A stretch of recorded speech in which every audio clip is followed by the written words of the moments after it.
Palestine is getting footage of what's really going on. They're not even in Israel and they're seeing it. They're that close. Bruh, miss me with the, whatchamacallit, and let's stop, because they're trying to lie to us. And brothers like this, they're like, oh, ain't nothing going on. The whole time, the prices are going up. Our whole government is all this shit, and we just, keep it going. Keep it going. I never said keep it going either. I never said keep it. I never said none of that. We don't know what we're doing, right? Remember, we don't know what we're doing. They want us, keep it going. I never said keep it going. That's what you said. What y'all talking about, though? That shit, I'm lost. We try to keep it going and keep it going. That's blue. That's no, we better get this shit going. And when somebody challenges you, whoever you are, it doesn't matter. It's okay. I mean, either come back with a intelligent rebuttal or just leave the shit alone. It does not matter. We don't know each other, okay? It's okay. Yeah, y'all gotta move on. We be getting stuck. We can't talk about the goddamn problems we got. I'm telling you, it's a lot of shit that's happening right now. And I just need us to be viewing. Shit going bad, wrong. They done, even with this goddamn app, they done opened this app up. So I don't know who they done opened it up to. But the past few days, this app is different. Okay, I don't know if it's bugs. I don't know what the heck going on, but the only thing it tells me, I haven't seen this app this active since COVID. Okay, so if it come back this way, I'm telling you, I'm paying attention. Y'all around here motherfucking arguing and ain't paying attention. Y'all over there looking at the obvious. I need us to stop this. Right now, let's be productive people. Cause something going on. Say something. Okay. Sure. What's open? Yeah, y'all was talking about that project 24. I'm at 25, right? And what we really need to be looking at is dark and lightness, Peter Failing, right? And the question you need to ask about this app. It's a group of people that gave Clubhouse a couple of $100 million, right? So that's how y'all get paid. What you need to be looking into is the strike. That's how you get paid. Look into strike and where you get their money from. Because all of this shit is about Silicon Valley, right? And it's also about Elon Musk and transhumanism. And I know y'all gonna laugh or whatever, but just do a little bit of research on how you gonna be getting paid on this app and who gonna be paying. That's all I wanted to say. I'm not talking too much. I'm moving out of the way, but it's a lot of shit going on right now. I don't think we paying attention. Y'all got it. Yeah, they open it up. You see the people you're able to communicate with. I mean, you can communicate with some of them, but hell, this all hey, the numbers done drastically risen lately. Why are you opening communications now? What's happening? I don't know. Sometimes we just gotta some shit when sent too easy shit, asking questions, damn it. I ain't asking questions. Erica made a point. I always ask why. Why does this happen? Great point. Man, motherfuckers ain't gonna ask why. If these people took a shot and didn't ask why, ain't nobody gonna ask why no shit like this.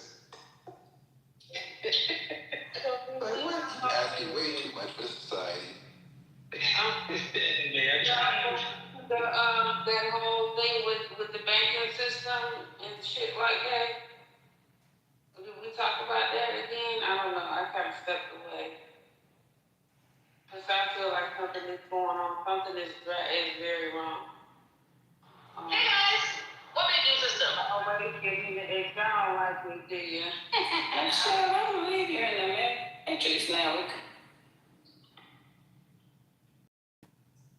Man, motherfuckers don't care nothing about the banking system. Because when I be the main one talking about finance, motherfuckers say, all you do is care about money. Yeah, I don't like that matrix because Sean, now is a good time to have that conversation with Sean in the room. Yep. And so I'm sure some others that can help navigate through the conversation as well. First, banking side is Hey, it's marketing, whatever. Are you free? Let's do it.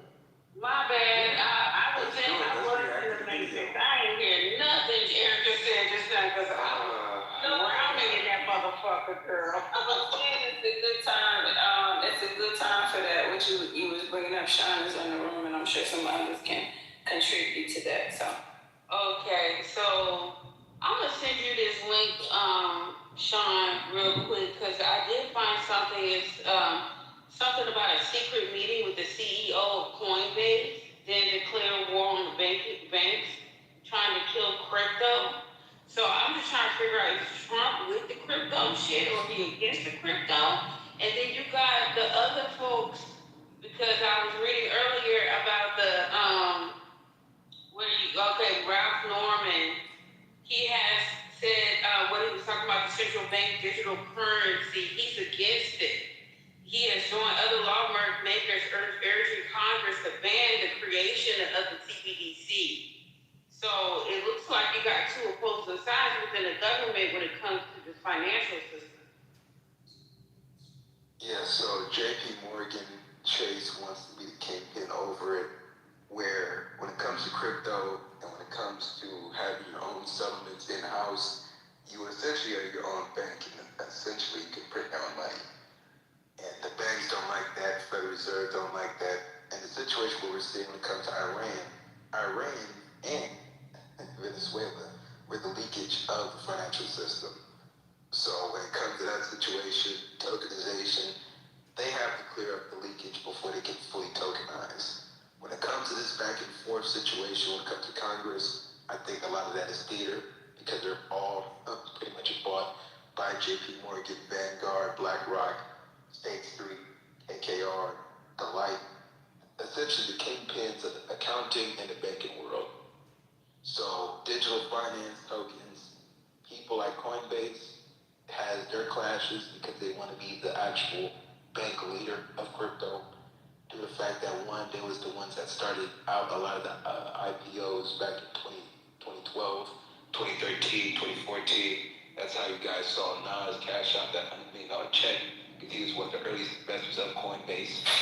Him and Kevin Durant were both the aspect of the first people to invest in Coinbase. You got XRP. They have it where, we're going to be the replacement of SWIFT system. We can be able to make settlements a lot quicker within seconds instead of days. And they can be able to be more leverageable on connecting with both sides of Congress and the federal administration that's in office now. So XRP is competing with Coinbase to get that top position. So when it comes to a lot of the situation now, if they tokenize 500 billion barrels of oil, there is literally $30 to $40 trillion, and that can clear off a lot of the debt for a lot of countries, not just the United States. Most countries can clear off their debt if they tokenize their assets. No different if we're talking about Europe or Africa when it comes to their rare earth minerals. So when it comes from that standpoint, Coinbase is going to have a total task order. And I think Coinbase is going to be sat down. And I think Brad Garlinghouse for XRP is going to be the number one kingpin when it comes to this. So when it comes from that, that's what I got on it. So I've been looking at it very clearly. The clarity I have Old money or new money? So Kingpin old money? The clear, huh? Is the Kingpin old money? Of course the kingpin is old money. You can't be a kingpin if you're a little nigga that just came in the scene. Stop it. You just got here. They've been here. But yeah, that's what I got on it. Flawless and Erica. We can move some of these microphones around. Yeah, my bad. Yeah, thanks. Yeah, y'all can move it around. Did you hear what I said, Flawless, or what I heard everything you said, and that's why I think it all goes hand in hand with what's going on over there with our banking system. Everything go hand in hand right about now. So I'm just trying to piece it all together. Yeah. Oil, rare earth minerals, manufacturing, tech, all the technologies, all the real estate, from your single family house to my small single family house to apartment buildings, to oil and gas structures, all that needs to be tokenized. Well, okay, so why are people, I mean, and I know, I'm just asking because some people don't know about it. Why should you tokenize your assets? Well, that means you can clear off your debt and you can lend a lot quicker without dealing with the gripes of banking, how people say that they've had this locked out of banking, even though they have assets, they have collateral. Mm-hmm. So that's just the new scenario, and tokenizing it, you'll be ahead of the curve. So that's why having an SEC attorney on board, having people that work in finance and banking and kind of give you the ropes, and you can attach your shit, and especially when you're talking about having trust entities, holding companies, instead of using everything on your personal, you'll be ahead of the curve. Everybody else will be late. They'll be trying to tokenize. So what trust entities have you established? Do you have a portfolio of trust entities? Yes, so it is an asset protection trust in Nevada. That's for my single family house and my portfolio of assets that I own in Nevada. So I'm an attorney. I don't do this directly myself. I always recommend everybody, if this is not financial advice for no searching needs, always suggest a financial advisor, an attorney, and someone like Rambo that has credentials. So when it comes to that situation, I've done it myself in Nevada. So I'm not no sovereign citizen, nigga Rambo. I'm not motherfuckers that cause multiple man issues. I gotta be honest with you. I just got up on the ladder. As you know, I've run businesses, so I ain't gonna put on my resume. But a new entity on the houses, contemplating establishing it in Nevada because of the ease in which and how it's set up in Nevada. I ain't gonna get into all the details. But I'm still contemplating it. I'm still contemplating it. I just wanted to ask. Well, people like you that is Delaware. Delaware. Yeah, let Delaware's play. Like that was back in the days everybody was talking with Delaware, really. I'm not saying it's played, but I mean everybody, that's like 101 since back in the days. I think most entrepreneurs know about. I think Nevada, just coming up on Nevada. And with Nevada, you have charging order protection when it comes to any creditors that come at your doors. That's something. Wait, what's that? Oh, wait. What's that provision again? Can you repeat that? Charging order protection. Who is that sending? Oh, they sending. A question when you go. There's Charging order protection. So that's very vital when it comes to your corporate veil. So people use asset protection, trust, and have a Nevada holding company as well. So that's where everything is doing. At least when it comes to how you have it where people can't easily seize your LLC property or your trust property, meaning that they can't run your company, meaning that they can't force the business to sell assets, they can't demand distributions. They just sit there waiting for the money that may never come. So Sean, let me explain a little bit about what I'm going through with my granny's property. So I just, got a hold of my granny's property. She actually put the house on the property. She owned the land before she put the house on the property. It's my childhood home. Well, she back in 2024 got she took some equity out of it. I think she took about $124,000 out of it. And so now where it's at with the interest is it's basically, the loan, what she owes back to them is more than what the property's worth because it's valued at about $250,000 out in Plumas County, California. But because of the fucking the loan and the interest, it's about in order basically the bank wants about like I say $350,000. So I'm at the court, I'm filing executive order, all this shit. I'm thinking maybe bankruptcy to try to take her debt on and then bankrupt myself, to where I can, you know what I'm saying? Well, it depends on your chapter laws. If you have a lender that's willing to cheat, you don't have to do that kind of restriction on bankruptcy. Okay. It just depends on is the lender flexible to be able to do something where if debt is that much, you have cash liquidity, because, Chapter 7 is when you're liquidation, where you're selling off your shit. Chapter 11 is the business reorganization. Then Chapter 13 is the wage earner plan, where you're just creating that 3 to 5 year payment plan, and you're keeping your property remaining eligible, debt may be discharged later. Okay. So Chapter 13 is a scenario where 50 Cent situation. He had a scenario before power came involved. He owed $5 million. Literally structured the 5-year payment plan, where once the power came in, we start seeing Tommy and start seeing all the characters that like and know and see on the internet. That's when he was able to use that proceeds to pay off the original debt and to keep all his original assets retained in his custody. Okay. Chapter 13 is the wage earner plan. So only that means that you're creating for your payment plan. So I don't go to property. courts for that. I go to the bank. Bankruptcy to courts. If you're going to restructure your debt, go directly to the lender. To the lender. Because mind you, it's her. It's not on my name. It's on her name. So she's deceased. And Chapter 13 helps you when it comes to stop foreclosure and catch up on mortgage payments and you pay any tax debt gradually. So, Okay. yeah. But like I said, just not financial advice. Please go with an attorney, please. No, I'm sorry. Go ahead. No, it was just a quick question about XRP I had, but I'm gonna let you finish your question because it's dealing with some stuff. This is something I'm just inquiring about. You go ahead. Things that you sent me for the grants, which one would be the better one for me to actually go for? So the Amber grants, I-Fund Women grants, those 2 grants will give around 5 to start up. If you already have like a business plan, some revenue, something that's actually going, can range around 20 to 30. So they provide micro grants and also working capital funding as well. So that's I-Fund Women and Amber grants for women.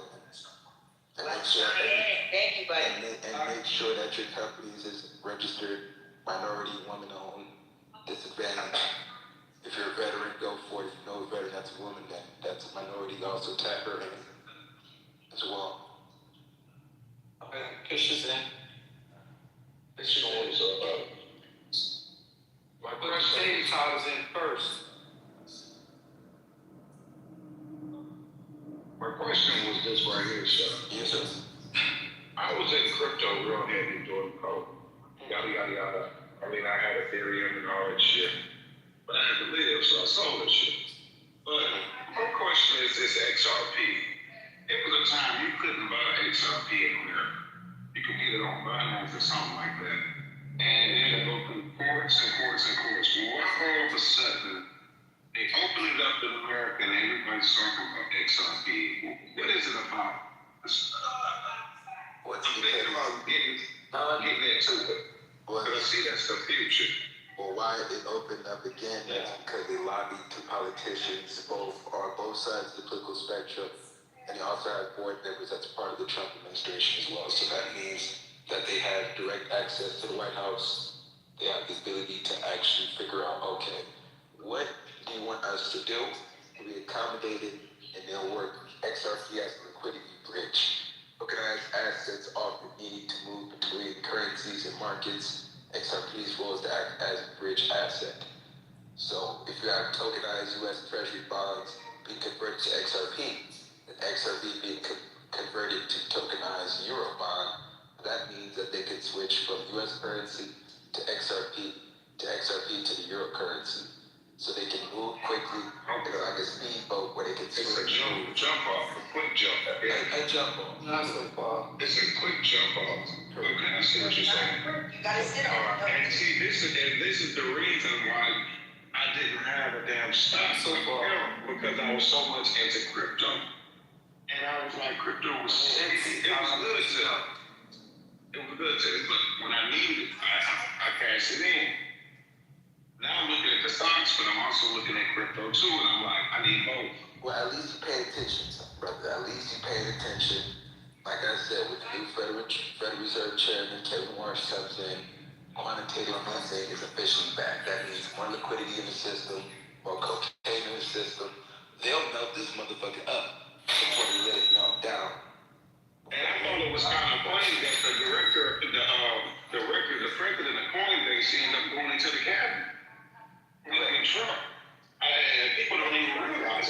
said, this happened a while back. I said, wait a minute. Why is he in the cabinet? Well, You know everything about Coinbase. well, that's why everything digital that you're saying is literally floating around. Because the more digital that they can accelerate things, where they can tokenize assets, they can move, put the oil on XRP, put all the rare earths on XRP. And move and flip it quick. And flip it quick, where you can do bonds, bills. So that's why I said, when it comes to So that's why I'm like, XRP don't end up being the next Ethereum or something like that. well, XRP is going to be used as the new settlement. The new settlement for tokenized assets. Digital gold. It would be Bitcoin, but I say XRP. Because XRPL transactions can settle in 5 seconds with very low. It's so easy to use, yeah, and it's quick. 3 to 5 seconds, my brother. If you try to send somebody $20,000 on Western Union, it takes Shit, it take a minute. Yeah. Right. Somebody bring RJ up. Western Union consolidates themselves with Solana. And a lot of these banks is trying to get their own coins. They don't want to merge. Well, Solana is definitely important as well. Like Solana, anything that's digital finance, DeFi, anything that's involved with the FIPS system when it comes to Would it be Chainlink and Polygon also? or anything that's an ISO 222 token. So that's ISO 222 tokens. So if they fall in that aspect like HBAR, Power Ledger and all that other shit, then yes. So, like I said, man, this shit's gonna be huge. I'm telling you, once Trump's new Federal Reserve Chairman comes in, Jerome Powell's kicked off and kicked out, we can have interest rate cuts, we can have more repos in the banking system, and motherfucker can bring in more T-bills, keep the banks liquid, keep lending going, and lower these damn interest rates. A lot of y'all that got variable mortgage rates has been eating up since 2022 when they raised interest rates. Now y'all can take that 5-6% interest and hopefully next 24 months it goes to 2.5, 2.53. So, I think it's when they say the Coinbase guy is up there, sometimes people think it's like some Illuminati shit or some inside shit. I mean, the reality is, when people present themselves as specialists in a certain field while they're building a company, and it gets to, a certain magnitude of attention when it comes to media, a lot of times the government, just falls suit. They recognize an American-based company, that's really taking charge in the industry. So it's like, why not partner with them? And as they grow, you have an understanding of what's going on in that field, and you have it attached to the government. and it can be used as national security, RJ. Right, thanks. It can be used as national Taking security. actually payment. Certain places are already actually taking crypto payment from you. Yeah, the shit will just accelerate. The more once tokenization comes into play with the SEC chairman around September, October, and that's when we're going to see 2027. That's where a lot of ads and campaigns of tokenizing all your shit, or your financial advisor, or anybody that's involved in finance, alternative finance, because that's what they're going to put in the category. So, My goodness and shit with your crypto wallet. You can have a card or on your phone and tap that shit and they can accept it, but you get your crypto and I'm like, that shit that's that. Because some of the little bullshit crypto coins you can use that to pay for shit. There's like E-Trade, BitPay, those are good ones because they send you a card that you can, and they have a lot of That shit. I was like, damn, this stuff. I was trying to get rid of these damn coins.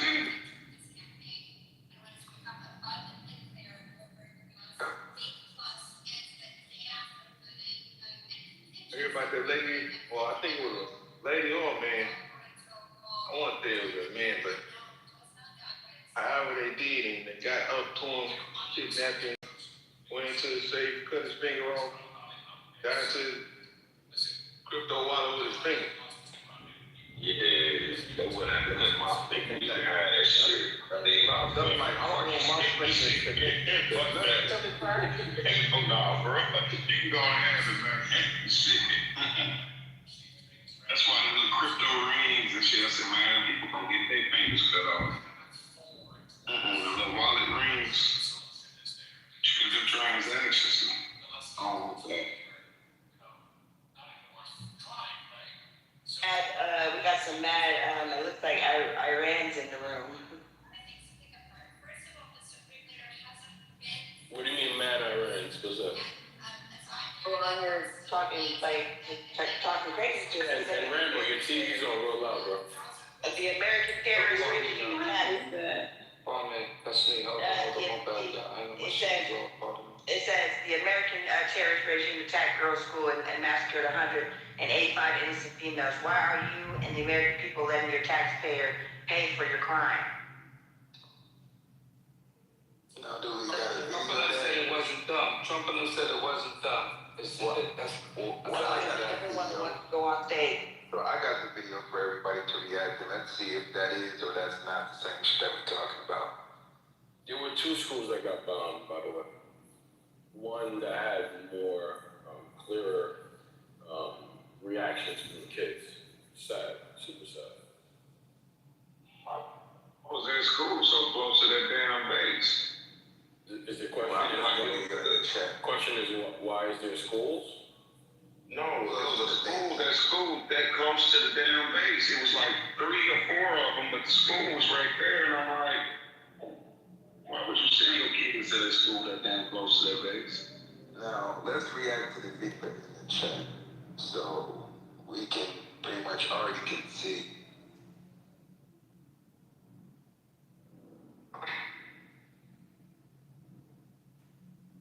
You know, I know Iranians think Americans is full of shit. The ones that's for it and against it, I know they think we full of shit.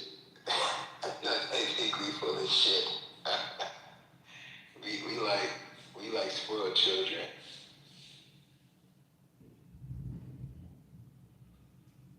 Please most definitely like spoiled children of the world. So I put the video in the chat. Oh, and FYI, America is starving Cuba. Y'all don't care, bro. Well, that's because they're forcing Cuba to come back to the fold, so that's designed. Well, I mean, you're lucky they never were in the fold to begin with, right? Because if they were. Well, because if they were, people like Assad and Shakur would have been, you know. Well, Obama was the one that raised the bounty up for Assad and Shakur. Yeah, but they've always been a bounty. You know, Republicans. He raised the bounty. My point is they've always been a bounty. Hey, Lonzo, are you anti-America? Wait, what? Are you anti-America? I'm anti-fuck shit. He pro-jihad. I mean, I'm asking a serious question. I get your perspective. You feel like it's fuck shit. But at the end of the day, you know, it's a country, right? So I'm just asking. Yeah, but it's not a country full of fuck shit.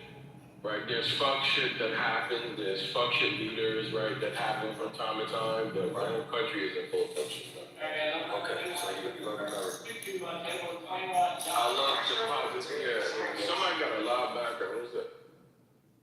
Yeah, so to answer your question, I mean, I think part of being the best American is pushing our country to be the best example of themselves. And criticizing our country when... Who's that? I don't know, but you right, Lonzo. That's how you get your whole people feet to the fire. That's right.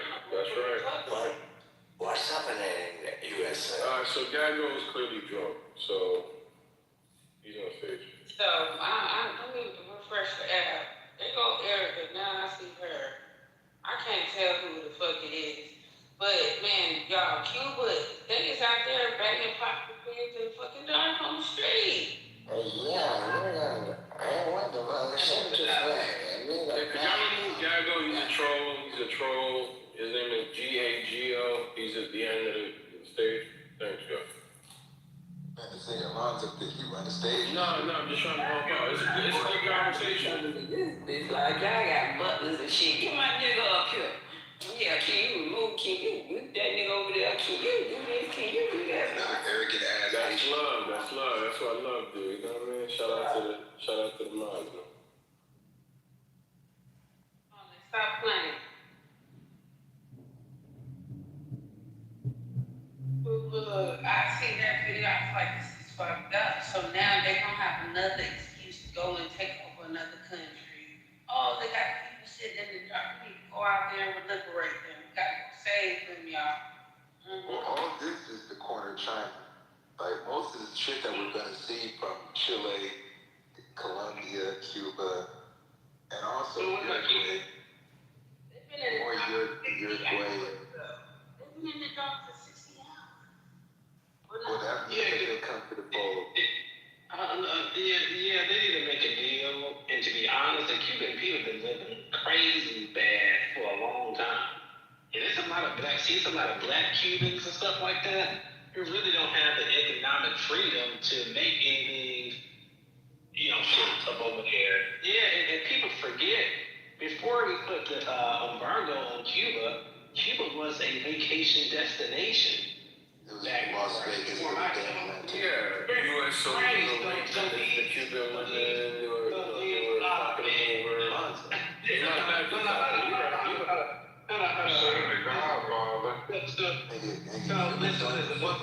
So I don't know why. That's not true, bro. That's what I'm Dominicans call you fucking cat. That's not Cubans, right?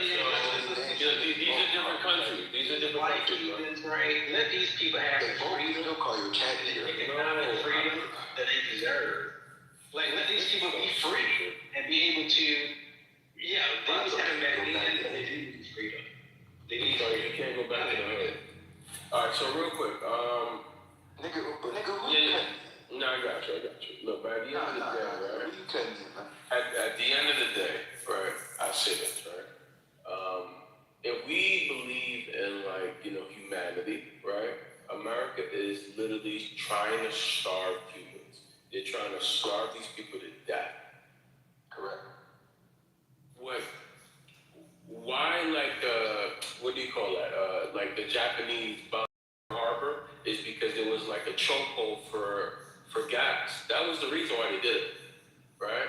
So they felt like they were starving out, and so they said, "Fuck it, if we're gonna die anyway, let's go in a blaze of glory." And this is why that happened, But the Cubans don't have the necessarily means to do the same type of thing.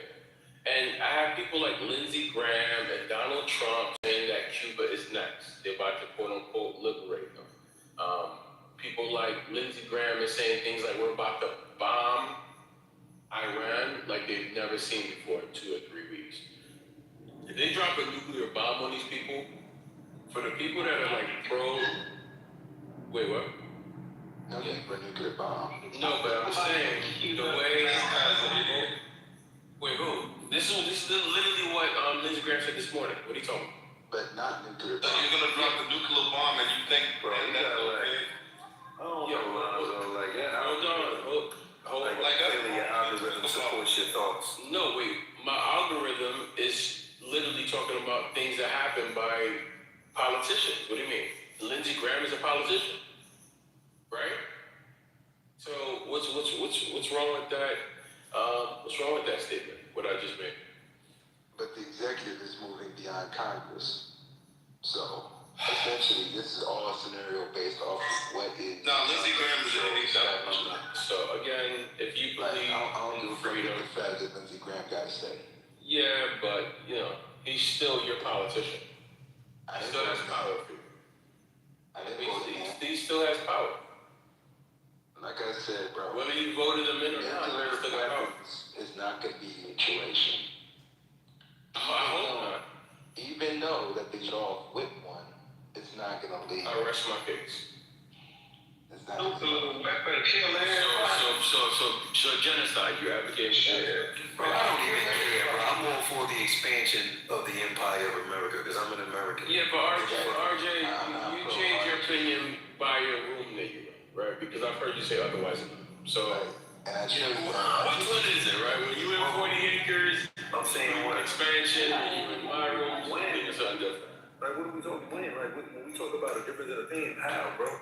You just said I'm that. all for, bro. I just got on somebody's ass I just got on the whole stage from running around talking about if they got called for a war, they wouldn't fight. So I'm like, well, why the fuck? That's my point, though, bro. You change your submission. Bro, I'm a veteran. Bro, I'm a veteran. What does that mean? What does that mean? I have clips of veterans. If I put my life on the line, but I'm saying, bro, so you're not. I can't be bro. I can't be a. First of all, I understand as an American, I have certain freedoms, right?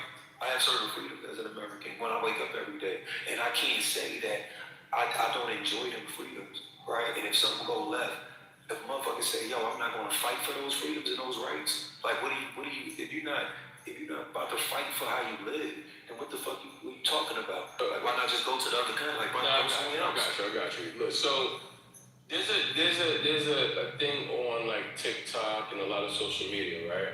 If you put hashtag send Barron, you'll see a whole bunch of shit, right? Donald Trump has even said things like clap back and said he's too tall for the military. Man, we're talking about this shit, bro. Hold on.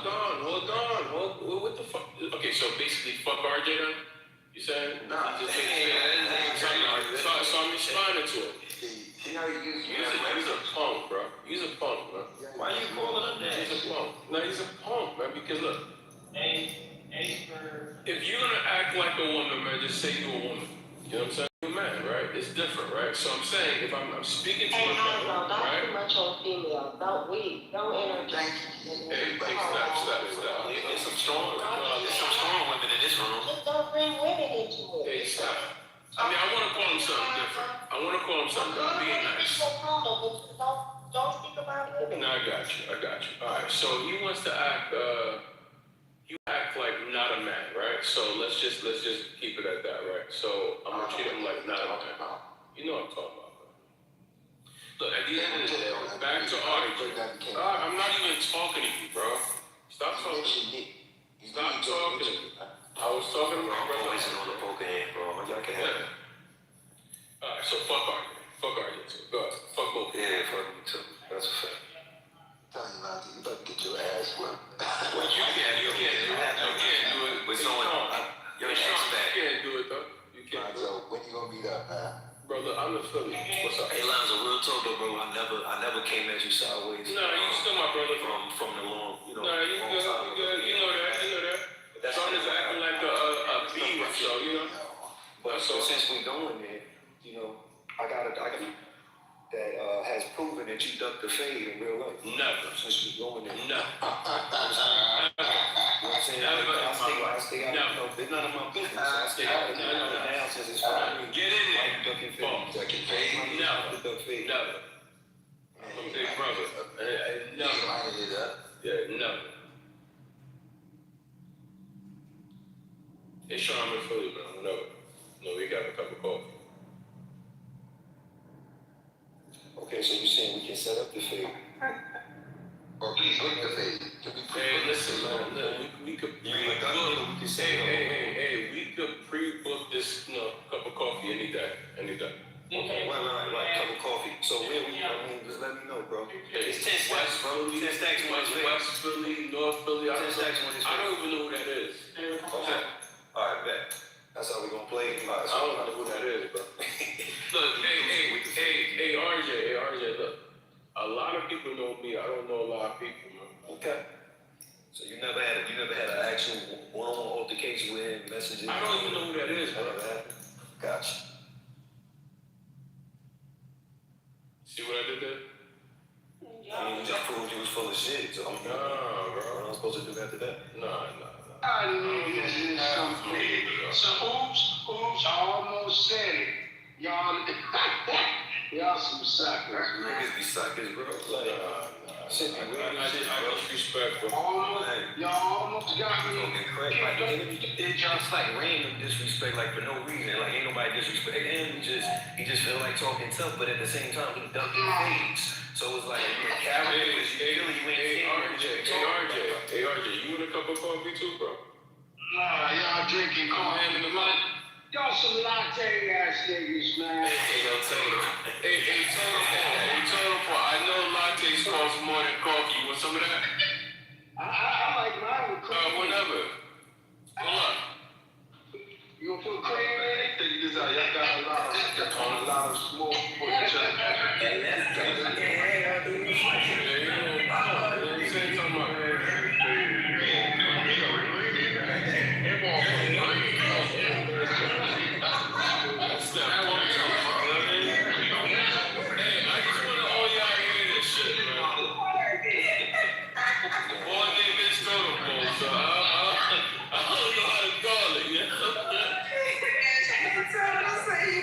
Some cream.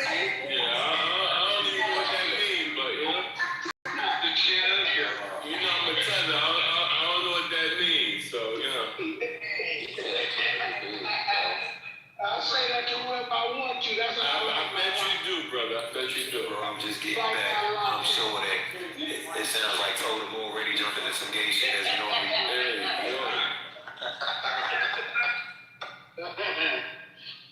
Yeah, Asians normally play that stuff, so you know what I'm opt out of that. Yeah, that's cat. That's you tell the booty like griot, nigga. Never. That's not a Haitian thing, brother.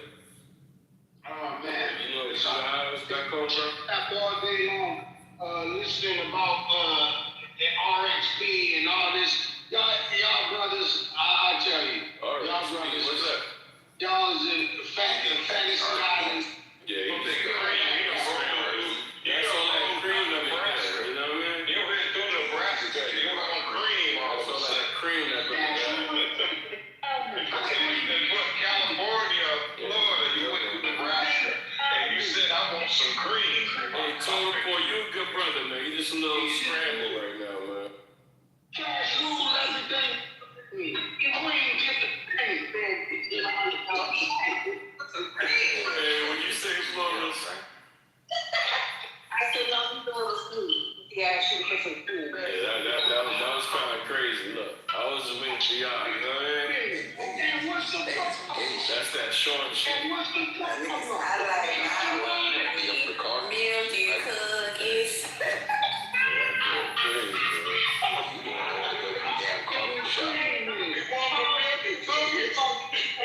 Crazy, It's Sean, just because you went fast, man, but I mean, you know what I mean? Shit. It's the internet, I'm smarter than that. Oh, nigga.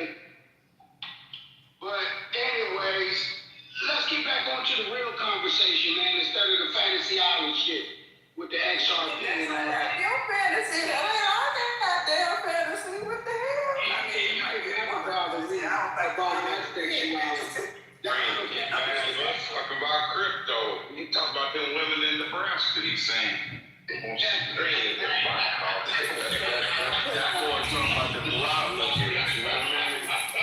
He's Nebraska, that damn truck stop. That boy had one too many block locations. In Nebraska, the truck stop. No, but I'm gonna be honest with you on the other stuff. I'm really a little bit disappointed in Trump. I ain't mad at him, but I'm mad at him. Oh shit! That's the first time. I'm mad at him because I feel like he kind of punked out a little bit with Benjamin Netanyahu. I've been saying it over a couple of days. I feel like he kind of punked out a little bit, and I can tell in his demeanor and his answers to his questions, he ain't really happy about this whole war thing. I think they done drug him into some stuff that he really didn't want to do. He had other plans, and I'm disappointed at him not holding his ground. I'm gonna land it there and let y'all start shopping. Oh, Papa Trump let you down. He done gave you a spanking. Oh shit! Man, that is funny as hell, nigga. I'm happy than a motherfucker. I don't know what Totem Pole talking about. He don't know what he's talking about. I'm disappointed in D. Trump because he should have stood his ground up against Benjamin. I don't care what they told him.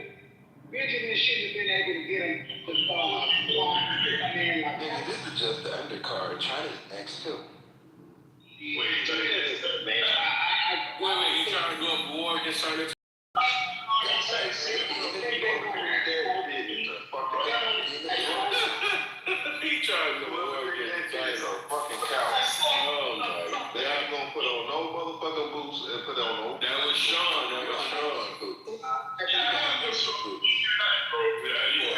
crashing out. We can get a laser beam. They got lasers too, bro. Satellite race. Nigga, China's game, these niggas, all the technology that he can. And what I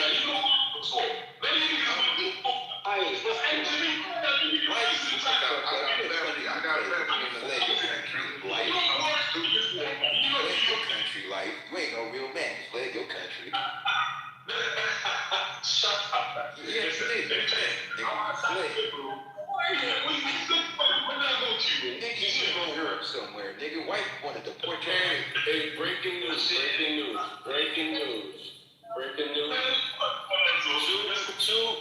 Two Jewish men just tried to bomb Mamdani's house a couple Yesterday. You late. That was yesterday. Oh, shit. All right. Well, that's a couple hours ago late post. That's that algorithm of yours, I'll tell you. Thank you. But it happened. I wonder how they presented it to you. How did they present it to you? Two Jewish men. Hold up. Jake Lane. Y'all know who Jake Lane is? Yes, sir. He's a January fixer. He was out there with 20 of his peoples protesting.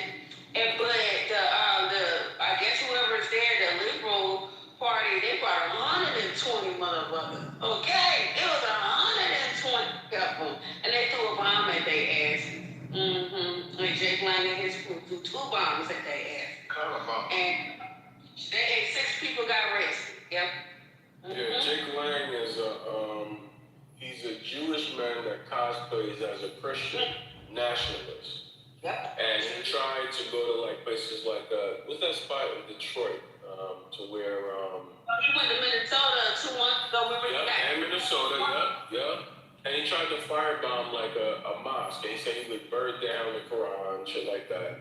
But the whole time he's Jewish and he has pictures kissing the Israeli wall. So he's probably Mossad for it. Man, I think he's kidding with this Mossad shit. It's a real thing, bro. People talk about the CIA, right? Jews fund everything, nigga. What does that mean? When we said that the Jewish runs the world, that was conspiracy theorists. You act just like how white Who's we? You. Wait, what? The same thought, the same liberals that you actually listen to are the same Jews that's funding all this shit. What are you talking about, bro? Like I said, Don't pay no attention. You know, man, he on that cuckoo shit. Boy, MSNBC and CNN. Jews. That's how I know that the Jews won, because they can still get you to listen to them. yeah, but that doesn't, even if you believe that, right, that doesn't dispel what I just said about Mossad. Mossad runs everything. From technology to defense to healthcare to medical. So I know ain't nobody really read the files for real. Like I said, man, so you are brought paid by Jewish liberals, fool. Wait, what? You believe in liberal bullshit. You're bought and paid by liberal Jews. Hollywood gay faggot. Democrat, Republican, I don't give a fuck about any of that. So, what do you think? That's a good point right there, brother. Israel still wins regardless of Either one of those parties. Sean trying to box you into their slave master plantation shit. Trying to make it like you a part of the party, and you ain't never even voted in your fucking life. Like me, I ain't never voted for that stupid ass shit like Sean. Goofy. But Lonzo votes, so. Got him. I'm telling you, this is not right. Bro, my point though is, right, when people say liberal, when people say conservative, right, They're that's both supposed to bought by like, Jews. yeah, but that's supposed to like what, make me upset? I don't give a fuck about that. So when you say that, like, I don't give a fuck about that, is what I'm saying. If it didn't make you upset, then why we pontificate? No, I'm telling you so that way you don't do that dumb shit again. But it's you, so you're gonna do it again. But it's bought by fucking Jews. What the fuck you niggas don't understand? All right, next question. Anything that's Next statement. What's your next statement? Anything that the TV co-signs is big. I'm gonna stretch it out a little bit outside of Lonzo and Sean. You made a great point because people do flip out about, hey, You watch fucking TV. I know, bro. And then they turn on MSNBC and watch it all day and regurgitate their talking points. I'm like, this shit is, it is kind of hilarious. It's fun by Jews. Right. No, actually, for me, just Google search the CEOs. I prefer watching like more social media than just like the regular big. Yeah, my news comes from overseas, Chinatown, or from somewhere over. Bought by Jews. Some overseas, some other Asian countries. Made by more Jews. Yeah, you know what I'm saying? I don't watch Chinese news. Like, Asian China. I'm not Rothschild just running this bitch laughing. All right, Sean, you're not saying anything at this point, right? What's your argument? My argument is most of the shit that we're seeing. Your argument is Jews. Emulated by Jews. Okay. What's next? We sit down and watch C-SPAN. Like, okay, so basically you're saying Jews. What's next? Well, you can't just Yeah, but C-SPAN the only one that watches sound like y'all got an issue with Israel, but listen. Israel. Listen, my point though is, right, if I say the CIA, if I say the MI6, if I say Mossad, these are like agencies, right, that are like intelligence agencies, right? So I'm saying, if I'm having a critique about CIA, that's a good thing. If I'm having a critique about what Mossad has historically done, that's also a good thing. Of course. Right? So if you're gonna if you think your answer or you won an argument because you said Jews, what the fuck are you talking about? No, because most of the shit that's financed that we see is literally coming from the top. All right, so we might as well close the room now, right? Because you're saying the answer is Jews, the answer. Stop it all. Is that what you're saying? Just bullshit. Like, stop doing this stuff. Bro, you're not saying anything there. You're not saying anything. In your mind, you probably think you're cooking right now. You're saying, I never said he done went to the top and he don't know how to go up no further. Say this shit in our conversations that Jews run hip hop, run the media, Jews that run this and that. I'm just pointing it out. If we're talking about Mossad, nigga, most of the shit that we see on entertainment has been literally greenlit by the CIA, nigga. Why the fuck you think we have the most controlled arguments where we're both arguing about the same shit and literally two parties, one wing, two ideologies, one wing, all this shit, well, one bird party. okay, so you just and all this shit. I mean, that makes sense. You need to draw All this shit overlaps. What you been smoking today? All this shit has overlaps. Alonzo. I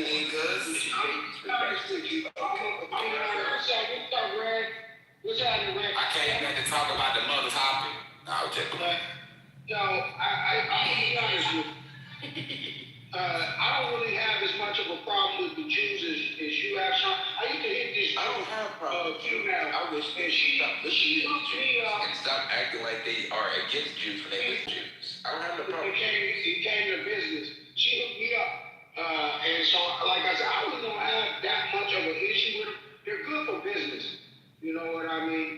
So, I don't know. You know, have you ever hit one?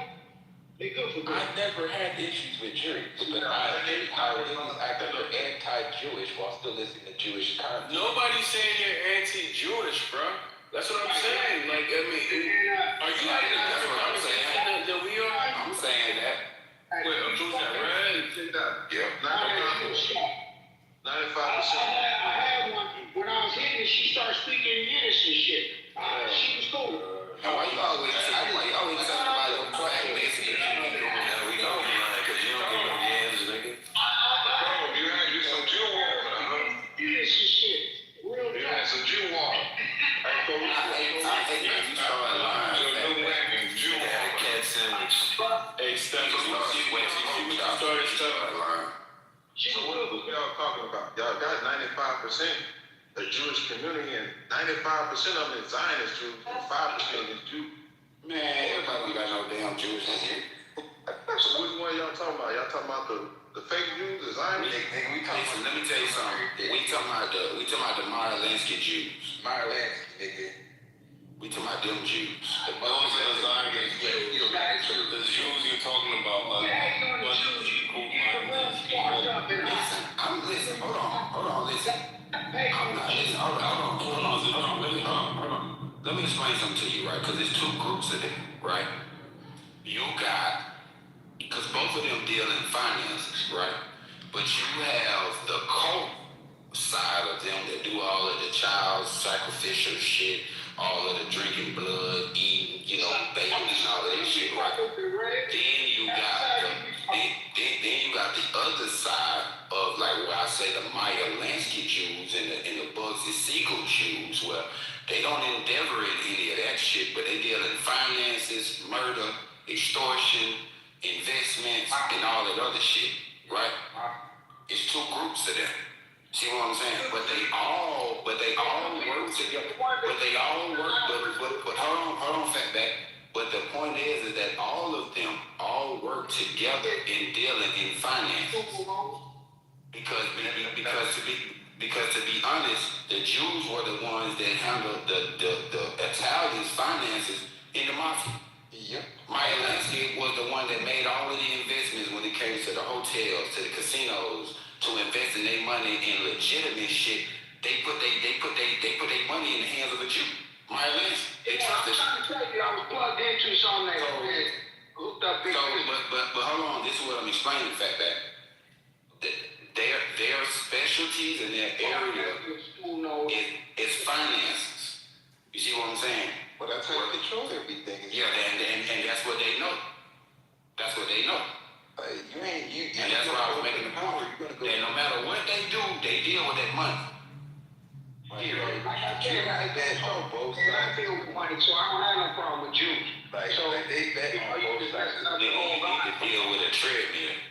They bet both sides of the coin. If you can bet both sides of the coin red, then that means you control any outcome, every outcome, regardless what happens. Right, predictable program. And that's why everywhere they went, everywhere they lent money, those economists did what?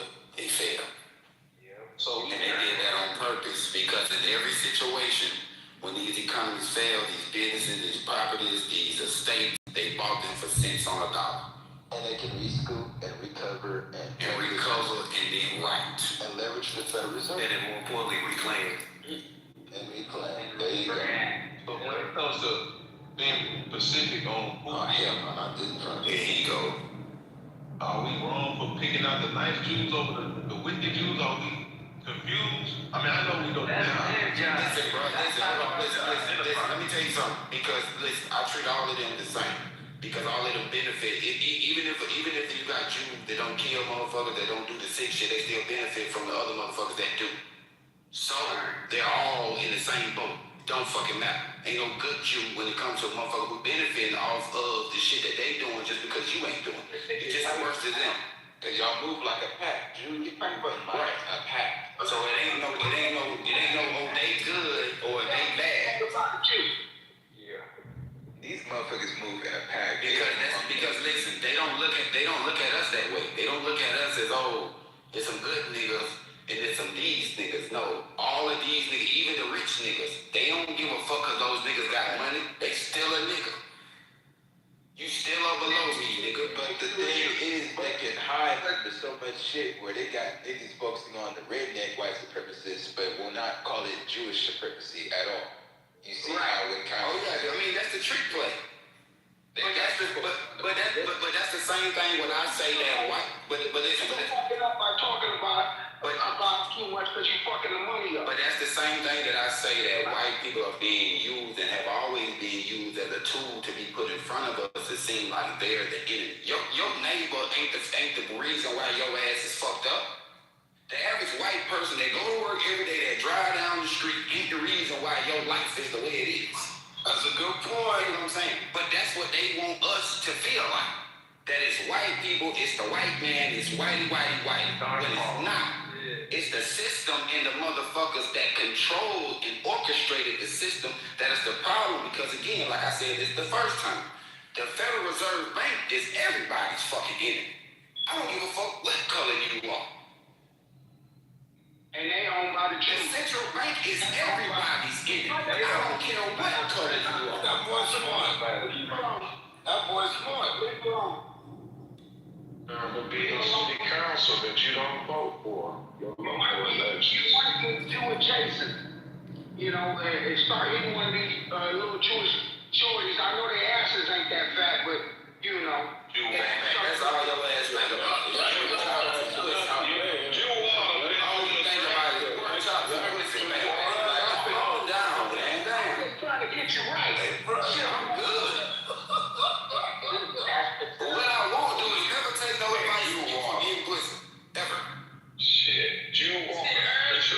getting mad. They want some juice. This is some water. Yeah. What's up? Somebody call my name. Yeah, I said you missed it earlier when he was asking somebody to put some cream in it. Or he was trying to put some cream in somebody. But you were talking about put no cream in it. Get your mind out the gutter. They stopped in Nebraska and wanted some cream. Your mind's out the gutter. Y'all in the truck stop. Why ain't always What's so wrong with you niggas? You be eating out the door, fat ass. don't put no cream in nobody. Get your sexual mind. Only nigga I know grab food out the garbage disposal. Fat ass. That's nasty. Food out the God garbage. hanging ass nigga. That nigga out his damn mind. Bruh. That nigga just a fool. Nah, but yeah, you gotta kind of be more strategic when you do it. Nigga ain't run out of food. He just don't believe in taking losses.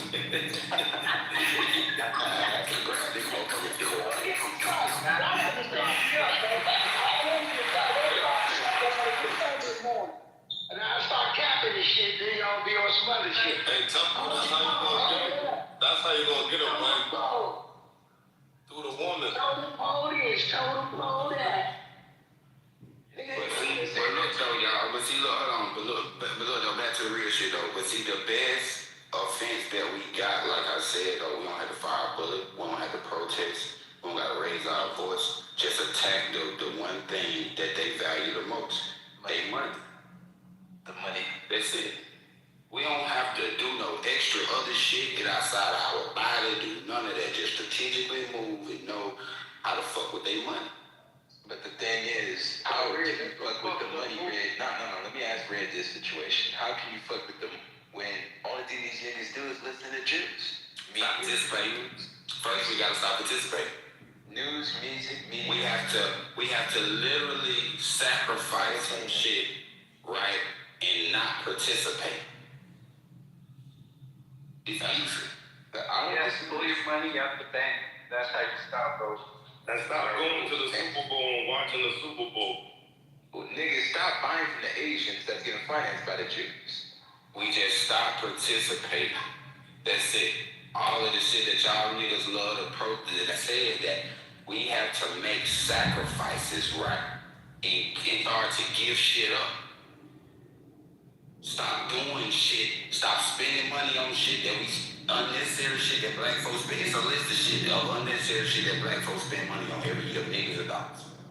And we crying about we ain't got schools, we ain't got health care, we don't got that. When we fuck that money up every year on bullshit. That's why I say we can do it. We just need to know what we need to do. It's easy. We can create our own resources. We don't have to go outside and ask nobody for a motherfucking thing.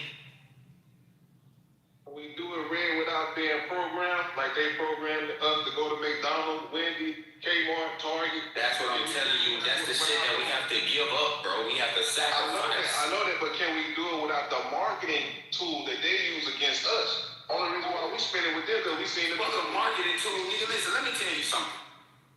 It's what you choose to do. That's why I say we have to make sacrifice, nigga. Listen, you know how much scattered ass that I see every day, all day that be offered to me and shit, cause all, like they say, all money ain't good money, all pussy ain't good pussy, nigga. Listen, you have to have some type of discipline. You have to sacrifice some type of shit, right? You have to be able to say, listen, no, I'm not doing this no more. That's what we have to do as a people. You know, Netflix gonna give them 1 month free. That's what we had instead of the Negro. The Negro could come on my way because we got that incentive. No, you know you're not gonna stop drinking this liquor, man. Come on, dog.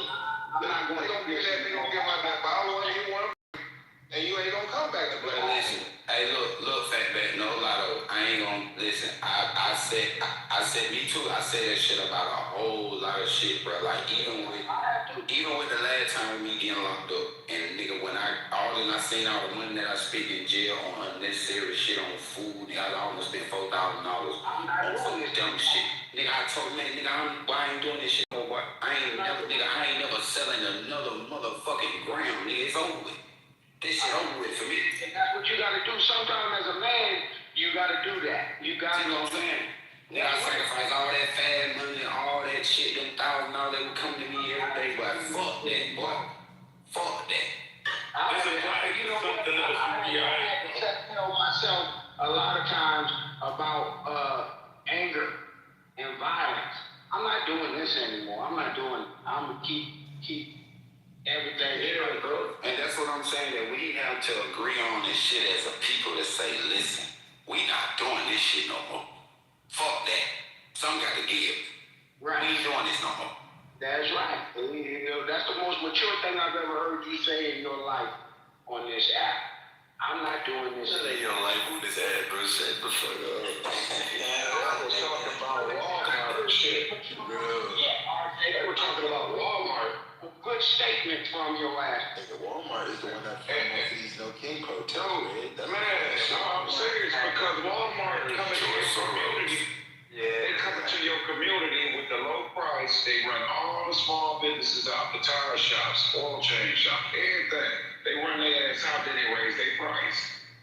Walmart is, that's what they do. It's the same thing. Because they control the market. That's why they do that. They'll lose money to run people out. Listen, Kmart started it first. But they ran Kmart out the south. But this is what I'm saying though. But Walmart ran Kmart out, but Kmart was the start of it that ran all of the mom and pop stores out that sold all the individual shit that they consolidated in Kmart. And then Kmart went from Kmart to Walmart. Yeah. Because Walmart knocked Kmart out because Walmart had the distribution.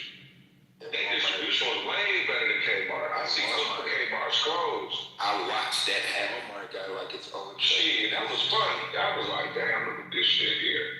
Walmart got its own truck and logistics shit so they can be able to set up shop and be able to scale. Listen, let me explain this to you why I be telling niggas to try to help them understand like how big shit is, right? There's a Coca-Cola, a Walmart, and a McDonald's in every country. Yeah, every developed country, every developed country. There's a McDonald's, a Walmart, and a Coca-Cola in every motherfucking developed country. No, it's a Budweiser too. Build a Burger King in 24 hours. If they, that's just insane. So, this is what I'm talking about, the sketch shit of like the job of the things that we have to do. Like we be talking about, man, what black folk gonna do? We need to come together. Listen, I don't need to like none of you niggas in this room for all of us to agree to stop doing some shit that's gonna benefit all of us. Well, sure. Stop doing some shit that's gonna benefit all of us. You gotta work with the business See what I'm saying? Niggas feel like they gotta like niggas or a group of niggas for us to be on the same page about some shit. We don't. But that's true, that my niggas. That's right, man. I really don't like you, Greg. I don't like you too much. Right, but listen, that don't mean that we can't work together. That's gonna be some shit.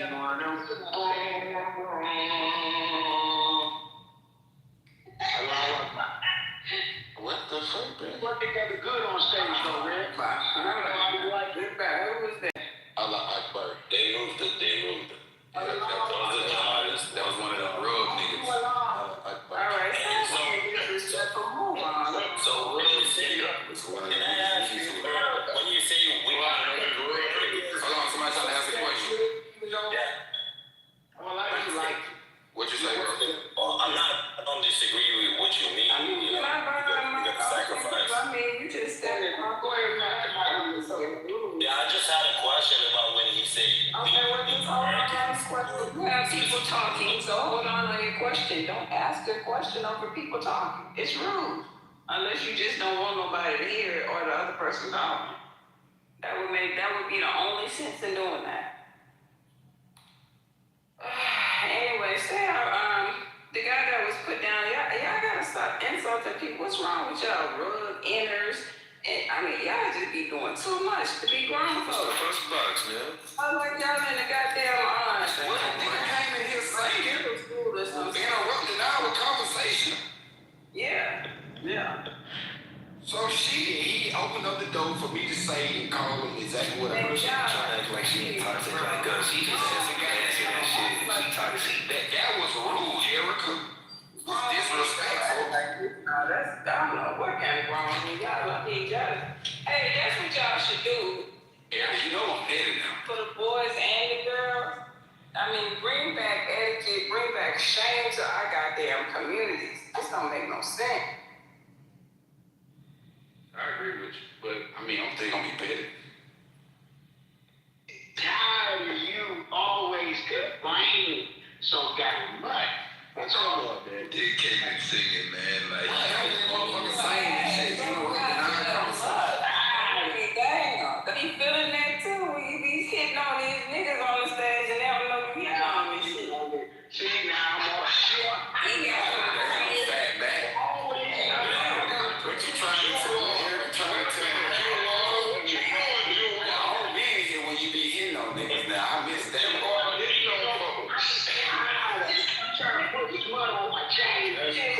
That's a big ass jacket. That's You crazy. just told me earlier you gonna put some cream in it for him. What you think? That's a drink. Put some cream in it. My sweat on his jacket, but that's a drink. That's how some niggas just be running off at the mouth. Nigga wearing a drink. Nigga talking about a jacket. That's why. Like, why you sex banging on niggas, bro? Why do you like the sex bang on niggas? Sex bang. He talking about sex bang. Sex bang. That's all your mouth for. Shit. Is that homo too? I'm making homo thug shit. Say that. Trust me, I will give you time. Sex banging on people. Is that gay right there? Let me see. Give money, like give money, like two men fucking, like no, like give money. Feels like that shit they give. Put your lips down, nigga. Chocolate bag, nigga. Damn fat man, they be on you, bro. I just get tired. Hey, bro, I be trying to say you sometimes, fat man, but you be hanging yourself. One word out of my mouth. Ooh, that's gay. Ooh. Them obese words, you can't search it, you can't say it. Truck by yourself. You be in that truck by yourself, and these are your clothes.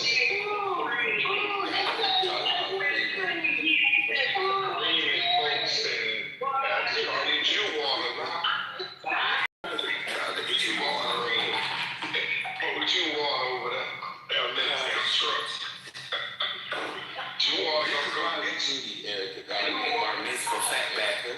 We fatback bar mitzvah. We'd be like some badass little kids. Come back home from work and see all the damn shit fucked up in the house. That's nasty. Leave it up to Erica to take up for a stranger.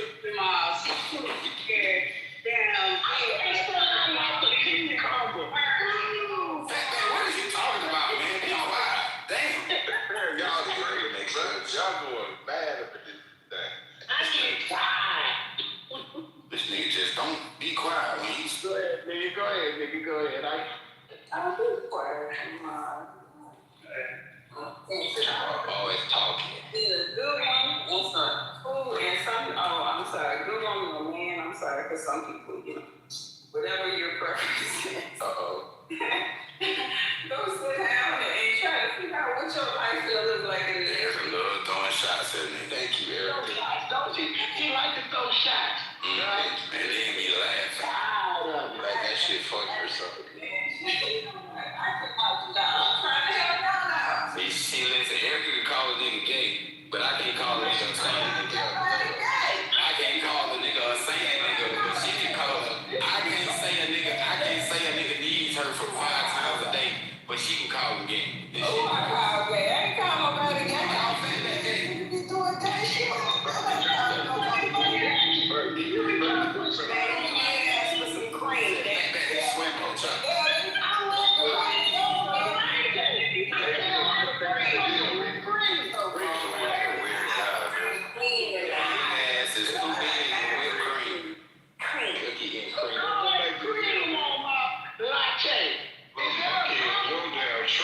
you, man. You go ahead. I haven't met a dude that seek that type of attention on a regular basis. That's my friend that jerk by himself. Fuck you, RJ. Get a nice edge up, nigga. You can't get an edge up. It's okay, Jack. What you mean I can't get an edge up? My shit crispy. Yeah, that don't mean it's together. Like, that don't mean you got wings because you got a couple little lumps. Those ain't wings, bro. It's whip. Hey, Red, just stay out of jail. Man, your wings got a island. You got Man, stop it in that bar. This wing's got an island in it. He goes in Nebraska, he got his haircut. He got his haircut in Nebraska, man. He got truck stop. Hell no. You want me to got a haircut in Nebraska?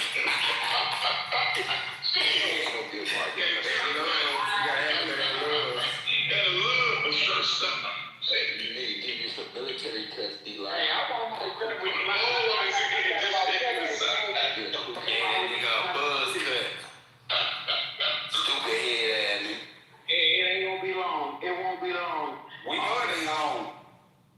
It won't be long. Look, now see, that was gay. Now, where Erica at now? Where she at now? I know that was gay. He just ready to have somebody gay with him. He just ready to have somebody gay with him. That was gay. Your mountain man quiet. He just ready to have somebody gay with him. Fat man, it's okay, bro. I'm on your side. Fat man, I'm on your side, fat man. It's okay, bro. I ain't tripping with you, homie. It don't bother me because, like I say, I'm sound with sexuality. We know. You tell us everything. Erica told us we know. Let's do a cash app to get him a monkey. Ain't got nobody else to talk to. Oh, shit. Oh, shit, a monkey? I get one of these baboons from Memphis out here. Get a monkey, I might this baboon. Nigga said a baboon. What you mean by that? Nah, his ass is a gorilla. Curious George. No, matter of fact, that nigga has a buffalo. That nigga has a buffalo and a gorilla. Gorilla. All the junk Yeah, that nigga's a buffalo. Look like a Negro Abe Lincoln with a bottom only beard. And what else? That's one funny. Face ass nigga. And what else? Get to my phone. Real good. Oh, that wasn't funny. No, that wasn't funny. And what else? You better like my nigga Joe say. I need to get a couple good ones out first. Let me get A couple good ones. Boy, your fat ass been Jones and shit been talking. And ain't none of that shit been funny. Fake Jaws ass nigga.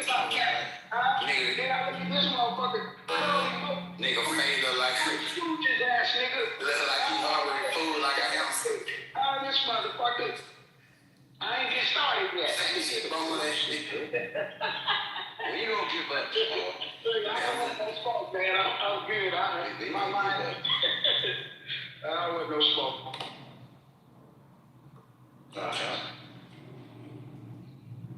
Man, I've been at Nike. I went, bruh. I'm really upset about this, man. Nike messed up on this, man. They are the most unprofessional motherfuckers I've ever been to. They didn't have no pickup order number, none of that shit. Then I leave. I'm 5 hours towards Nevada. They called me back and said I missed a load. You They did? didn't have a load number, nothing. Man, Bro, you supposed to have your shit together before you get there, man. Shut up. they didn't have none of this. Well, this was the most unprofessional shit. Oh, your big ass. You dropped the bag, huh? You dropped the bag. You left the I product. had to come back. I had to come back to Memphis. I'm in Memphis right So now. what, you wasting money or you on a load?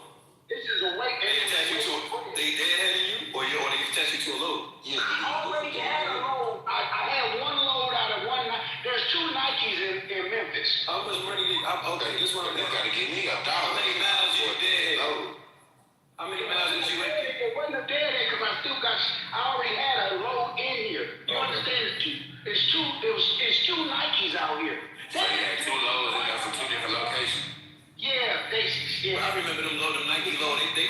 this shit as a high value load, didn't they? They didn't do it right, man, and that's why I had to come back because it was a lot of Yeah, niggas some shoebox. I went size 11. Nah, that's the thing. You can't go in there like when you do them Nike lows. Oh, they put them on. seal that shit up. Like sales on there. yeah, it's like a whole type of shit. Like they market it as it's a high value load. They don't handle it right. But you know all that shit. You know what tripped me with that shit, bro? I mean, the Nike ain't, bro. These is $5 shoes, my nigga. It's the perceived high value. It's less than that. It's the perceived high value of it. You know what I'm saying? They don't crash out if they knew that it was a fucking trouble. I think. They make them bitches in sweatshirts. Comes out of this one that I'm at right now. Thailand. This one right here got all the shoes. Cause I was talking. Nigga, you don't know what shoes is on it. They don't never tell you what shoes is on They got it. Steve Madden back there talking about they got all of the shoes. Some fresh ass shots. I said you got Your ass is moving haters. They don't tell you what shoes is in there. Your ass is moving haters, nigga. You don't know what you for. Oh my God. They not even. So you telling me on your BOL, they say that they got some shots on there. Right. They don't You don't say that on the BOL. They don't say that on the BOL. How you mean it? And what you talking about? You spoke to the guy not even supposed to tell you what's on there. The guy don't even know what's on there. How the fuck he know what's on the back of there? I'm telling you. Fuck what you asking. He guarding trucks. He don't know. The guard ain't there when they loading up the truck. See, there you go again, bro. Just be talking, bro. I told you, man. That's one thing. Don't cut in that trucking, man. Get no nigga flex. Listen, me, I was just about to say that. I was thinking on these trucking niggas ass on his back. Captain, boy. Everything in the United States is coming out of Memphis. Mostly, it ain't coming out of Oregon. It's coming out of Memphis. Man, you ain't I know, nah, you right about that. They got the Memphis Nike, cause I was doing the Memphis Nike loads and shit back like 8 years ago. I was taking turf and shit to a different high school. I told I know y'all, they ain't finna tell you what the I fuck. told y'all niggas, I went to Columbine to the high school. Yeah, everything in America is coming out of this goddamn thing. When it comes to Nike, fat boy. Motherfucking crazy face motherfucker. When it comes to Nikes, This nigga look like he got a brisket head with waves on the top. you can't even wear Nikes. Your feet too big. The fuck you. Nigga wear 17, fat feet ass, gout feet ass, nigga. Got with it. He got with it. Carried it around. Oh, stupid foot ass, nigga. And then this nigga, I don't want no smoke, bro. I ain't even move. I don't want that. Nigga got gloves, so This nigga called him stupid foot. Yo, this nigga red as a fucking fool. He wanted today. He wants something today because I was chopping his ass up 2 days ago. Bro, you was never doing. Listen, I was chopping his ass up. But Bro, you ain't never chopping red, bro. You be cooking your ass. you went in the room. It was early in the morning. Nobody was saying your shit don't be all the way done, but you be cooking the fuck out of you, man. nobody would never ever agree to that. Even if you ask them right now, did that happen? They would be like, no, fat back. I don't think so. But this was in the room. Flawless was in the room. She was in the room.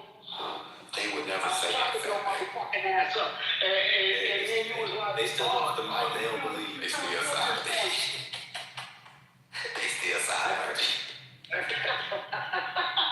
I just don't feel like People was asleep.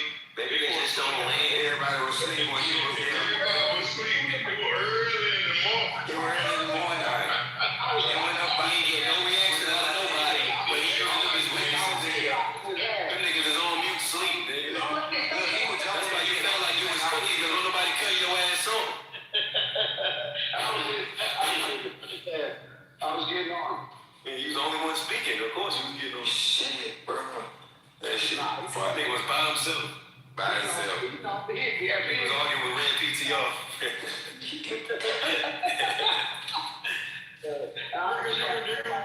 I know, really, to be honest with you, I'm a little upset because I had to drive back here 4 hours. 4 or 5, it was about 4 hours. Well, you getting paid by the man, shit. Stop lying. Fat ass nigga. They jerking you. Yeah, They jerking you with that shit. I'm pissed off about this. So you just fat for no reason. You're not even getting paid for it. I stopped there, you know what? I stopped and got me some Mexican food and shit. You just big. It's like the truck is pizza games going. They go to Mexico. Some enchiladas They and trafficking kids. tacos and shit, just something to make me feel a little better. Comfort food, huh? Yeah, that's what your stomach say. Little fat nigga ease. That nigga stomach look like a coffee table. Fat stomach ease ass nigga. Nigga, your forehead look like a motherfucking Your forehead long as hell. I ain't smooth. Your shit look like an expedition windshield with a long forehead ass nigga. Fuck you talking about? I ain't smooth today. Cable box forehead ass nigga. Nigga, look at your PDR, nigga. You look like a broke Jaheim, nigga. Nigga. You like Jaheim because he put that woman first, nigga. That's how he showed up looking like you, nigga. And listen, bro, where the fuck is your hairline at? It look like a nigga razor. Nigga, why the fuck is your forehead red at the top? Nigga, take the red. Nigga, I'm from America, nigga. What you mean? Nigga, take the red. Your name, that's his forehead. A nigga, listen, bro. A nigga took a razor and shaved that nigga hairline off. That nigga got the $10 glasses with the top of it. That nigga glasses came with his chain in a packet, a plastic bag.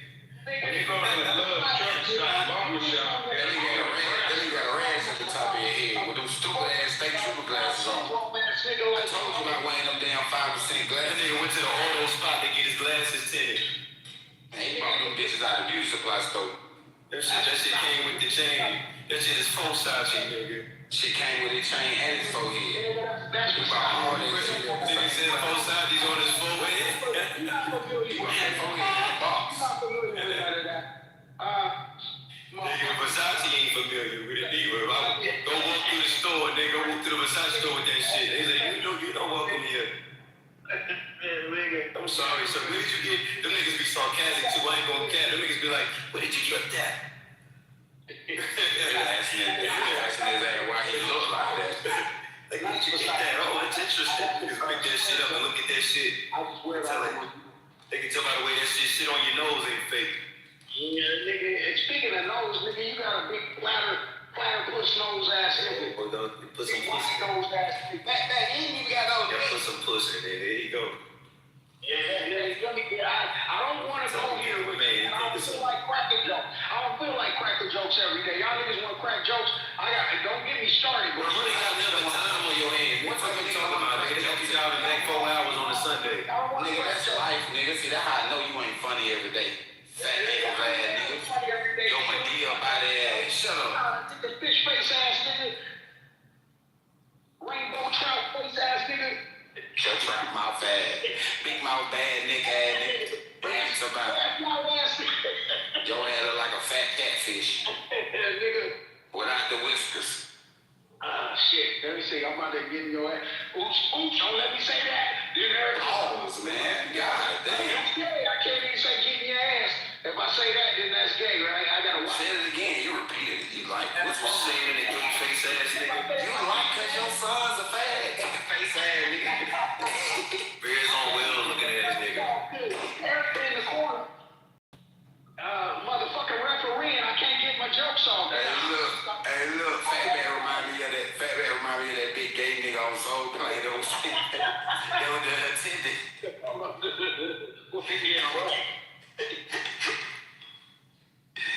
Damn, Fatback, that fucked up.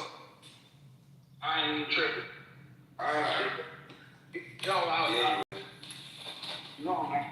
I ain't tripping at all. Shit. I gotta step on it tonight, man. I hate this, man. I'm gonna have to drive for hours to try to catch back up. You need to run for some hours.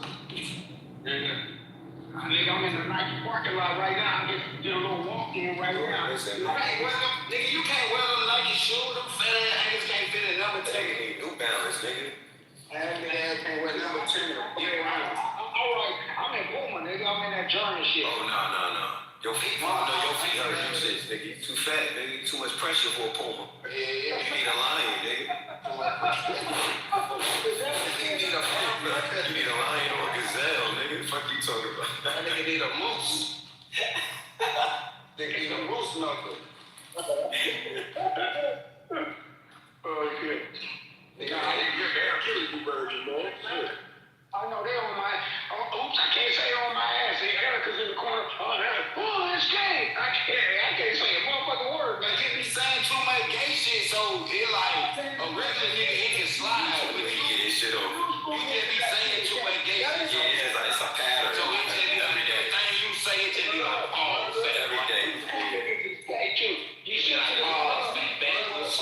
chop. What up, brothers?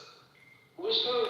That nigga came out of church and shit. They just told that nigga he was gonna win this week. He ain't feeling that shit, boy. Nigga, I ain't your brother. I'm white. They said, God. That nigga said, hell yeah. I identify as a rich white man. Well, hey, whatever. I guess you can do that nowadays. I ain't your brother. That nigga trans financial.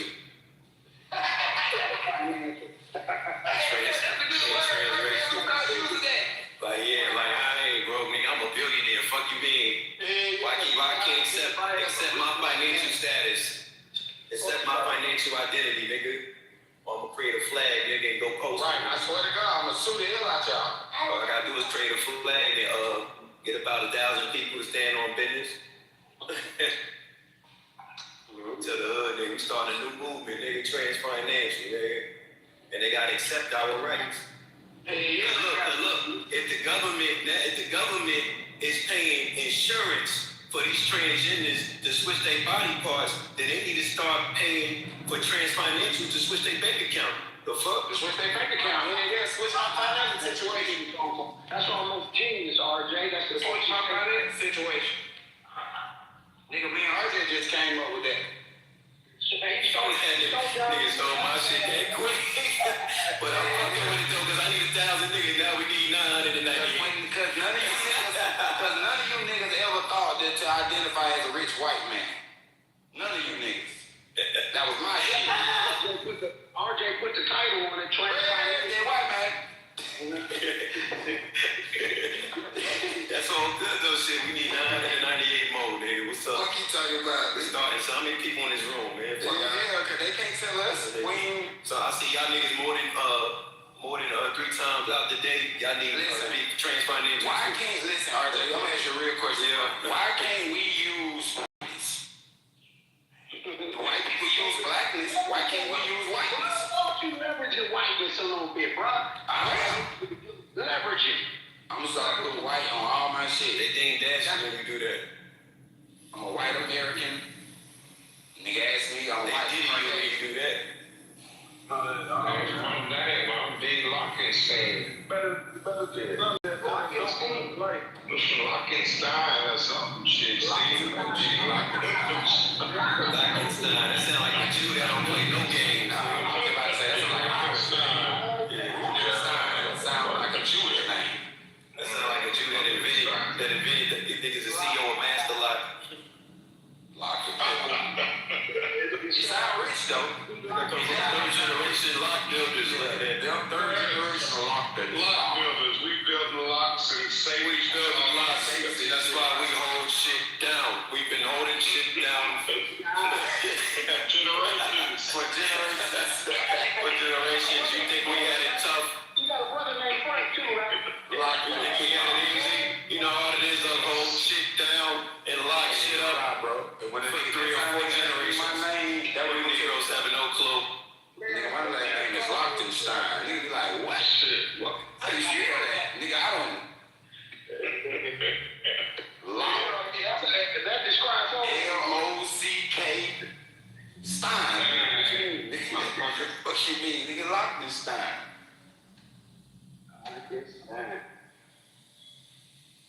Man, y'all pretty wild. Hey, but that's the thing, you part of the, I'm the Lockensteins, nigga. You the Lockensteins. You had to change your name after we freed y'all. Like Bernstein, Bernstein. We switched it up, because we didn't want to identify as y'all niggas. I'm the Bernstein. Steins and the Steins. Steins and the Steins. Yeah. Hey, I refuse it. I'm a Stein. Oh, D-Lock, oh shit. D-Lock, one of them. Lockenstein. D-Lockenstein. Lockenstein. The Bernstein, Lockenstein. I think you're a scammer, bro. I'm a Bernstein. Who was scamming? Who told you my business, bro? Oh, shit. I said, who told you? Yeah, I'm a scammer, man. What I can't do with it. I would say, what the fuck? Who told you my business? What did I sell them? What product? I never asked for anything on that. I never had my cash out up here. Stop lying, bro. Been on here for 5 years, never asked for I know anything. you did. I know. What am I selling? That's what I'm saying. You scamming. What have I sold? Just now you talking about you need 900. Tell us how you scam so we can move on. That nigga said I'm always trolling. He said I'm always begging because I got 9 and 98. saying? We can join This ain't no room like that. There's some real good people in here, nigga. Nobody wanna invest in nothing you got going on. He never said that he was trying to make us invest in them. I'm not about to go back and forth with a nigga. Nigga, Frank Ocean named a song about you, nigga. Fuck, I like going back and forth. Ain't with a Frank Ocean ass nigga. Bro, I've been knowing RJ for years, bro. That nigga ain't never tried to sell me nothing. I done talked to this man on the phone. Like, this man ain't never tried to sell me nothing, bro. Like, what are you talking about? All hood, bro. He ain't changed nothing. Look, 5 Where he from? people still black people still from what? You can't stop nothing. Where he from? RJ, you can't stop. You ain't no leader, nigga. Where he from? RJ ain't no leader. Look, don't worry about all that I'm saying. All right, I'm not a leader. I'm not a leader. I'm not a leader, but you're a liar. So what's next for you? What's wrong with what I'm saying? You ain't no leader. You lie. You a liar though. I'll never lead. You always lie. So what's next for you, nigga? What's next for you, Goofy? You ain't exactly. Here come that song that I call you out because you was scam. Yeah, you a liar. You ain't no leader. You a liar. You ain't tell me what I'm selling, nigga. What I sold to you. What was my product or service that I provided to niggas and they say that I owe them some money? Want to buy? What did he sell? Because I want to buy. You know what I'm saying? Yeah, go buy it. You know what I'm saying? What did he sell? Because you want to buy it, go ahead and buy it. You gay ass nigga, what I'm saying? Hey, yo, Nike, you crack, don't you? So okay now. All right, nigga, open the door. It's live, Nigga, open up the door. You know who I am, bro. You go ahead and jump, nigga. Go ahead and jump. You don't want your situated looking ass in here. Ain't gonna try to goddamn. Go ahead and jump about. Go ahead and jump, nigga. Since you smoke crack. I thought, man, you ain't no black community. You smoke crack. Nigga, you for self, bro. Samuels, don't you smoke crack? You for self, nigga. Your ass sleep on the train. Yeah, that's what I thought, nigga. Shut up. What's going on? What's up, nigga? I don't know where this nigga came from, but I got me a new Red, I'm not talking to you, Red. I'm talking to RJ, nigga. You always trying to jump in the door. Other people. Hey, that's what niggas do. Like they have to get You shit. bad, you beta. I love him. You bad, you a woman. He mad. Get off of it. Stop saving men. Go ahead and go on here. I mean, I can't believe y'all spent too much time with the terrible energy. All right, can we get back on topic, please? Pretty please. Anybody? All right, I'll find something. In the meantime, in between time, let's see who here. No dog, my RJ, any of y'all. I know y'all can put together an intelligent. Oh yeah, we really were just talking. We weren't even really just. That nigga just came in and just started talking shit out of nowhere. I ain't gonna lie, we really was just. I don't understand the smart did it. I thought it was the cookout. This ain't the cookout. Somebody change the title to the cookout. You know me, Eric. I like to be petty. I would have kept it going, but like, yeah, I'm going to the 40 acres in a mule. I'm taking over the bar. You can't beat me up. So you'll be alright. But yeah, Eric, he did it.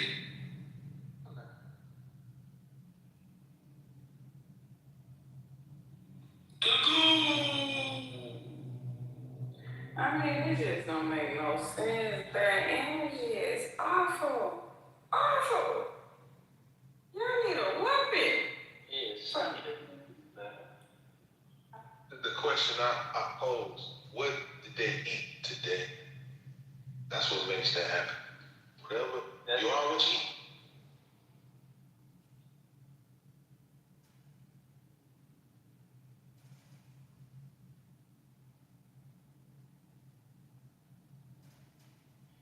Let's go down the list. What y'all eat today? Me, I had that honey chicken biscuit from, what's it called? Restaurant, honey chicken biscuit. Want some hash brown? Oh, ate that about 4 in the morning before the sun came up. Then I had 2 things of water for my quick fast. Well, I don't call this a quick fast because I'm hot today.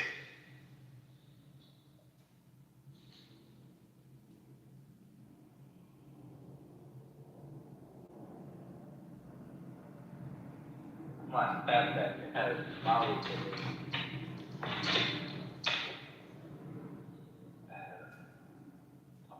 Wilson. Purple shit, some bullshit. I need that. My honey chicken biscuit from, what you call it, lab meat, real meat. What happened? Did I eat some good food? Nah, you can deal with that. I just ate leftovers, that pizza, chips, tomato. Oh, man, because y'all struggling, man. Okay.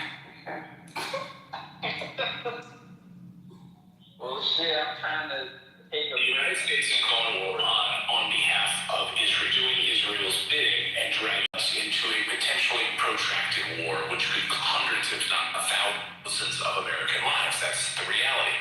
This is not going to be over in 4 days, which is what the administration would like you to believe, Israel would like you to believe, with this massive sortie of American ships and Israeli aircraft. This is not going to be over in short order. In fact, we are now seeing the fruits of that. The Straits of Hormuz being closed, an energy infrastructure war that could be devastating to the U.S. economy.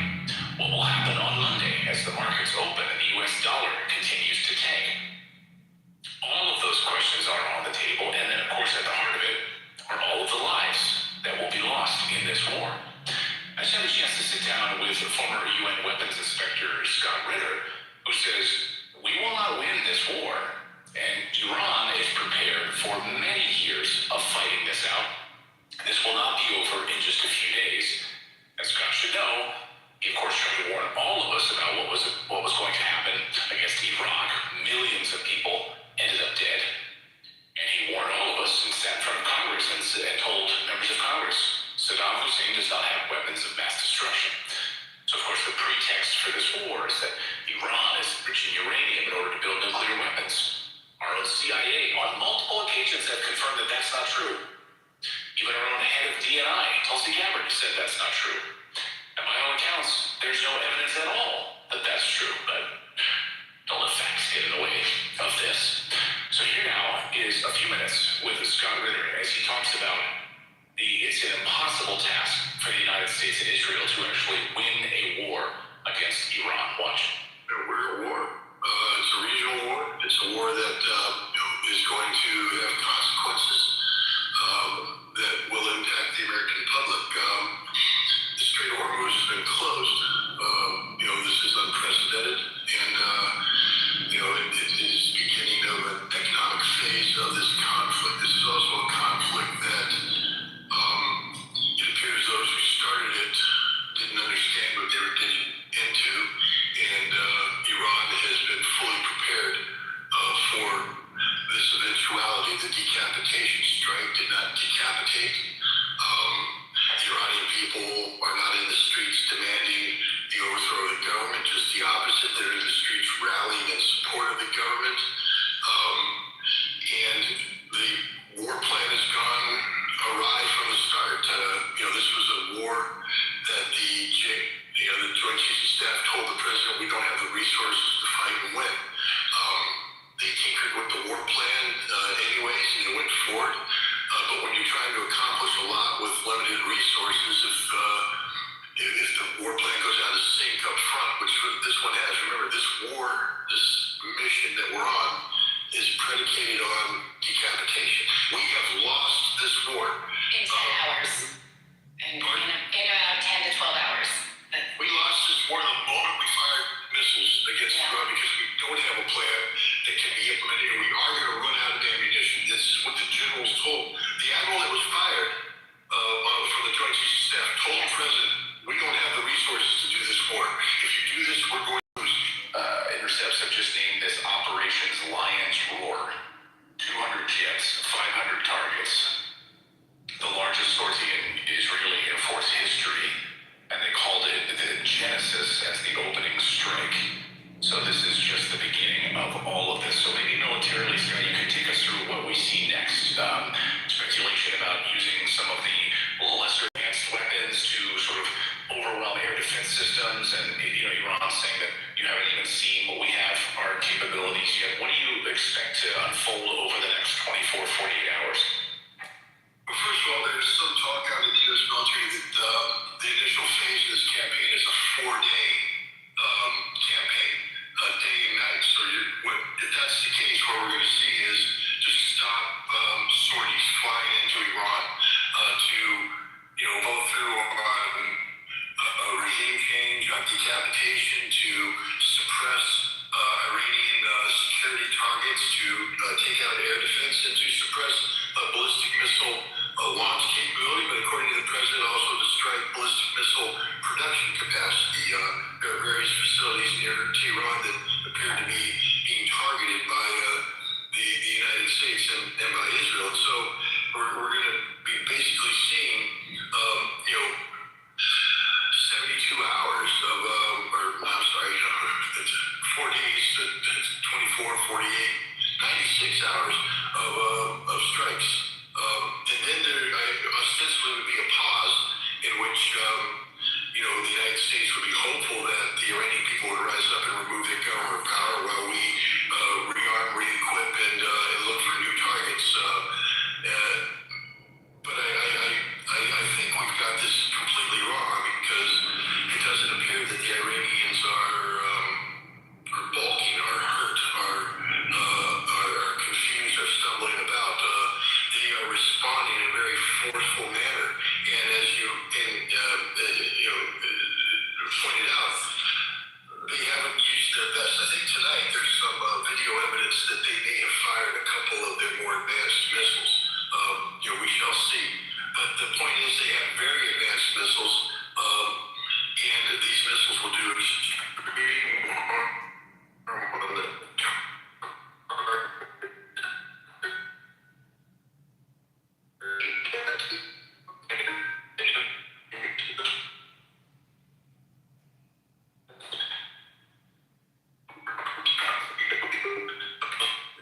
Matrix, Erica.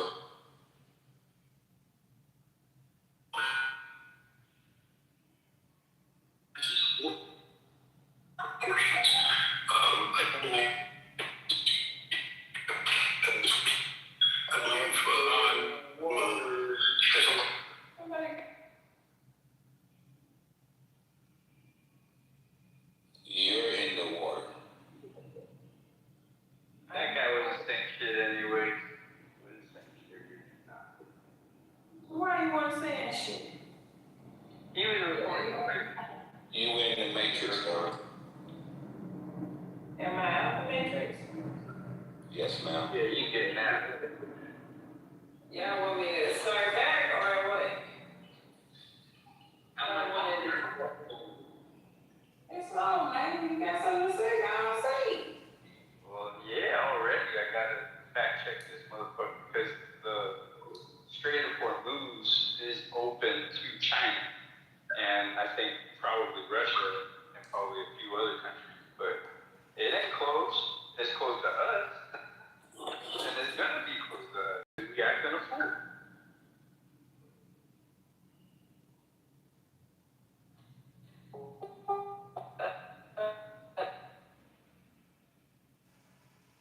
So how long can America go without supplies from?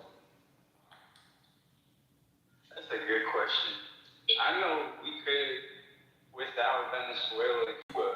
So the fact that they just doing siege warfare to take copy and paste just tells me they're too lazy to set up independence for ourselves. So they're just gonna take whoever can't fight.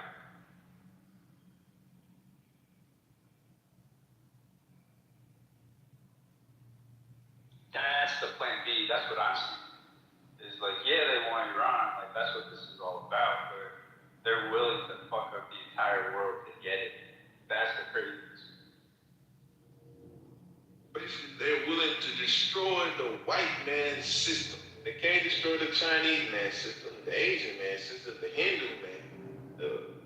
They think they can. They're crazy. The African system. They can only destroy the system that they set up. What the Rockefellers do. Latin America, yeah. That we're a part of, they're willing to wreck it and do a reset. How you say, a whitewash reset, yeah. So I think that's when they drop the ball. Once they drop the ball, we can be free. To say that they're gonna re-establish it and they say, oh, get back in line, Negroes. I got you. Come work for me. I don't think they can do that after going. I agree, because Latin America ain't enough to get the world on board with Disneyland. Like, it's over. It's corny.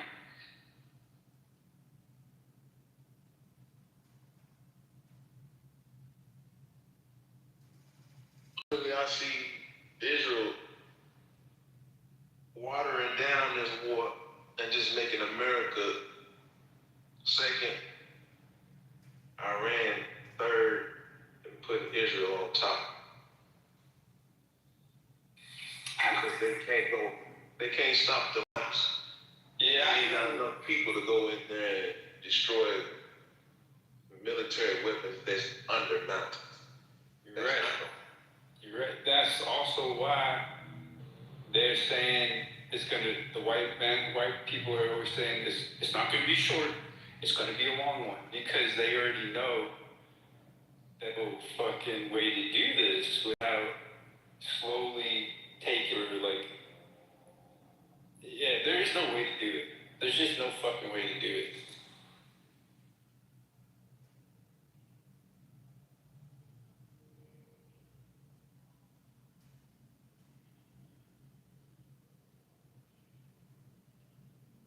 We're gonna watch some serious regime changes happen before that ever happens. I tweeted that we're really watching the world stop the entire period because we don't want to send ground troops, which means we don't want a military. We don't want to fight.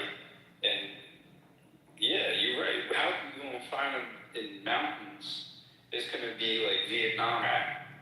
That shit's gonna be a fucking. Hold up. I just heard what you said, but don't they have technology that can look through that shit? They just discovered the 8 pillars up under the pyramids in Egypt. You're right about all that. We got technology, but we don't have any drive, motivation, testosterone to do anything manly enough, like set up our own independence. We should own our own money. We should own our own shit and be like playing like Israel, being a little bit, whining, saying, oh, I don't have enough. You know what I mean? Like, we're complaining. We can do so fucking, if we just focused on water alone, we would be a giant in the world. It's just like, nobody wants to be a leader. Nobody wants to be daddy. Nobody wants to do it because they've silenced their women for so long. They know it's too much work for any man or group of men. That's what I'm noticing as I get older.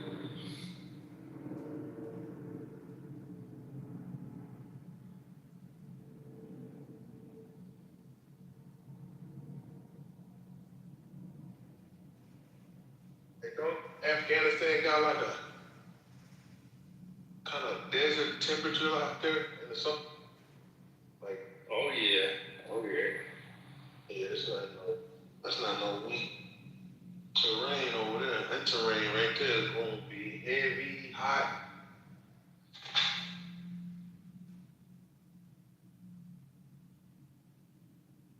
In line, that's some hell of a set, you know. That's Iran, man. That's like you said, that's like Russia, but it's like sand. For real, that's a good analogy. That's how tough they are. Yeah, we are playing with ourselves, just playing with the idea of fucking with Russia, fucking with China, fucking with Iran. Like, why can't we just all get along? Like, why can't we just build? They trying to make what's the word? A conflict, a fight, an argument. They're trying to argue out of the discussion. We ain't never been in an argument with any of these motherfuckers. Like, that's why it's such a good big brother, because look at all this devastation and shit, and not one came to America. Like, we really do have to pay attention to the false flag attacks, which are many, and it sounds like all the false flag attacks are going on around the world, not here, because they know how smart we are. But it's crazy how involved we all are right now with this military.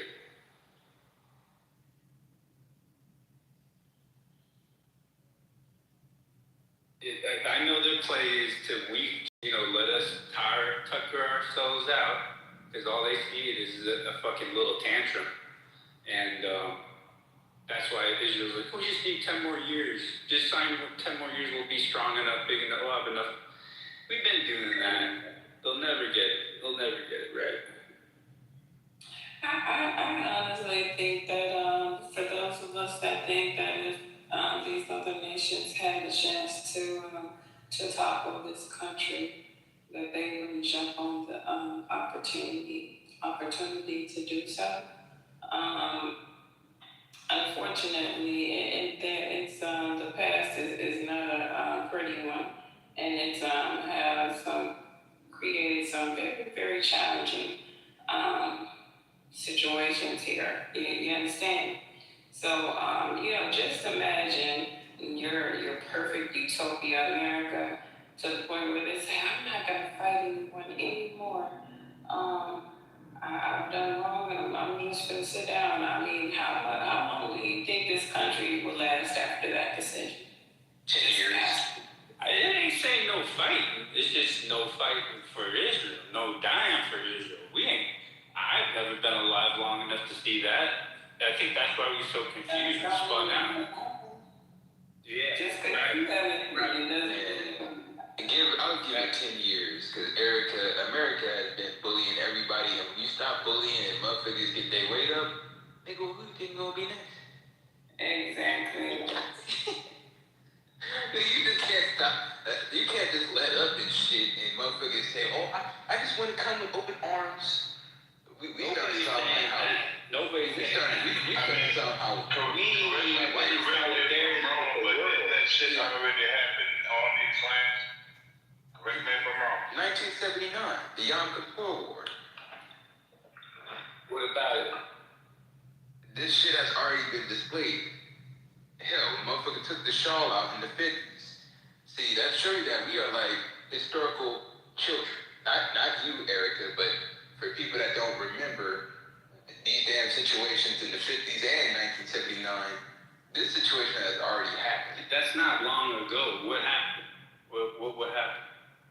The hostage situation with Jimmy Carter, where the hostages were supposed to be pulled up and the helicopter blew up right on national television, global television.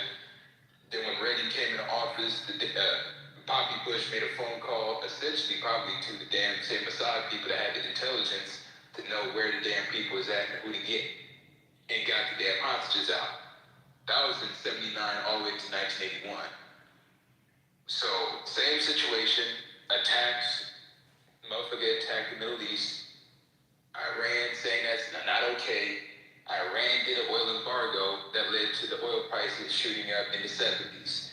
Essentially the same scenario, different component. Motherfucker take out a regime, put a new regime in, take out the regime, put a new regime. Same metric over and over and over. Yeah, theft. It's just Israel stealing, and they're using Respectfully, dog, can I just ask you a question, man? Why are you trying to make it personal? Do you know, did I make it personal? You asking, what's up? Ask you a question. Big dog, don't you realize also consider Israel as well, because we are the Western powers. You keep making it as simplified as Israel, and we are the Western powers. Listen, brother. No matter if we like it or you're not. Witnessing it real time. No matter if we like it or not. Crypto or not, whether you are still considered the Western powers. No, we're not. Yes, we are. What do you mean? United States, UK, Canada, anybody. I'm not lumping that in with the big Satan, little Satan shit, because. But it is all lumped in, man. They all see us the same, bro. It is what it is. That they do not, and if they did, they would. It's all the same. It's all the same. The enemy powers of Iran, China, Russia, all call us the Western powers of evil.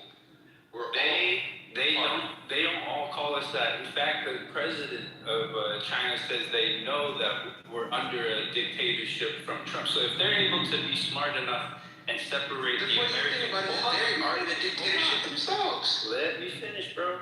If they are smart enough, right, to at least publicly admit we know the American people are not the same as this administration. They are obviously smart enough and have the foresight to prepare, plan, and strategically attack and abolish Israel. They definitely are equipped. Physically, financially, mentally, emotionally, you name it. Sexually, they are ready. Fucking God. They need people like you in order for their opportunity to be what it needs to be, right?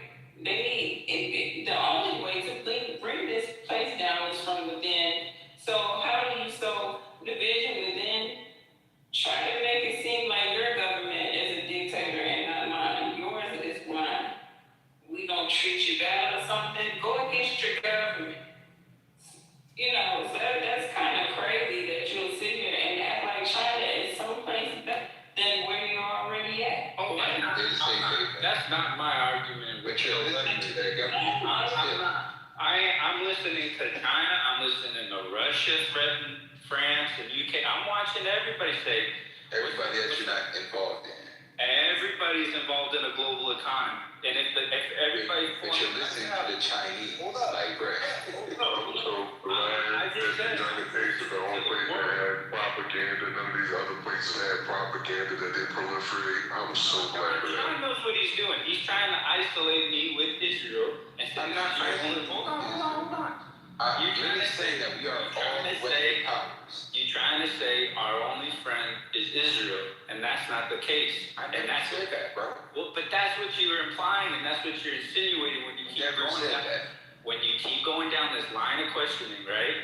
Where you're like, well, why are you listening to this country? Well, why? I'm just going to ask this, man. If that's the case, and we are Israel's little bitch, then why won't you move to China? Mainly in China. That says more about your mindset than to do about my mindset. Because I'm not a little bitch to nobody, right? I'm not a little bitch to fucking Israel. They're at the top of the list, okay? So the fact that you're willing to run away is like Nathan's mindset to run away to Mexico. How's that working out for Nathan, by the way? You know what I'm saying? We can map about for the immigrants. We cannot pay himself. And I thought you were in Georgia. He's in Mexico for his job. What kind of shit is that to say? Like, you punch it low. You punch low. I'm punching low because I know what time it is and I knew what time it was. I'm not gonna be nice if life ain't slowing down for me. Man, and that's the problem. We got too many schizophrenic niggas talking. Like, water is now you're a victim. Now you're a victim. Oh, okay. No, I didn't say nothing. I didn't say nothing wrong. I didn't say nothing out of line. I didn't say nothing. I would say it in front of the nation himself. And I did ask him that first when he first popped up. So you don't gotta fucking defend. He's a grown man. He defend him fucking self. But it's not that job's a decision. Is that job not a decision, y'all? Just like joining the military? All right, come on. It's okay. All right. Thank God that y'all run that government. We'd have been taking over. Listening to China and shit while China trying to dominate for number one kids. Number one. I don't wait for a man. I run my government. This is how they can do that. He's manipulate the niggas because they know that niggas has went through so much in America that niggas will love to see the downfall of America. That's not true. That's not true. Listen. Yes. The military trains us. Listen. A lot of y'all listen to jail. Listen to IRGC more than you actually listen to anything that's gonna challenge your viewpoint. And you making everything about Israel, nigga. This is to cut China's oil supply off 40%, bro. That shows that you guys don't understand military strategy at all. You only understand really military strategy. That's the issue. If you're not using 40% of the energy, then that means that they have no ability to resupply. Isolating yourself. You ain't got no plan if the white man go bust, Sean. What do you mean no plan? If he lose this monopoly game, you in the white man finish. Right. Actually, got more. That's what you be talking about, man. Because black man is not making no nervous. Black man is not making no nervous baton. The Russians and the Chinese will just snatch the shit. Hey, but the black world finance gonna be fine. You in the white man world gonna be fucked up. up in America. That's Most of the niggas get is from white people. Yeah. Stay over there with the white man. Stay over there with the white man. You niggas refuse to build your own shit even when there's opportunity to build your own shit. Then what are you building? Bullshit. Then what are you building? If you build what are you doing? Hey, I got real estate portfolios. Oh, you got more than you got. You live on a fucking shack. It's gonna go zero. Now what? You ain't building shit. Now what? Your shit is bored up in a portfolio. You can't touch it to 2020, 30 or whatever the hell you gonna get this shit out. Sean, long term, what's your goals long term? You want to talk about money? Y'all niggas want to this hell, bro. Why y'all fucking with shots about gold? White man, I mean, because you gotta know that it ain't gonna be a sudden demise for y'all. Because they gonna say he was a good nigga and he was a bad nigga. Hey, would you stop talking, man? What's wrong with you? They gonna be like, this was a good nigga. He was a bad nigga. I don't care if he was last in America. He's still in America. How you get down there? Goddamn, boy. That's what I'm trying to figure out. Man, let them kids out the stage. Look, I ain't seen nothing in here crazy. You got broke niggas that didn't earn shit, don't own shit, talking about me, Mr. and Water. Mr. Water. And I own property. Stop Nigga, I'm doing better than you, fool. You can never win. You can never win in the truth. What you doing with that property, though? They don't end it. You better do it better than me. Nigga, I'm doing way better. That's none of your Doing with that property. Yeah, I'm doing way better. Hey, yo, I don't know why they could be a motherfucker. that's private property. Private property. Where you We're talking about building for the community, and you was Sean was challenging you, saying you ain't building nothing for the community, and then you ask him what he's building, and then he said, I got my portfolio, and it went personal. You guys are talking about building for the community, not individual. I got mine and got yours. And that's why they said we're going to white folks. Shit up now. I'm not twisting folks shit up. I know what I heard. You just repeat what you said. Your damn mic so motherfucking loud, I can't tell what I heard. I'm still trying to get my goddamn hearing back to calibrate. Yeah. They was trying to say that I'm with the white man, and the white man, I ain't got no plan. The white man crumbling shit. Like, nigga, we all in America, fool. In the same damn system. Well, we ain't talking about that damn system. You ain't on playing and sitting down at the Rick poker game, bro. That's why.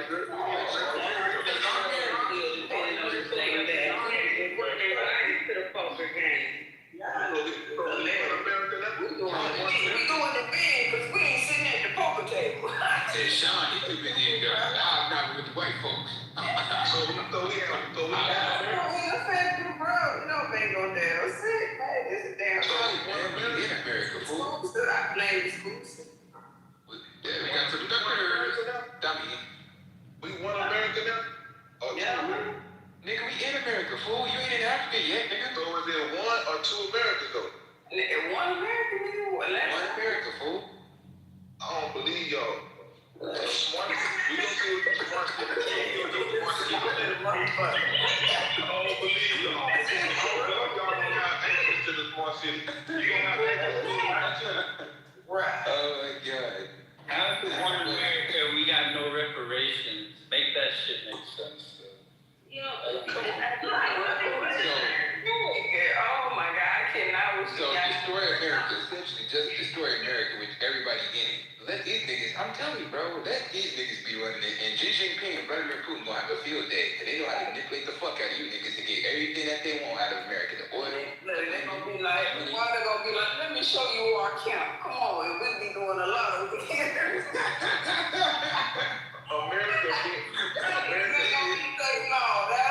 Vladimir Putin don't even have to shoot niggas yet until they get the damn shit. Nigga, you burning up everything. Son, the reset is the same thing as being destroyed. Am I crazy? Ain't no reset, bro. Why you don't listen to him? He ain't got his money in crypto. So what's the difference between? Nigga, I got stock money, bro. And saying crypto. Why the fuck you keep saying crypto, bro? Cause you used to sell it on here, fool. That's why you talk so fucking much. Saying nothing. I give y'all stupid niggas information. You better leave water alone, he might cut you. You know what I'm saying? Yeah, and I'm gonna shoot his ass. Oh, damn, boy, gone too. I'm just going shoot it. This is a nice break. God damn. Nigga, what? Nigga, hell no, you better not run up. He is some old homeless vagabond. Yeah, so. Even proud Americans, they're going to fight, we shoot our head. I know. Nigga, what? I be my second minute. Ain't no more fighting no more, huh? Nah, nigga, I ain't got time to be boxing. That's the thing. I ain't got time to be boxing. Hey, I believe that saying about if your life was hard, you'll be more productive. Yep.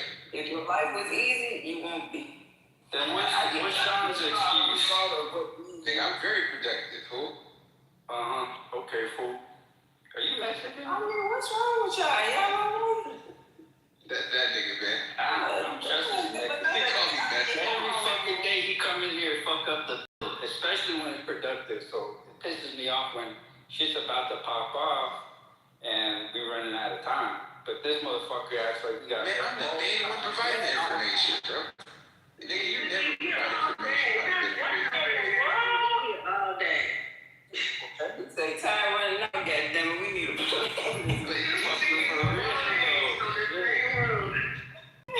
But he wasting time. Like, he focusing on Israel instead of getting your money up and actually have a strategy for the next 4 years. That is the strategy. You can't even think past Israel. What the fuck is wrong with your brain? You're the one that's thinking. You can't think past Israel. You gotta focus on China, nigga. That's the real show. Basically, if Israel fails, Sean fails. Apparently. damn, Sean. They don't know That's a low bar. I don't like I that. can't see that low. I don't like none of you niggas. Matter of fact, you should unfollow me. Unfollow me, nigga. Unfollow me. I know I have to be black.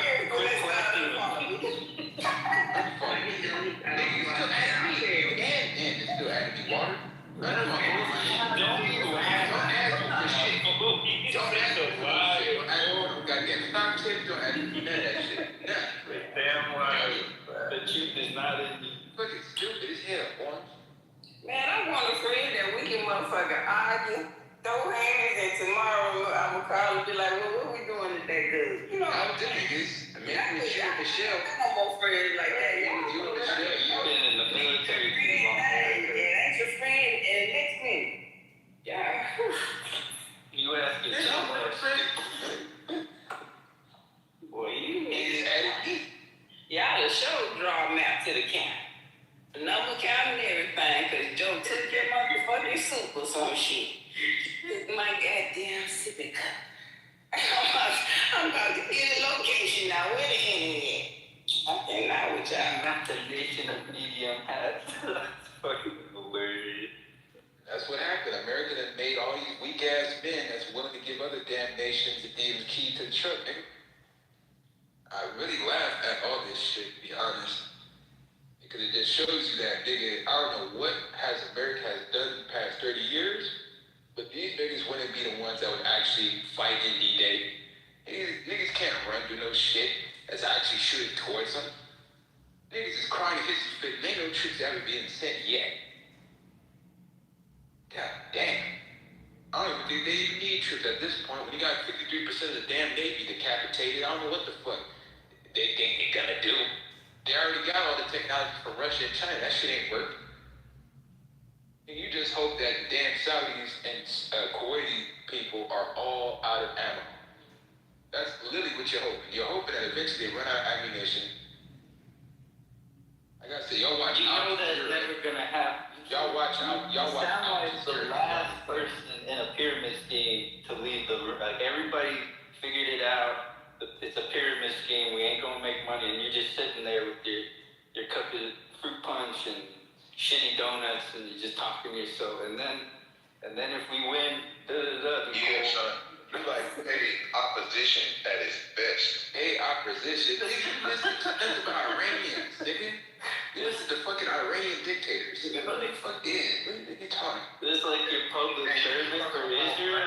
He's talking like BlackRock is gonna rule the world. Nigga, they already control everything, fool. That's your daddy. I mean, that's your sky daddy, BlackRock. Yeah, Nigga, you go to the stove. Daddy's your dad. You can't even use it. Hey, you go to the stove. Cause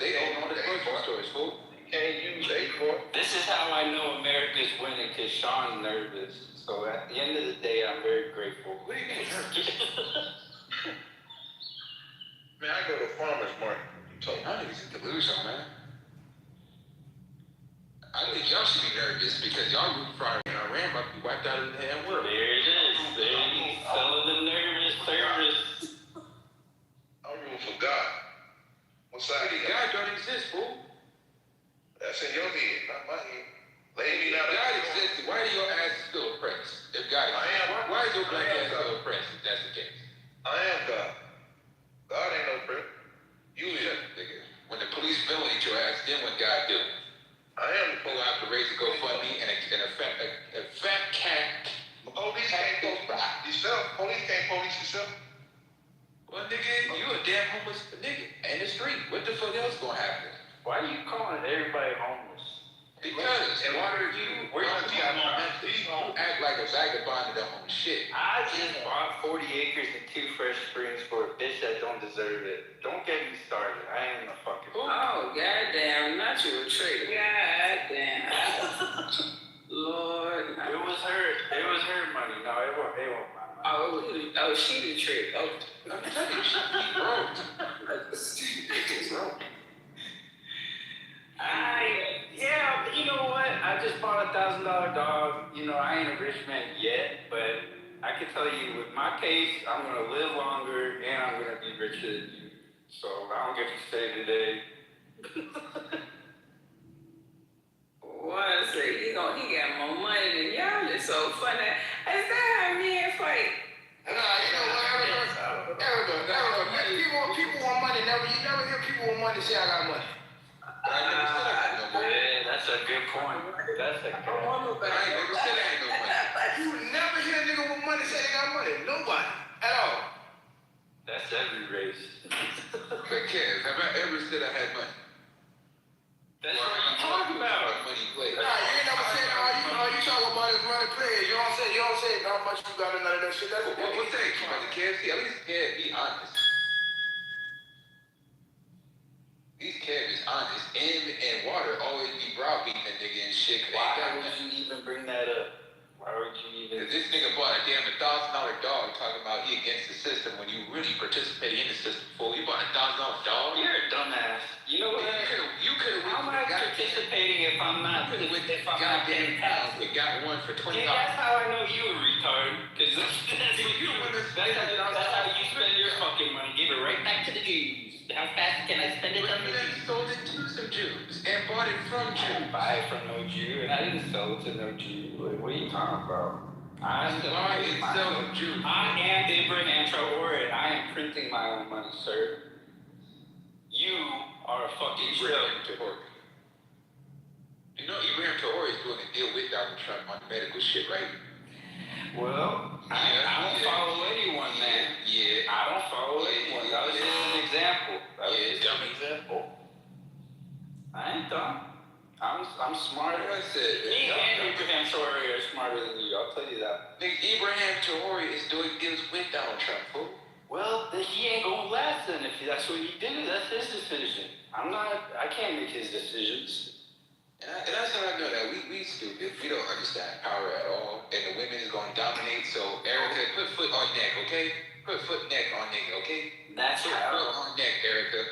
We gonna dominate. Erica is the damn woman king. That's what your issue is, brother. You're looking for one woman and one man to lead you through life, and it ain't going down that way. Nah, Erica run for you. If we have women represented, that's enough to be mommy and daddy of the world. Not saying we're gonna be perfect, but I'm gonna say we're gonna have all the stress of Israel long behind us. If we simply just pass the mic in the government, not to the ones there, but get them all out, burn it down. We could do this shit this year. We could definitely do this shit.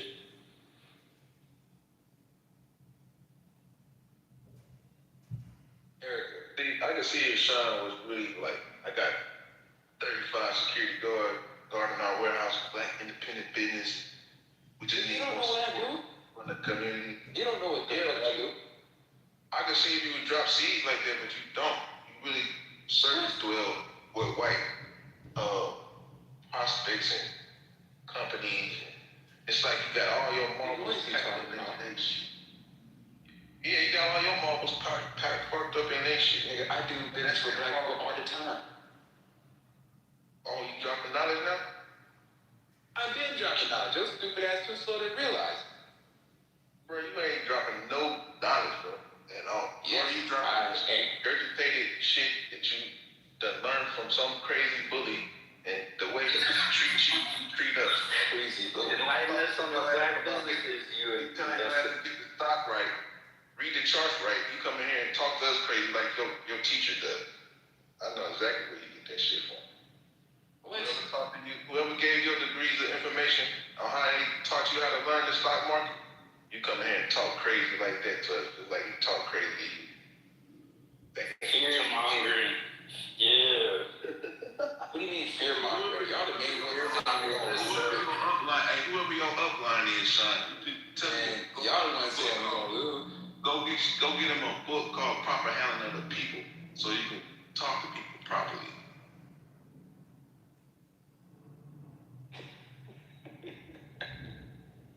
Yeah, I've never said this before, but I can honestly see Israel becoming illegal before cannabis gets legalized federally. And that's very comforting for me right now. So, more power to Iran. Fuck, get it done.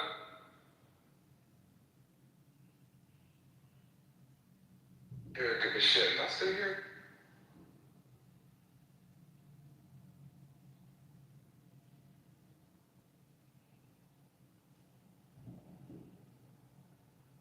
Bitcoin go to zero, Sean. What's the play? You don't have to breed dogs. You don't have to produce something. Hey, Sean, I'm here. Shit, I was doing a document. What you got going on? So I sent you the link, Erica, that we was talking about earlier. Okay. Thank you. You're welcome. What's the play? Do you buy more when XRP go to zero, or do you just forget about it? And shut the fuck up, bro. I ain't trying to talk to you. That's a serious question, man. Do you buy more at zero? Or do you say, damn, I lost $50,000? I'm not about to argue you for another 30 minutes, nigga. I'm just curious. Erica, please let me know if you got the link. And I'm gonna organize some more shit in a file. Yeah, that's a hard question. Still fighting. We got some dumbass niggas in this room, man.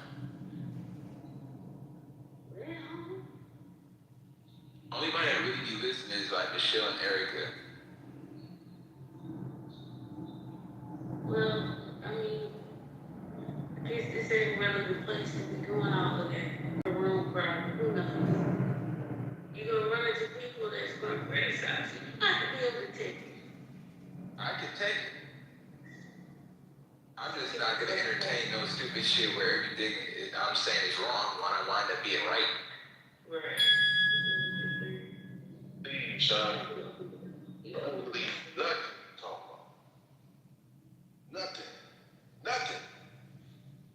Alright, nigga. Then shut the fuck up if you ain't gonna listen to nothing.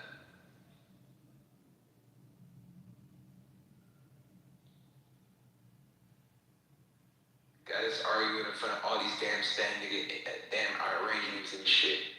Shut the fucking energy up the Sunday. Jackson's son, at the funeral, did y'all listen to him at the funeral? Yeah, he was pissed off about it. What did he say? You got it? I didn't get the chance to watch it, but I got it. I'm gonna send it to you. If you can play it, that'd be great. But yeah. Basically asked what politics to his dad's funeral and shit, and then all the Democrats got him dead and brought politics into his dad's funeral, so he was pretty upset with them and shit. Dang, that's messed up.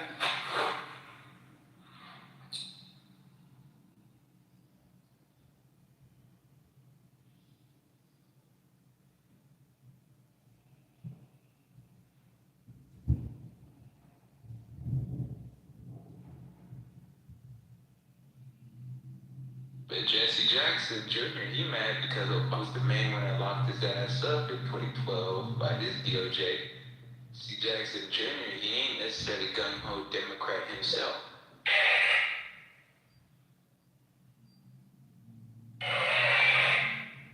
Listen, for several hours, three United States presidents who do not know Jesse Jackson.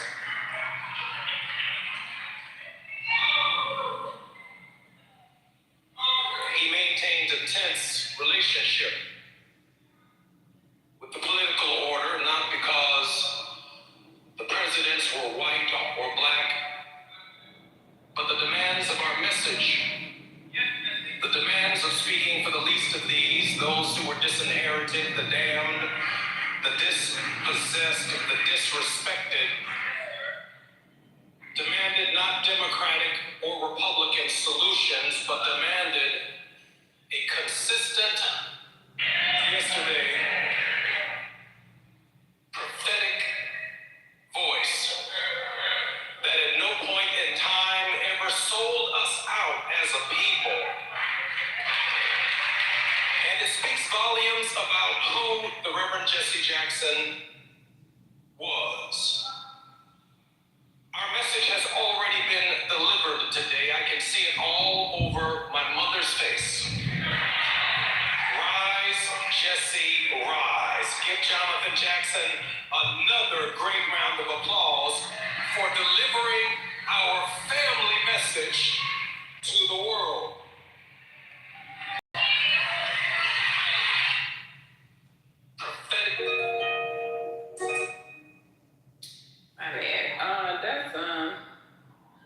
That's wild. Man, the presidency, he was kind of odd, but he's very well spoken. I mean, almost like they trained them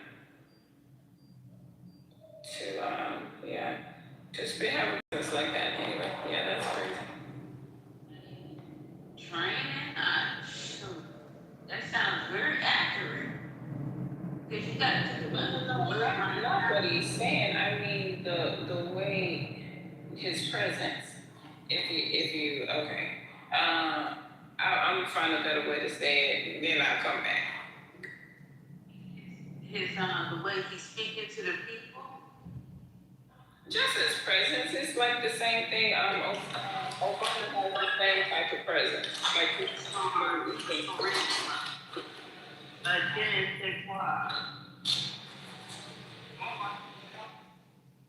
yes.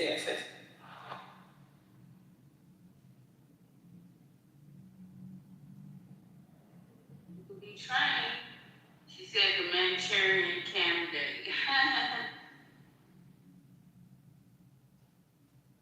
Yeah, that's why I was saying, Chris, but it takes a special one. You can have that gift of gab, but you gotta have that special in order for the shit to stick. And people just be, everybody don't get there. That's true. That's very true.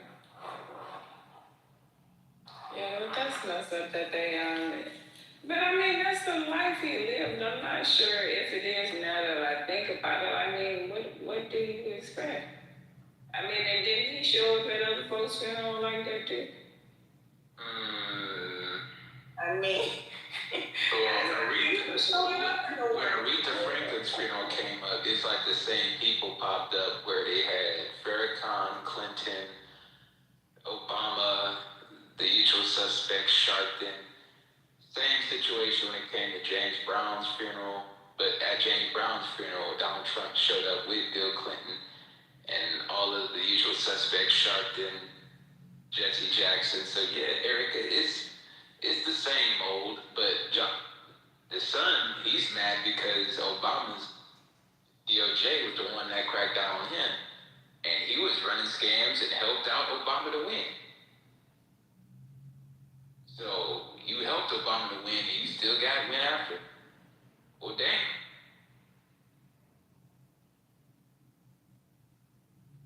I think the son's more mad because of politics. Yeah, he got locked up because of the Attorney General Obama had.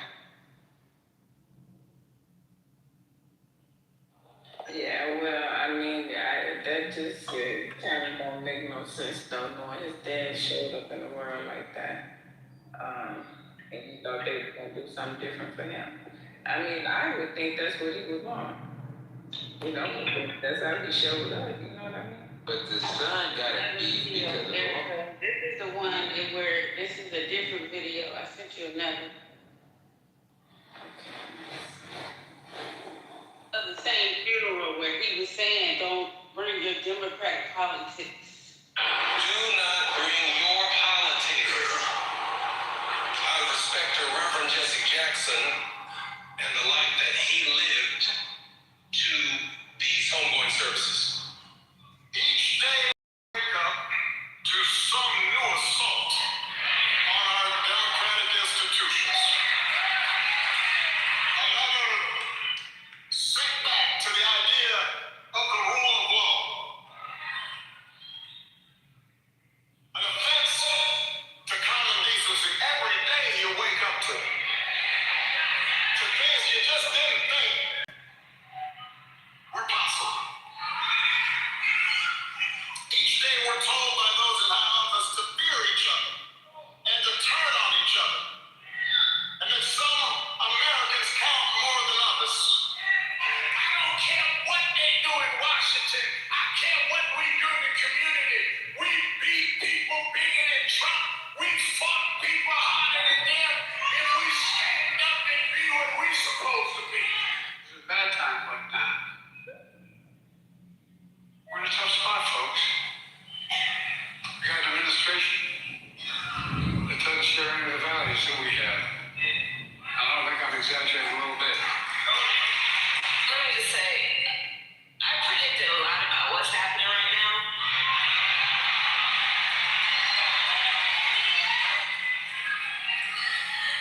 I'm not here to say that I told you so, but we did see it coming. Do not bring your politics. Hey, he said no, they all said F you inside. Oh my God. Wow. This is crazy. They was like, man, F that little like it's an opportunity because they all went up there and did exactly what he asked them not to do. Damn. But then again, No fuck given at all. but he should be very careful because they'll put his ass back in jail too. So, to be honest, yeah, he's pretty much in a hard rock.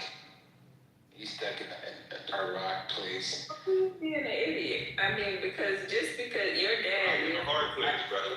I was just thinking that. I mean, his dad. But you guys know that he'll be arrested again. I'm literally talking. His dad lived this fucking way. He's being stupid. He's asking for fighting so unnecessary.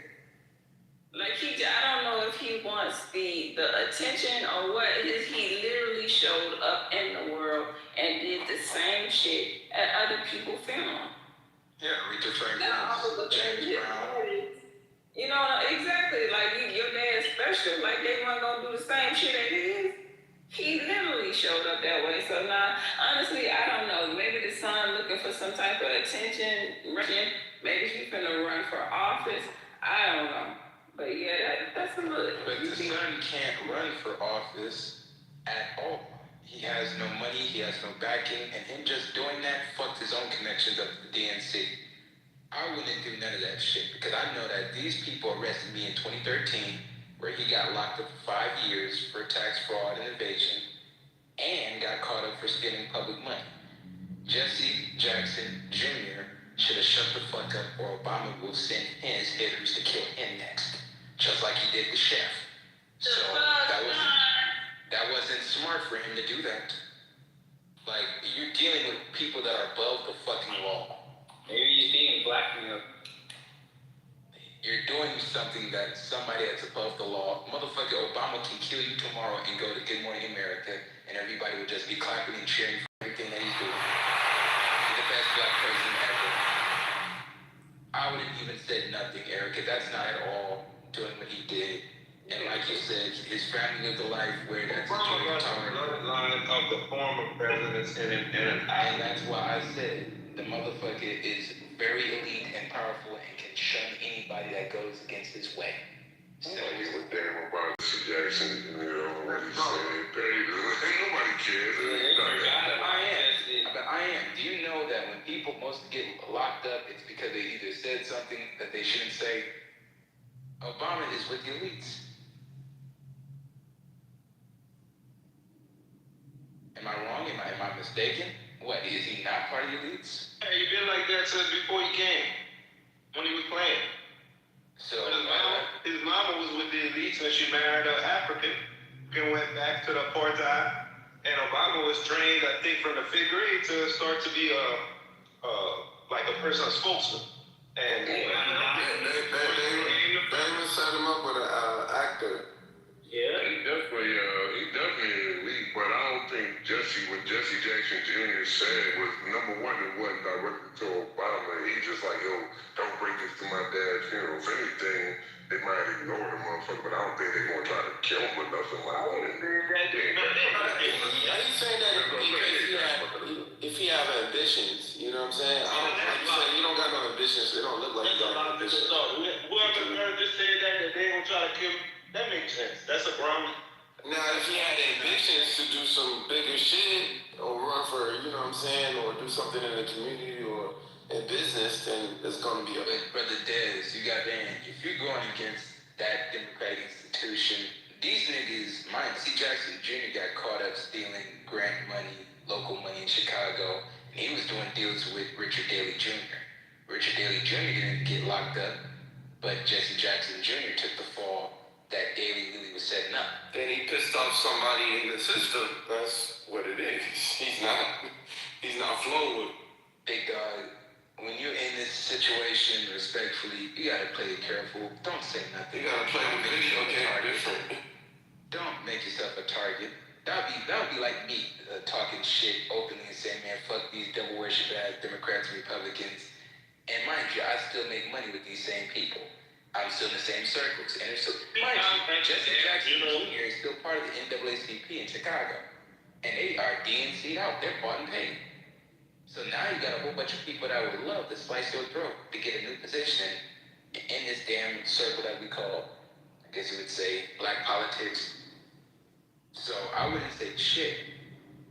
I would just not show up to the funeral before I said anything. So yeah, Erica, he is looking for attention, you know, and he got it. Because at the same time, Sigma pies over a lot of this shit. Big dog, ain't no black man in black America can defeat Obama. Simple as that. Obama's arms is too long to punch. But whose arms are longer than Obama's? Do we have to ostracize all the black politicians? We can't keep some of them for namesake purposes? No one. Goddamn. No one in the black community. Always someone. No one in the black community can What black man or woman can beat the Clintons? No one. The Clintons are disgusting. So what? But I mean, what we talking about, man? You always go left. I mean, Did Jasmine Crockett have a chance? you clearly don't understand what the man said. Just yeah, she's black. The hell was going left? Michael could do it. And the funniest part about it is, Obama hates black people too. He made sure and really went his way and made sure he didn't do nothing directly for the black community. Well, we call out Obama more than we call out the white people who do just as little. Matter of fact, even less. Shit, what about Jeffries? We don't even make the funniest part about it is, you shouldn't expect nothing from the cracker. But if we vote for him because he's black and he doesn't do anything because he's black, because they say they're gonna do something for the black. put you in office because you're black. So hyperfixate on the black people Should not make it. and not hold any of the white people accountable is nuts. Yeah, so what that That's psychologically weak. That's crazy. That means people living in America. You know the white man ain't gonna do shit for you. And that's the truth.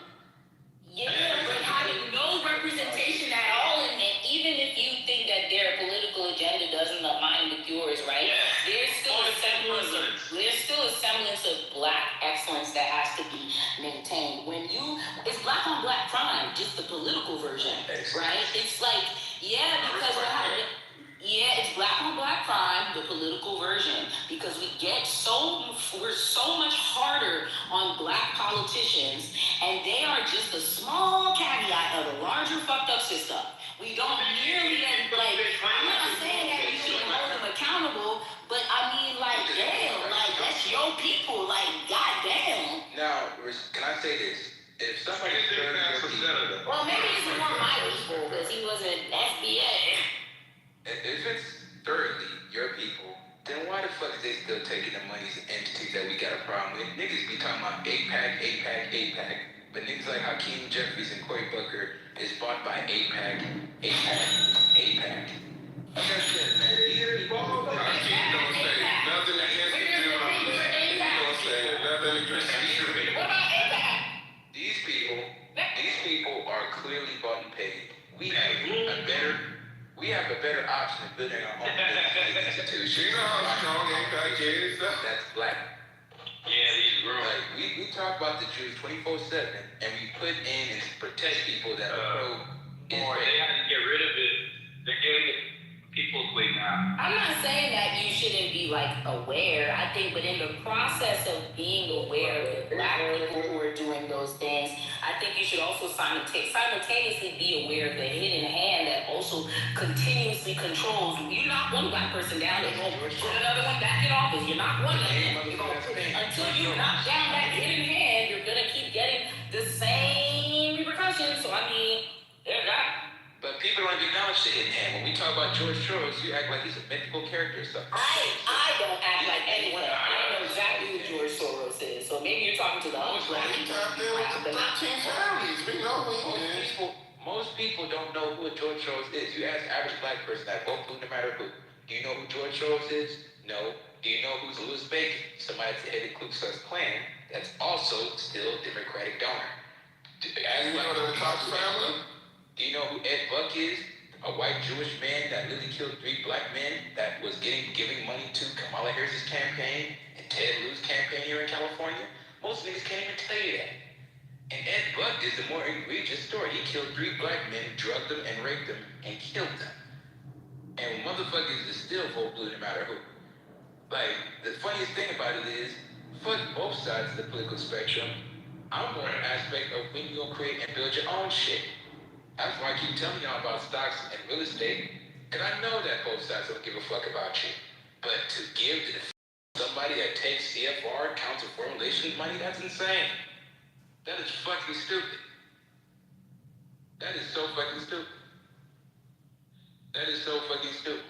And like I said, that's why I said that the Jews run the mental control of the black community. We still listen to their music, we're still listening to the movies, we're still listening to the politicians, and we refuse to build our own shit. We still ask the white people to give us something. Still. I ain't saying nobody in this damn room. I'm talking about the mainstream of black folks. When you ask black folks what you need, what you want, and what you're supposed to get out of politics. It's the same stupid. Black women are starting businesses at a higher rate than any other race, also graduating universities than any other race. So this idea that black people aren't building infrastructure. Yeah, and we need more of it. And going to school, some white institution, HBCUs are still white institutions. Hell, Spelman is a fucking white man for all we got. Build new schools or infiltrate the ones that you already have. And that's what you need to do. But they're not building new schools. These motherfuckers got a problem against charter schools when you can build your own charter. You in real estate, help us build something. Goddamn, I don't know, shit. We always talking about buying houses. Why aren't we building infrastructure? But why can't it be an online school? Or what is it? Wallace, how much money can you get in tax credit or at least some sort of any incentivized payment? Because I know in Georgia they have this new program that they just set up, and it's they're giving $10,000 at minimum. And I don't think it's a new program. I think it's federal that you can get $10,000 if you're homeschooling your child to put towards homeschool. Yeah, it's like South Carolina. It's 12,000, I think. It's 12,000. So I mean, there's that too. And that's so good. Like you can do the after-school programs, field trips, all that type of stuff with that credit. Like you can claim all of that on there. Yeah, it's like I don't think that you're wrong. It's just I feel like the perspective constantly sometimes is kind of negative against Of course, your own community. Of course, it's negative because if the community has all these problems and all these what you can say disparities all over the place, don't you kind of have to challenge? Okay, if we got all these disparities, what the fuck is we doing wrong? What group and what initiative that we're siding with that's making the board lopsided? And that shows you that all this damn minority funding, when you have white women getting 71% of minority funding that was supposed to go to black women businesses at a higher rate. Unaware. They're unaware of the opportunities. And I think awareness is the big thing. Like if we knew, you would go out and get it. Like this lady, she didn't know that the Trump accounts she just had a baby. She didn't know that you can go and sign up for a Trump account right now for the little accounts for the baby. Yeah, and she got two. She had one last year, got pregnant again, and just had another. Well, that's a great thing. At least those children will be looked out for the long term. And when I told her, she was like, for real, and I told her, she went and looked it up. She started doing the application right then and there. She was a bartender at a local lamp. Yeah. That's a beautiful thing. Yeah. I think we forgetting one thing, that this is the synagogue of Satan. That running around. So no, we gotta let the prophecy play out. And a lot of these, like I said, that prophecy, not mine. Well, I mean, just the all these right. That's what David, the Frank. I was like, what Frankism, stuff like that. Frankism. Yeah, that's what it is. Frankism. I think it's at the magic spell. Wait, Frankism. Define that for us, brother. Oh, it's either Frankism or the religion of Frank. That's how all of Where did it originate, fine brother? Oh, this way back.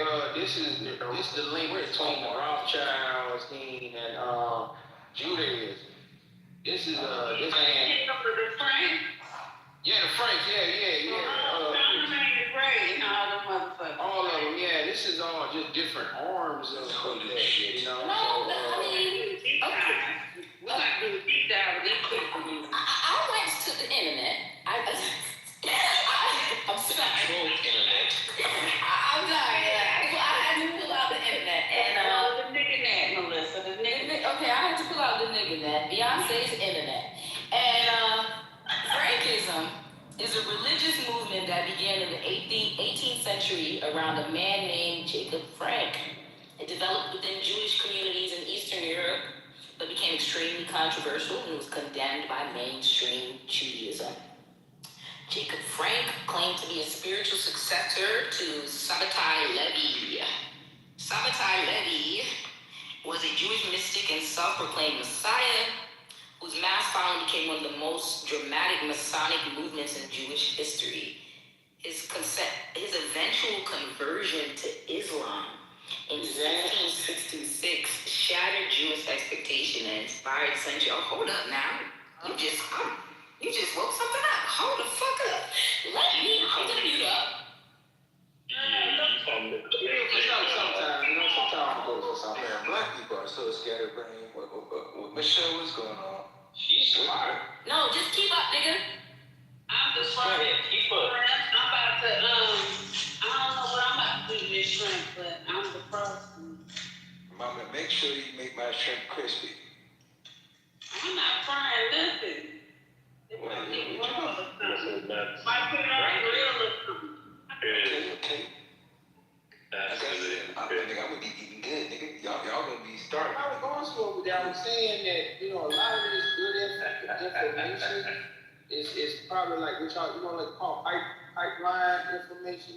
It's only a few of us that needs to be, waking up body get this type of information. Kind of like we the Eternals. You know what I'm saying? It's not, they don't need, everybody needs to know about it. It's just the ones that can, that receive the power from this type of information that we're getting. So, to defend everybody else. You know what I'm saying? So, but the prophecy of that Frankism stuff is just gonna play out. It's gonna fall eventually, but, you know, yeah, we should turn on. It's a closed loop, fella. That's what it is. Yeah, it's life. Total life. Hey, Line. Boy. Hey, Michelle. What you doing, Line? I'm just, What you got on the topic? Conspiracy thing, as What's the conspiracy? You got a conspiracy? you know what? I think that is a good question. I like that one. So that's it. I'm just returning to my roots because I'm new to this girls. So I thought I'll just go back to what I'm normally used to. And I thought, go back to Clubhouse.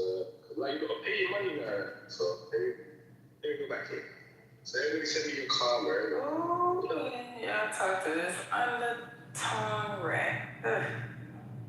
What's wrong here? This nigga, I said, Y'all don't even know the nigga. Y'all just be this hard. That's why y'all need me in the room. I don't got that say this shit to me. Hey, Nadia, what conspiracy you got? Can you? Wait, I want to go back to the sabotage levy thing. British niggas always be the smartest niggas in the room. They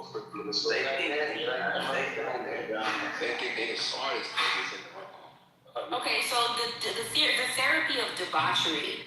Jacob Frank continued and extended the paradoxical teachings of Sabbatai Zevi, declaring that with the coming of the Messianic age, Zevi had transformed sexual prohibitions of the Bible into permissions and obligations. The only way to purify the soul is through sexual immorality and orgies. Debauchery is therapy. Jacob Frank asserted that the God of the Bible is evil, and Jews need to reject every moral law and commandment in the Bible. The only way to a new world order was through the total destruction of Christian civilization. Jacob Frank insisted that child sacrifice, rape, incest, and the drinking of blood were perfectly acceptable and necessary religious rituals. Salvation through sin. Redemption is achieved through deception. Hold on one second here. It also states that... This is what Epstein believed, right? Yeah, and I think that these are like some of the fundamentals of, like, I mean, I'm not gonna say that these things are in the Talmud, but these are some of the things that Talmudic Jews do tend to believe in, right? Okay, so revolutionary goals. Adam Weishaupt, Mayer Rothschild, and Jacob Frank launched the Illuminati on May 1st, 1776 in Frankfurt with the long-term political goals of abolition of all monarchies and all governments, abolition of private property and inheritances, abolition of nationalism, abolition of the family and the institution of marriage, abolition of all religion, establishment of compulsory communal education for all children. Anyone who has read Karl Marx's Communist Manifesto of 1848 will immediately recognize the Illuminati agenda clearly articulated. It is impossible to understand the present cancel culture, BLM, gender confusion, lockdown, lunacy, without the understanding the Sabbatean and the roots of the New World disorder. In many ways, Jeffrey Epstein epitomizes the Sabbatean religion. The weird cubic temple with Islamic-type dome on Jeffrey Epstein's island, which reportedly led down to an underground chamber, has been described as a sex dungeon and Luciferian temple. The building is painted with blue and white stripes, the same colors as the flag of the state of Israel. Jeffrey Epstein, certainly seemed to epitomize the Sabbatean philosophy of unrestrained sexual debauchery and deception. And one last thing, so too did Hollywood producer, sexual predator, and rapist Harvey Weinstein, many of his highly influential friends, which include world leaders. Understanding Sabbateanism helps one understand the times and the threat that it confronts. 2 Peter 2:19, while they promise them freedom, they themselves are slaves of depravity. This is way longer. I'm just not gonna read the whole shit, but I'll put it in the chat if you guys Hey, want to read it. listen, they started to what? The Illuminati, yeah? Now we see that's why they never tore down Epstein's, temple. Let me get in here. I've been trying to get in. What's up, Melissa? Hey, What's up? Who was talking before I went in? Behind you? Who was that? Water. Water. Okay, Water, I'm gonna give you the mic after I say this. I'm gonna give it back to you, family. And I know this is completely off topic, but first and foremost, let me give everyone peace to the room. How's everyone doing? Everyone is good. I just want to butt in to make a comment and a statement based on where my mind is and what I got going on in the background. Exposure to just inquiry, if that makes sense. I don't know how that came out, but I want to share it with you guys, and I'm gonna pass the mic. Kind of put up in the energy that I heard Melissa comes off. I know that we understand that there's some wicked people in this world. They're poisoning the food, the water, they're having sex with children, they're doing all of this, everything. War, these are human beings, right? That's living this reality. All right, here's where it gets tough with me. Family, there is a presence that is so magnificent. This science, I've always been a big component of science. I take science religion any day. Any day. Because religion is telling you something, science is proving it. Does that make sense? There's a reality far beyond our talking points and our mind could even imagine. There's things in these skies that is like zipping, zapping, it's doing this, it's blinking in and out and showing up in one spot in like less than a second. Some of our greatest weaponry, these airplanes that destroying Israel, Iran right now, these bombs, that's nothing. It's like child's play. This is a reality. There is a presence that's, I don't know how to call it. That's going to be your conversation one day, family. It's going to be a reality and it's going to be a shocker. It's just fascinating, man. Hey, go ahead. You got the mic, Waters. Take off with it. Peace to the room.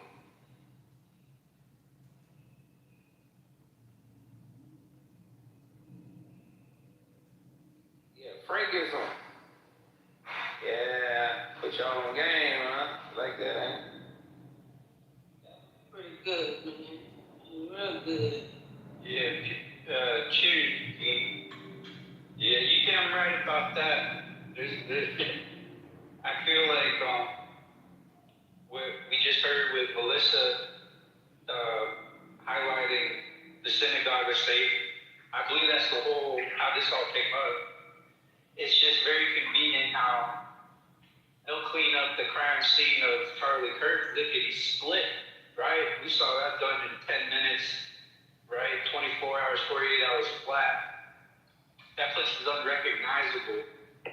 But Iran made that poster for a reason, and it's crazy to think that even with all our technology, we're still in the dark on some shit. But that is some shit we are still in the dark on. Like, how come we haven't woken this up? Why is that even standing? You know what I'm saying? If they ain't gathering more evidence.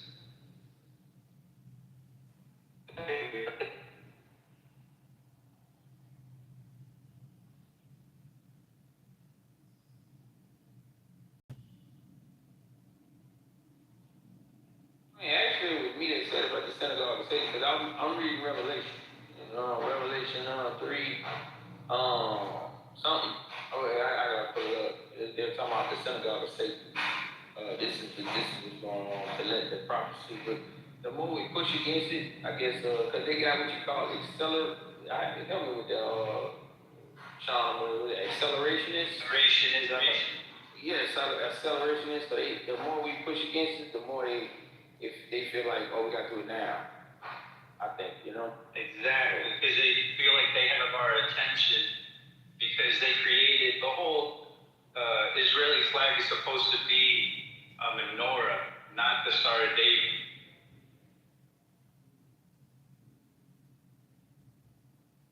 Six star, yeah. The hexagram. There's no Star of David in the actual Bible. That's how we know that they're not what they're supposed to be. And let me just pull a verse that's really, so it says, they go in the Bible, there's no star that's attributed to David, no star that's attributed to anyone in the Bible, but there is a mentioning of a star, and it's more attributed to Moloch, and it says in Acts 7:43, yeah, he took up the tabernacle of Moloch and the star of your god Remphan, figures which ye made to work, and I will carry you away beyond Babylon. We're not meant to have any idols. We're to worship any physical figures of shit, right? So that star that you see those people carrying, who call themselves Jews but really understand what I'm saying, is the star of a Remphan. So it tells you that they are Canaanites. They worship Moloch, Ishtar, they worship Baal. They're not Israelites nor Jews. They don't carry themselves as the Bible says you should carry. They don't treat people as the Bible says you should carry. They don't do none of the rituals that are in the fucking Bible. They do rituals, the Yoruba rituals, and straight other shit that has nothing to do with us, Canaanite rituals. They are Canaanites, and they tell you that shit every day, but we choose to believe it, and then we blame the damn Bible that's telling you that it's not that. They overthrew the Sumerian gods.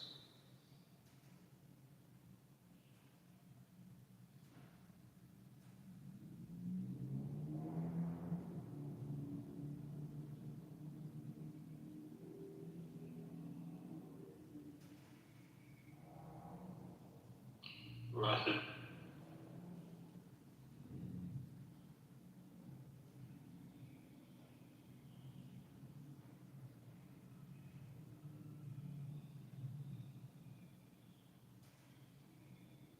So what happened?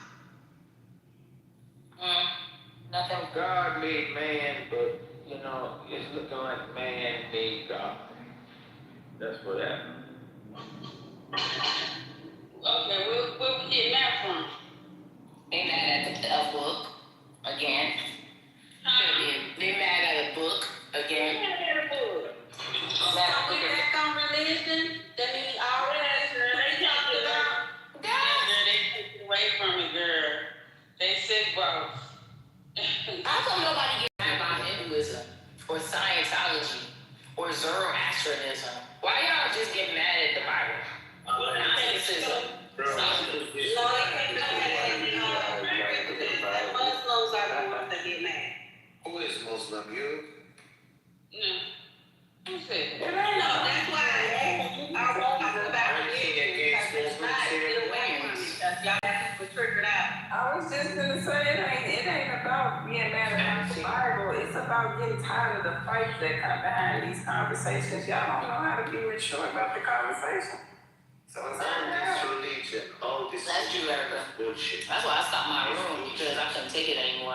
They kept arguing day and night. The minute you say, yeah. you can't take it no more. It's crazy.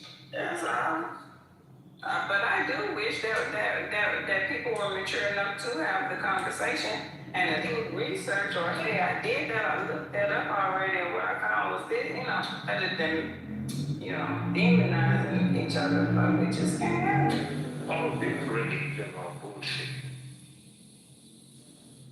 Well, then. Yeah, I see that all the time. All right, well, why you say that? I ain't got my glasses on. It's yeah. Because we have seen the real face in those countries. You're living in a good country, you don't know what's behind it, all this shit. We have been in this area for hundreds of years, and we have suffered for 100 years. years just because of this religion. Black people suffered through slavery too. Shit, I mean, Africa's still suffering from colonization. I mean, yeah, like no offense, but y'all suffering. Don't, no offense, but let's not act like other people haven't suffered either. Hold on now, my brother.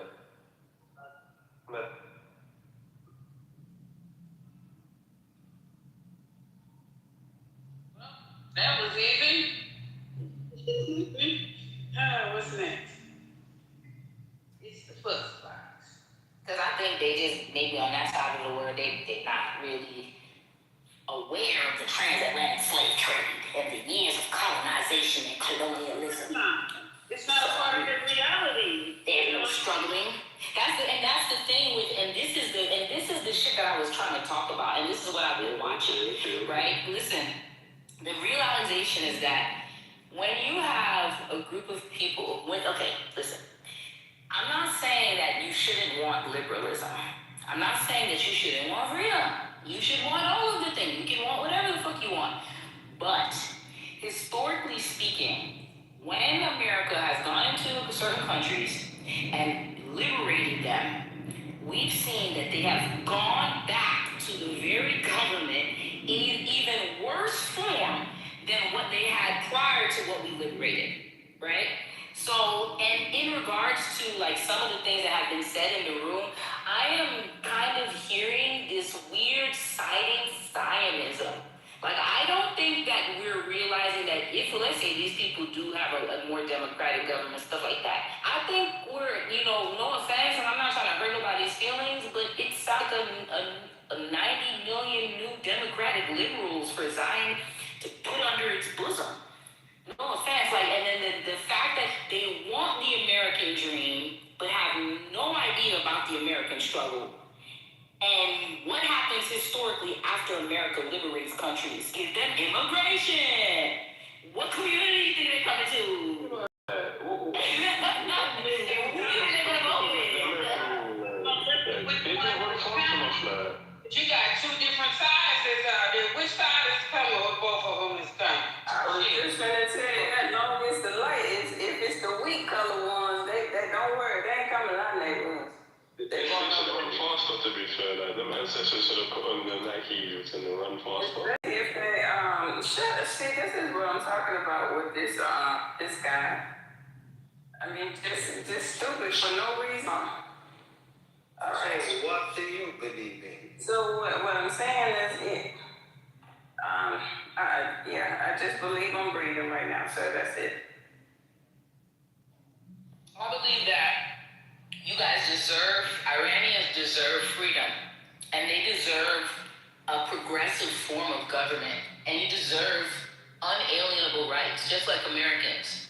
But what I am wary of is the fact that you guys are willing to adopt Zionism or just about any religion to get to your purpose. That's what I'm wary of, right? You don't really understand what is going on the Western side of the world with Jeffrey Epstein and Zionism and the intricate web of corruption that we have. The very people that are freeing you are oppressing us. And that's where I'm wary of. And I don't know if you guys are well versed enough in Western politics to understand where I'm coming from. I want to make sure you understand we ain't being oppressed the way y'all ass being oppressed though. No, not like that. But you know what I'm talking about. Zionism and all that shit. What they doing? Whose media do they own? Whose media do they own? Nah, you see, Erica, yeah? But listen, this is what I'm saying, yeah? So I was right. I spoke up a couple months ago when that guy got shot. What's his name? Charlie Kirk got shot. Yeah, this is like a ripple effect of that, yeah? Because now, everybody's gonna go to war, okay? And I'm not involved in this, but it's even my opinion. Like, we are only sending out 2 jet fighters, to back you up, and you know what I'm saying? I think, but you as president try to chat shit to our country. We don't care about our prime minister. Relationship from when Russia comes. We don't care. Listen, your president chatting shit. We don't care about what we got going over with this. Rusty coming from You don't got mad. They got mad discrimination. We don't count it here. You trying to count us as well mad discrimination. We don't care. Rusty will be out.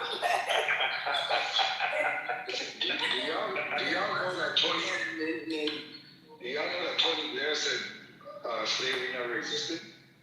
One of their. We got Tony Blair in it. Like, that's Tony Blair in it. Like, what? Slavery never existed, huh? Yeah, that's exactly what Tony Blair said. And that was their problem. Oh, I mean, why? Why does he say that? Because, and he knows this how. Exactly. For Prime Minister of the UK to say that shows you a lot about the disinformation that goes on out there.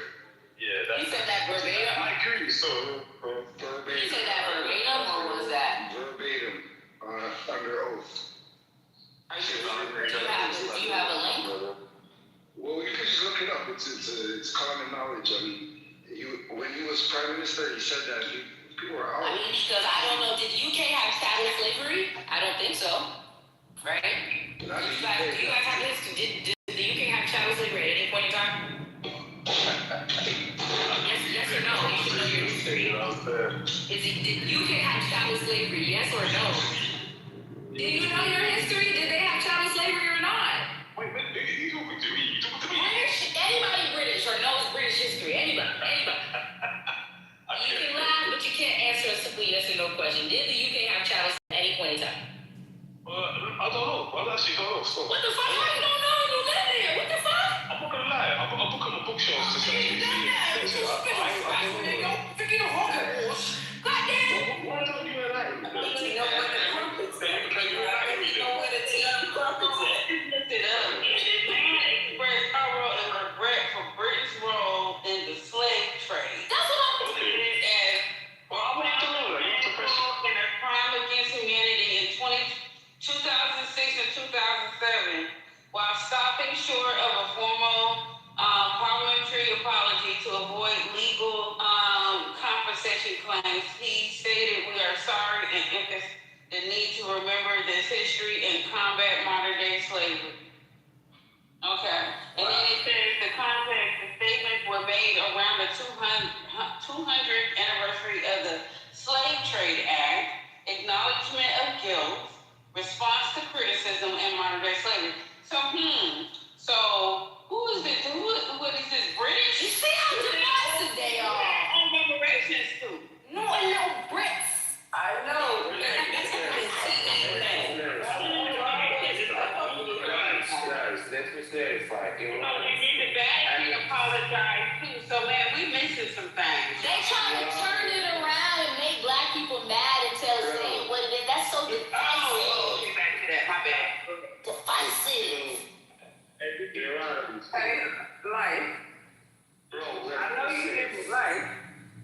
You're around to the normal people. Life with your tea and biscuit eating ass. I know you in tea. Bro, Crumpets.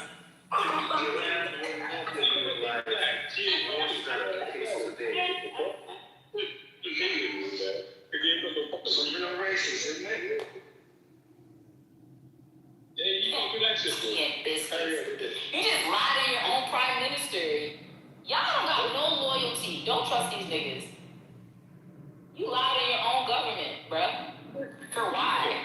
Wait, what do you mean by that? They didn't say that. He didn't say that, what you said. You're being very divisive. Well, I don't care what the people say. I don't care. No. And then you don't even know the history of child slavery in your country, but you talking about Black American history? That shit is wild. It's connected. That's how bad they are. What in the indoctrination is going on? I'm kind of bougie, isn't it? You know what I'm saying? You know, you stepping it up. That shit was like, Actually. To be fair, right? Nah, this is wild, crazy. I'm gonna have to talk to another British person and test this theory out because failing for your people, you failed. Yes, accurate. Both practice chattel slavery through the timing and scale differed significantly between the home territories and their overseas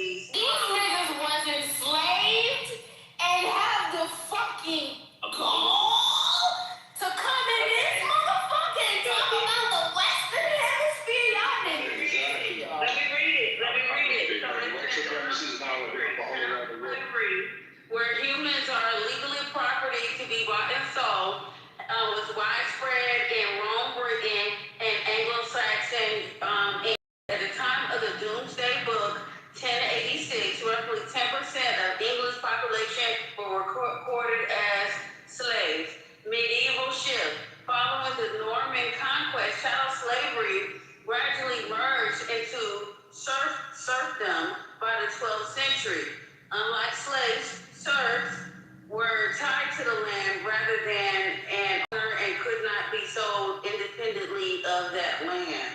Weird. Legal status, English common law eventually held that slavery was not recognized on home soil. This was famously tested in the Somerset, v. Stewart, 1772 case. Yeah, Somerset versus Stewart, 1772 case, which that a slave could not be forcibly removed from England to be sold, and it keeps going on. That's crazy. So they had, bro. That's crazy. Makes you think, huh? Yeah, it makes me think because of some of the rhetoric that comes out of the mouth of people who live in England who are black descent. Exactly. And you guys have this history of child slavery just as much as we do. Then it's crazy. Okay, let me just delineate your statement, yeah? So, when you're talking about chattel slavery, I didn't go through that personally. I never experienced that, okay? So, I understand, I can completely understand your perspective and your own personal experience, yeah? And I'm sorry. I didn't go through that. Oh, okay. So, you see passion in this one. But my ancestors did. Personally. Yeah, I respect your passion for your ancestors, I do. But let me just let that marinate for a bit. However, I'm just saying that my personal, I didn't go through that. I'm a happy person that, I don't know about all them struggles. I understand racism, and that's my experience, but I can share with you guys. Your mindset, I'm 100 times worse than slavery. Listen, I'm Brian's son. My dad told me that, it's one race to human race. And I'm not with that. Like, I don't know. I can understand. It's just, yeah.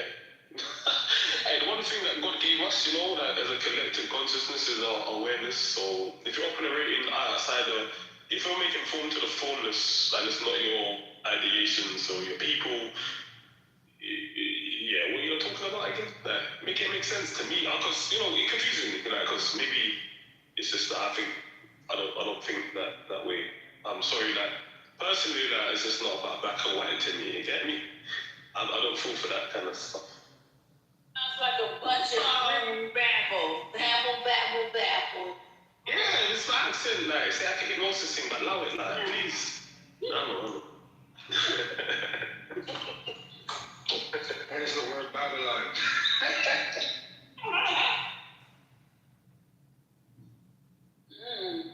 I'm gonna put some shrimp while y'all over here babbling. What's next?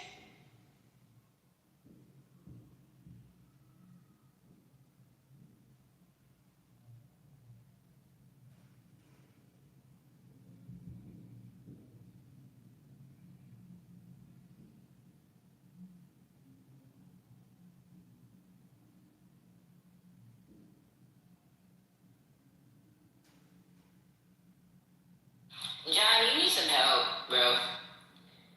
I don't know what you got going on in life, but bro, you need to get some help from somebody who cares, loves and respects you, my guy.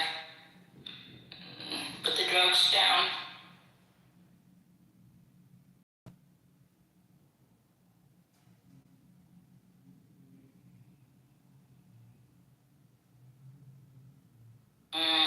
So to Stu's question in the chat, awareness, I think it depends on your level of awareness depends, in my opinion, on your connection or lack of attachment, I guess. Your attachment to the material world or yourself, right? I think they say, know yourself and you will know all. Thou know thyself and thou shalt know all. I mean, I don't think that you're going to know everything in this life, but I do think the more aware, like I believe in the Gnostic point of view, where awareness comes from knowledge of self. And knowledge of self also brings you closer to knowing God as well. And so I think as far as people who are more aware, there are people, those are the people who know themselves. Like they know their faults, their flaws. They can see the things that they do wrong and therefore have the ability to change those things, right? Like we as human beings, at one point in time, we just ate whatever piece of meat came in front of us because we were starving. But now in 2026, we can consciously make a decision to not eat animals in any way, just because we've evolved as human beings. So I think that's a level of self-awareness. Some people have gotten to that point, not everybody, but I don't think we're meant to be fucking vegans. I think we're meant to eat a variety of foods, but we can make that choice. And I think that's what self-awareness is. The ability to see yourself for what you are and ultimately make a change based off of that sight, right? Like people who go to Alcohol Anonymous, the first step in changing anything is to become aware that you are that thing. Hi, my name is Bob, and I admit and I am aware that I am an alcoholic. Therefore, I can then make the conscious decision to change that thing. I think that is like literally like what self-awareness is, but also like what our consciousness is. Like you can be more attached to that material world, which is Bod and his alcohol, or Bod can be more self-aware and realize that that shit is not doing him any good, and he acknowledges that he is an alcoholic and has a problem and makes the changes to do better, right? He is therefore removing himself further from the material world by releasing his attachment to that bottle of liquor. So that's, it's in one part awareness, it is in one part evolution, in one part vibration, and I guess also your level of consciousness. Yeah, ultimately it comes down to a choice, you know. You do have to be aware, but, if you get the case of the punches like me, which, I know is right, but sometimes I think I just punch, maybe I can Not the fuckers. But anyway, excuse me. But yeah, that's how I ended up in that type of environment.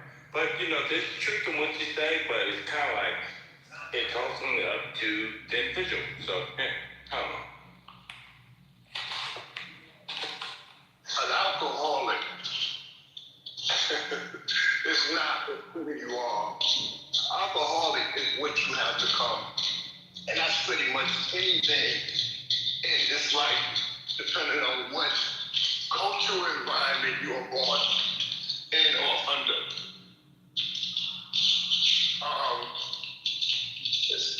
That's not being aware of who you are. That's being aware of what you have become. In order for you to understand who you are, you have to go back to the very beginning, when a man and a woman was created. Because a man and a woman was created for a purpose. The purposes that we go through in life after you were born are things that you have learned about. Hey, you may be 7 foot and think you could play at the NBA, but that's not the purpose for why you exist. That's what you learn how to become a basketball player. If you're 7 feet, or if you're 6 feet, point blank. But that's not who you are. Who you are came about when man was first created. Point blank. When woman was first created, that's who you are. Now, what you become, that's totally different. That's a perspective that's gained by the culture that you're in and how much influence has that culture, have you went through, point blank.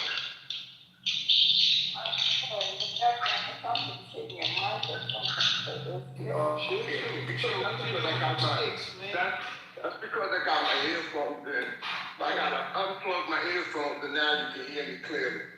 But what I was saying is not who you are, it's what you become.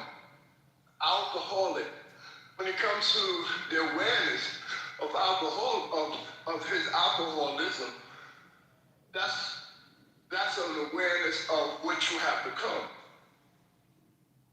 If you go to school to become a doctor, that's not who you are, that's what you have become. If you go on to play in the NBA or some type of athletics, that's not who you are, you have become. It's what you have accepted as a for you, individual. That's true. In order for you to know who you are, and I'm gonna land here, in order for you to know who you are, you have to go to the beginning of the creation of man and woman when they came to the planet. Yeah, I once heard a theory, well not a theory, but it was said in Islam that all of humanity was actually created at the same time. You know, not obviously in this world, but in heaven, I guess. But we were created at the same time. But then we got here on Earth, and that's where life was breathed into, whatever. I don't know. Actually, I digress. Sorry. But yeah, I would say it's not even what you become as much as what you survive. But that is the belief system they're selling. You know, if you want to be a part of this club, this AA, you must adhere to the vernacular, the terms. And one of the terms we use is alcoholics. You know, it's basically a sin, right? It's just another, it's like rebrand. It's like basically creating anti-Semitism to describe racism. Right? Yeah, you're right. Be careful who you subscribe to because, like Prince, I say it over and over, you'll always hear me say this. Prince said it best, he said, words are blessings and curses. You know, and that's coming from a Jehovah's Witness. So, you know, I take it with a grain of salt from everyone. They're going to communicate with our fellow Jews. Yeah, I think this is semantics at this point, to be honest with you.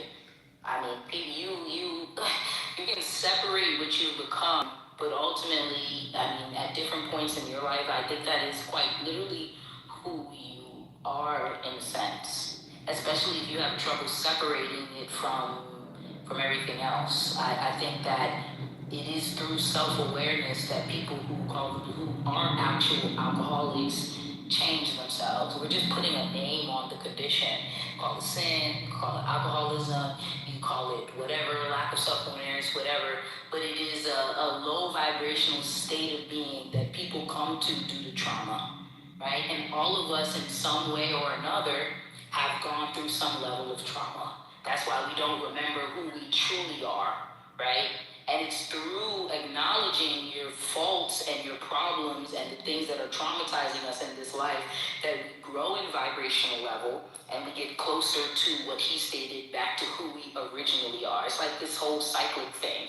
So, I mean, as far as the wordplay goes, you can call it what you want, but in your life, a man plays many roles in his 7 ages. So you might be a doctor in one of those roles, but at that point in your life, that's who you are. You may be an alcoholic in another one, but at that point in your life, I believe that's who you are. And you attract in life based off of who you are, not simply the label you call yourself. Again, it's have become. When you come out of the womb, you don't come out as a doctor. You learn to be a doctor. When you come out of the womb, you don't come out as a teacher. You learn to be a teacher. So learning those things is what you become, not who you are. Period. Hey, when you come out of the womb, you don't come out the womb as a linguist. You learn different languages. You know, and Noah was a drunk, but yet here we are. Yeah, I heard that. I don't know.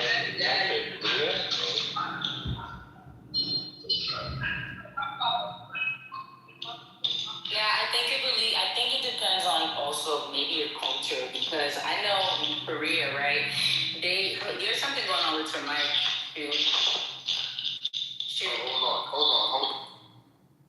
Thank you. There's something, it's called Dojabi. And so the Dojabi is the activity, but the celebration is called Dojanki. And so basically, Dojabi is an activity they do at the Dojanki. It's an event where the baby, they put a bunch of different things in front of the baby. And it could be money, it could be a golf ball, be a basketball, it could be a book, it could be, yeah, you've seen that. And basically they believe that the baby will go, and the first object the baby touch is predicted to be their future in a sense.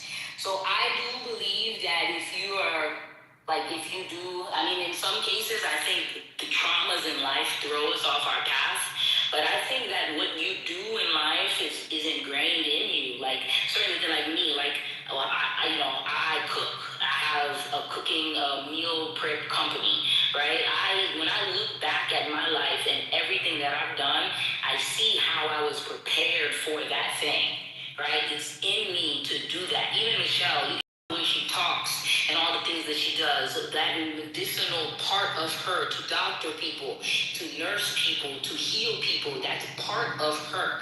So I don't think that you just walk into certain professions or you just walk into certain aspects in life, right? Even alcoholism, if you look at the studies, a lot of that stuff is hereditary. It is inside of people's genetics in a sense that they have to overcome.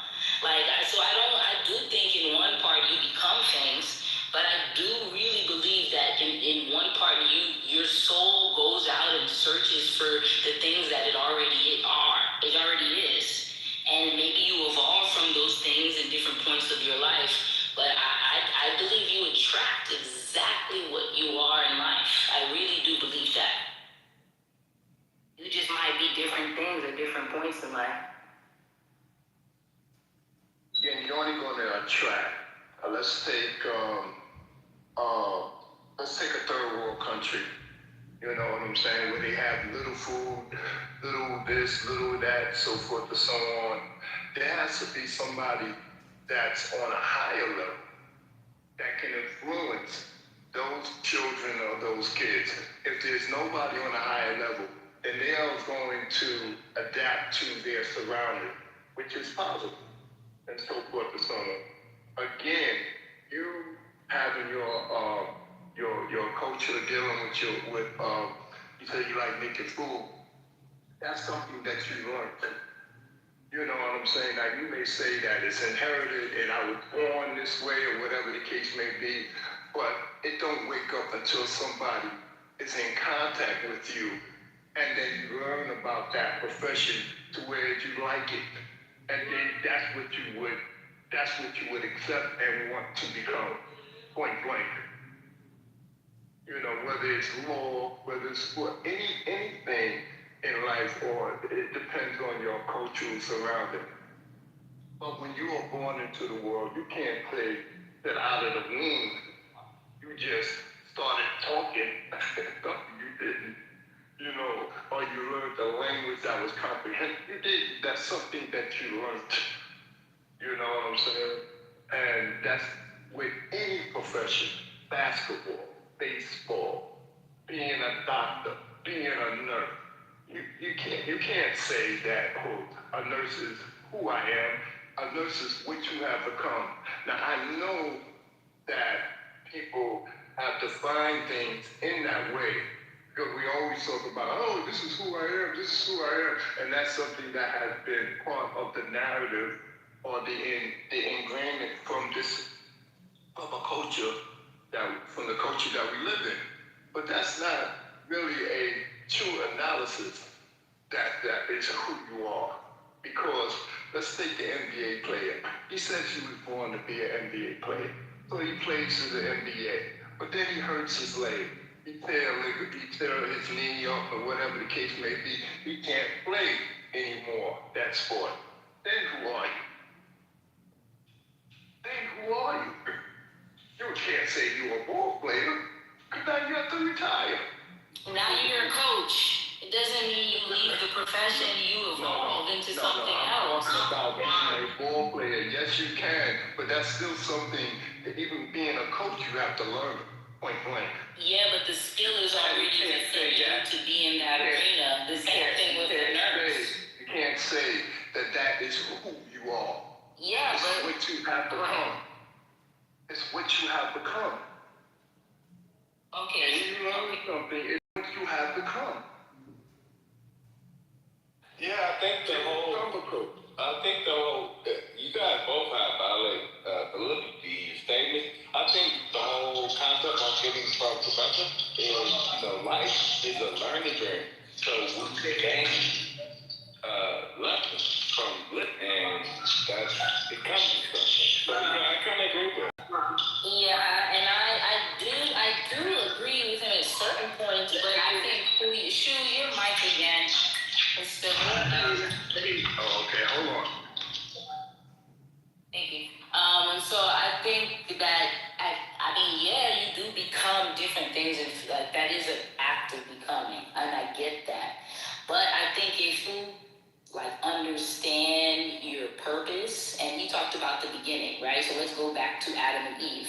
Before Adam got Eve, he was given two things. One was his community with God. He got a relationship, right, with God, the Spirit. And then second, he got his role, which was to tend the garden. That was his purpose.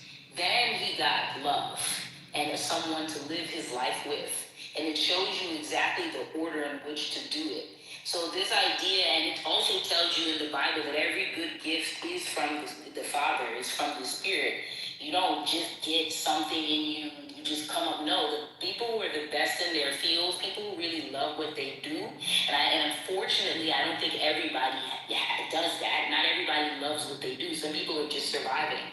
But the people who love what they do, in some way, it is in their nature to do that thing. It might not be in that exact medium, but you might be nurturing, so you become a nurse. Or you might be nurturing, so you become a midwife.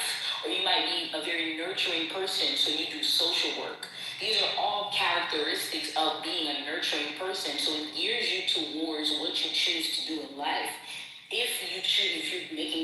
Hopefully you're choosing what you want to do in life, right? You're not forced to do something based off of survival. But 9 times out of 10, people who are picking their jobs and their careers, the average human being who's not forced right now into slavery, what you do in life is low-key based off of what you like to do, what you're good at. Like me, I didn't choose this per se solely because I love it. It's because it came natural to me, which is why I was able to develop it. And I think that in one part, I guess maybe people are so used to surviving that they just pick a job and they pick life based off of what they gotta do and not what they wanna do.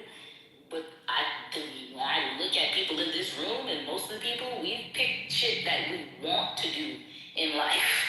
Like there's something in us that has a natural affiliation for that thing. It's not just like, oh, it's like, yeah, it could be for money, but why is it that specific thing? I didn't say it's for every single person on the planet. Some people are surviving, and that's unfortunate. But a lot of people who choose what they want to do in life, there is something in that thing that is in them to do it. Even if you don't stay that way, why did you choose to do coding? Well, or some things are situational. It's not because they want to. Some things are situational. I mean, again, I said it for the third time already that it's not for every single person. Some people are literally surviving. But most people who are choosing their lives are not enslaved. What they choose to do, there's something in it that they enjoy doing that is it comes natural to them. Can we change the topic? I'm falling asleep. Okay, so why don't you I want to get back on topic with this Trump shit. Women voted for Trump was some dumbass. There was some dumbasses. Women voted for Trump. He was brainwashing. All the politicians was a bunch of pieces of shit. They all pedophiles. Vote for Trump, whoever voted for whoever. All dirty. I'm saying, especially us black Americans, should not support whatever the fuck. That nigga's rude. That was rude as shit. Fuck it. Stupid. I'm just speaking the facts. You want me to bring up the files? So rude. Read the files? So rude. So rude. Good. Yeah. I got the Go files. play with your kid. Him groping a 13 Your father. I got the files. Do you have the files? Have you looked it up? You haven't even looked it up. Because you believe in the narrative that's been pushed to you. You haven't even looked it up. You don't know what I read. They have a specific area on the Department of Justice website where you can go there and look at that shit. You can read this shit. Wake it up, Randall. By yourself. Huh? No, I'm saying wake it up.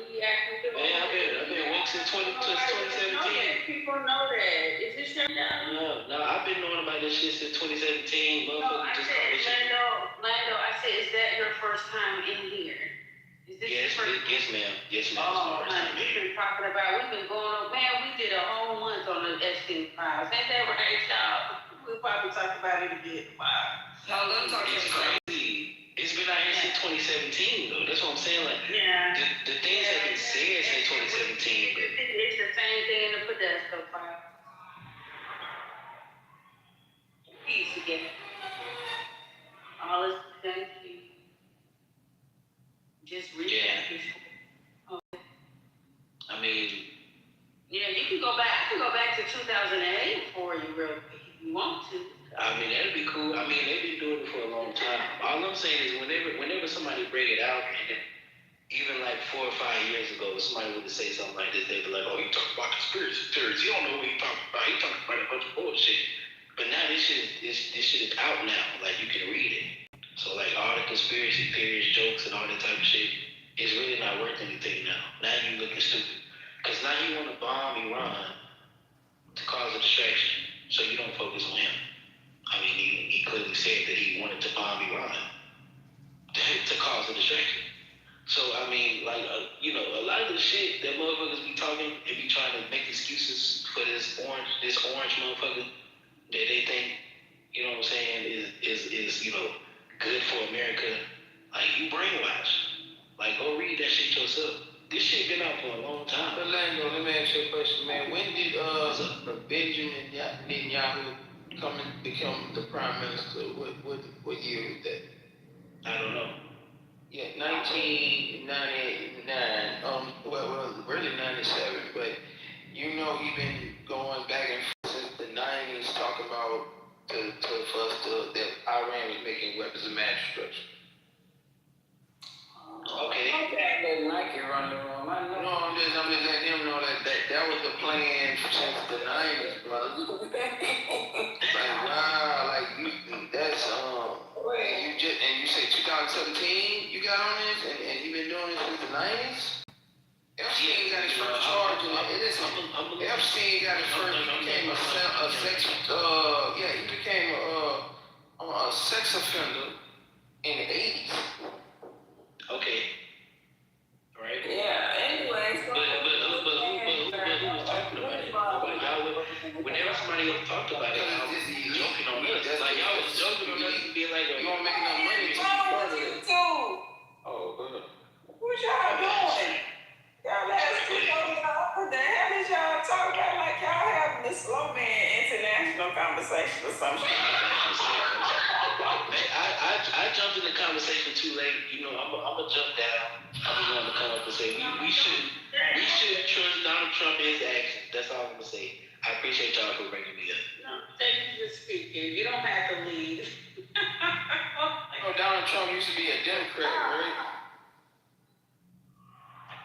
I want that sound. Who did that? What convention you say it was, Erica? She always call her slow for some reason. She just, that's how she is. That's fine. Hey, James, what was that convention called? I'm serious. What the hell, Erica?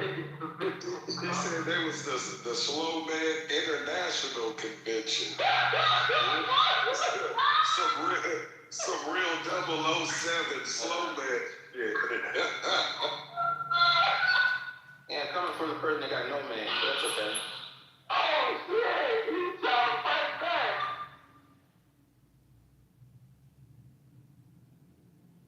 He wish she had any man. Slow man, fast man. I know she got no man. She got half a man. There's no man. Well, how about them bones? You worried about what I got, nigga. You just worried about your motherfucker. It's all fair and fun. Just fun. You don't call me slow. Come on. You single, ain't nothing wrong with that. I feel you.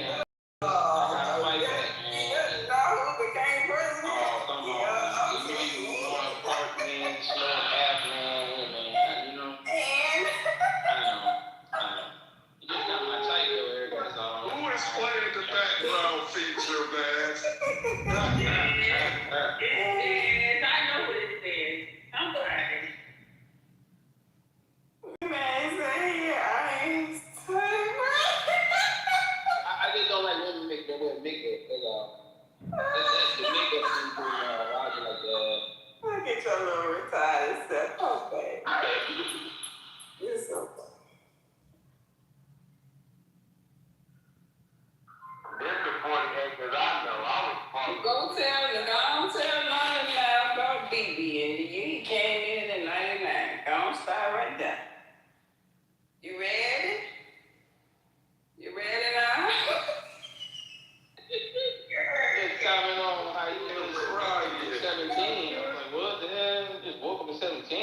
He ain't even say 9/11, like, 9/11. Nigga, I'm 28. Nigga, how old are you, bro? How old are you? What? Yeah, I'm 68 years old, man. Your old ass, that's right. Yeah, you should have been, you did something about it, nigga. You 68. You ahead of the curve, nigga. 30 years. What you been doing? What you been doing? You got this like your ass is I understand, son. I know you just woke up, son. I know. It don't matter if I just woke up. I'm doing more than you. I don't teach. I can't teach. Well, that's good. I want to learn from you. I know. Where you 68. Your ass, you ain't taught nobody in no scholastic way. I know. But listen, where did you get the information? You don't know. I know, but where you can't get the information from? Yeah, What's up? Hey, Shut his ass up, Melissa. Shut his ass up. Want to fight your battle, man? You want women to fight your battle?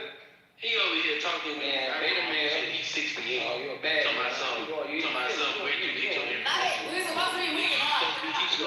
Yeah, you a baddie, man. Chill out. Stop being No, a baddie. I'm a baddie. He's not. Stop it. Yeah, no. A baddie is a male woman.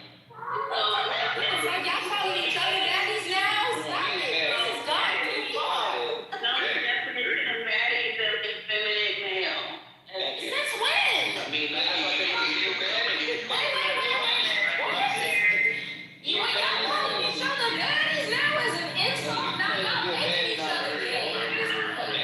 Y'all just making each other gay.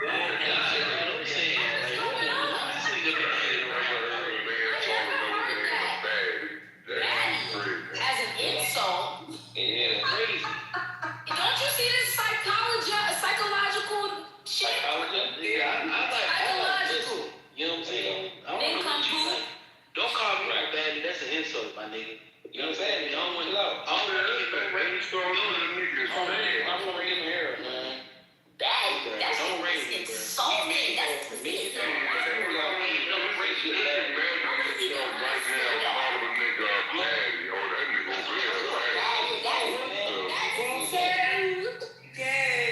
In the words of Jerry King, that is diabolical, okay? What the heck? Yeah, you're not 68. Who called you the baddie? Can I give my opinion? Yeah, who knows? So I know. Who is that? One. Who might know one? He want to get 60. Okay, sir. We waiting on you, man. Hello? Well, all right. I guess he got cold feet.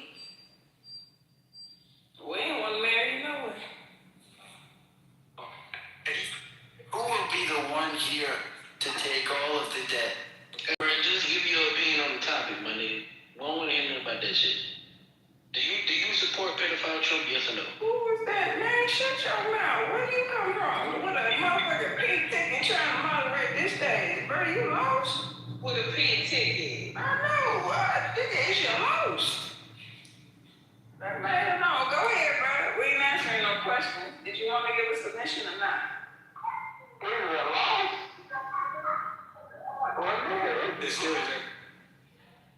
Who here will take up all the debt? Who at your house will take up all your rent or your mortgage or your light bill? I mean, tell us, what do you want? Yeah. I would like you to take up all of the debt, all of...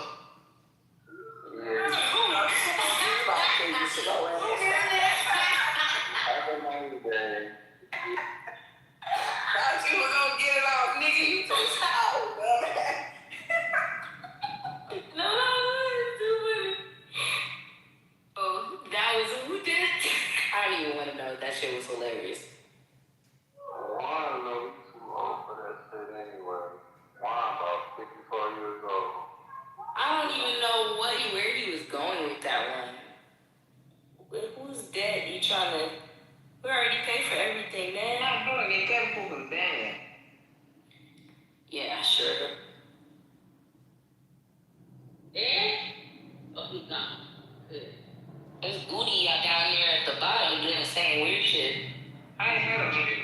telling you, they ain't one. They speak English, bro. The profile photo he chose is ridiculous. We don't speak Hindi. We don't speak Hindi. Speak English, bro. It's not Hindi, bro. It's English. I don't think we should let people who don't have one friend. Hey. Yeah, going to the news. This is creepy. Yeah. So just because of this war, is just going to be an influx of Middle East. Okay. All right, go ahead.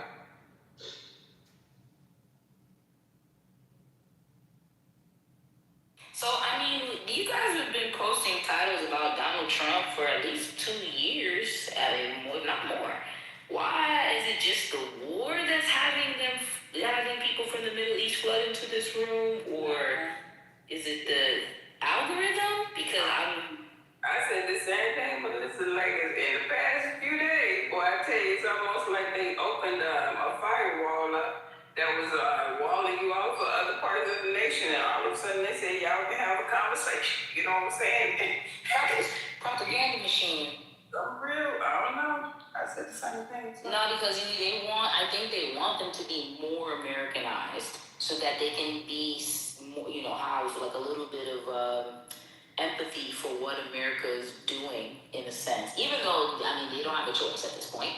But I think it's more so like, oh, okay, like you said, let's give you a little bit of taste of some Americanness to see what you guys are missing.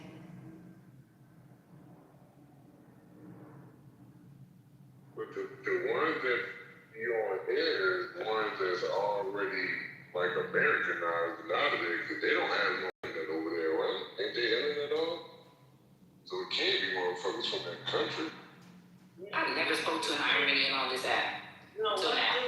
Here, he said he was in Iran and he had to sleep to get through the internet.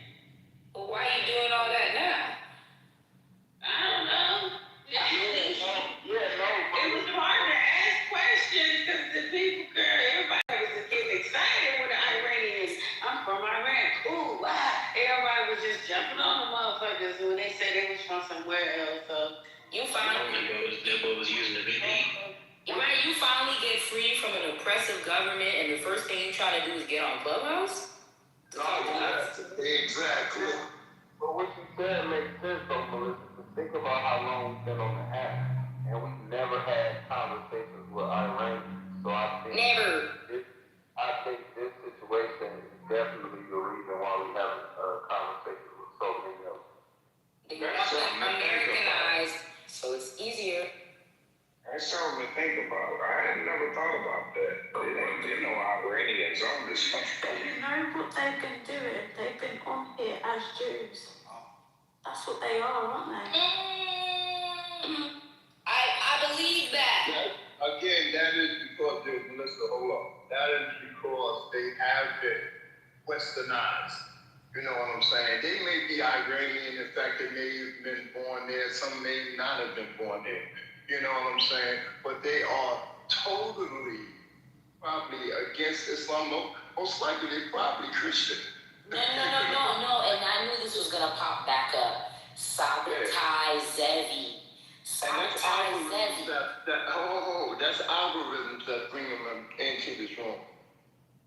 I agree with you on the algorithm thing, right? But I don't think it's coincidence that dude brought up Sabotage Zevi and the Frankism.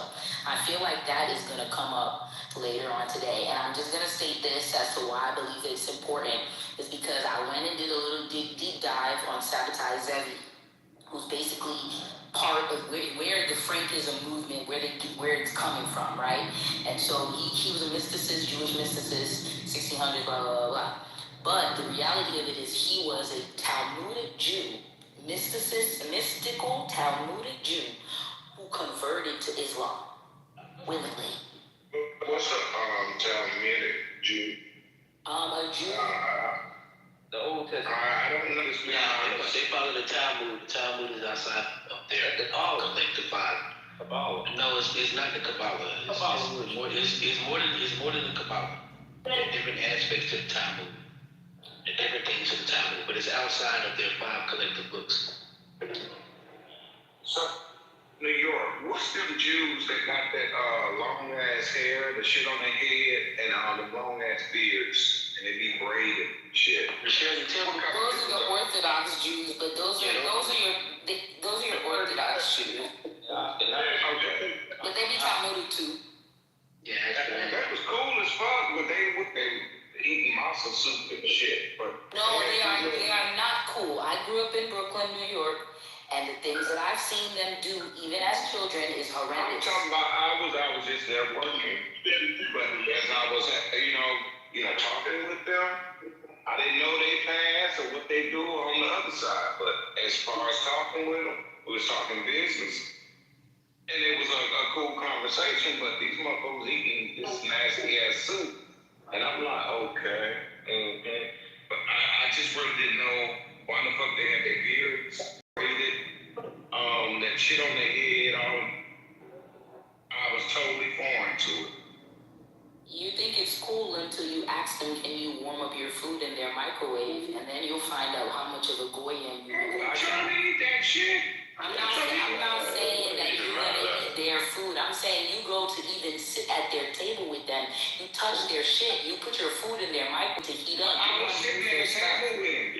Because you're talking business in their place of business, not in their home. Well, bottom line is that they are, even dealing with the Talmud was written by your Ashkenazis and your so forth and so on. They're all written by Europeans. They were never written by not one black man, period. Plus, you have to understand that if you want to go into the history of the seed of Abraham, they are not from the direct line of Abraham, period. You know what I'm saying? You had individuals that began to teach them, and then they adopted it, and then they want to claim it as theirs. Otherwise, if you believe in the Bible and the Messiah and so forth and so on, you would know that the Messiah never referred to himself as being a Jew. He never referred to himself as being a Christian. He never taught that type of doctrine. And neither did the prophets that came after them. Before them, rather. Period. There was no such terminology, so y'all have become acclimated to the terminologies. And like I said, it's not who you are, it's what you accept. You know what I'm saying? You have acclimated. I'm going to land here. You can become acclimated to the terminology that they have today, but they do not apply. You know what I'm saying? They are not real terminology. These people are not from the tribe of Israel, period. How does that make sense? But bro, be specific, innit? They're the same things to make it sound all nice and good, innit? It's like going to like a 5-star Michelin, 3-star Michelin restaurant, yeah? And you have an expectation of great food, and it just tastes like fucking chicken and chips. Like, give a bit more context to what you're saying, innit? Because for me, even as a listener, that doesn't make any sense whatsoever, innit? It just sounds good, innit? Because that'll make me feel good about myself as well.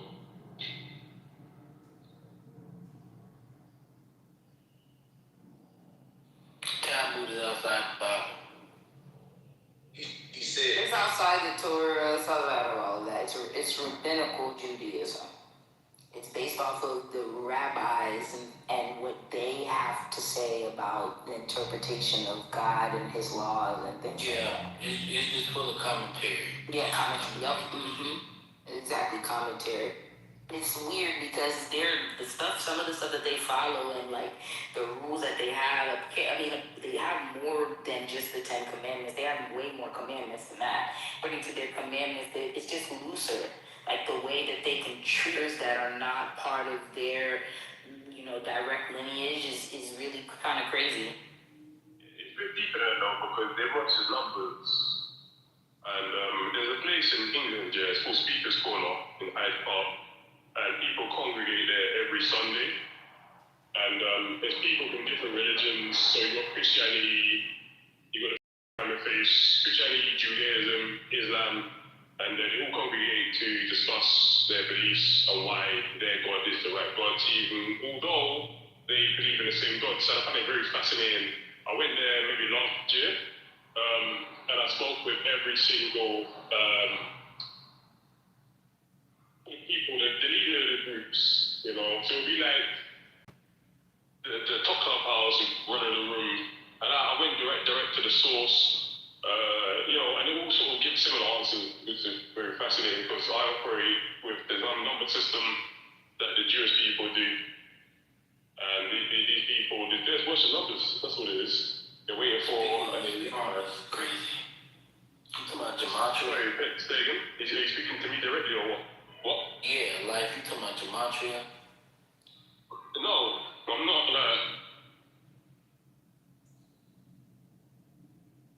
Speaker's corner is crazy. My point is that these people that look like Caucasian with their beards or whatever, they're not Semitic.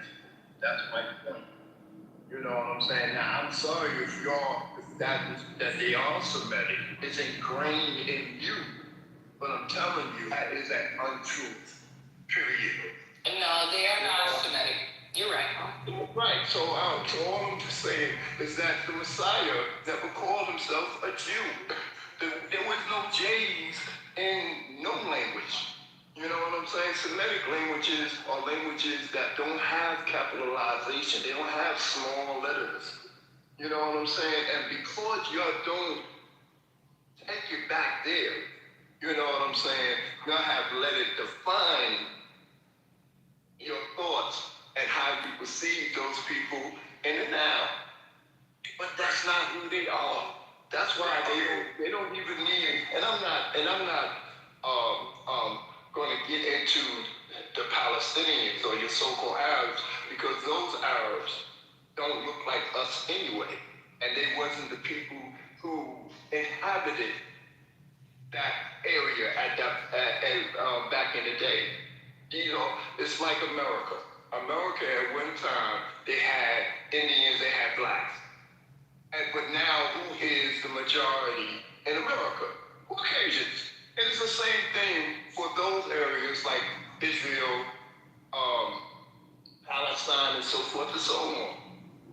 I wish y'all would get it, but I mean... I can't lie, you were feeling so hard, right? You didn't get to your point, like, you just kept on talking, so... sorry, miss. I'm stable. Hey, what's up? Yeah, man, look, have you been getting that spam calls since the bomb been happening over there? I'll pick them up, so probably, but I don't answer. I haven't been getting them. Wait, hold on. Like those people just be in the offices and stuff. No, I'm checking my call log now.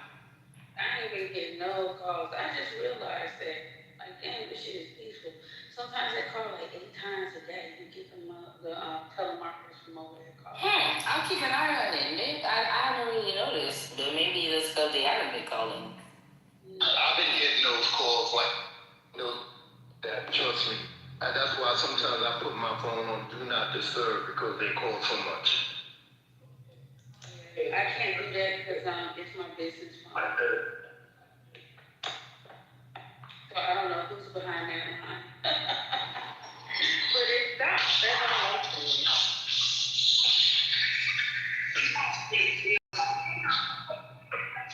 So until what Shu was saying as far as Shu is on it, it's always on. And so to what you were saying, I do agree. So Ashkenaz was actually from descendant of Gomer. So he's the son of Japheth. So Ashkenaz is not from Shem. If you go into the Bible, it states it clearly that it's a descendant of Gomer. Gomer is the son of Japheth. And Japheth was the 3 sons of Noah. He was the brother of Shem, but not Shem, which makes them not Semitic people, right? Let me go into my little notes.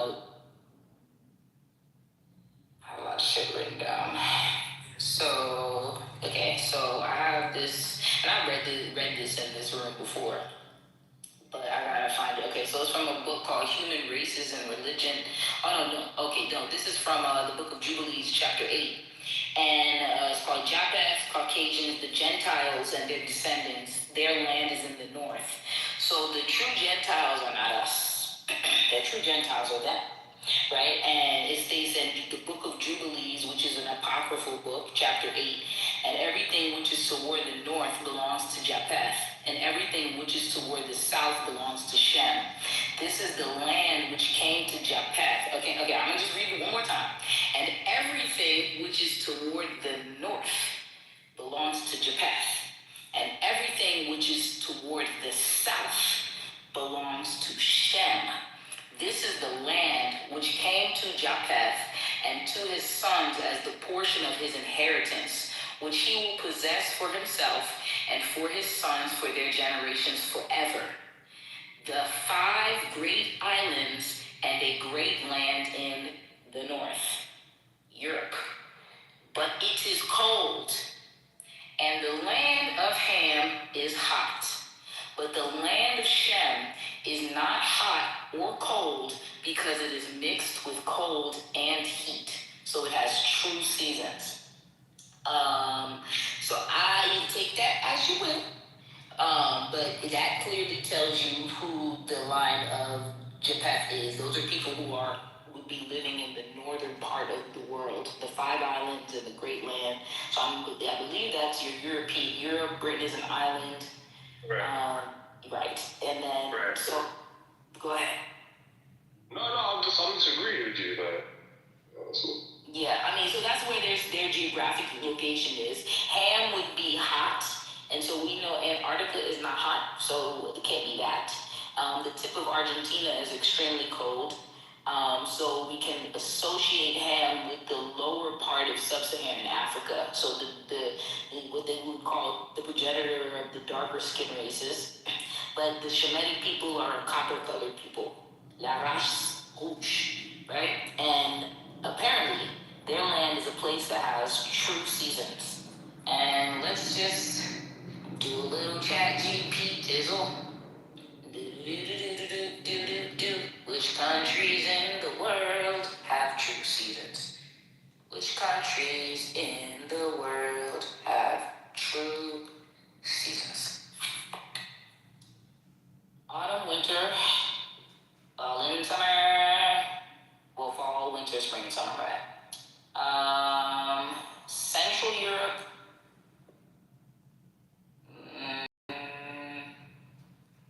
Europe, Eastern Europe, East Asia. There's North America, Canada, some parts of Europe, some parts of Asia, and Southern Hemisphere, parts of Australia, New Zealand, Southern South America. And basically all of the Caucasus Mountains. Let me see if it gives me a specific geographical location for Europe.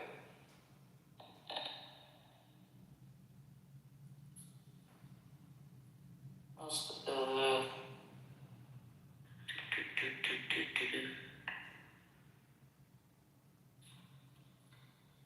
So most states, except Southern Florida, Southern Texas, Southern California, Canada, southern regions, far north as long as winter, short summer, Central Europe, Germany, France, Poland, Austria, Switzerland, UK, Ireland, Scandinavia, Russia, Ukraine, and Czechia, Japan, Korea, northern China, Kazakhstan and Uzbekistan, but they have continental climate zones, southeastern regions, entire country, especially temperate areas, parts of Chile and Argentina. Key characteristics of true seasons. No, that's not true. Motherfucker, ChatGPT is stupid. No, the true 4-season countries are mainly in the temperate zones of North America, US, Northern Mid, Canada, Central Europe, Central, Northern, Eastern, Asia, Japan, Korea, northern China, Central Asia, and then the southern hemisphere, parts of Australia, New Zealand, southern South America.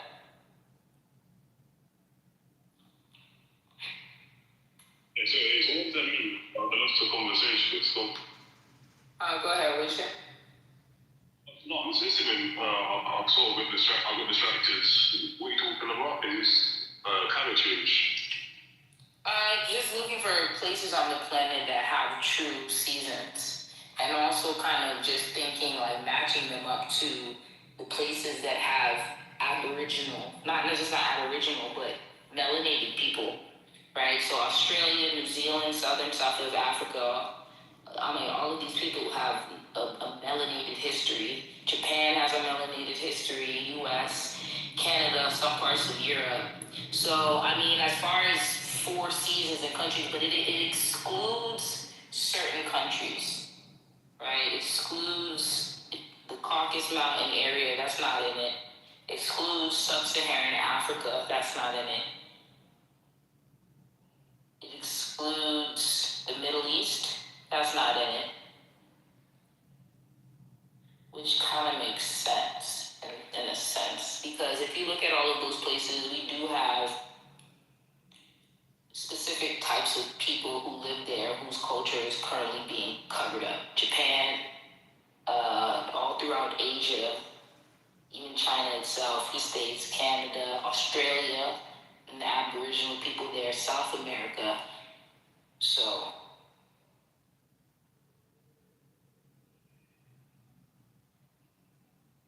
I mean, yeah, like these people,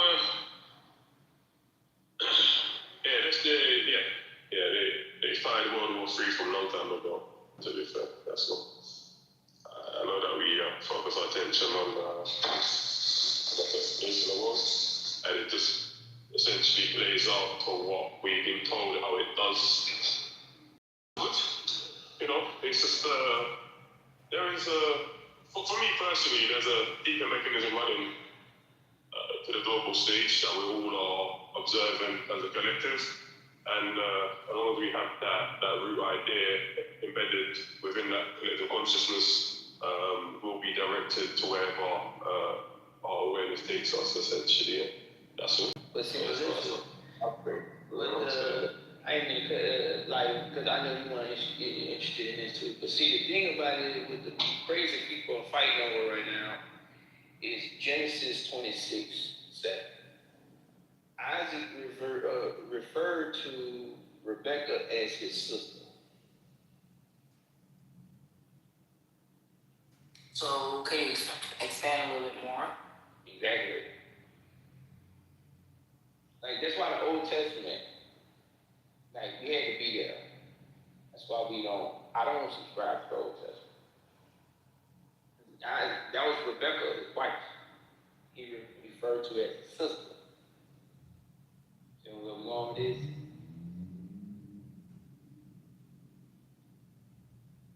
So, and then look, fast forward, Jesus was not considered a Jew. Because he was born when he was born in Bethlehem, he was a Nazarene. You know what I'm saying? Yeah, but he told him that because he was in fear for his life. No, they didn't, I don't think they did nothing that weird. That don't mean nothing. That's the same thing in the original Hebrew. That's the same shit. That's not like, that's what he said. Like, that old fearful, that's not accurate. He referred, that's Rebecca, his sister. So, did they have more kids? It could go anyway. Did Abraham have more kids? Or was it a different bloodline other than Isaac that they didn't write about? That was so saved from another line. But if he had more kids, that wasn't documented. You get what I mean? But at that time, you could say, never mind, I'm going to. But that's what the crazy people saying. He still referred to his sister, and Rebecca as his sister. Because that wouldn't mean nothing. Oh, I'm about to die. Oh, that's my sister. They're going to take it anyway, wife and I. Right? But that's it. He referred to his sister. So basically, right, so the whole world is focused on. You said the whole world is focused on what? Melissa, I wanted to bring up that you're like tracing like land masses and destinations and where the people was originated at, but also remember like the land masses aren't the same as it was thousands of years ago. Things aren't in the same place. Things don't look the same. So, and then the poles, all of that, nothing is really the same because the earth is always moving. Somebody just said there's 2 Talmuds. See what I'm saying, y'all? But I'm gonna leave it at that. Well, No, it's a fact. So, I mean, all I'm saying is, really, there's really 2 Talmuds? I don't know. You don't want more. I can't lie. Like, you should tell. I don't even know about 2 Talmuds, man. Man, I said the crazy theologians is going ham, bro. What's happening, man? Tell us, man. What's going on?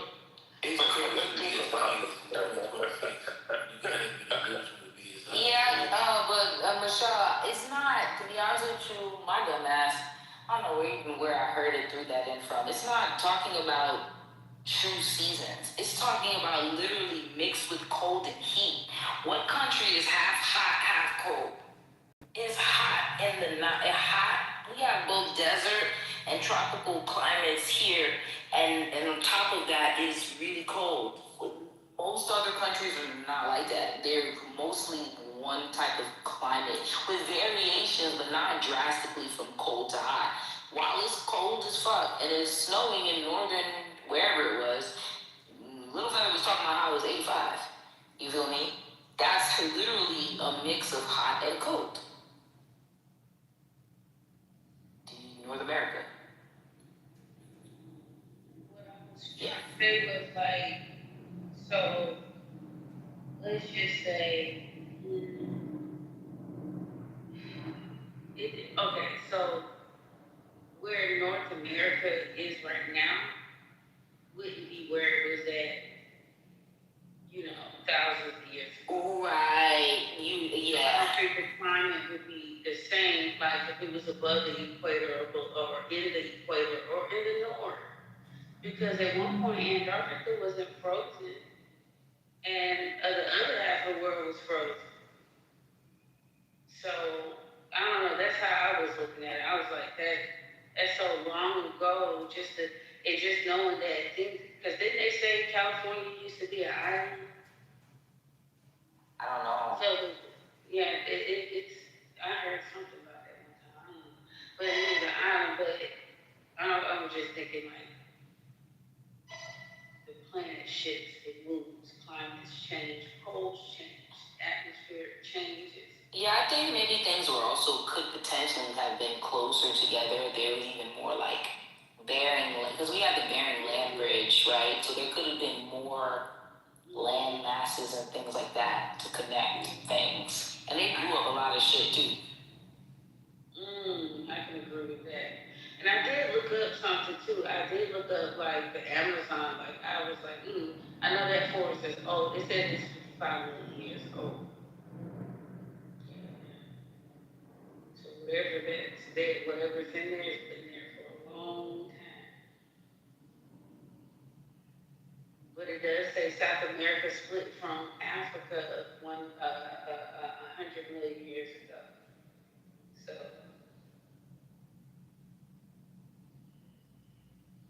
I don't know, it's just something to think about.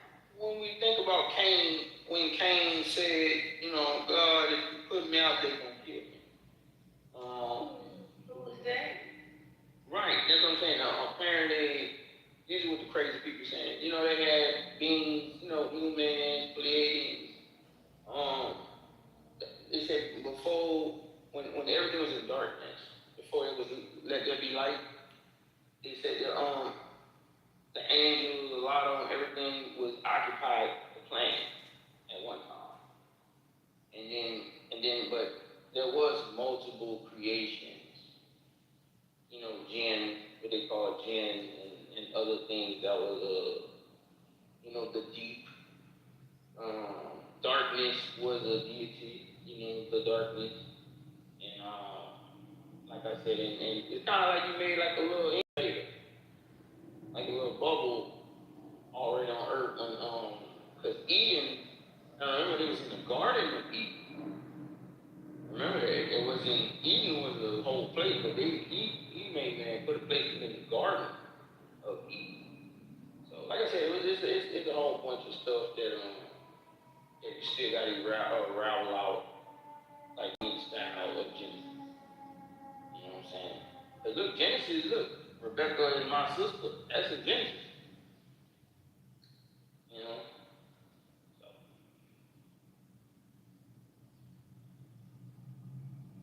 I think, I don't know about what was before, let there be like, it depends on how you want to see it.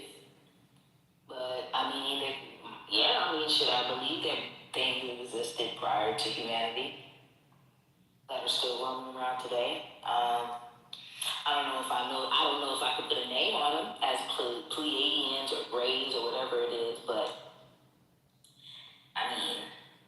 shit, we've been here for a long time. Haven't seen them in my lifetime. Who knows? We might find some shit out this year. The Simpsons have been right continuously, and their next thing is that there are aliens in our political system, so who knows? I don't know. At this point in time, I won't be shocked by anything.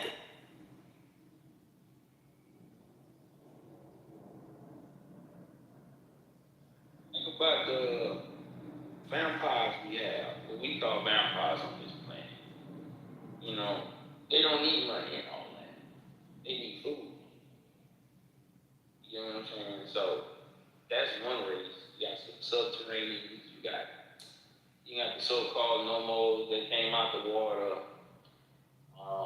Then you got the fallen. Then you got the watchers. Then you got the angels. Some of the angels, the elves, the Anunnaki. Let us make man in his image. It was multiple. Project Adam, Project Eve, the sons of Adam, Nimrod. It was a bunch of different things that was, like you said, still wrong. That's still wrong today. But we made in his image, his image. So that's what makes us. There's laws. Then you got the spirits, the jinns, the interdimensional beings. But they all locked in here with us.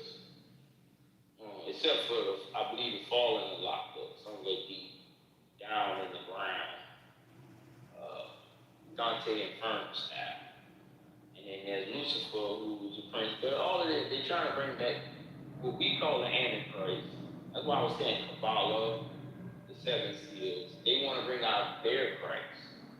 That's what the accelerationists are doing, because they're trying to do as much evil as they can to bring forth their Christ. Their monkey, we call them Antichrist, but to them that's their savior.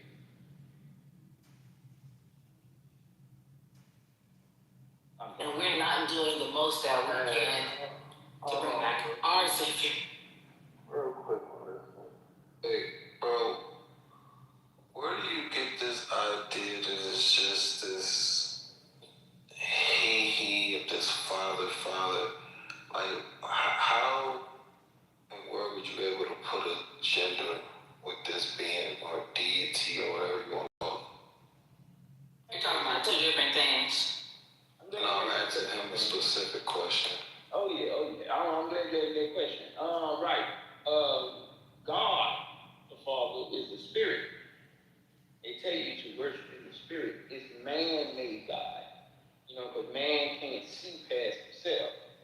Okay, man, God gonna sit on the throne. You need an ass to sit on the throne. Right? God got an ass, right? So you need some legs, you know what I'm saying? So man created God. In John 2 and 11, I want to say, and that's the Apostle John. Apostle John also wrote Revelation on the island of Patmos. John says, no man has seen God. So but man cannot see past himself, brother. That's why, we picture man with it as a man. You know what I mean? So my next question is, why don't you ever picture him as a woman? No, that's what I'm saying. Exactly. Man, woman, same shit. No, it's not, because I want listen to me, and then I want you to continue, right? Go ahead. Anytime people refer to God, they refer to it as a man, you included. So I'm just asking you to go into why we do that. No, I know why, but I want to know. I don't believe God is a man. I'm telling you what the scripture. I'm saying God is. But you don't believe he's a man, but you will constantly using terms like father, he. So that means it's a man. Well, I don't remember saying that, but if you look at the Jewish so you was just rambling. No, I'm not rambling. Look at the Jewish star, the star. So you don't remember referring to God? Can you let him finish? Damn. You don't remember? No, I'm just saying. Listen, go on mute. Don't tell me what to do. Let him finish. Go jump in front of a car then. Listen, you don't want to go there with me. You don't remember that Nike? So I'm gonna make this point. I'm gonna make this point real quick, and then I'm gonna tell you. Okay, the Jewish star, right? That's a triangle up and a triangle down. That symbolizes trans, man and woman together. See, that's why I said they got groups of people that want to put guys together. You got both. You know what I'm saying? So that's why I'm saying you got people that put man that God sitting on the throne, right? Man, God got an ass. And then you got women of God, and God got, got titties and everything like that. Then you got people that also got trans, which is the star up and down, and triangle up and down, and means one, right? But I'm saying, no, I stand what I said, that God said, God is the spirit. I just said, John said in 3:11, no man has seen God. Yeah, so I think this is part of that indoctrination, brother. Like you didn't realize. Listen to. I'm having a conversation with you. I want you to hear what I'm saying. You see, in your submission, you consistently refer to God as the Father or a He. What I asked you specifically was, why do we, as a people, because I've done it in the past, refer to God as He or Father? I know why, but I wanted to know your thoughts on why. And you trying to go all around the damn world. No, I'm sticking to my stance. I'm saying God is a spirit. Yeah, it's the creator, the Father, the Spirit. Like, you have to call him. Christ is in the building. What's up, Christ? Hey, but point taken. So you saying that inanimate object is concerned about adamant people in a physical world going through problems, and it concerns an inanimate object. It's concerned about adamant people in the world. Something you can't see with the physical eye, a spirit. No, you can't see. You can't see. No, hell no. No, you can't. You can see when when he created. But are you saying the wind is concerned about us? The wind that blows in the air that you can't see with the physical eye? This spirit you're talking about is worried about if you're going to put enough gas in your car this week? I mean, come on, man. Is the spirit going to worry about your bills being paid? Before at one time, we didn't do none of that. We did it ourselves. Yeah, but that's what I said.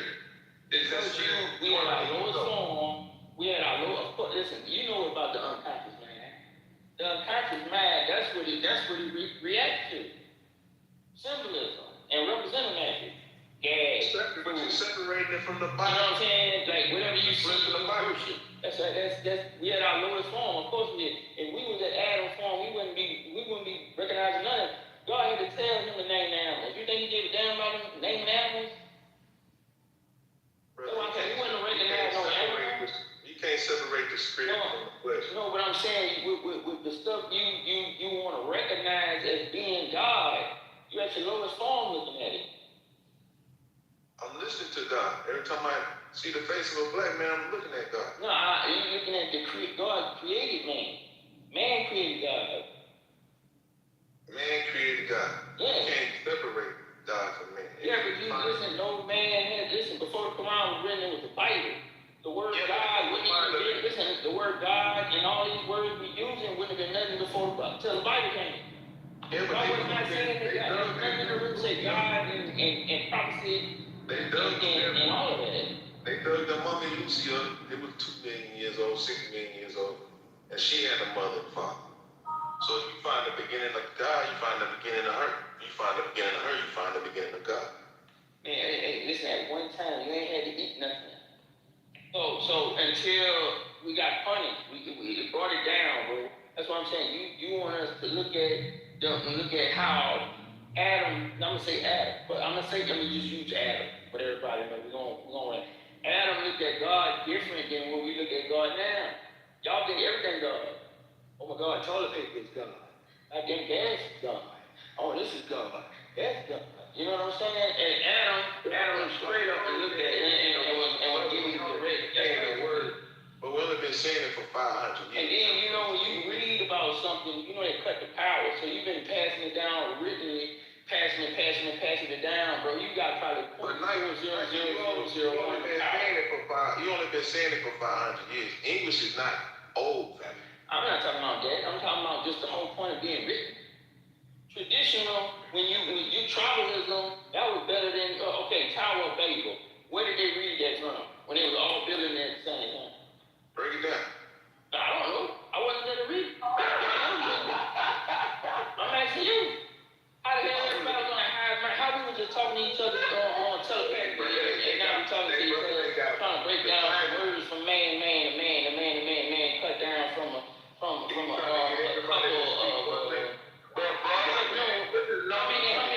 how many consoles of Nasir we had? No, please. They had a console of No, Nike. We can't even go down this road because listen. We can't. Because we have no evidence that let that Tower of Babel be real. So let's not even go there. No. You hear from God. That shit was real. You saying you hear from God. Which God? I'm not saying that at all. So what are you talking about then, man? You trying to fight for somebody you really hear from God? No, I'm saying, right. Okay, look, are you able to... The fuck is you talking about? The Tower of Babel. No, I'm saying you battling right now.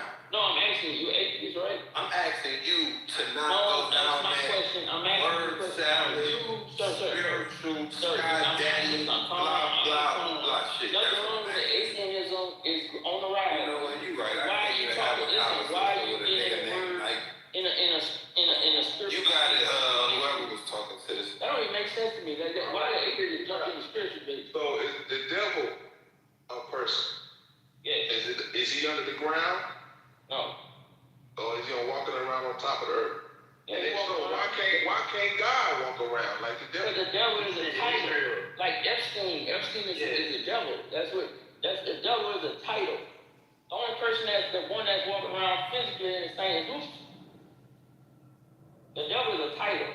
Anybody can be a devil. You know what I'm saying? I'm saying like acquired, but it's a rank. You're number one in the evil community. You're the devil.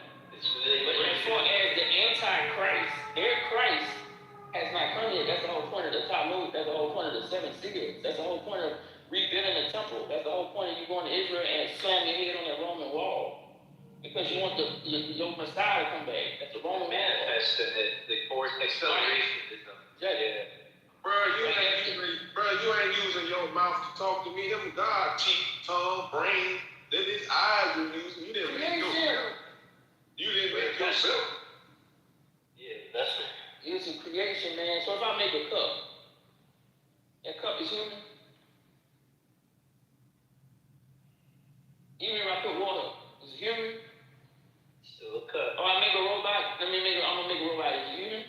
And I give it all the characteristics. Is it human? Or it's made by a human? That's what I'm saying. I get it though, but I love y'all, man. And we can have this Bible debate all together, but at the same time, we got the gatekeepers. Like we were just talking about Frankism. The man was a Jewish mysticism and converted to Islam. That's why. That was the 1800s. What happened in the 1800s? Yeah, I wanted to stay on that topic. When did the NOI become the NOI? What year?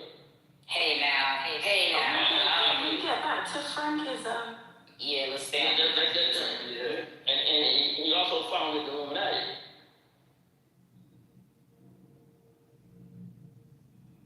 But I love this man, and I don't try to tear down they all this shit. Boy, move on. You slow. How you gonna tear something down? Be quiet. Move on.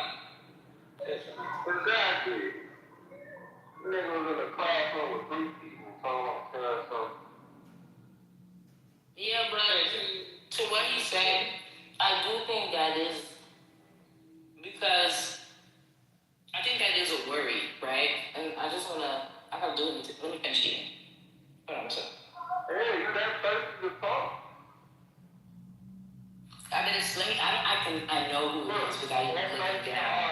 Look, don't you want to finish up? I know exactly who it is without looking down. Your hateful energy just comes across the screen so loud and just loud, bro. I don't even have to look down. I know exactly who's talking right now. Hateful. Anyway, like I was saying, the reality of it is he's right. Oh, God. I chewed, I swallowed, I finished. Now I'm talking. Are you done? I don't want to say, Melissa.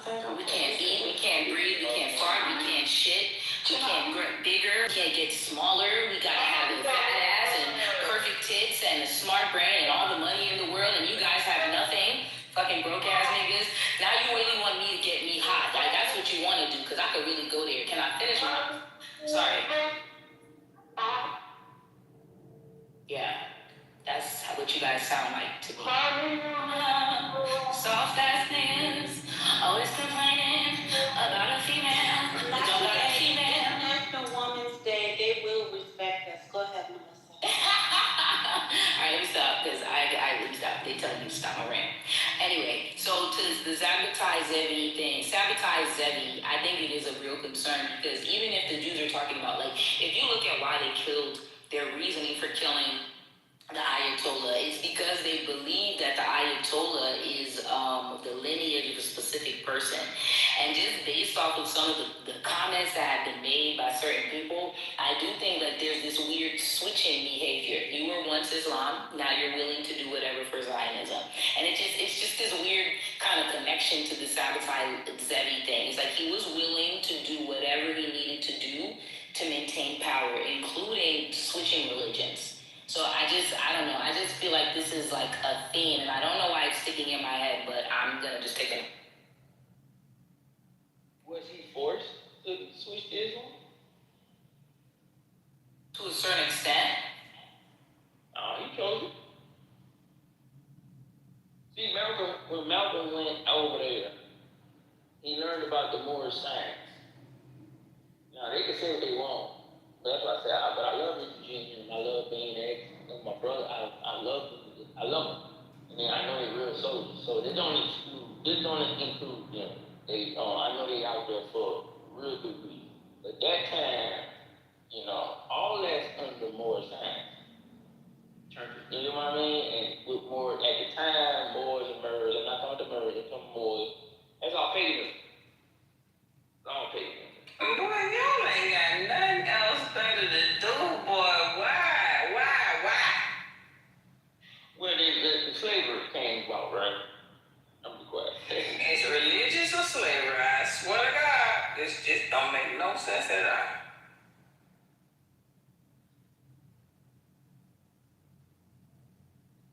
Do you think they're really coming out of their religion in their country now?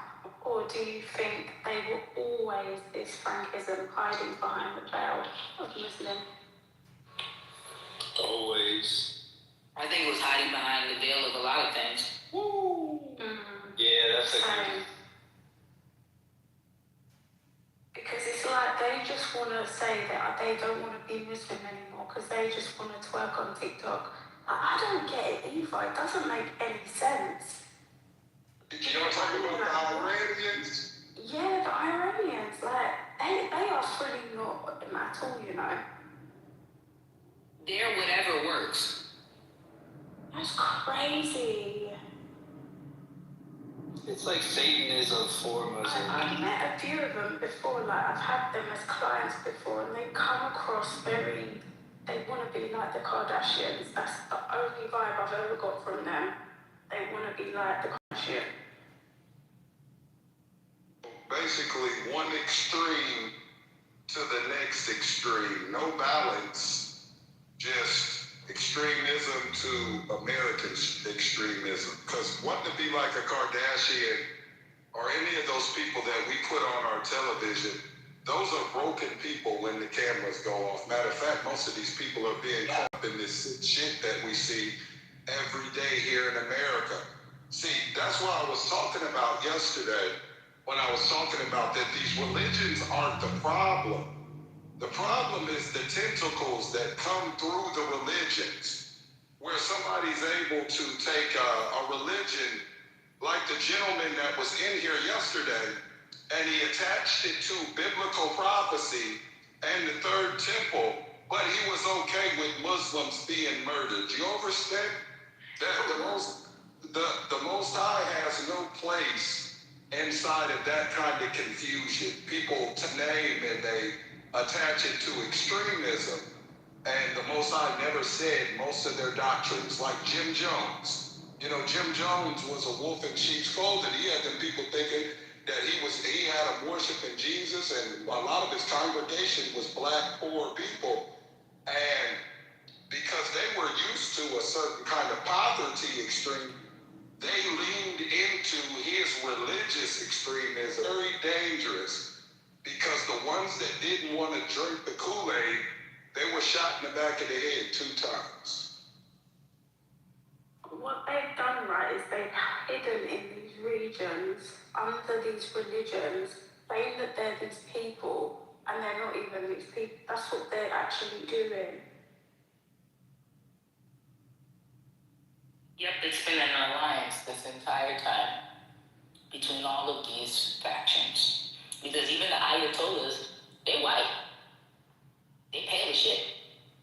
Their origin is the lineage that they had ties to whatever they once had. It's long gone at this point. And even if you look at the dividing of Africa, the entire continent, Catholicism and Islam worked hand in hand to get Africa to where it needed to be. And wherever Catholicism couldn't go, Islam went. And if you look, they even had a deeper tie between some of the heads of certain groups and certain groups of Catholic people. So I think the tie between Jesuits and Zionism, the Rosicrucians, and everybody else, which is Solomonic magic, which is the base of a lot of all of this stuff. I mean, I think it's always been more so about their goal to take over the world versus actually following a specific God.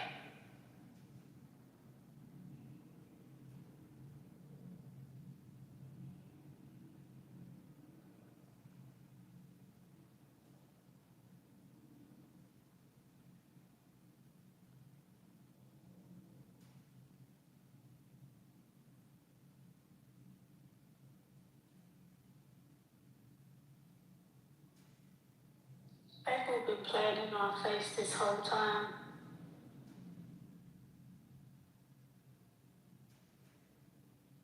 Believe it. Yeah. Really.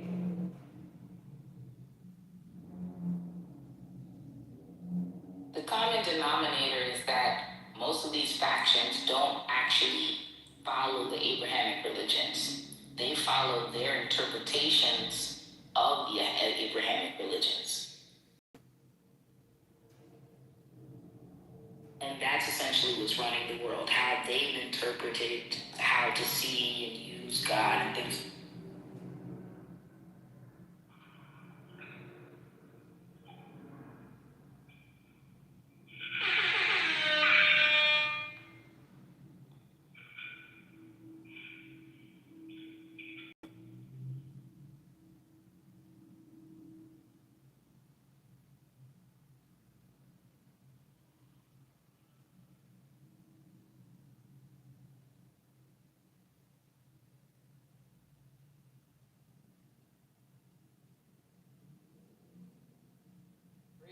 Israel?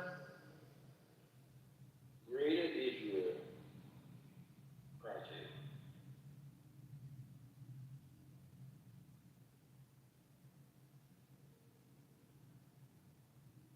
Greater Israel is from the Nile Euphrates. Yep.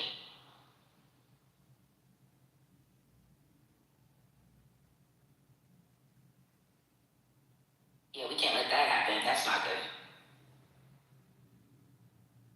De-arming Iran is one thing, but the Greater Israel Project is a whole nother level of subterfuge.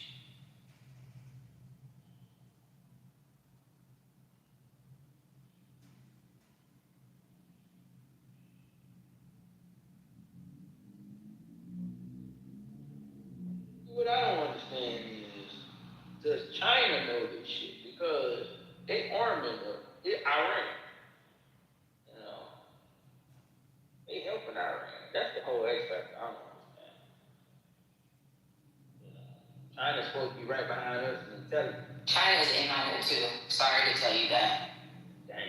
Yeah, and when we were talking about following the money, that's what I was trying to say earlier, is that when we talk about the reason why it's Venezuela, North Korea, Cuba, I always forget the last one. Venezuela and Iran, obviously. Iran, Venezuela, North Korea, and Cuba. What is the common denominator between those four countries? Can anybody tell me? Is it China? Yeah, China. No, it's not China. It's not a country. It's financial. Oh, oil? No. I don't think they deal with central banks at all. Yes, fucking James. I knew it would be James. They don't deal with the fucking Zionist banking system. None of those countries get money from the Intermonetary Fund, nor do they get money from the World Bank. Those last four countries, everybody else does. Those are the last four strongholds for the one world government as far as their global financial system.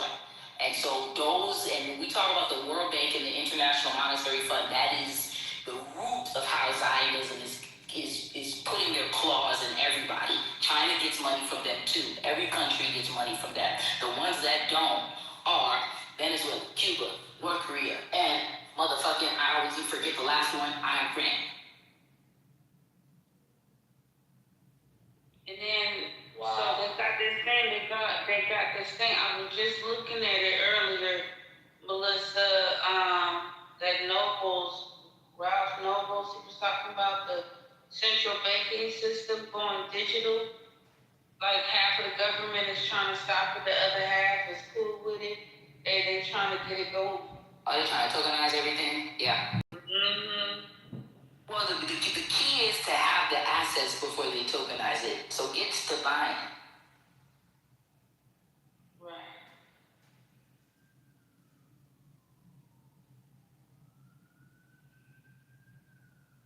When you put that in the chat, man, we know what stuck out was the New World Discord. That's crazy. The whole time we think there's another New World Order, but if there was an old World Order, then we're the New World Order. But they is the New World Disorder. Wow.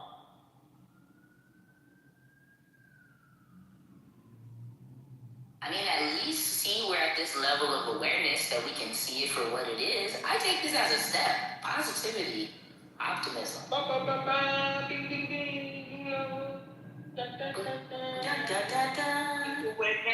People waking up, hopefully, shit. I mean, you gotta start somewhere, Michelle, right?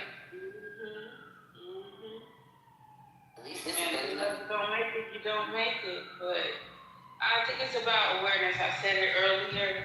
So I make it a point to talk to people about stuff like this. And especially if I don't even know, just to make them aware. Because half the people don't even understand what's going on. They think it's all conspiracy, that's not real. Unless you're in the banking system now. And you know, and then hopefully the people that work in those systems is coming home and telling their people.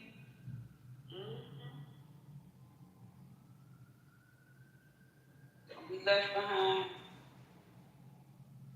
I had a client that told me one time, it was like in the 90s, his father had invested in Google. And by 2007 or some shit, he had like $14 million. I was like, damn, what the fuck? Yeah, and you know what's funny? The Epstein files, that's why just a dream as a boy. Oh my goodness. Oh my god. I just realized something. I figured out why the fuck these niggas, okay, they don't give a damn about the pedophilia. They desensitized us to the pedophilia already. We sang it for an entire summer. And they proved it. They proved it that we're desensitized when we voted. Well, not we, but when Trump got voted in because he had allegations on him. Bruh, So they know it was the man's. It was the man's. I'm sorry, y'all. Just see why. You pick a love for patriarchy. You threw us under the bus, and now y'all ripping bumper stickers off of cars, thinking it's gonna do something. It's not. I'm so sorry. But we have the United States, the people, and then we all under the United States corporation. you guys keep saying that, yet you pay into the corporation every day. Yeah. But we gotta get seasoned with the season. You know. What? No, the Epstein files, that's the thing. They're not worried about the pedophilia because what's more devastating is if we were to unearth the financial crimes. That's what the real thing that they're hiding is. If we saw what they were doing financially to not just Americans, but probably to the entire world, I think everybody would absolutely poop their pants. Like, I think that's what it really is, because behind the fight system is that Zionist banking system. That's the web that they're able to really see. Because people don't care, okay, they care about, it's the movement of the money. That's what controls the world. And that's the thing with Trump, right? Trump, yeah, okay, we haven't implicated him on pedophilia yet. But if you start doing a deep dive and see the type of money laundering this man is involved in, the type of financial crimes, murder this man is involved in, pedophilia is but one thing. I just don't think that we see the deeper picture of how they're covering up, how they're absolutely robbing us blind. They're robbing the world blind. Backed by the World Bank and the International Monetary Fund. It's the land of the outlaws. What is it? The land. What is it? What does it say on the Statue of Liberty? Damn. Land of the Land of the free, home of the brave. No. The land of the exiles. The land. Yeah, but they made that statue for black people. You know that, right? That's what it say on the goddamn plaque. This is the land of the exile. Yeah, the world is mostly black. They're fucking us up.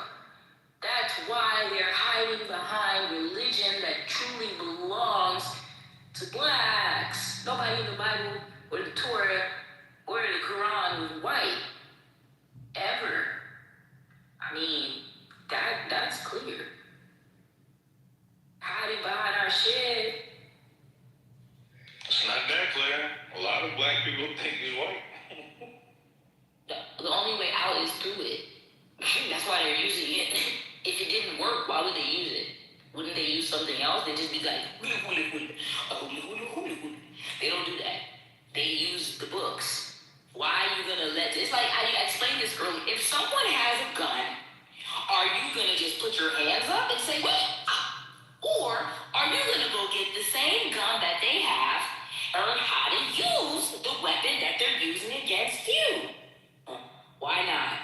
Or are you gonna continue to let them use that thing that you keep saying is so bad, and keep using religion, but you don't wanna go in and figure out how this shit works? You don't want to read it. You don't want to open it. You don't even want to know how they indoctrinated you. Why don't you get to figuring it out on how they indoctrinated you through the very book that you say you don't like?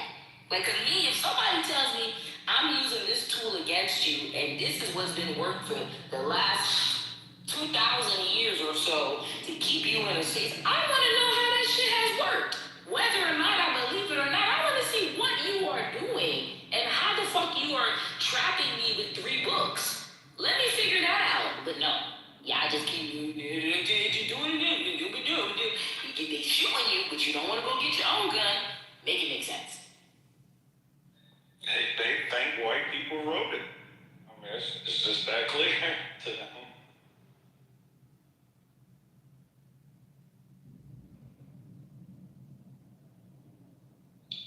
Well, listen. In the Ethiopian Bible, when Jesus resurrected, how long did he live after that? Because they said... Somebody said 30 days. I heard 40 days. 40 days. Yeah. 40 days. I found that very interesting. Let me see. And they changed it. Why would they do that? What would they teaching in them 40 days, girl? Maybe the Apocrypha, because that's, remember, the first person that he spoke to afterwards was supposed to be Mary. Oh, the 4th book of the Apocrypha? Not the 4th book, but maybe the beginnings of the Apocrypha. Okay. Because the Apocryphas came later on, right? But one of the key books of the Apocrypha is the Gospel of Mary. If he was alive for 40 days, Mary would have been one of the first people that he spoke to. 1. 2, other people probably, right? So I do think maybe there's a connection to the Apocrypha with some of the missing things in the Bible. Because you know that with the Ethiopian Bible also has the Apocrypha in it. They haven't separated it in their version. Mm-hmm. Yeah, I'm almost done. Well, yeah, I'm actually almost done with the Book of Enoch. And I tracked it to see like what order should it be read in. So I'm doing it in that order. So what you find out, so far? Well, my kids love the Book of Enoch. It says it feels like it's some type of sci-fi story. Yeah. But pretty much the same thing everybody be saying in here when it comes to the story, the Nephilim, and they got, it breaks it down by chapters. I broke it down through chapters, and they have it explain each chapter, what's in this one, what happens here, and it just goes into that, when Enoch went up and he visited the Tree of Life and the sacred mountains of the East and all of this stuff, the cosmic tour, talks about the Watchers. Yeah, I just went, it's, how many? I think it's 108 chapters. I just made it to the end. Pretty good, I think I'm fine. Some of them, fallen angels, the Watchers, 200 angels called the Watchers come down to earth. This had to be in chapter 60, 16. Azazel and then Yaza and good one and how they, babies. So it was like Enoch is chosen to deliver the message to the Watcher. Power without wisdom causes destruction. I was just giving out shit, just trying to show me what to do. Yeah, do this. You take the tour of the universe, that's chapter 17 through 36. Prisons for rebellious angels. The storehouse of wind, snow, and rain. The tree of life. Being a good dude. Yeah, I'm one of them. Okay. Let's see. Lawrence Nate, National. Oh, go ahead. Hello? I'm sorry, no, Miss Michelle. My bad. Piece of the state again. I was gonna ask you, what do you a little glitch over there. Okay.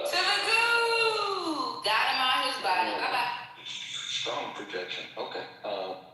What up to y'all? Now, Y'all, listen, y'all stop. Talk to the person that you were talking to. Don't be disrespectful. Now I was gonna ask you, Michelle, what do you think Christ was doing in those 40 days when he was here on earth? I don't know. I guess, since we right here, let me look it up. Let me see what they talking about. Where y'all get the 40 days from? I mean, I thought it was supposed to be about 33 years old. I mean, he was a carpenter. I mean, actually, I'm gonna tell you what age he ascended. I was just about to say, because there is no zero. It's supposed to be in the Ethiopian Bible, BWI. So it says, yes, both the Ethiopian Bible and other early Christian traditions say that Jesus remained on earth for 40 days after his resurrection before ascending to heaven. The clearest summary comes from the Acts of the Apostles 1:13 which says he presented himself alive, appearing to them over a period of 40 days and speaking about the kingdom of God. But it doesn't give a full transcription, so we piece together what he taught from scripture, Ethiopian tradition, and early Christian writings. It says he explained the spiritual meaning of the scripture.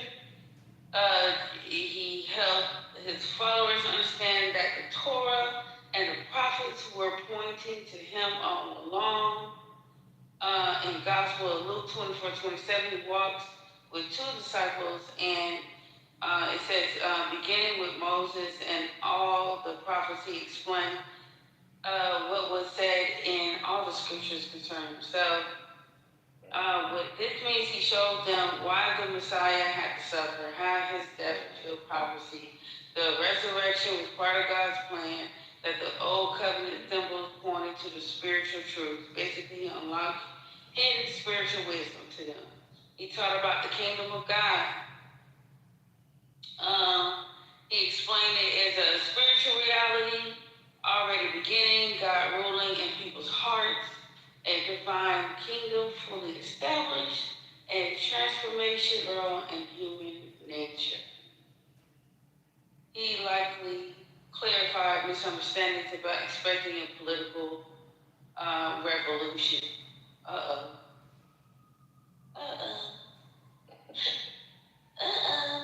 He gave, why I can't get past that? Let me push past that right quick.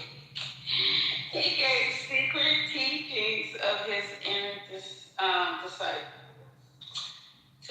disciples, especially preserved in Ethiopian church and other ancient communities. They say Jesus shared deeper mystical teachings not meant for crowds. And it says these likely include spiritual hierarchy of heavens, angelic realms, mysteries of resurrection, judgment and afterlife realities, authority over spiritual forces, the coming of the Holy Spirit. This connects to traditions found in texts like the Book of Enoch, Ascension Fair, and early apostolic oral tradition. Oh, okay, apostolic. Yeah. Look, he tried. I get it though with y'all. I know it's funny to be afraid to be. No. Let me finish. And it says he commissioned them to spread it. To make disciples of all nations. And he taught them how to preach, baptize, heal, cast out spirits, and lead communities. He proved the resurrection was physical and spiritual. Appeared many times to show that he was not a ghost.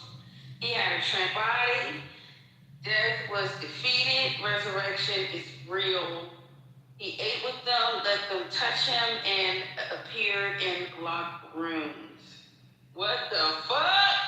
James! Right, bullshit. That's what I'm trying. This is in the Ethiopian Bible, though. Hey, that's the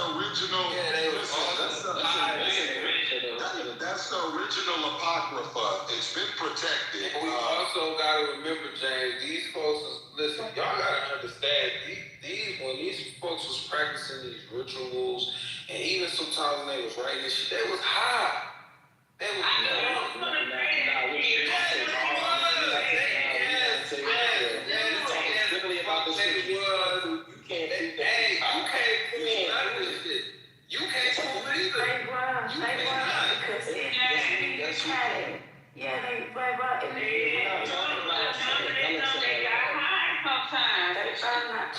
thing that they used to chew and it made them high. Yeah, but you don't find that in the Hebrew custom. when y'all seen the Nigga, that's getting high is the point, nigga. You don't find that in the Torah. No, find me one scripture that just because it ain't there don't mean he wasn't getting high. These are Kodashim. They are not trying to live after the other nation. What are you talking about? Yeah, they weren't shamanic. Back to Michelle. So that's why I was just asking to see what you thought, because it talks about in Luke 24 how I think you read one of the parts. It talks about how Christ appeared to the apostles, and he was like, basically just teaching them that he is in the Torah. You can actually preach the gospel without Matthew, Mark, Luke, and John. But it takes, you having faith and having your eyes open to really understand. You know how like people, I don't know if you listen to a lot of debates or anything like that, but like some people, they'll go and they'll try to prove the Trinities in this book and that book. It's kind of like the same concept, but it's just proving the gospel, because Christ didn't come to teach a Godhead or anything like that. He came to teach his death, burial, and resurrection, Jew first, and then to the Gentile. So that's why I was just curious about that. But y'all ain't even give me a chance to finish. Y'all got excited. It's funny. I didn't come out. I was waiting for you to finish. Go ahead. Yeah, it's cool. The promise of the coming of the Holy Spirit. He told them to wait in Jerusalem for divine power. This led to Pentecost, and when the Holy Spirit descended, he was teaching them. He couldn't do the mission alone. Divine power would guide them, and God's Spirit would live within believers. The Ethiopian Christian emphasis, the Ethiopian tradition, especially emphasizing the cosmic victory over evil powers, restoration of humanity's divine purpose, mystical union with God, and continuation of Enochian style heavenly knowledge. So the 40 days weren't casual appearances, they were an advanced spiritual training period.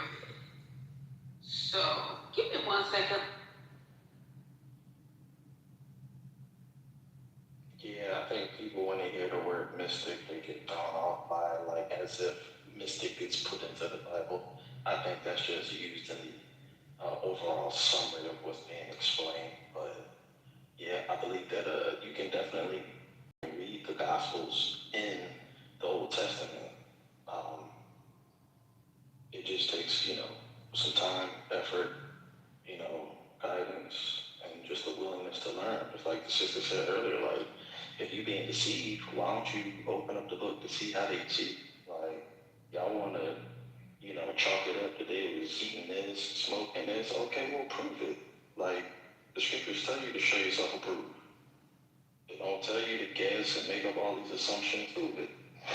So, I think that when we're reading this thing, we got to read it objectively. We can't transport it into 2026 thinking that these people thought something lived like this. That would be unrealistic.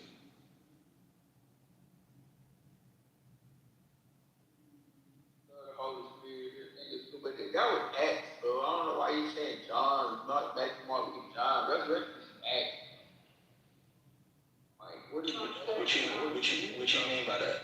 What you mean by that? First resurrection, from resurrection to 40. No, I ain't even 40 days, but the resurrection to that's Acts, bro, chapter 1. What is you talking about? Why you saying John, Matthew, Mark, Luke, and John? I'll put them down. When you're saying that, it's in a Talmud, but you can't, they actually walk, these are the apostles. Okay? These are the apostles. So how you going to put the Talmud over the apostles? I never mentioned the Talmud. The Talmud and the Torah are two different things. Torah period. I'm talking about like the OG, the old Testament. I'm saying, what you talking about? No. I said, no. I understand what you're saying, but I'm saying that's Acts. Hold on one second. Oh, why you do John, Mark, Matthew, Mark? I mean, hold on one second. Hold on, let me explain myself. Because you wouldn't have revelation. Hold on, let me. Okay, can I get the mic? Yeah, go ahead. Can I have the mic? No, I'm not sure who's talking, but I said that when Christ returned, when you read in Luke chapter 24, it talks about how he came to preach the gospel to the apostles and show them where he can be seen in the Torah, because when Christ was on the scene, when the apostles were on the scene, Matthew, Mark, Luke, and John were not yet written. So how can they read the gospel in books that aren't written yet? Well, I need to know how he was appearing in locked rooms. Y'all skip right over that shit. And we ain't gonna talk about that. The doggone book said the man appeared in locked rooms. Come on, man. Don't do that, bro. According to the text, he walked over with her too, but I can't explain that. Like, you laughing, but when John said no man has seen God, you referring to, you got a problem because Moses would talk to the Lord face to face. Who's the Lord? Who is Lord? It says Luke 24:44, and he said unto them, these are the words which I spoke unto you while I was yet with you, that all things must be fulfilled which were written in the Torah and in the prophets and in the Psalms concerning me. Now, can you go into the Torah and the prophets and the Psalms? Right, that's what I'm talking about. Yeah, I know. That's what I'm talking about. That's all concerning him, but this is him. That's what I literally said. That's the gospel. That's the gospel. No, not when it comes from the word. No, that's not. That is what he's saying. That no, gospel, the word, the word made the whole matrix. So ain't no gospel. We're not even talking about that. I understand what you're saying. You're talking about according to what they said. They know you don't about me. Hold on, brother. Now I'm gonna tell you about. No, me and Michelle, I was asking her about what Christ was there. Don't come up with me, right? Hold on, no. It don't gotta be that. It don't gotta be that. Even 48 match. This ain't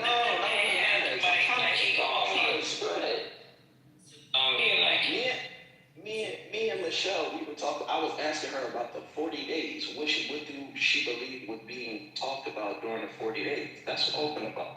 You refer to the Talmud. No, I mean the Torah. I referred to what Christ was pointing to in the Torah. I didn't say that he was. I wasn't referring to what you were referring to. I was just showing that he was teaching them that you can find the death, burial, and resurrection in the Torah, which he was teaching them in Luke 24. What are you doing? It's stuff that what you're talking about. I understand what you're saying, but I'm saying like you threw Mark, Luke, and John to the bus. No, sir. I didn't say none of that. I didn't say any of that. I had Matthew, Mark, Luke, and John weren't written. So if they weren't written, you could go into the Torah of God. They was looking at Jesus. Why would they be writing? Wait a minute, y'all. If they was there, why all three of them got different interpretations of the situation? Don't have all different. No, that's not.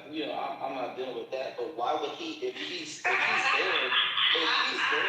why Luke 24:44? Why Luke 24:44? There's showing them the inconsistencies, which I want to know. Hold on, no, Michelle, maybe you was building on something else. He's going into something different. You saying Jesus was there in the flesh, but if he was there in the flesh, why did he have to go into the Torah and into the prophets, into the Psalms concerning him? If he was in the flesh, why did he have to go show them that? Go answer that. I'm waiting. He's there in the flesh, but he's teaching them this is where you can find where I'm supposed to die, be buried, and resurrect. This is where you can find that. Because the scripture talk about what? Having 2 or 3 witnesses, fulfilling the law, right? Okay. So when he was on the mountain and he said, Father, push this cup away from me, he knew then that he was going to have to die. Brother, That has nothing to do with him. I said the Torah Talking about the Torah to the Torah is fucked up. You going off a tip. You didn't even answer my question. That's why the new word has come because you didn't answer my question, bro. You didn't answer my question. You didn't sacrifice, so you still sacrificing animals on an altar? You red herring like a mug right now. No, I'm asking. I'm saying you didn't even answer my question. You still outside sacrificing chickens and goats and all that shit, of cows and stuff for your sin. That's why I said, if you want to talk about the Torah, let's talk about the whole thing. So you still doing that? You still I'm reading this verbatim. Hold on, maybe you're not listening. It says that, and he said unto them, these are the words which I spake unto you while I was yet with you, that all these things must be fulfilled. What are those things, sir? Which were written in the Torah. I'm simply talking about he's in the flesh telling them, this is where you can find that I'm going to be killed. This is where you can find that I'm going to be buried. This is where you can find I'm going to be resurrected. That's what he's telling them in Luke 24:44. The Torah is Hebrew. It is the law. Huh? It is the law. Okay, so you mean the Torah you got is the law? That's the law of the old covenant. How you know? Because Christ is the new covenant. No, I know that, but I'm saying what you hold in your hand is the same law that you were talking about. That's what I'm saying. Yes. Oh, hell no. Come on, man. Oh, for real. You dead serious, brother. Yes, I'm holding the same law that he's holding. Scroll from that they had that he was referring to the law. Why would I be holding a literal scroll why would I be holding a literal scroll when the promise is that he was Hold on, you're going way off. Yes, you are, because you're not even answering these questions.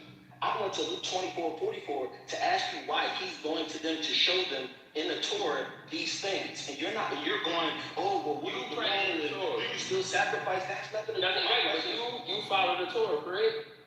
I follow the Torah with wisdom. That's what Christ did. Okay, so all right, so it's different. Hold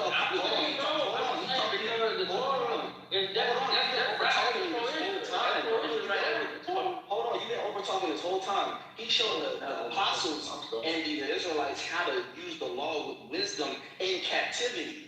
They can't keep an eye for an eye with Roman soldiers around. They'll all get slaughtered.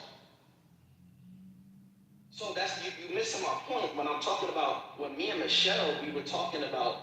I was asking her about the 40 days. What do you believe was being taught? Christ literally in Luke 24:44 is explaining in the beginning what he was teaching when he first stepped back on the scene. He was showing his apostles in the Torah, Genesis, Exodus, Leviticus, Numbers, Deuteronomy. He was showing them in the Torah where you can find, I'm going to return. I'm going to be hung. I'm going to be slain on a tree. I'm going to be in the grave for 3 days. Can you go into Leviticus and show me that? Can you go into Numbers and Deuteronomy and show me that without touching Matthew, Mark, and Luke, and John? I'm not denigrating them. I'm just saying you can do it without going to them. That was the whole point of the conversation, brother. It wasn't nothing about you need to sacrifice animals and all of that. I think that's done away with. That's what it was. Like, that's a foreshadow of things to come. So, respectfully, bro. I can't y'all say what's done away with if Jesus himself only read the New Testament or the Old Testament. All the stuff that's coming after him. Like, I don't get that. Like, how can we say something is done away with it? And Jesus didn't say it's done away with it. That was the by the way. But that's exactly what Jesus was fighting against. Jesus was fighting against people coming up with their own theories and their own fucking solutions to what he had said. What was written. Hold on. Because Jesus didn't come to change anything. He came to fulfill. So it's like, who gave you niggas the authority to come up with the New Testament and then do away with the Old Testament? That sounds like that's going directly against Jesus when he talked. Because Jesus he didn't write nothing. He didn't make no scripture. He didn't enforce nothing but the Old Testament. That's all he came to fulfill. I think he was really competent. I think he would have been competent enough to write some new scriptures if he had wanted to. But that's not what he wanted to do. He came to fulfill. So who authorized you niggas to write a New Testament and say that New Testament did away with the Old? That would be blasphemy. That would be exactly what Revelations tell you. Debunking itself, saying that you have to know God's word for your own heart, because people will come add and change. Adding and changing anything after Jesus died is crazy. I believe that's blasphemy. Adding and changing. So when it was prophesied that the Father was going to change the heart of stone into the heart of flesh, and he was going to give us a new heart. What's that new heart? A new heart. It didn't say a new law. It didn't say a new rhythm. It didn't say a new command. It didn't say. But they already had the law. Exactly. And now you're saying that the New Testament comes to change that. You said, okay. I didn't say it changed it. So I said it fulfilled it. It changed it. You think that you said it was done away with, and that's not exactly.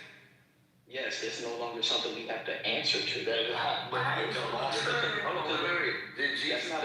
Oh, listen. This is the point of contention. Jesus never said that. So I don't care if Mark, Matthew, John, I don't care which one of them niggas came after him said it. Jesus himself said, I come to fulfill. He did fulfill it. So that's it. So how do you change that into, well, it's done away with? Who said it's done away with? No, he's just a fulfillment, showing you that, hey, this is what we're standing on. We're standing on this. Jesus' son. Some even say God himself in the flesh came to earth. And then he didn't change nothing in the Torah. He was word by word. Even showed the law. The law will never get you into the temple. Listen. I didn't interrupt you.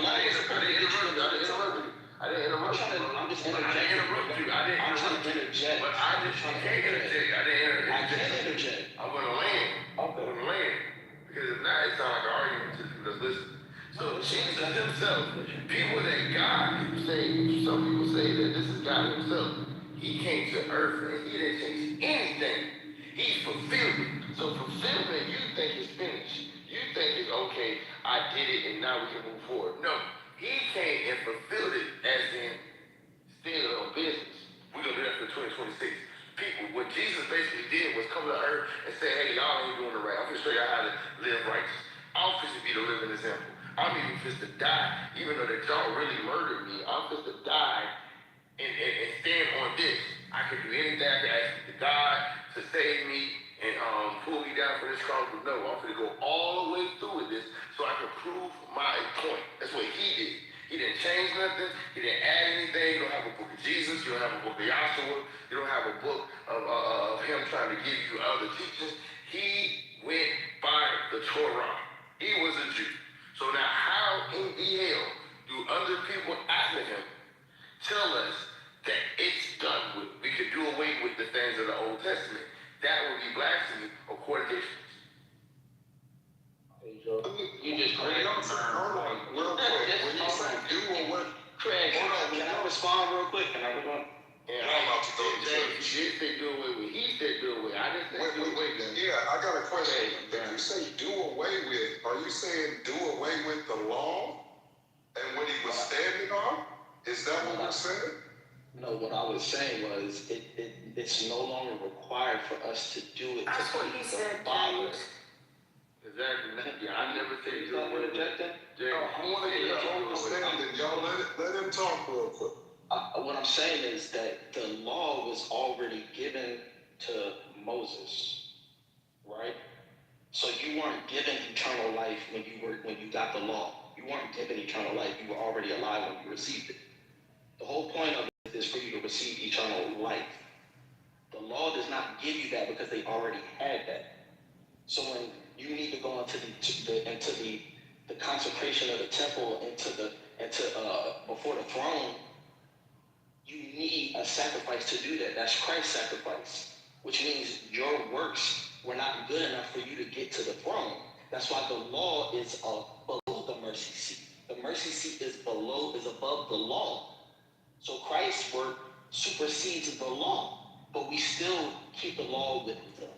It's not something to just throw away. Of course, when I say done away, I'm saying you don't need that to please the Father as the Israelites had as instruction, because the law was a mirror for the Israelites. That's all it was.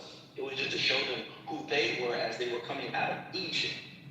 So then now when you fast forward to today, when we think about the law, oh, we trying to disrespect the Most High and His holy days and His calendar, like You're putting your own understanding.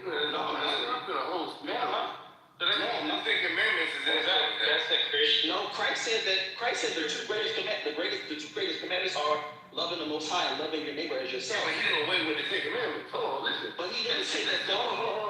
He didn't away that was needed for eternal life. No, but it's already understood. Hold on, but listen. No, you keep arguing about the verse. That's not going to get you into the temple so that you're forgiven for your sin. No, it won't. Show me. Hey, James, I know I ain't the smartest man in the world. Book chapter verse. That's for you. I got a mercy seat. That's not going to get you into the temple. You're not even making it into the temple. You're not even making it in there. Come on. I got you. I don't have One at a time. I know y'all getting happy and excited. It's the Bible, yeah. I wanted 2 seconds. One at a time. Yeah, no, I'm 2 seconds. He can't even deal with the law under the mercy. I got you. Hold on, but listen. But Pedro, look, I got the verse pulled up. With John 14, listen, you talking about John 14:6 say, I am. Jesus states, I am the way, the truth, and the life. No one comes to the Father except through me. Boom. Old commandment gone. Old Testament. Show me the commandments he told you. I know it takes you because you don't understand that, but I'm saying Jesus said, y'all trying to talk bad about John, and John just told you, and because he was right there, and John 14:6 said, I am. Jesus stated, I am the truth and the life, and nobody comes through me. So, bam, the Torah tablet was out the window. Yeah, Father, it's out the window, y'all. Right there.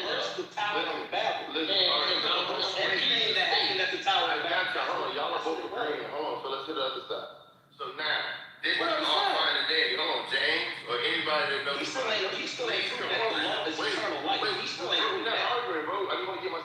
No, I'm saying you ain't proven that the law is eternal life. I got you. You gotta prove that. You gotta prove where shaving your beard is eternal life. Right now, bro. You gotta let me talk, bro. You gotta stop being a little girl. Listen, what I'm saying is,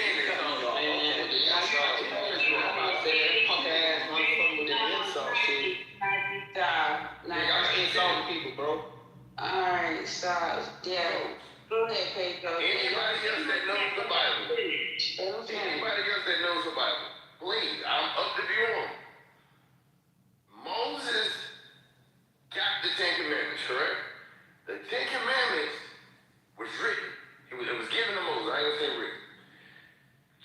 When Jesus comes, Jesus doesn't change any of this.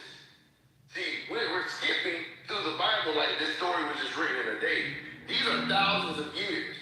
That means in these years, he could have changed these things if he wanted to. He could have spoke against these things. Just because he says nobody goes to the Father but through me, that does not null and void the commandments that was given to the people. Especially if you think you're God's chosen people or a follower of Christ. I think we still have to believe, we still have to uphold the Ten Commandments. Why? Because our Lord and Savior, and nobody else is not a Christian, please let's not get off the mic and say the Bible say, I don't care right now. We're just talking about Christian believers. I believe if Jesus did not change the Ten Commandments, if he didn't say those are null and void, I think it's blasphemy for anybody to come later after he dies, after he's not here to represent himself, and say, hey, we don't have to follow these anymore. Because he followed those. He even was the embodiment on earth of the action. That's the whole reason why he came to earth.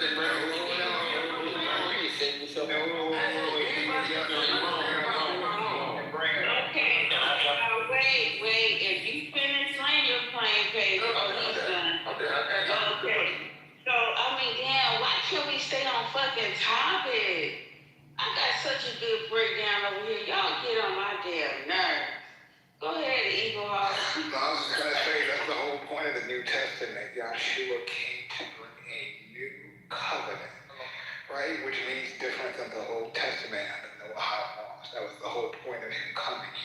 The Bible references that several times in his own words, right? Where he says, I come to bring a new law, a new covenant, right?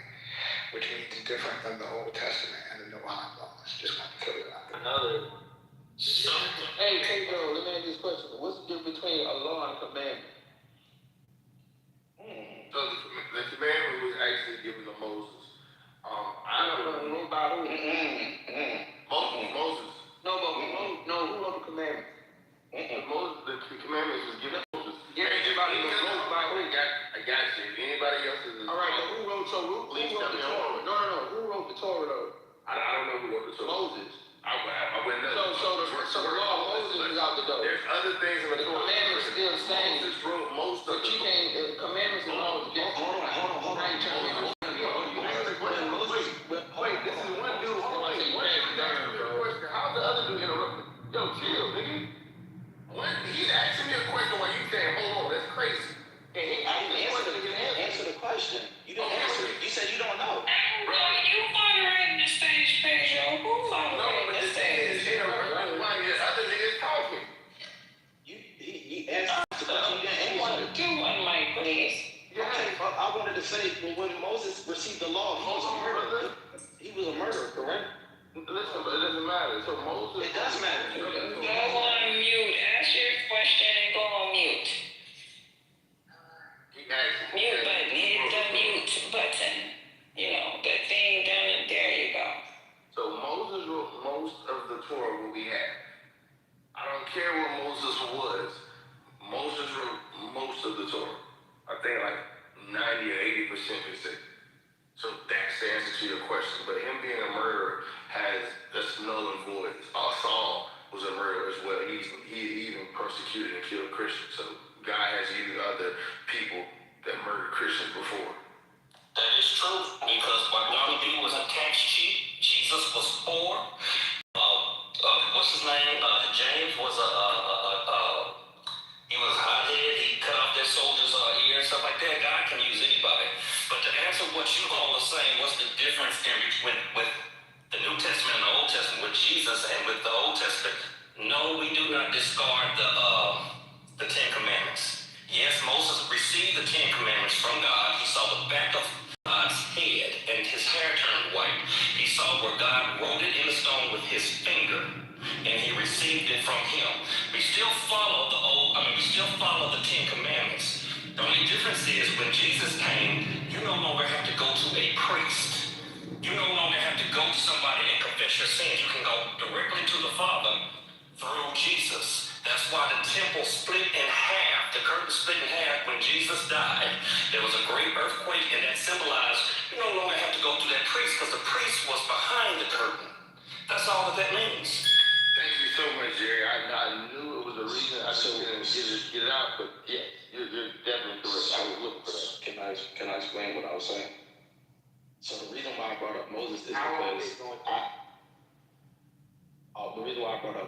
as long as I needed to take it. The reason why I brought up Moses is because we talk about the law, right? I believe in keeping the Ten Commandments. Like, I'm not against that.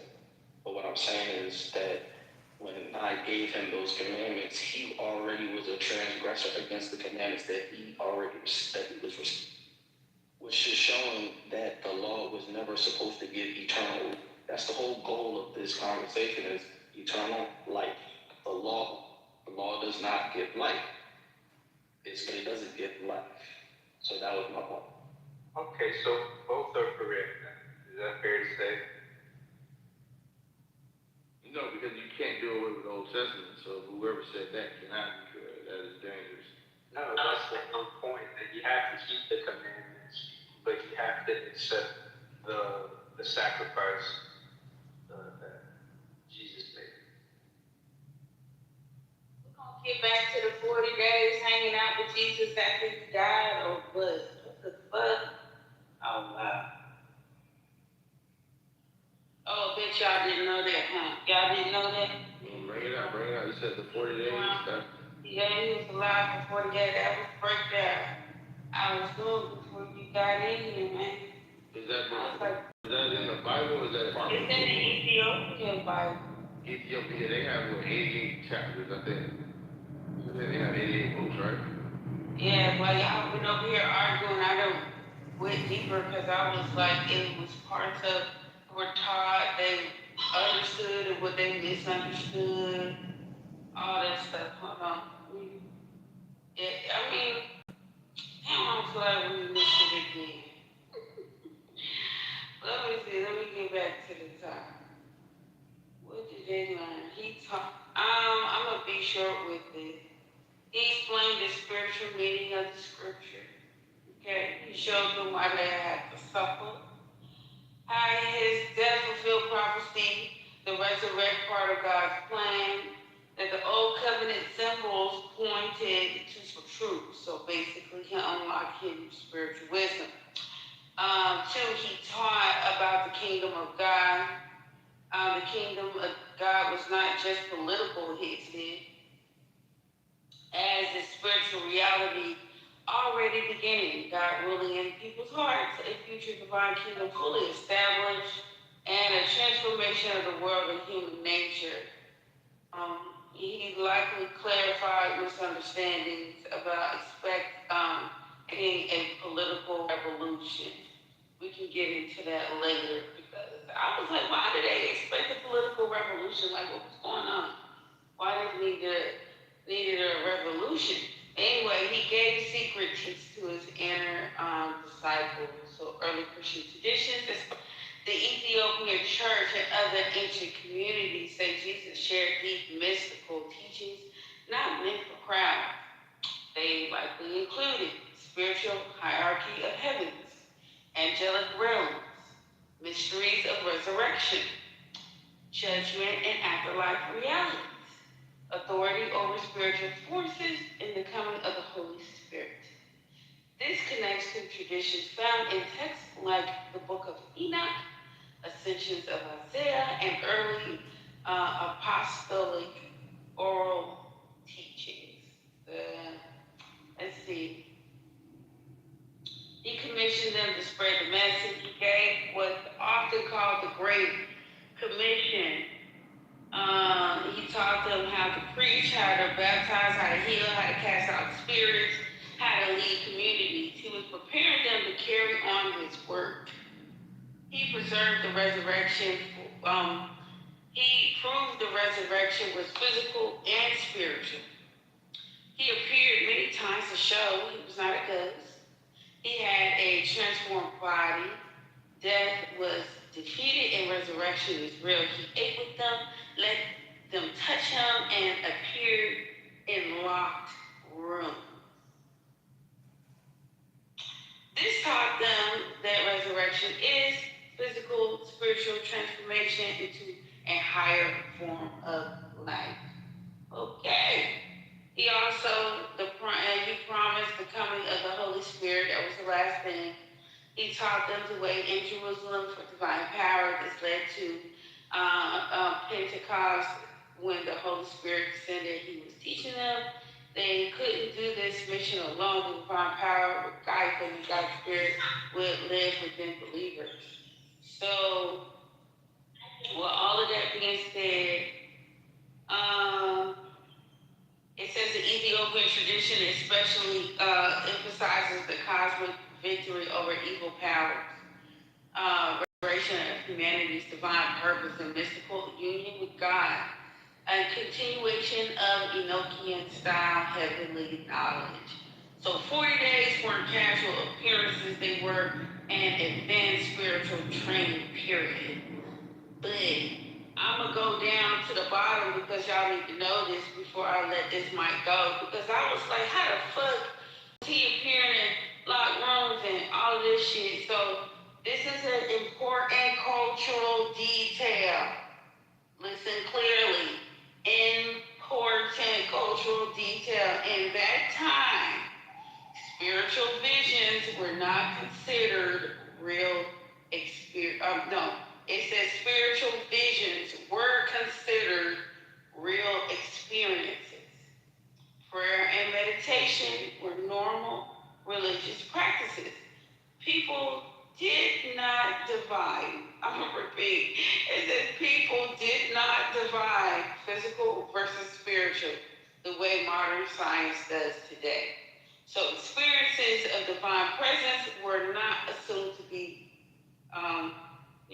whether or not man was there or not. But so to them,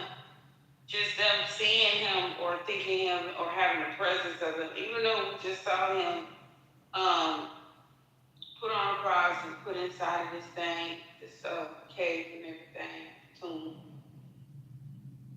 In that time, whether if you want to look at it, that man was a ghost and appearing to, because come on now, he appeared to them in locked rooms, y'all. In locked rooms, unless he was like Flash and he was phasing out his body, walking through the wall, or he was a ghost or a real ghost. Yeah, they wouldn't do that in the show, so I'm not. So when I read this, it says in that time when they like experiences, they considered them real, like not how we live today. That's all. Remember, he said, I have all power after he died. So if he has all power, he can do anything. He can be in physical form and do all the miracles that he was doing before his crucifixion, just like he gave power to the disciples. And they were doing things in physical form that would suggest that they're still not ghosts. They just have power. I don't believe in ghosts. So somebody can be I don't believe in ghosts. brought back to life, live for 40 days. I'm sorry. If they're not separating the spiritual from the physical, they have a dream. Yeah, but you didn't really, y'all didn't listen to the last thing I said. I did, but those people back then, they would look at visions as a real experience, and I'm not negating that. Thank you, Flawless. Say that for the people in the back. Spiritual visions were considered real experiences. Prayer and meditation were normal religious practices. People did not divide physical and spiritual. So things that you expose. But it doesn't mean they were high. No, I can't say they were high. You know what I mean? I know, but I'm not gonna say they were high. I'm trolling, but what you said, people go back then, they could be doing all types of things to that trend, that spiritual trend. Father, you have that now, Michelle. Like, think about it.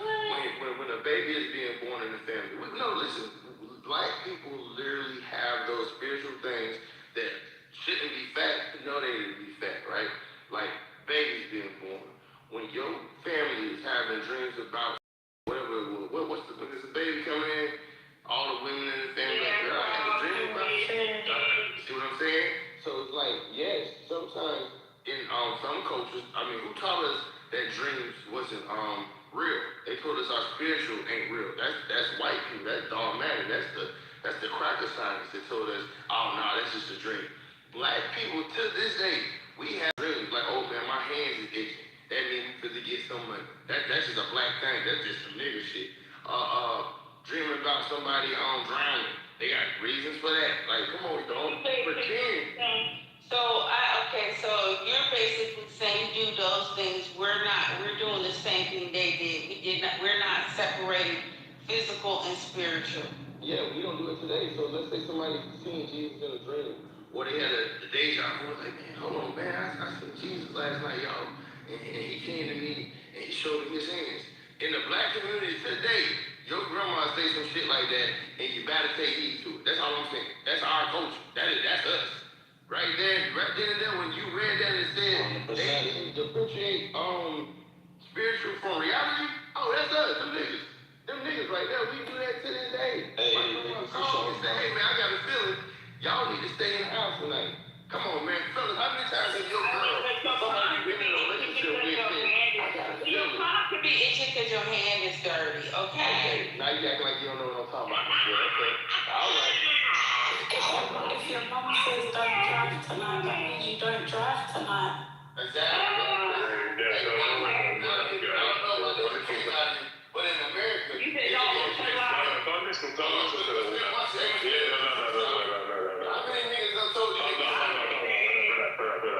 You might have a nervous. Hold up, but see the thing is, I'm sorry, I'm gonna give it right to you. Like, they always say your eye twitching or something is twitching, right? Well, when I was in school, when your eye twitching, that means you have a subluxation of your C1, C2. That's what that cranial nerve. But it is. I done adjusted people's necks and I start their whole fucking eye twitching. question. I done helped cure Bell palsy and motherfuckers. What you talking about? I got you, but So what I'm saying is maybe people make positions or things in those type of situations to justify or explain why that thing exists. That's all I'm saying. Go ahead. But go ahead, right? Yeah, let's hear it. The thing is hopeless. Hey, go on, Pedro. Oh, well, no, I was just saying, she knows these things hold up in our culture like smell and rain. Eugene know it. There go Brother Eugene. Brother Eugene, how many times you done heard that you can smell that rain coming? Oh, yeah. Yeah, and it's actually a term for that, Pedro. I forget it. It's slipping my mind right now. But that's a real thing. It's actually, they got a name for it. It's a scientific thing, right? Yeah. And I actually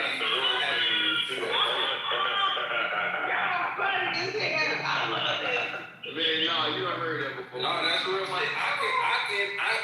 have that ability. Like if I go outside, it don't matter if it's sunny or whatever. I can smell that rain before it comes. I can see it. I can smell it. I know what it's like. My phone has That's how it goes. Hey, Brother Eugene, your what's happening there? Yeah, that really about all that. Like, it didn't make any sense. Like, if you're making any sense of it, though, like, make it make sense. Y'all can't smell rain coming? Y'all can't. No, them niggas, they them niggas knows no one. Can't smell when it comes to fire. Niggas, can't smell no. Hey, James, you smell that rain coming. Yeah. Man, you can't smell that rain coming. You probably got Tap into the land. Why would you be able to smell when rain was coming? because they got that shit out. James, so this thing literally said that Jesus was appearing in locked rooms. You heard me when I said that, right? Yeah. So when I told them, like back then when they looked at those type of experiences, they never separated physical and reality. But Pedro justified and said, we do that today. I said, because we make up shit to justify shit, when there is actually a logical explanation behind it all. Right? But in your mind, James, in your mind, even in today, if somebody said that somebody appeared to you into them in a locked room and gave them spiritual wisdom, I mean, You'll say them niggas done lost their damn mind. Grandma said that. I'm saying, Hey, Paul, if Eugene appeared to me in the closet telling me that I won't be there. James from North America. Hold on, y'all. Watch this, James. Now, if you know Eugene like the closet. James, if you just had a baby, right? Hold on, let's say y'all got a baby in the family. I know Eugene like the closet. Let's say y'all got. Look, he want to be serious so bad. We jumping about the closet. Why you doing this? Listen, let's say this new baby. See, y'all pretty steps, isn't it? The new baby is at the house, crawling, playing, having a good old time. But that new baby look up under them legs. Can the rest of the niggas tell the other niggas that don't know what niggas know about that? What that mean, y'all? What you talking about? You probably don't know. You're like, nigga, I'm gonna wait till the older niggas tell you.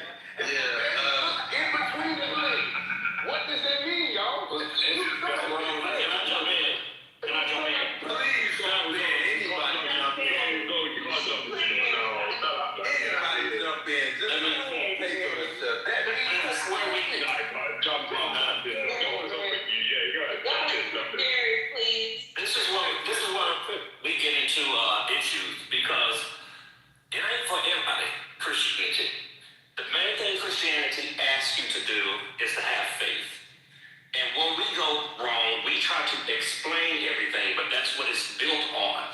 So when he was resurrected, when he was walking with them, and they didn't know who he was at first, when he did sit down and eat with them, and they didn't know who he was at first, when he ascended into heaven, when he walked on water to meet my man out in the, one of the apostles wanted to meet him out in the water.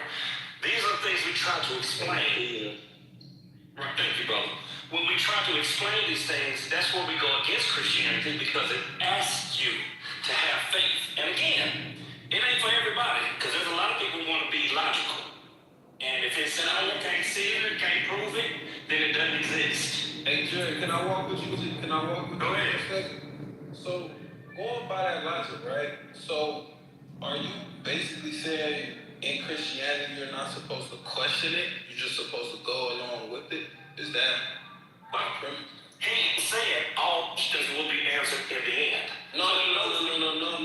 But let me Please finish. no more. Please no more of the scriptures. I just wanted a solid answer. I'm trying to answer, but you don't like to hear me. You can't ask me a question you won't answer. Can I finish it? Just say, give me no answer. Can I finish it? I'm going to act. Can I finish it? Will you let me finish?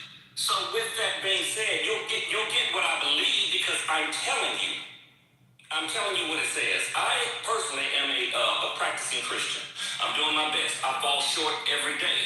But I do believe in what the word says. I do believe that, hey, this happened. But I do have questions as well. One of the first things in the Bible was the water was on God walked on the face of the deep. The earth was without form and void. If the earth was without form and void, what was the water on? I have questions. But that does not mean I still don't believe. No, I'm not. That's not.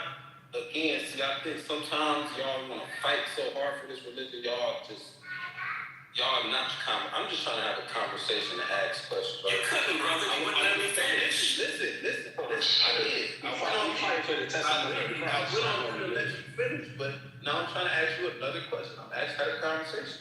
So you said you have questions, but previously you said you're basically not supposed to question it. So what I'm asking you again specifically, because I'll back to the Bible.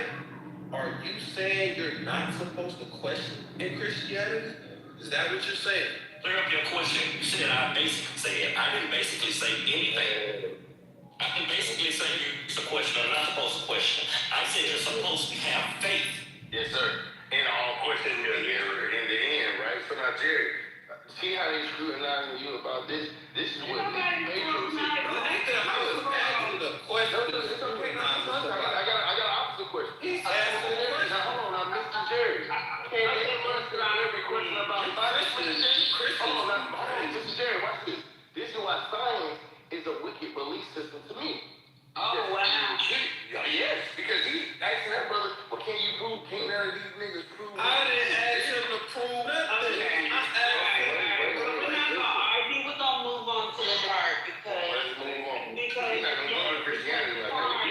I wanted to break down because Daddy said the man was a thought wrong. Hey, y'all. But we're not gonna do that in Christianity. Y'all don't do that in science. In traditional Christian view, Jesus Christ physically appeared in a transformed body. Early Christian writings describe Jesus appearing in a glorified resurrection body. He could enter a room, he could be touched, he ate food, he appeared and vanished suddenly. Believers say this wasn't a normal physical body, but a transformed one, not limited by ordinary space. So for traditional faith, these were real appearances, but in a higher form of existence. And then it says psychological/vision view. This is a different view.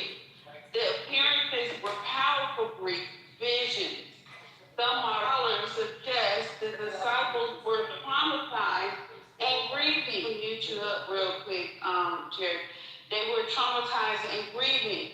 Visions of a loved one after death are psychologically documented. Group expectation can intensify shared spiritual experiences. So this view says that Jesus in their conscious experience, not physically in the room. So the events were real to them, but what occurred in the mind or spiritual perception. And then you have a mystical/spiritual presence view. I got a question for you when you're done, Flawless.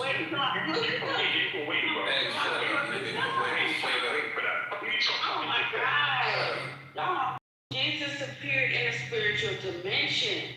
Some spiritual traditions say reality has layers beyond physical. Jesus appeared in a spiritual form perceived to consciousness. locked rooms wouldn't matter in spiritual space. So this view isn't imaginary. It sees the appearance as non-physical but real experiences. Now, the important in historical detail, ancient people did not say reality like modern culture. They did not ask, was it physical or mental? They thought experiences could be physical, spiritual, visionary, divine, all at one time. To them, spiritual encounters were part of reality, not imagination. So that makes perfect sense to me. I don't So when they drop the Neuralink, everyone's just gonna believe that and just say, yeah, boom. Yep, you're right. Now, that's why I said I had to touch that when you was reading, because it's like 4 people that said something since you've been talking. That's why I came off the mic and said I had a question when you was done. Okay, what's up, man? So if that's the case, how do we know what's that and what's real when it comes to the Bible? You get what I'm saying? If they was just, if it was some of the shit was based off of them. Who's me, bro? Who's me? Hey, mute up. Man, you hear me, Flawless? Yeah, I hear you. How do you decipher what was that fall in that category versus the real shit? I'm talking to a list of why do I hear some names? Pussy, bro. Shut up, you dickhead. You're a dickhead. Okay. Alright, I get it. You want to be included. I get it. I am included. I'm a veteran, bro. I'm here. I'm really being here. I think he's neurodivergent. Hey, Nadia, shut up, you dickhead. You talking to you? Hey. Yeah, this is why you men are weak, bro. You men are stupid man, bro. Shut back, bro. You're a dickhead, bro. Like, calm down. We're gonna give you the mic after no more freeze, okay? Alright, let me hear your waffle, please. Sorry, Melissa. No, I don't want the mic, Flawless. Did you hear my question? I kind of forgot. I ain't gonna lie. Don't worry about it. How do you know what's true? Is that what you said? No more. The way they, so we, okay. The way that people looked at experiences, how do we know what they put in the book was true? Like, how do we decipher between what's reality and what is... the times where they was hallucinating or they couldn't decipher between reality and spirituality? Like, how do we know? You about to make me go look up hallucinating, Yeah, because they was high and hallucinating. Hey, Melissa, we should, right? Because you know how many inventions. It's Michelle. My bad, Michelle. Yeah, hey, Melissa. Hey, y'all said that earlier, man. But listen, Michelle. The reason why I think it's so disingenuous and niggas trying to talk real fast. Listen, say fuck your name. But still, the reason why I think it's so disingenuous that we do this to the Bible is because do you know how many people in silence have been hallucinating on drugs and giving us things that we believe to this day? Like the Pythagorean theory. You know that nigga was tripping balls? Even fucking Einstein, like, come on. That's the bullshit. Hey, Pedro.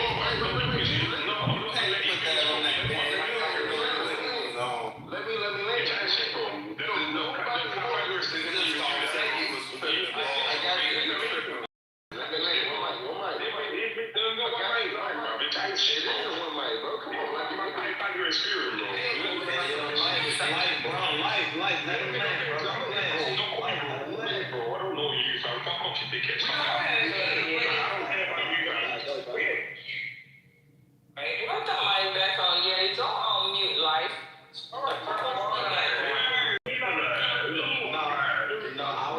I was trying to give Pedro the mic because Life was over there. That shit really need a hug. He arguing with everybody who come on. Wait, can you pick Americans? Everybody can't be for the Americans. You ain't got no on mute. Just stay off mute. There you go.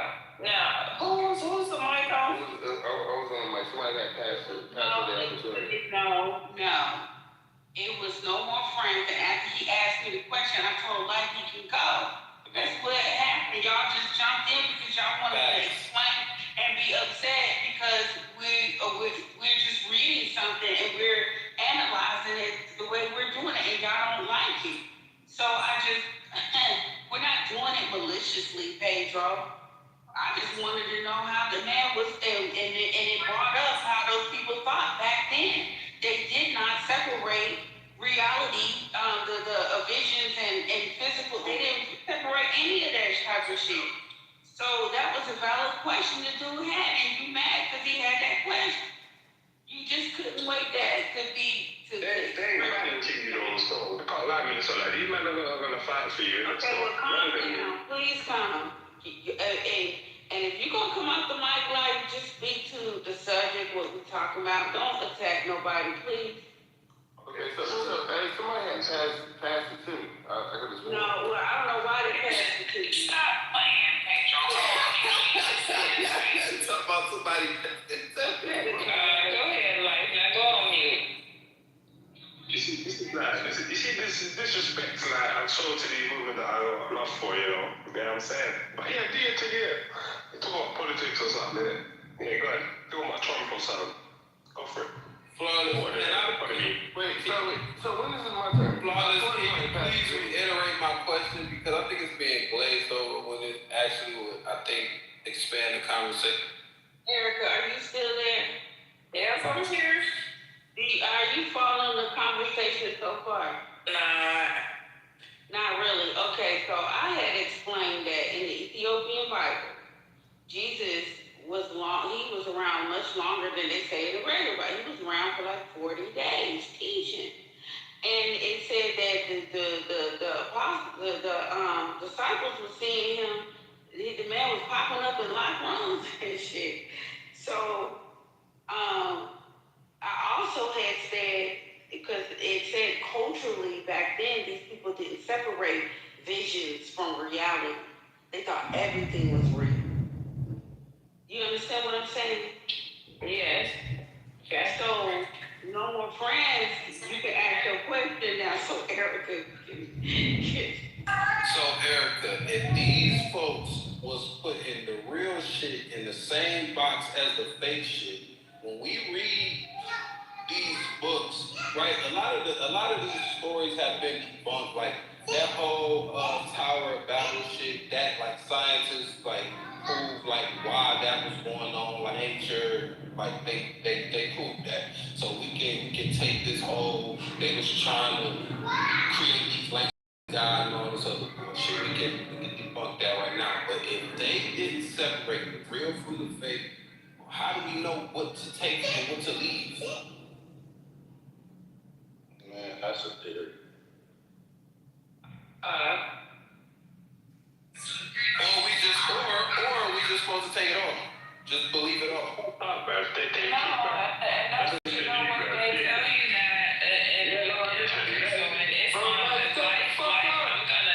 Please be quiet. I don't need any help. I'm calling you. And there's nothing to teach you that, we don't say anything bad about the Bible. Everybody recognizes it's been tampered with. The book is not there really. So, you don't know. I guess maybe you use some intuition or something. Okay, now, can I go?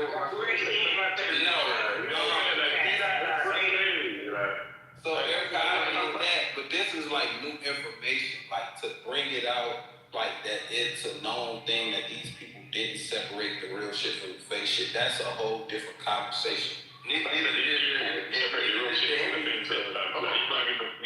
discover like what you're saying in the conversation. You can't specify who you're speaking again, but you say these people, this, do that. Talk about the idiot, bro. I would have told you, you fuck you. You don't come in and talk about you fuck your fucking guy. That's there about me, my country, and that, yeah. You fucking it, fuck you, innit? But I want to be in this room, innit? So kick me in it. Tell me what you gotta say. Shut up. In it. Shut up, man. Shut up. You're a pussy. You're a pussy, fam. Shut up. He's got Tourette's. Downstairs. Okay, so Eric, if I could go right, so go to politics. What's wrong with this nigga, man? Thank you, whoever. Rainbow stage. Fuck them spirits up, bro. No, that shit crazy. Okay, all right, so, listen, I hear everything you saying, right, Michelle? And I agree. And just like the brother Jerry was saying, those are questions that will be answered, right? So now, are we gonna hold this same precedent for everything we do? Because in every religion and in everything that we believe in, there's certain things that we cannot. The Hindu, the Muslim, every religion, even in science, the science that we actually believe, right, or come to know, we can't prove that shit. We just go along with some of that shit, right? So I think it's just kind of like. Wait, Pedro, I missed that last point. I missed the last point. I just want to say it again. I'm not just talking to you. Bro, just say the point again. I'm not trying to cut you off. Here we go with that. We're not trying to cut me off, but you cut me off. Just chill. Brother, what do we do go along with that we don't try to prove? I just want to hear you. Everything, bro. In Hindu, in Muslim, in science, in math, there's certain things that we cannot prove. They're just theories, right? In everything. Like what? Now, hold on, bro. God, be damn. So, just with everything. So, in Muslim, they have theories about their lineage and their religion that really can't be proven. It just gotta have faith. Same thing with math. Same thing with science. You don't know about the moon and outer space and the stars. You see what I'm saying? But all of this is just a common thing. I just want to let you lay it out. It's kind of dangerous to have that rhetoric saying, "Oh, well, we don't know that to be true." It's like, yo, you don't really know anything to be the truth. For you to do it to the Bible is disingenuous. The lady was saying this. Nothing that you actually believe, you actually studied and touched, and was the person that put that claim as a fact.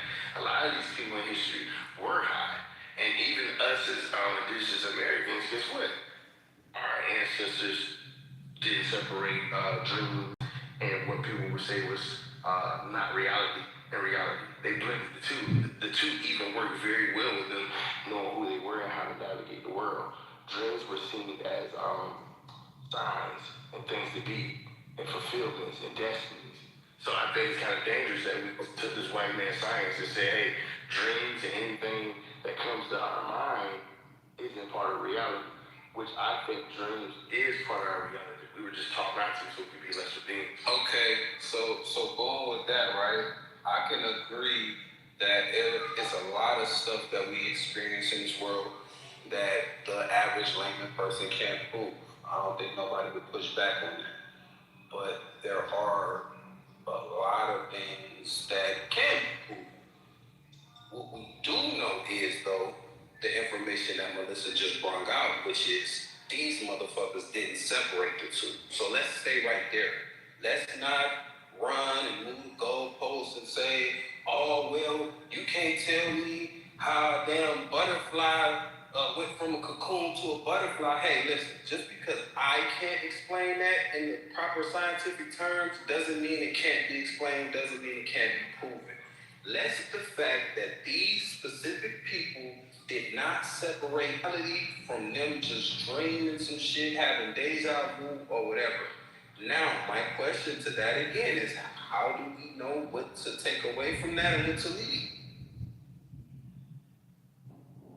The best answer with that is to read the Holy Bible and the Quran and match the stories up in both books. Since the Caucasian divided up the books, we divided the country. It's one book. All the prophets are coming down the same prophet line. Whoever decided to divide up God's prophets and books and messengers, who knows? But according to the Caucasian understanding, he thinks it's all the Bible. But if you're coming from a divine line and you all over the world with different types of books, these groups of men that are messengers or prophets come from one source. Whoever divided all these books up messed it up. No, it's Thank not. you for that logical answer. I would like to Go say, ahead, it's not about the messing of anything up. You can just go back in history and piece things together, right? So let's just take a very specific example, because trying to go through every single example is just going to be too much.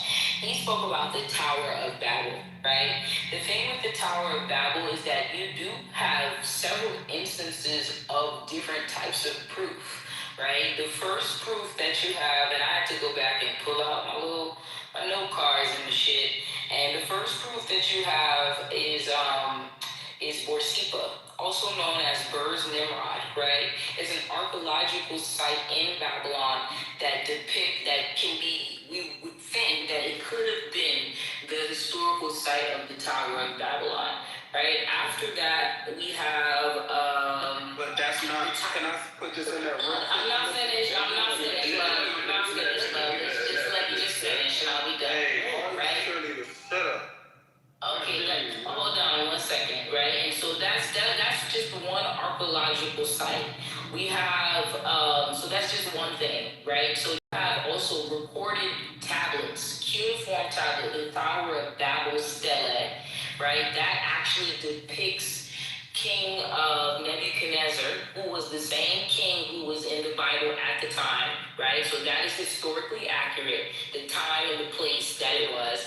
And that cuneiform tablet was actually found, something that you can go to Google right now and see. He was standing next to a great tower, right? On top of that, you have, hold on, I have to write all this down. You have the Seleucid tablet, right? That's dating 229 BC. This is from the Hellenistic period, a completely different period of time that also shows the Tower of Babel, and it depicts the ziggurat, because it was most likely a ziggurat, a pyramid in structure that got big base, and as you got up and top, it got smaller, because that's the only way it could have stood that high in that shape, is a ziggurat, right? So you had the Seleucid tablet, and that's from the Hellenistic period that depicts it, right? And that's currently being held in the Louvre Museum in Paris.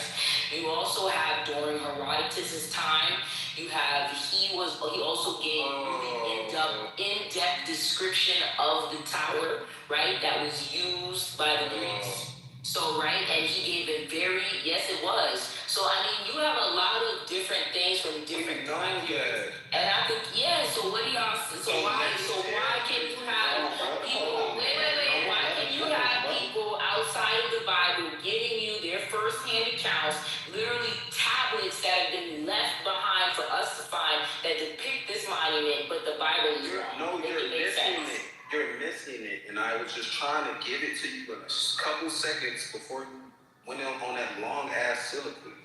The fact that I went on. Too bad. The fact that it existed is not the point of contention. The contention is that these nations, so-called, were building it to reach God. That is the point of contention. It's not that it never existed, or we don't have a site for it, or we can't go there. That's not what it's about. They're in the book. They told us that different nations and different languages built this to reach God, to reach the heavens. That's what It says that they were one language. It says that they were one language. Yes, and they were one trying to combine. Give us what you have to debunk it. What? That's what I was doing. What did you say? What you have to debunk it. It was a landing pad.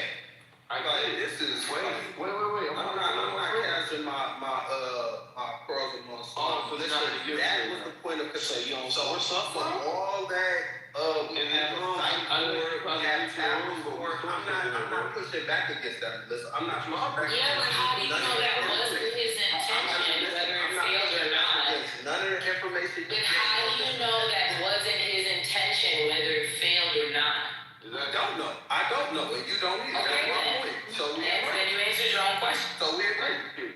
All right, there you go. Next. Hey, I'll say this. Melissa, I like the historical approach that you brought to it. And I would say this, that you have over 200 cultures that testify of a flood story. Now, if we want to talk about Genesis, right?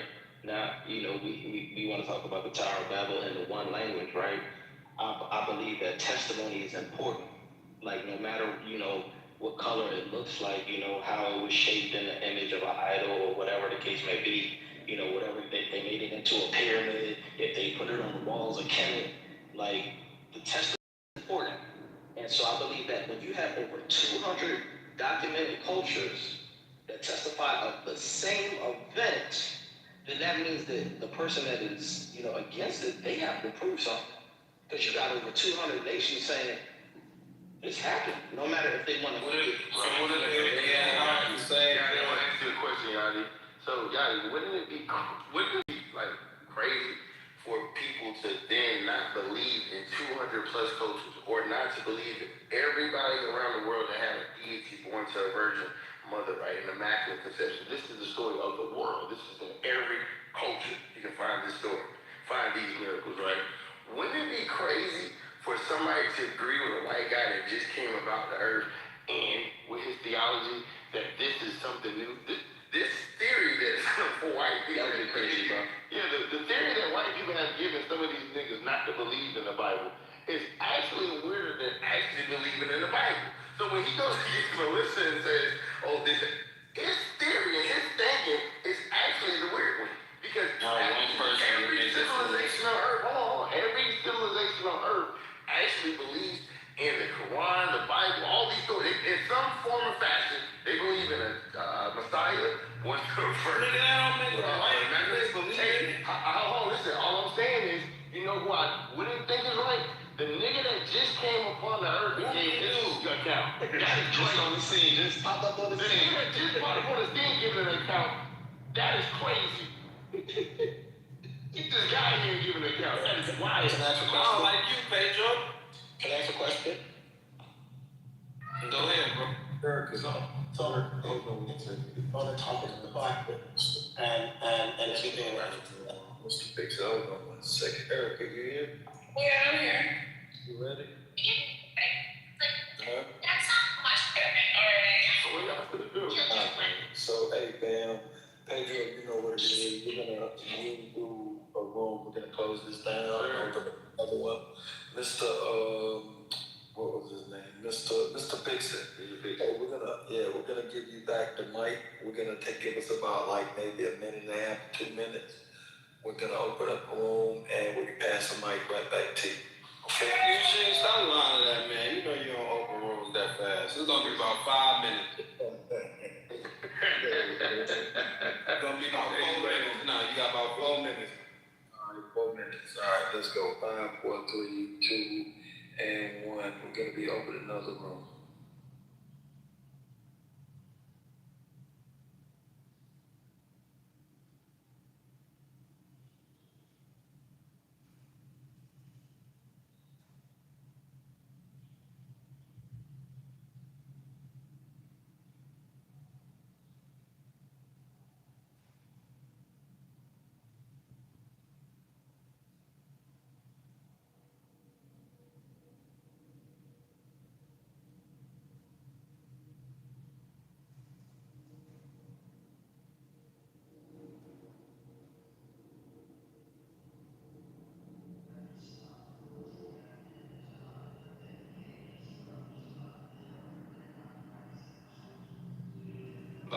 To end it.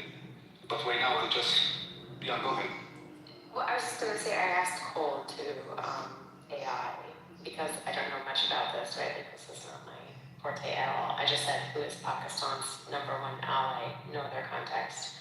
And it said China, and it said #1. They're the largest arms supplier. And then 2 economic partnership, the China-Pakistan Economic Corridor, roughly 60 in infrastructure investment. And then #3, diplomatic alignment. And so I think it's something deeper than, I think, like, at least I think about Pakistan, I think about maybe like the Americans or whatever, and we had kind of this weird detente, encouragement, whatever, for them for a while, but I'm not sure we're keeping tabs on them.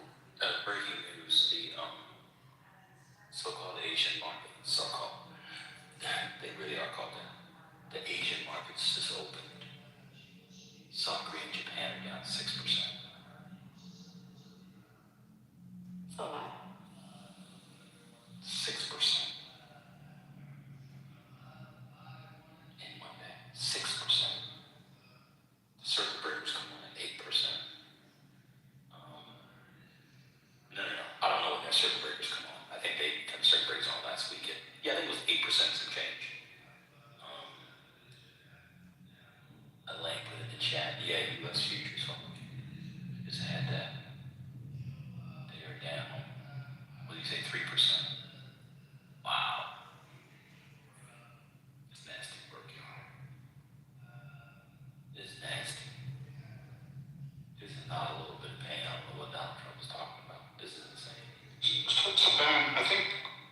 Trump didn't rule out, or his press secretary didn't rule out ground troops, right? Neither did the defense secretary at 60 minutes ago. Wow. Yeah, I think that's how the market probably is going to be reacting more to that news, I think. And the wait a minute. What's 4 divided by 124? 31. Oh wow, definitely got $31 million a year.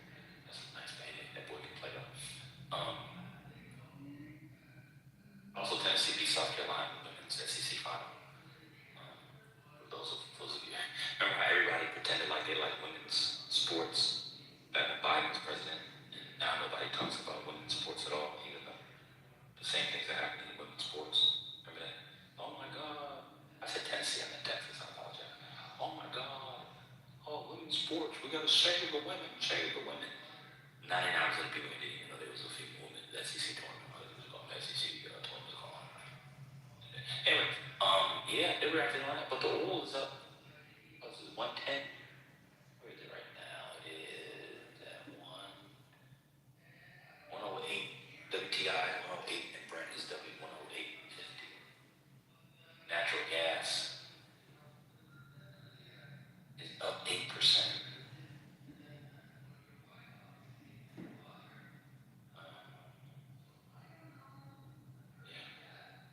Gas should be fine. That's what I said. Elaine, are you peeping this? This feels like 2022 all over again. I was just saying how smart Buffett was for getting Oxy. But this is not good. I put this in the chat earlier. So remember when Donald Trump, he F's up and then he chastises his base?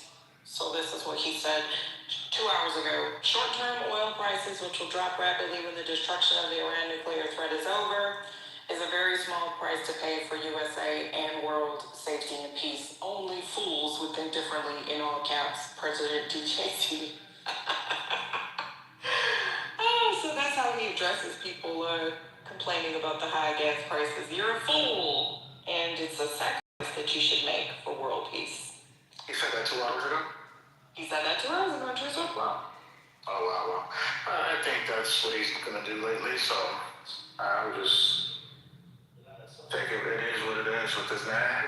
So, I was trying to book a flight. For the past week or so, and I wish I would booked it to go, but now the tickets for the flight prices now has gone up. I can see it in the airlines right away. You see a direct impact. So if you have a trip or anything else, maybe you should book it now or wait. Right now I'm waiting, so we'll see. oh my God, the lines at Hobby, they've been waiting in line for 3 hours. First of all, I can't wait in line for 3 hours for anything. I'm not even to get into heaven. What in the entire hell? And that's with pre-check and clear? Oh, hell no. I'm so glad I don't have any trips, but oh man. People are missing so many flights, it's insane. Nobody's thinking about showing up to the damn airport 4 hours early if you haven't checked the news. A flight was returned back because the person was just praying. He was praying, and they thought, oh, he was about to attack the plane. This part is weird. I don't know what you guys think about it, but like there's people on one side saying, oh, I'm expecting a false flag, and there's people on the other side waiting for a real terrorist attack and all of that. And I think some of this just like spins up an energy and gets, weird things to happen. So, I don't know. Everyone's on edge, I guess is what I'm trying to say.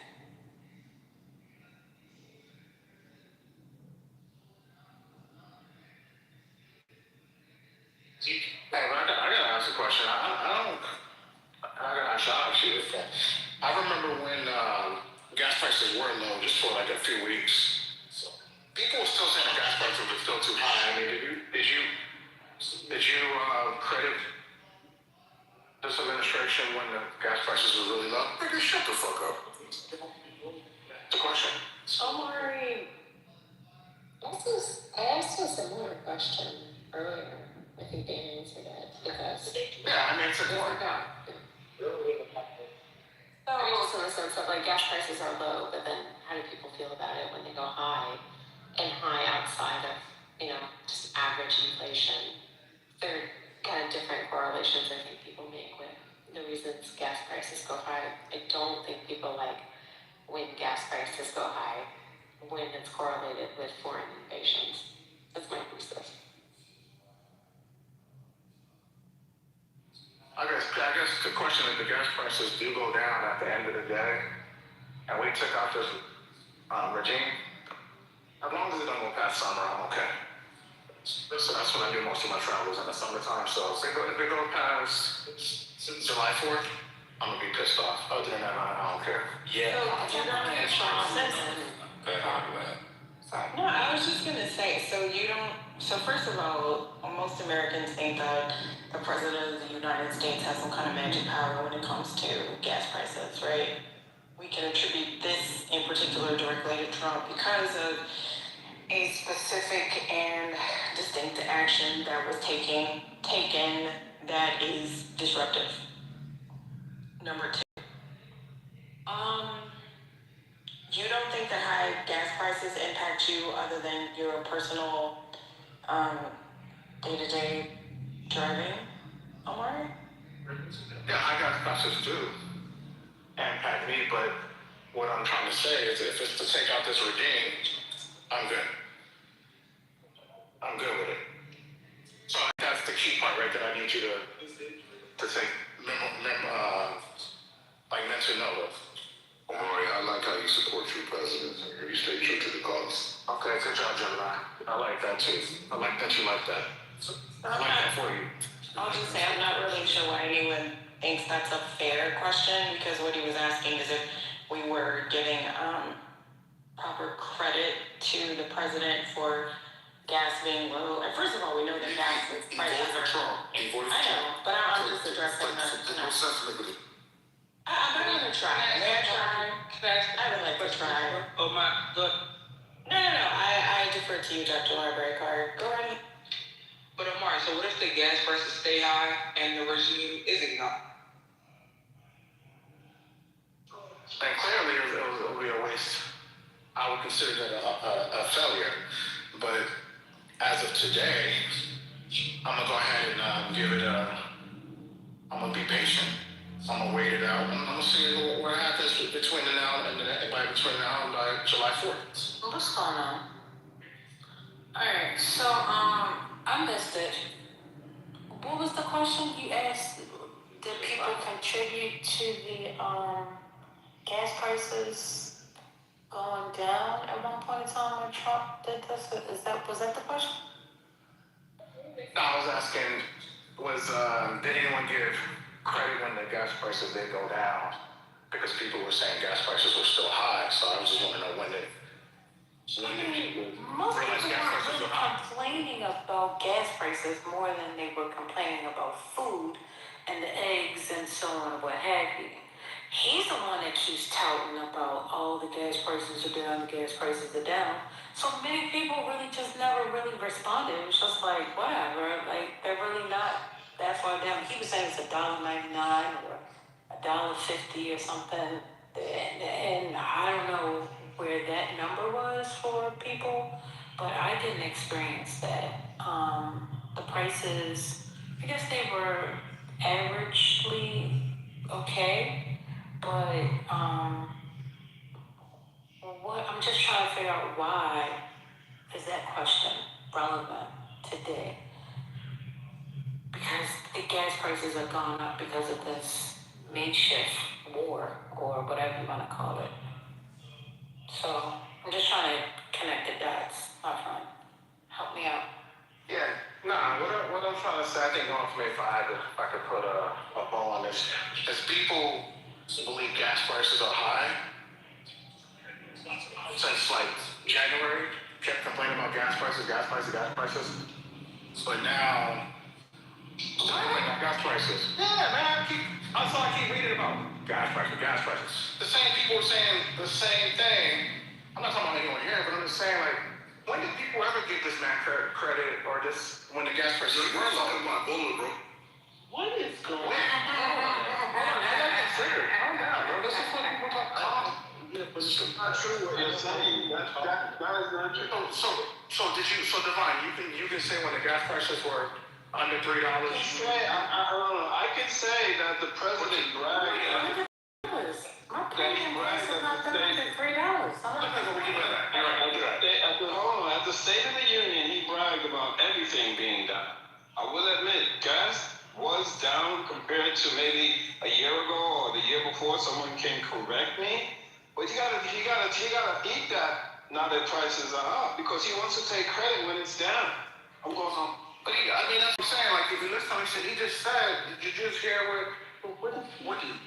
he said that gas prices are gonna be high, and it's kind of is what it is. And when this temporary conflict is over, gas prices will go back down. He had it picking up. Wait, but hold on. So what's wrong with that?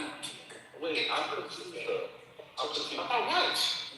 What do you realize that they're bombing their ability to produce gas in that region? Do you aware of that? So prices are gonna magically go down. Brother, When they're unable to produce. I'd like to say something after brother. If they're unable to produce Go ahead, brother. Go ahead, my fault. It's just, I was about to ask a question. I just don't give him credit for what? Like, what are you talking about? When gas prices are low, the $2 that he was bragging about that didn't exist? Like, what did he do to lower gas prices? People do this thing where, like, y'all pretend like you don't support Trump, and then you give these weird examples, these scenarios that exist in your mind about why he should get credit, but then you're trying to play like, I have no idea what you're talking about. That may be me, like I'll just attribute that to eating too much Golden Corral, but I have no idea what you're talking about. I have no idea what credit Golden Trump deserves. You might have messed up, bro, if you eating that shit. Yeah, like I don't know what credit you think he deserves for gas prices before the war. I don't understand the argument. I'm lost. I'm sorry. Well, I do think that Trump has done things to lower gas prices. I think he's kind of put too much political capital into lowering gas prices to his detriment, right? Like, he did this whole campaign on it. He got rid of certain regulation. He just is like, I'm gonna, lower gas prices. And then, a lot of prices of other stuff still was going up, but he could say gas prices are low. And they were low, before the last couple weeks. And I think being honest about that is important because a shock to gas prices when he has been running on it, talking about it, delivering on it in certain ways, is kind of an undermining of his own strategy. So I think being realistic about that is not a bad thing. But I was asking, what did he do? We are attributing gas prices to Trump now? Like, when they were going up, like, what did he do? That's what I'm trying to understand. He was talking about giving him credit. I don't understand. I'm still trying to figure out what is the credit. Okay, I got you. I understand. So, Mark, what was the link between Trump and the gas prices? What did he do to help bring down the gas prices? Just because he was the president and did he call the gas company up and say, hey, listen, lower the prices? I mean, is that what happened? Yes. He deregulated and he expanded U.S. oil production. I mean, I posted a video, First Lady, for a brother to when he gets time on his own time to listen to. I think the Interior Secretary addresses his questions, and I don't know if he'll take it what he's saying, but basically what P said. So he can take that burden, so he just get his news from whatever. I mean, it's up to him. But What did he say? I can't articulate it, but I let them articulate it for themselves. I hope that helps. If this war was fought through, if this war was fought through, at least Trump would have topped off to the maximum the strategic petroleum reserves. Right now they are 50 to 60% full. At least we would have alleviated this price hike or mitigated this risk on the Strait of Hormuz. If he thought about that, okay, we're going to go to war with Iran, maybe I should fill up the tanks at home before I go to war. But obviously, he never thought about these things, and the strategic reserves right now is 50% to 60% full. So that's going to add, it's going to probably, by next week, probably have to draw most of it to maintain the prices lower, to, at least the gas prices. But yeah, it just boggles my mind sometimes. It's just the things that he does ad hoc. That's a great analysis and that's a great call out. Unlike a lot of people, I agree with you on that one. See, that was a bad policy. And bad, strategy. Like, for example, they didn't have a strategy to get the people out. So, see, this is the difference, right? And I thank you, serious that's serious who said that, right? Yes. See, that's that even kill type of mentality that most people should have, and I respect you for having that. Great job. Shout out to you, son. Thank you. Okay. Hey, Walker. Can somebody tell me what happened to Curtis, the white man Curtis? Did he leave? Good evening, everybody. What's up, First Lady? Hey, how are you?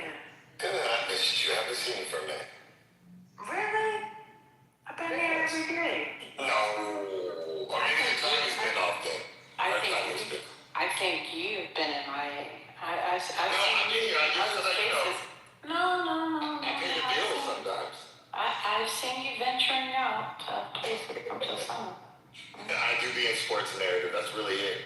No. I saw you on stage on 40 Acres on the Mirror. Oh, I was in there one day. You're right. That's the same. You just don't see me, but I see you. I have been on there occasionally, but yeah, mostly here in sports narrative. And Stoner Nation, I forgot that one. So I don't understand, what was the gas question about? Okay, we're going to recast that. No, I'm still clear, Because I think, I was like, I'm not going to bring it back up because I'm lost as fuck. But I'm still clueless. I was like, oh my God. First lady, I stuck to using the Thomas guide, so I apologize. You still want to, protect Trump, I guess, and I understand, You still have love for him in your heart, and, yeah. I wouldn't go too far. That's a bridge too far. I would say that I was just talking about gas prices, but I said, you see, I didn't say Trump. I said the administration. See, a lot of people miss the key word because they were so quick to answer. I said the administration. Didn't say Trump. The administration. That's a very important, right? So I'm not giving credit to one man. There's employees, there's people who work. I posted a video for brother, that was good. And he can you said you guys don't give him credit. That's exactly what you said. Oh, if I said that, don't give this administration credit. You didn't say him administration, you said him. Okay, well, if I said that, then let me see, that's the difference between me. You don't like any first lady? You know what makes me unique? If I said that, I apologize. People make verbal mistakes all the time. So first lady, when they make verbal mistakes, and you call them out, they act like they're about to, pass a damn kidney stone. Oh. With a monkey hole. But when I make mistakes, see how calm I'm like, no, Oh my goodness. Okay, all right, let me help you change the subject real quick. They said $891.4 million a day is what this cost is costing us. This, should we call it war? $891.4 million. So then what almost take? Huh? Almost $1 billion. Yeah, it is $1 billion. We got $100 million away from it. Are we considering this a war or not? Because they were saying, well, it's not a war.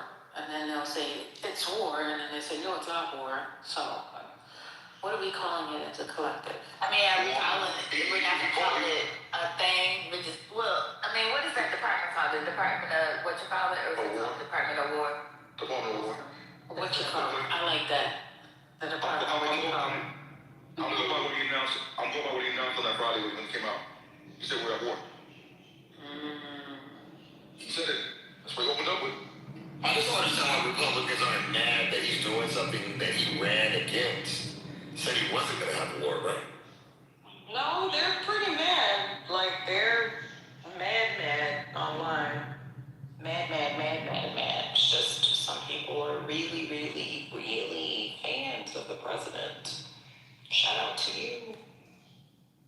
Mr. Monk. You want to put a headshot on it.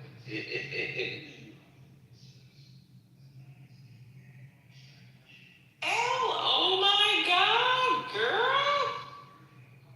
Where have you been hiding? In what country? Wherever your ass is.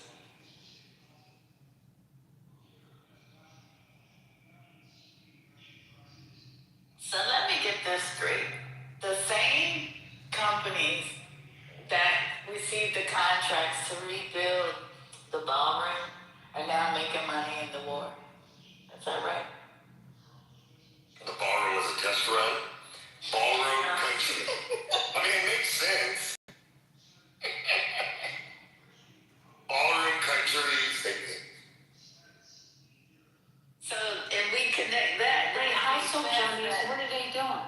What are they doing to get them? Well, I had seen reports that some of the same vendors, contractors, got the contracts to build the ballroom, and it was odd because these are normally contracts that you use for like defense.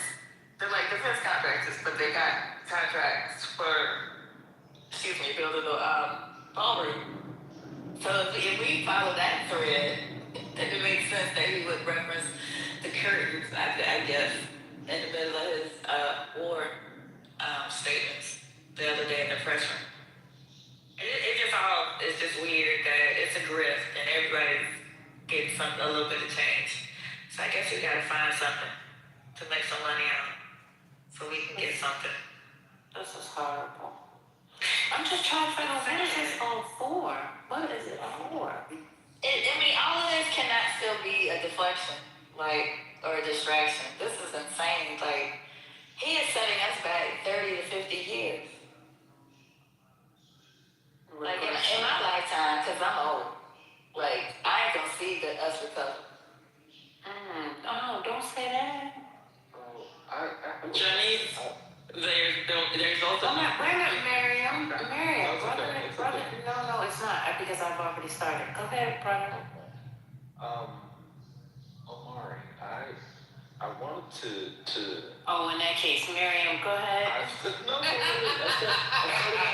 sorry. Go ahead, Miriam.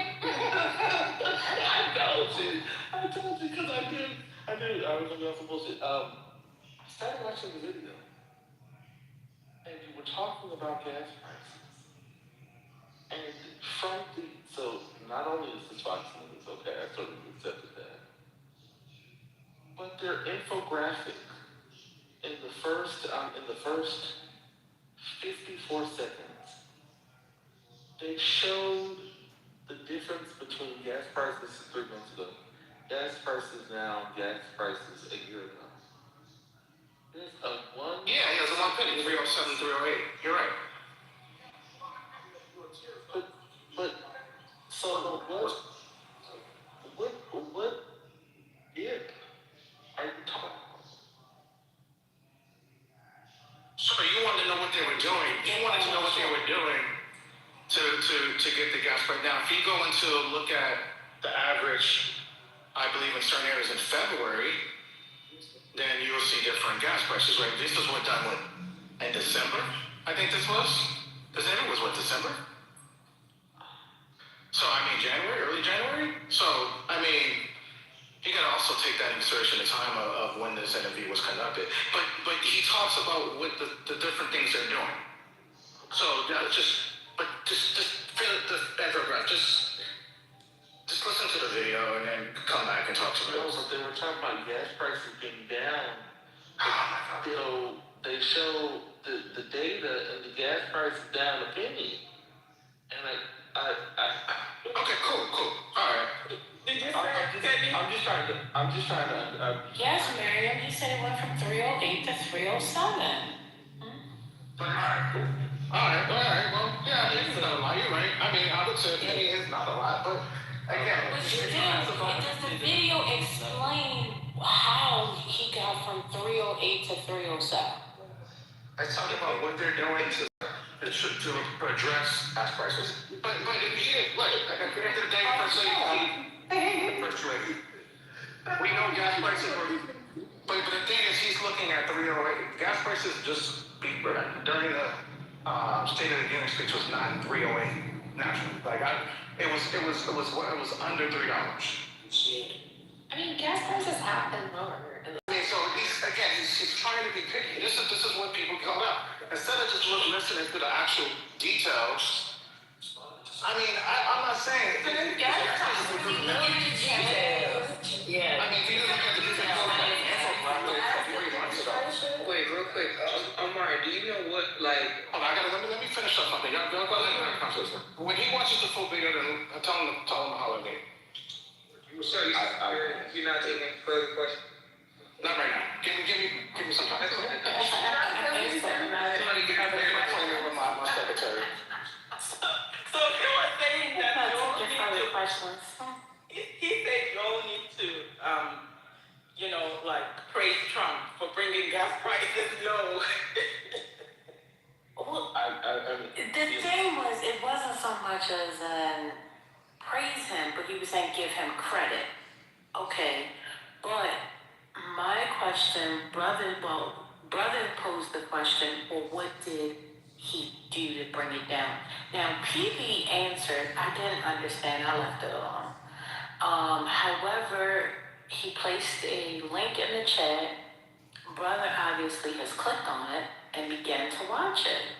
So he asked, a follow-up question. But, the press conference is over at this point. He said he's not taking any more questions, so... He also said, if you want to pay attention to details, like, that's crazy. Like, who deals with details? I mean, it's just our economy. You know what I mean? Yeah. It's your money.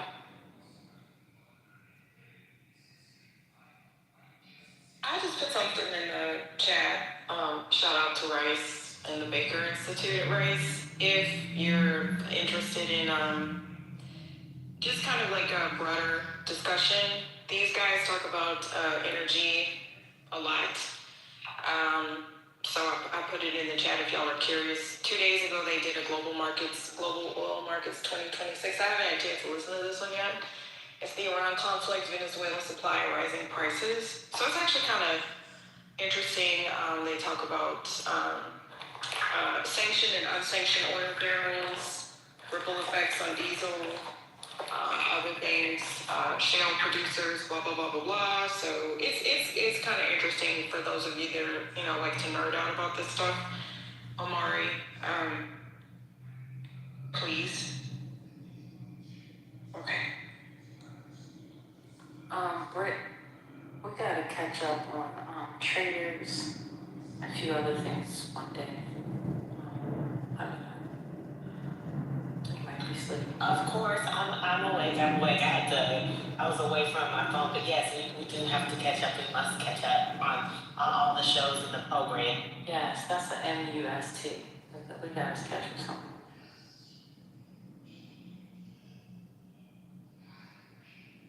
Speaking of, did you see the pictures drop for the Married to Medicine reunion? No, girl. They look good. They're having on red this year. Now I will say, out of all of the girls, this is gonna sound horrible, but all the girls for the most part had the same shade of red on. So I was very impressed that they were all able to find the same color red dresses, except for Simone. Simone's dress was a lot deeper than the other misses, but exactly. The new girls looked really good. Heavenly had on gloves, so her outfit didn't look cute, but everybody else looked nice. Jackie had on her daughter's dress for prom. It doesn't look like, I want to say prom is just a very straight red dress. You would wear that to the beach or to dinner at the beach, but I'm very excited to see how they turn up at that reunion though. Alright, we'll talk. I don't want the people to try. People they get to leave them. Oh, well, we'll probably lose a few more. First Lady, I don't know if y'all want me to stream this, but this is Chief Justice Roberts on the 17th. Or actually, anybody can sign up through Eventbrite, the same Baker Institute. So he's going to be, let's see, this is the 17th, 11 a.m. Central.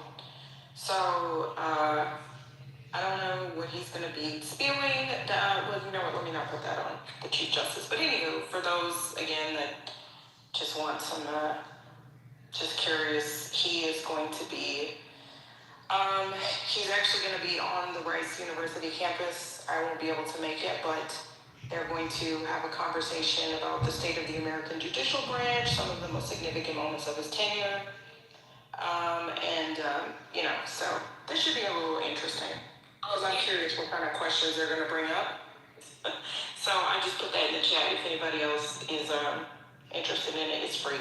Reformed, you were right the first time when you said spewing, because he's going to be up there doing all types of mea culpas, trying to make sure that his legacy is intact. Especially as soon as you said the current state of the judicial system, he's going to have to lie. He's going to be up there lying, everything's great, everything's fine. Yeah, I can't wait to hear about that. I agree, Britt. Isn't that interesting how some of them are already doing like their cleanup tours? Like you already know you're full of shit. So when I saw that, I was never a fan of his, but I thought that he was somewhat fair for a Republican, which is saying a lot. But yeah, so I saw this and I was like, let me see what your ass got to say. It's only an hour. Let me see what your ass got to say. I'm not going up to Rice because I might just start hollering in the audience. No. But I'm gonna listen to it. I'm gonna listen to it from the comfort of my home. So yeah. But it's March 17th, y'all, and it's free. You can sign up through Eventbrite. Sorry, online or in person? I believe it is in person, but it's being streamed. So it is going to be streamed as well. Okay. So that's why I was like, I can stream it if I'm paying attention to it. But this is an online event for the thing. I was just going with my calendar, so I saw this, y'all, and I wanted to share. Okay. Hey,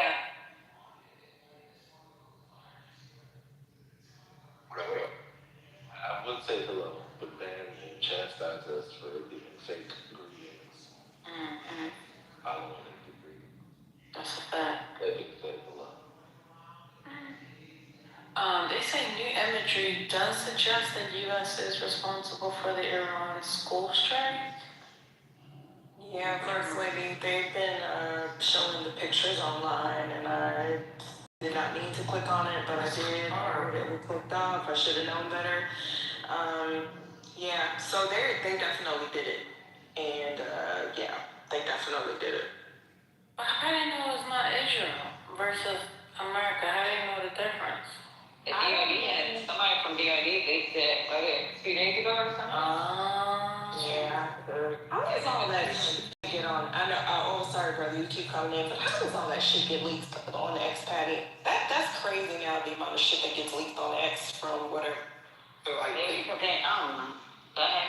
I was gonna say, I think Bellingcat should really retrieve that. Also Tomahawk, which were the ones that really used those. So it's pretty good that the US did that.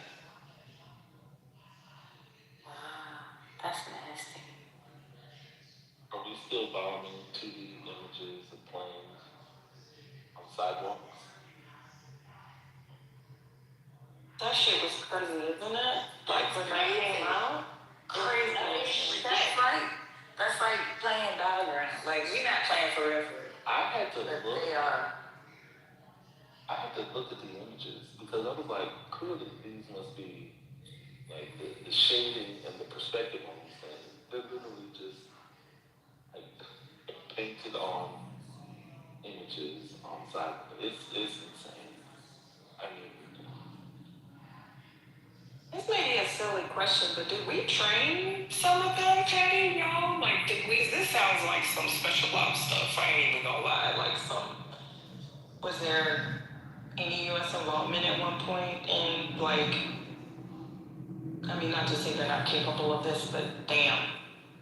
Training them to underestimate, to overestimate us, that we are dumb enough to bomb 2D images? Is that what you mean? I mean, I'm not blaming the military. I'm putting the full blame on a particular person that seems to have unusual sway over everything and everybody. But the way that it seems like this was just estimated every single day when the information comes out, it's just stunning. I mean, it's just been said over and over and over again that this is why no U.S. president ever went there, because it was just not advised to. So I'm just curious as to what information, if any, made Trump feel that he could be the president that would, you know what I'm saying, rise above and handle this. And the way that he was communicating at first is that it would just take one day. Breaking. Korea just hit the circuit breaker. And as well in Japan. In Japan, damn. Japan hit the circuit breaker too? Yeah, they're down 7%. 7.2%. Shit. What? Wait, what is that? What does that mean? It means it's losing so much value, they have to stop trading. It took everybody participating. Yeah, First Lady. They hit the circuit breakers when it's to stop the losses, otherwise the shit could just crater, go all the way down. The good news is that we got Republicans in so that kids don't get litter boxes because the Democrats were turning them into furries. What? Litter box? Oh my God. Yeah. That doesn't sound like good news. Voting for I will never understand it economically. I cannot understand it. Somebody else in the chat. China's down 800 points. That's the Shanghai market. That's down 3% for them. Those are significant terms. And China just came out with their inflation report 10 minutes ago, and it's a 3-year high. China consumer inflation is 3-year high as producer deflation eases. These market updates that I get are just, you don't get your needs. I bet you Anthony and Joe B and Notorious don't mind. They don't see nothing wrong with this. No, they do. It's only gonna be a minute. It's only gonna be a month, maybe. No, they do. They do. They just try to troll us and act like they don't. There's nobody that, by the way, the Dow future started down 800, is now at 1050. Minus 1050. The Dow futures are down 1050. Both oil, remember there was over 100, they're now approaching 115. They're at 112 and change, continuing to rise. Anthony did admit this to me. I will say, like at 2 o'clock in the morning, like in a really, really quiet room, that many people there. He never admitted it during the day, but he is concerned for what he asked me. He was like, do you think this is gonna, and this was way before the invasion. This was like a couple of months ago. He's concerned. He's not renting out, $500,000 units. He's renting out to people that $500 units, so we know. Yeah, that's what I'm saying. Like, don't let his ass fool you. He's concerned. Yeah, he's concerned. So He corrected on me the other day that in the middle of it, I was muted and I was like, oh, this isn't about me. This is about something else. Yeah. It was a crazy crack. But, hold on. I had some other economic news. I'm not going to stay up and watch these all night. I'll see in the morning. But it's at 10:50. The Dow futures down 10:50. NASDAQ is down 630 points. The futures, Lord God. The 10-year is up almost 1/10%. Gold is down. Y'all like Bitcoin? Look at Bitcoin. Something big is happening there. A little bit. What, Bitcoin? Apparently, we need to watch out. There is more coming. y'all investing in Bitcoin and not sure. What is it now? What is it down? It's up 400 points, but it's down to 66,000. When Trump took office, remember he was supposed to be the Bitcoin president. It was 120. Yeah, it was about 110. Remember the crypto boys wanted Trump. It's half. Oh, not half. It's 40% of what it was. Yeah. Can you do it for July 2024? Because they were saying the largest, I think, peak was the Trump election. They've been making a lot of videos online, like the young white crypto guys. Yeah, they were like, we all voted for Trump, and like, we lost so much money. We paid so much money in tariffs for all our equipment, and now we're losing so much money in Bitcoin. They were ready. Oh, yeah, we can't attribute something to Trump. There we go. No, there's an attribution. But I It's down 40. Let me know when it gets down to 600%. On the South Korea market is the worst in 46 years. Yeah, I see it. I'm reading. Did y'all hear that? And I was saying, isn't Costco suing Trump over the tariffs? There was an article last week about the tariffs. So Costco is actually, I think they're going to pull together other big organizations as well. But they're suing. Yeah. It's Hello. Hey, it's been Costco ain't gonna see none of that money, girl. It's 2L. Yeah, dang. We about to die. Look at your favorite meal. I know, but the World Cup.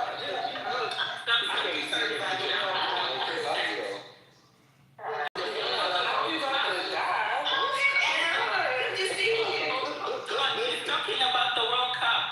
Yeah. Oh, no, I am. I was like, I saw legs meal.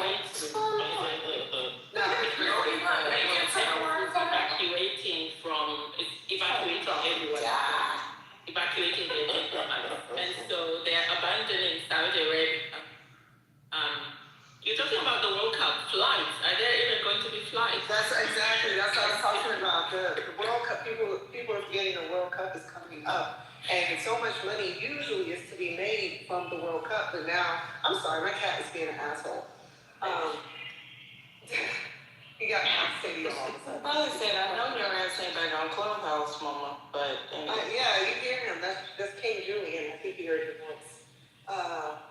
But yeah, there's usually so much money to be made during there because I think it's at 9 out of the 12 host cities is here in the U.S.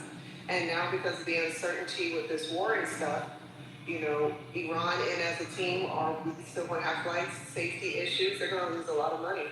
Yeah, I said that last week when we first went into it, and I said, are these cities going to be able to, sue or try to recoup some of the money that they put into the infrastructure, getting ready for the World Cup? World Cup. It's in June. If anything, it's July, I think. They'll just they won't move it anywhere else. So they probably won't be able to. You think they'll reschedule it? Well, it's probably that in Mexico already. So I don't know if they're going to move all of it. If these people miss an opportunity to play this fucking soccer and wild and the world are gonna die. I think you're crazy. No, because the men's team suck. It's not even about us. It's about everybody else. It's been sold out for months. We're not even getting no games, and they talk about how much money we want. But folks is coming over here knowing that they might get dead by ice, and they're willing to do it because it's soccer. That's a fact. And the cities that's getting the games, that's gonna mess up. Charlie was ready for this check, this World Cup check, so they better not. Charlie needs it. That's what I was saying last week. I was like, I mean, the way I see the emails coming from the cities and how they're prepping and giving sneak peeks and stuff, I was like, yeah, this is about to be real ugly. Just remember also, Iran is qualified for the World Cup, so. Yes. Yeah, they have. All the other Middle Eastern countries, all the other countries play the qualifier game at the end of this month. So we'll see who up. And I think there's a rule, just like with the Olympics, if you are participating in any like acts of violence right now, like if your country is, usually that could be a disqualifier. I know the Olympics has that rule. If the U.S. going to be disqualified. Right, that was the right response. It's a little different. They got some ethics issues. It's full of scammers, okay? I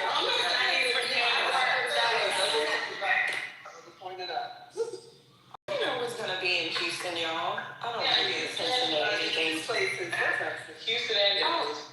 Yeah, I see that. Oh, okay. Dallas, Kansas City, San Francisco, LA, Charlotte, New York, New Jersey, and Atlanta, Mexico City, and that's it. The New York, New Jersey game is the same one because it's no stadium in New York. Yeah, they are going to be in Philadelphia. They'll be in. How much these tickets are? Iran's going to play the first 3 games in SoFi. The first 2 games, Belgium and New Zealand, and then they're going to play in Seattle. So they're going to play in the West Coast. They might just move the games they should just move their games to like Canada or Mexico. They got a lot of followers out here. They do, but I mean, that was more than likely reschedule the whole game to 2020. I'm feeling better now. Like, when they announced that we had it in, like, around 2019, 2018. Oh, yeah, I can't even find something I was trying to find people to get some B&Bs up and running, but thank God. That's good. Kansas. Well, you guys, the big bullet.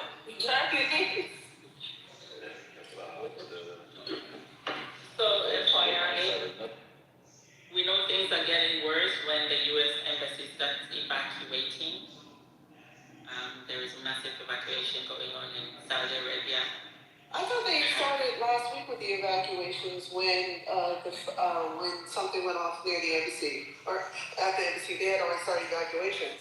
Now it's serious where they have security. So everything is empty. They're just going to leave like maybe Emergency personnel. Yeah, because usually and I'll tell you this: if you're in a country where the embassy start evacuating, just know things are falling apart.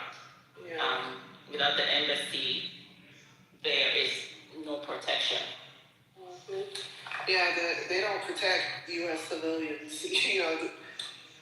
So you're just gonna have to bounce. Don't linger. You need to leave. I thought we closed some embassies in several countries like a little while ago. Something like, like a bunch of countries, but. Well, they do. Yeah. He's not about diplomacy. Hello. This basically leaves those countries ready for Iran to attack, and they are now more vulnerable than before. They're not going to be able to stop stuff this week. I'm sorry, Trent, but the idea that they're going to be able to stop, the interceptors are getting everything. They got rope-a-dope, bro. They got rope-a-dope. And if they're evacuating out of Riyadh, that's not good news for the world. It's going to get worse. Because I don't think they've hit any Saudi oil facilities yet, have they? No, they've only been focused on U.S. targets. Which one did they hit? They hit a Saudi. They hit a Saudi. What comes out of Saudi was really difficult to figure out, but they did hit a Saudi something.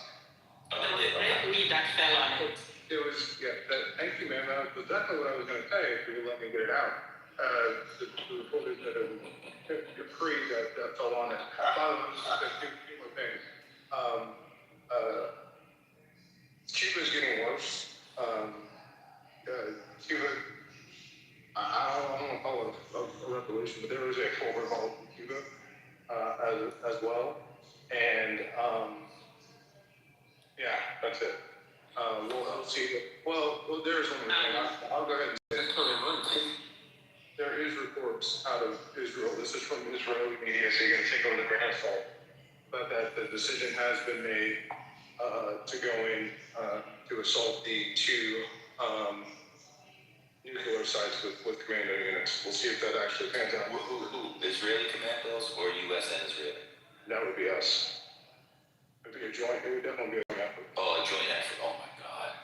But this is going to get worse because now Israelis officials are threatening on TV that they're going to destroy every Arab country. Yeah, so it's 1942 all over again. Allow this person, these people to push him into this. I'll never understand. Wait, can you repeat that? The last thing you said? Israeli officials on TV say they are going to destroy every Arab country in the region, starting from Saudi Arabia, and that they're going to do this, that they will even destroy the US if US tries to support or to do anything. Essentially, Israelis are going rogue on TV and saying it's all out against Arab countries, against Muslims. Oh, wow. And Huckabee.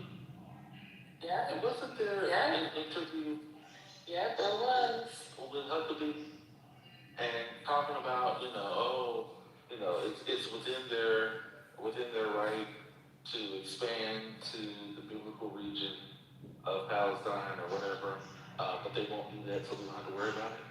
They're trying to take over. They getting their land back. That's what they're doing. Well, let's mention that. This is not good. This is a New Zealand news article. It says Iran's war targets widen dangerously in the civilian infrastructure as Bahrain accused Iran of striking one of the desalination plants that are crucial for Gulf nations' drinking water. Oh, this is horrible. Yeah. Oil depots smoldered in Tehran after Israeli strikes, prompting environmental warnings. Lord Jesus. So a reform that happened, when was it, yesterday, that Israel attacked the desalination plant, and then Iran decided to also hit on Bahrain.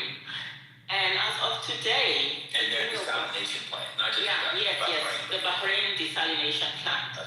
And as of today, there are reports that the King of Bahrain, Hamad bin Isa Al Khalifa, has left the country. Yes, we said this on who's. So the kings are abandoning, the monarchies are abandoning. Well, we said that same Tuesday, Mary, to your point, the most likely regime change is going to be one. It's Bahrain. Yeah. It's actually not Iran. That's the you have to know the reason. I mean, Bahrain's a tiny country right there in the Gulf, but that's the most likely. There's only one regime change, most likely Bahrain. The Shia insurgents are ready to take over Bahrain, and they have support from the Iranians. They've been waiting to do this. This is the part of the plan. They killed this person. They killed that person. One second. I know they killed this person. They killed that person. But all of it is fragile. You've got, as divine, and people saying earlier, you've got Shia, you've got Sunni leaders with Shia populations, you've got Sunni leaders with mixed populations, but the Shia movement, it's a mess. This is not a hit and quit it. I know I've told the joke before, but I know some of y'all used to hit and quit it. This ain't hit and quit it. There's no quit it. This is not over. Trent's Trent now is even pulling back. He knows it's worse. Like, there's uprising. The Kurds aren't saving anybody. It's a mess. No, it's worse. I mean, when the US Fifth Fleet was hit, their images, so this is what we're going to see. Once people escape from the region, they're going to start posting images of really how bad things are, because there are all these security risks or trying to post things, we will get to see how bad it really is. And images are coming of the fleet that really shows it was damaged badly. It wasn't just something simple. They hit the headquarters, they also hit the satellite sites, the intel sites there. I mean, how on earth do people think aliens are the African CIA agents here? Good evening, my lord. Yeah. How do people think the aliens have been precisely targeting locations in Bahrain? It's because they have as much spies. Text message. Exactly. They have spies all over Bahrain. They know the location of every American. If you're on your way to fart, they know about it. You know, Air freshener. It's very true. It's very true. There's no world in which for our own personal financial sake, maybe I hope I'm wrong. There's no world in which the U.S. Navy can do what Donald Trump said they were going to do with the Strait of Hormuz this week. Remember that? It's going to escort with the boat. Yeah. It's not going to happen. I don't think we can, because they're just firing on them. I hate to put it like this, they just firing on their homes. Yeah, like what are they gonna do? When somebody, how do you say this guy's name? Judiciary Chief Ghulam Hossein Mohseni Ejai? Are you talking about Lajrani, the head of the Lajrani? Yeah. How do you say it? Lajrani? Lajrani. Okay. I'm about to go follow him on Twitter, on X, because why are all these people on X tweeting shit? I'm sorry, that's just still crazy to me in my way that y'all are under attack, but you're getting on Twitter talking shit. Oh, that's part of the plan, though, reform. I hate to be the bearer of bad news, but I can spot patterns. There will be so many, and this is not me, for the FBI listening, everybody, you know what I'm saying? There's going to be so many fake bomb threats in the coming weeks. That is if Iran wants to do it. They can put a strain on the economy by doing what happened today in Kansas City. You ground a certain amount of time. This is the type of warfare that they're waging. It's not, as Patty would say, tank on tank. Shut down BWR, that's a small airport. Get Atlanta shut down for 4 hours. Get SFO shut down for 3 hours. Millions. Get the commercial shut down for 3. These things need to run on time. That's why they don't have black people running the damn white people running it. Because it can't be on CPT. Not joking, but that's a different discussion. It's going to happen. We've seen 2 plane events in 3 days. People running on a plane, they had to divert the plane. The SWAT people came down. And in the day, you had to leave the Kansas City airport, the main terminal, for 4 hours. You're right. The good news, but here's the good news, reform. And here's the very good news. Even though gas is going to be $4 and some change this week, at least you don't have to hear Kamala Harris's laugh and think about making greens in a bathtub. You better thank a union member. You better thank a union member.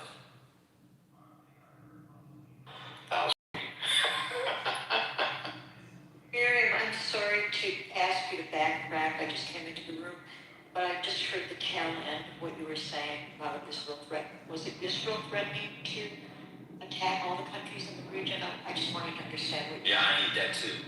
Where are you getting that, Miriam? Yeah. There was sorry. Oh, my lord. Miriam, are you there? Because I had a question on that too. Is Miriam there? She probably did with her age date. Go for Oh.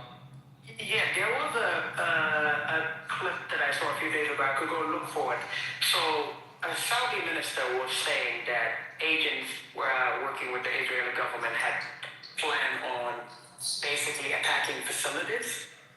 The hope is that this could be blamed on Iran and it could draw the Saudis into the conflict. Pretty much the more numbers the Israelis can count on in terms of the countries being drawn to it, the better for them in terms of achieving their short-term or long-term objectives.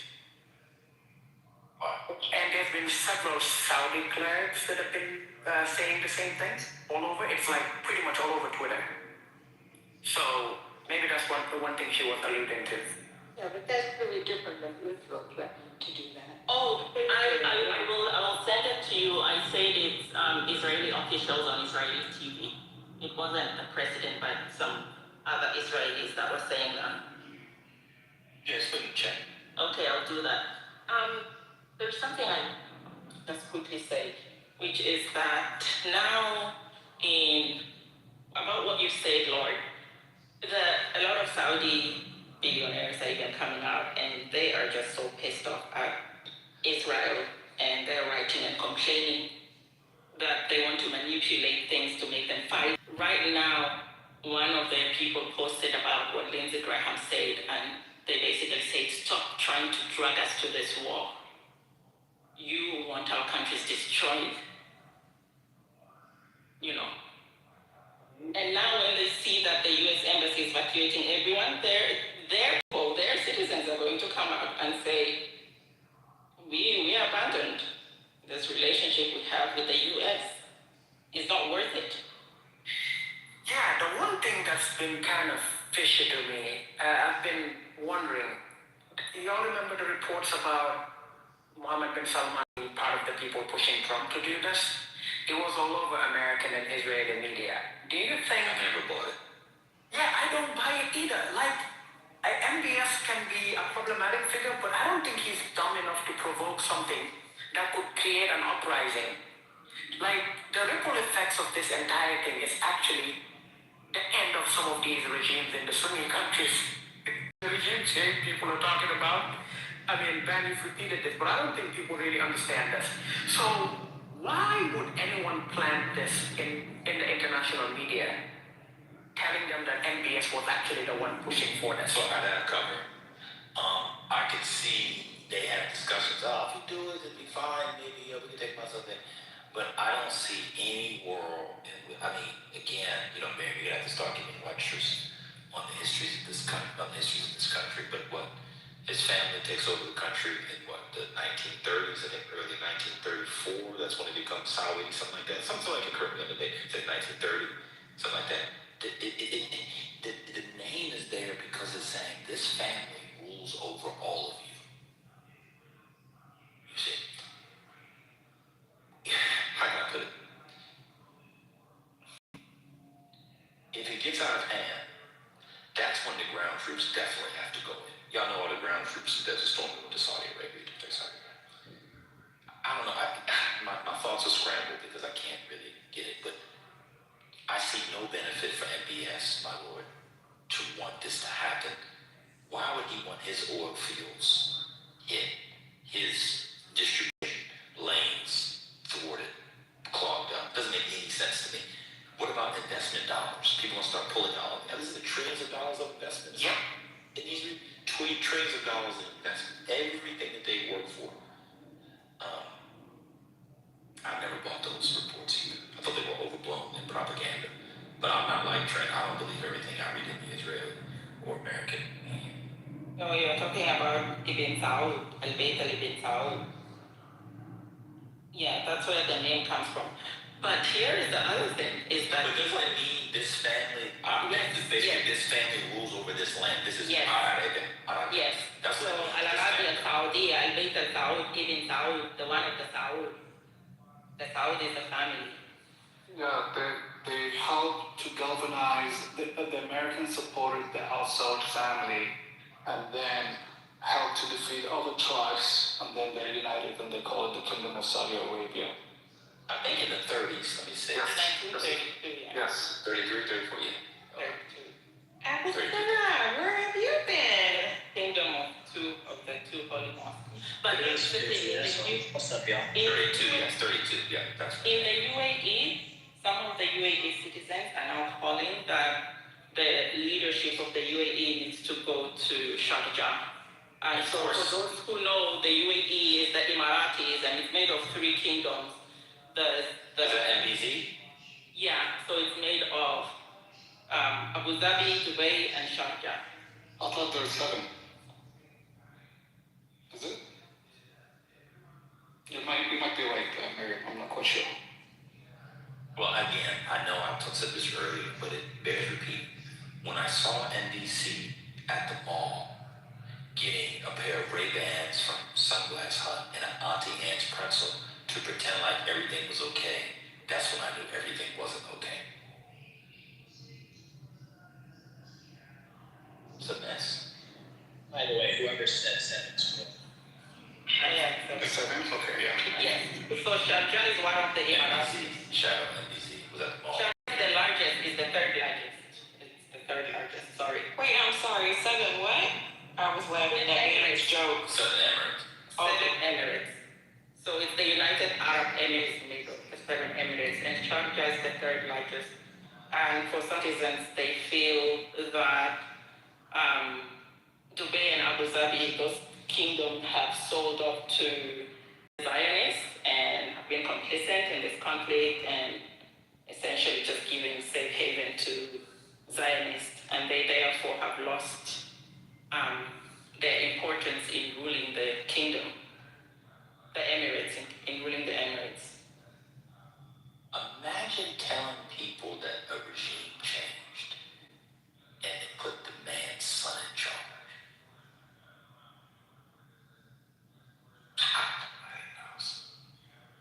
I'll never forgive you people. Never. So how would that work when there's already this 3-member leadership council? So would they have to kill those people, or I guess that's a dumb question. Never mind. You have to kill it. Wait, where in UAE or something Iran? In Iran. No, they don't kill anybody.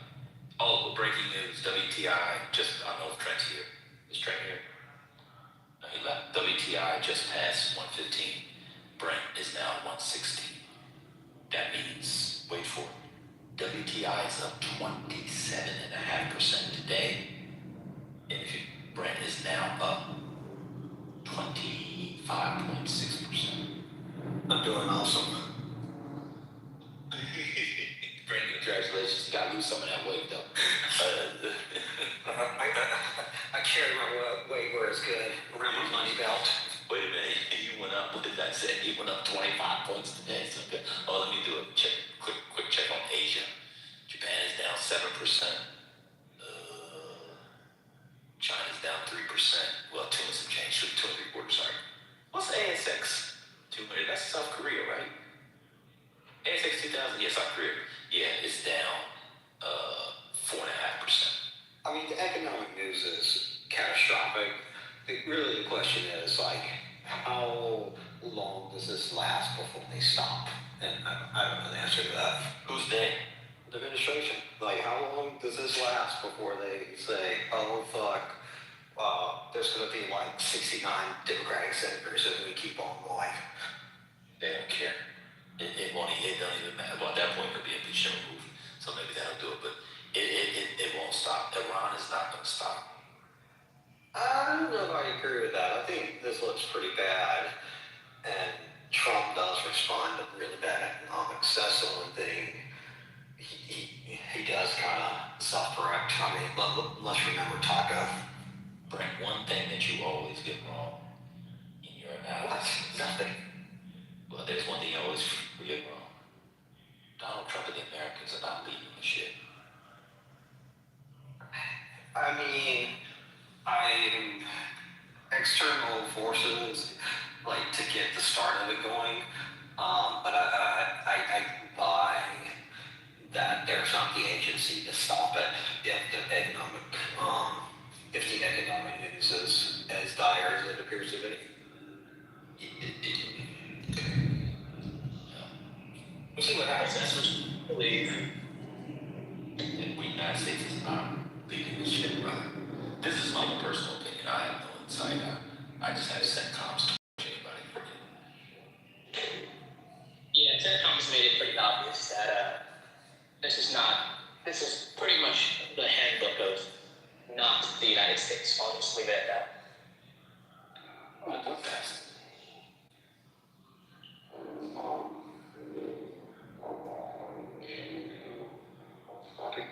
There it is again. That's that shit.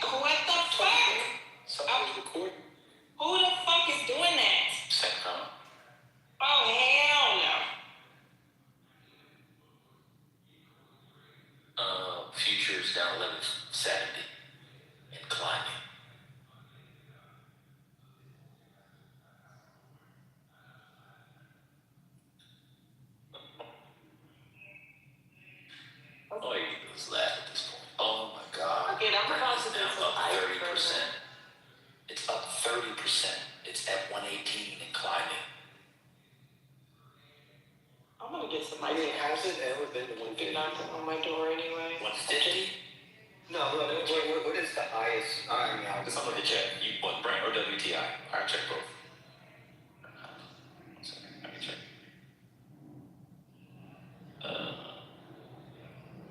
That's even worse is if this craters other economies, because just like what happened in 2008, we had a major recession and it was a bad recession, but we were fine after a couple of years, building and growing. The global implications of this are just catastrophic because these other countries did not fare as well during COVID as we did. So I just want to point out that this could literally fuck shit up across the globe for like decades. Just FYI. Yo, this global, for sure. I mean, oh yeah. Oh, I'm saying. Brent is 140 and some change is the highest it looks like, and WTI is 147. This was in 2008. The 140. We are currently at 118 and 118. It's Monday.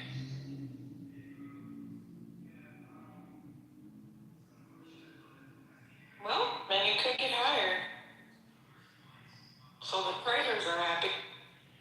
Do you see the quote that was put? If you can tolerate oil more than $200 a barrel, continue this game, said a spokesperson for the IRGC on Sunday. It's almost as if killing somebody in a decentralized government and they're waging asymmetrical economic warfare. Anyway, they only took out a building. Oh, God. So we really didn't know that these people, that the Iranians were strategic as fuck. Like, did they really, I know I keep saying that, but did they really? No, they didn't care. It depends on who you're talking about. Yes. They're not using real intelligence people. It's like it's the boys club guiding this useless thing. Not a boys' club, it's a particular club. I'll leave it there. Although it is mostly boys. So when do we think the Trump administration, like I see they had Condoleezza, and we know that Condi is not like a, beat around the bush type person. Like, I'm just wondering out loud, what would this look like if we tried to walk it down at this point? Walk it back, I guess. The best thing he could do is have J.D. Vance resign and go to the House and have them nominate Condi Rice to make her become vice president, and then he can resign. And she can become president. There's your solution.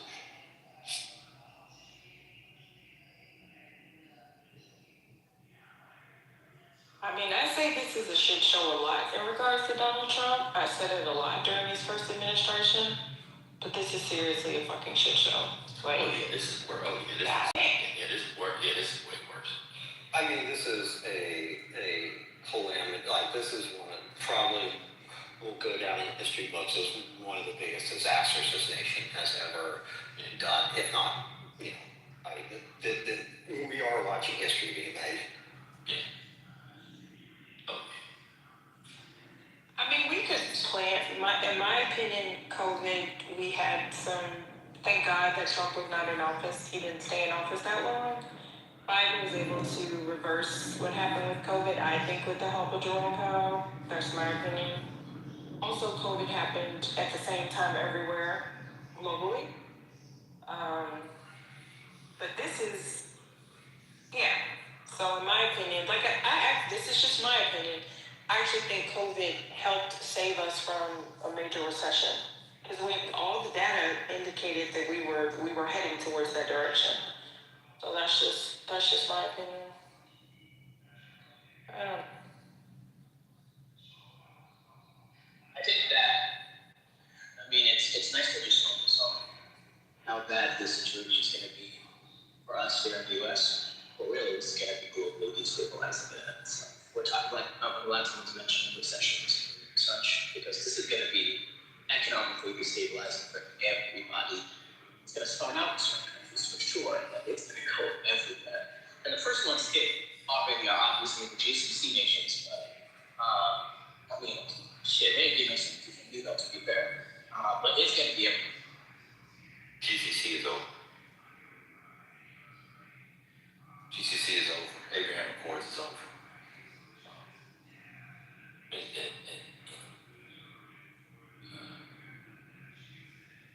That's what they get for pretending like they have stable nations. Yes, pretending like they actually recognize. I'm not gonna get into it. People gotta just stop pretending, yo. That's so stupid. And if you actually read Abraham Accords and then read about how the people in those countries felt about the Abraham Accords, the public hated. We kind of alluded to this the other day. The public in those countries hate Abraham Accords. They hate the Abraham Accords. We see it playing out in Bahrain as we speak. The Bahrain story is insane. Y'all like the Middle Eastern countries, CEO. He loves Dubai. Yes. Oh, he wants Dubai. He thinks we should model ourselves after Dubai. Look at it now. He loves that shit. Crazy. Oh, he talks about it all the time. What it is. That shit. He loves it. That's just. And do you know what? As all those billionaires and millionaires are escaping, they are leaving all of those servants they had. And remember, when you go to work there under the Khalifa system, you literally hand over your passport to the house, to the leader, the person, the owner of the house you're working in. And so you don't even have documents, unless if they decide to give you your documents. I guess they're realizing that if you import like 60 to 70% of your population for work and they give up their rights, they might not be so keen on fighting for your land. One of my favorite propaganda lines about the Abraham Accords is when people, I don't say anything, but some of the people on the app, all the Abraham Accords brought peace to Bahrain too, say Bahrain and Israel. I was like, they wanted war. You brought peace that you isolated Iran, you made it even more lies. The irony is at this rate, Bahrain and Israel will be at war.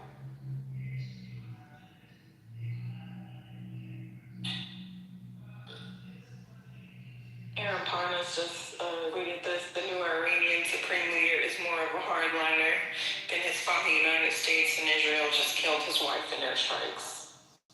Lovely. I'm glad you said. The funniest part about that is, and it directly leads to the main issue of what we're doing and how it is the exact opposite of what we're saying we're doing. We keep talking about in the United States, the rest of the EU, NATO nations, whatever, right? Keep talking about how we're really doing this stuff to liberate people, how all these people are just extremists not to be negotiated with, so on and so forth. But we keep bombing Tehran, which is the one city that is full of all of the people that are actually willing to negotiate with anyone, that are actually willing to work with anyone. But we just keep bombing the crap out of it. And then we're manifesting the destiny of basically having nothing but the hardliners, literally aiming to kill everyone, because that's all that's going to be left, which is, again, not surprising, because this is the strategy of not the United States. Strategy is 100%. Although, to be fair, there are people in the United States like Lindsey Graham and others who will go to bed tonight very, very happy.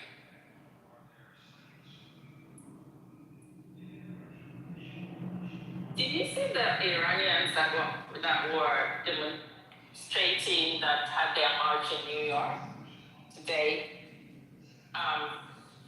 They had photos of the US soldiers, and they were busy thanking America for going to fight for them. And then there was someone who has a blog who was asking them questions and asked them about the school bombing. And they said, well, yeah, that was going to happen, this is just collateral damage. Yeah. The Ministry of Health in Bahrain has just broke on, I don't know if you saw it, what's the child's name? Miriam. 32 people wounded in an Iranian drone attack on Bahrain. Is that the one on the school on the university? Was I thinking? Four victims in critical condition. It was in an area called, it was Sitra, which is south of the capital. It's called, I don't know where, if that was that one, but I just see this 3 minutes ago. Oh. Yeah. It turns out that you run out of interest, and every country doesn't have unlimited interceptors. Yeah. We had somebody here today, I don't know if you were here, Marion, somebody here who said that the United States has unlimited munitions. Unlimited. Wait, what? Oh my God. This is the American brain. You know what? It's a weird brain, bro. It's really I honestly shouldn't even be surprised because I still remember when people were just last year trying to convince me that Iran can't even hit U.S. bases, and that shit was hilarious. Huh? Yes, they did say that. Wait, what do you mean? I remember it. Constant. They were saying constant. I was like, yo, you know they just hit the base. Like it was what, June? It's like, you know they just hit one of our bases, right? It's crazy. Wait a minute, but there's like U.S. bases like 100 meters from Iran. Like, what are these people? The thing, people don't understand what Iran is. They think Iran is like Gaza. They think Iran has nothing, literally nothing. Even now, when Iran is sending out drones, they think those drones are drones they just got from Russia. They don't understand anything about Iran. They have no, like, there's a full masking of Iran, right? Like, no concept, totally. Okay. That makes sense. They don't know that Iran is producing like 100 drones a day. And getting Russian drones and other drones. Yeah, they don't think Iran produces anything. They think it's just a fucking waste of money. It's nothing. It's incredible work, yo. Well, there's an old Negro saying, we gonna learn today. The problem too is I don't think the U.S. really has experience with fighting against large-scale drone warfare. I mean, in Ukraine, basically you see the drone and you shoot your machine gun and you hope it fucks it up, but you're pretty much dead. There's not much you can do to stop that thing. Oh, wait, there. It's a surgery to them. Yeah, that's true, actually. Ukraine is like the first time the U.S. had actually even experienced drone warfare at all. And it was with Russian drones, which are really just Iranian drones, with like a new branding on it. So it's the first time they ever experienced it was Ukraine. That we experienced it was Ukraine, and now we're experiencing it at full scale, and we got nothing. Well, what's ironic is the Ukrainians have begged that this is useful tech, and they will show us how to use it, etc. If you can give them access and give them weapons, etc. And we never made that exchange, and this is showing how foolish that was. They sent the Ukrainians sent several quote drone experts and other trainers and specialists to the Middle East to help the Americans. Well, the offset of this is if leverage, right? Ukraine's going to get some raid after this. Oh, you better believe it. I just had a sobering thought, y'all. If Japan's market continues to crash, they're the #1 holder of treasuries, and they're going to start liquidating that shit. Yes, exactly. Bitch. Exactly. God damn. This is what people they forgot about how important Japan is to the U.S. Like, it's, oh man. They're gonna find out real soon that we care about more than just Hello Kitty and anime. I mean, sometimes I think the administration's goal is just crash the U.S. dollar. But why? You crash the US dollar, you crash the world. Like, Japan's economy was pretty much flat for I don't know how long. Weren't they just kind of getting out of a slump? This is terrible. This is not good for them. It's not good for anybody. sure that it wouldn't be good for anyone, but to be fair, like right now, especially after we basically waged tariff war on everyone, the dollar's been unstable. Everybody's already been talking about a new world, like a different new world order on how we do trade anyway. Like people have already been accepting that maybe the US dollar isn't the thing to rely on anymore because of how easy and quick we are willing to change the playing field entirely. So Japan might be just making some hard decisions, is what it is. Amari, we did all this shit. Do you not understand how responsible we would be for this? And then when you have to take a look back, there's always the reason of why. Like, what would be the purpose? I don't understand. Like, what we've been saying, and not even just in this space, but 90% of the things that Trump has done literally make zero sense. Not from an economic standpoint, not from a geopolitical standpoint, not from an anything standpoint. Like, none of it makes any sense. You attack all these damn countries that we're trade partners with. You take away USA, you take away the free shit that we've given them for decades. We're not the good guy. Nobody really likes us. Nobody wants to be in bed with us. You become Israel's crackhead enforcer. It wasn't enough that we're giving them billions of dollars. We have to be the bad guy now and be the person on the, I need to stop because I'm literally just gonna work myself up for nothing. Yeah, it's not worth it. You'll have enough. Don't worry. At this rate, by Thursday, you'll have enough to strike out, stroke out. Don't even worry yourself about it. I'll be setting up my OnlyFans then, because I'm gonna be freaking. I don't even know if we'll have the energy to. I don't know if we'll have the energy capabilities to broadcast the feed pics. So, Hezbollah just claimed an attack on Israeli forces in southern Lebanon.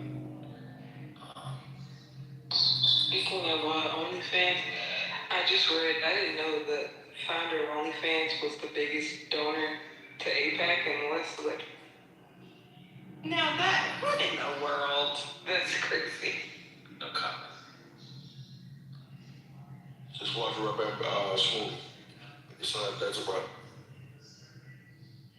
That's a Sunday fun fact for y'all. I mean, Israel is currently preparing to war in the middle of invading Lebanon, so that's another random thing that's happening in the middle of the whole Iran situation. Yeah, they'd like to make it Israel North. Which, by the way, if anyone's surprised by that, you could be. I think there was a recent Tucker Carlson interview, which is random to even watch. But Tucker Carlson had an interview with someone who was a spokesperson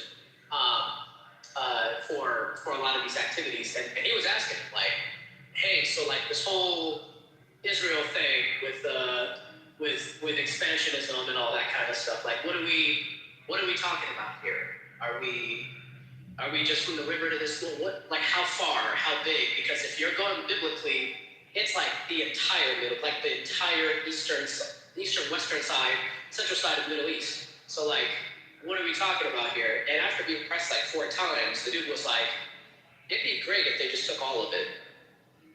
He just straight up said it. So I think some people have read it out. It's simple. We're talking Christian nationalism. Very dangerous. Hey, cut out a little bit.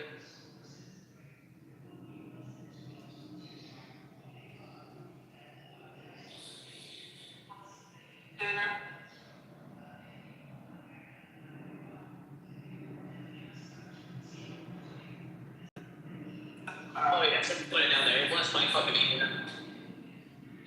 Egyptian TV, the Egyptians are just pissed off. They're complaining that the conflict is happening all the way with Iranian neighbors. How the heck is it affecting us now in Egypt? As the exchange rate, Egyptian versus dollar has gone up. He said at this moment, the Egyptian pound is just worth nothing. And I'm actually wondering what Egypt's gonna do.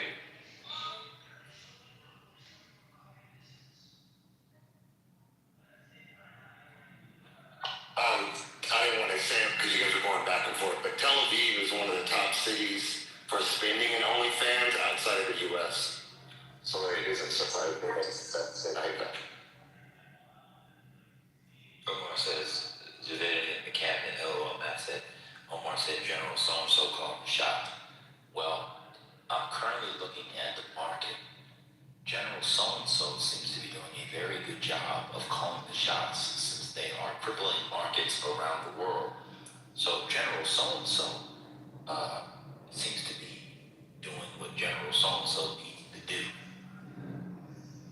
General so-and-so, they have some guy sitting in a security booth. The guy sitting in a security booth calling it. Our futures are down 1,100 points. Oil is $116.66 a barrel. General so-and-so seems to be doing a pretty good job in his phone booth, y'all. Y'all not serious at all. And I realize one of the ways to be a Trump voter, Trump supporter, is to not be serious about anything. You can laugh off anything. Oh, you know, my mom got killed. Well, she shouldn't have crossed the road like a chicken, and she could have got to the other side. Y'all crazy. Just a couple weeks ago, your attorney general was not answering questions by saying the Dow is over 50,000. The Dow is now under 46.5. Oh no, that's the futures. I don't know what the Dow will be. I apologize. But we'll see what it is when it opens.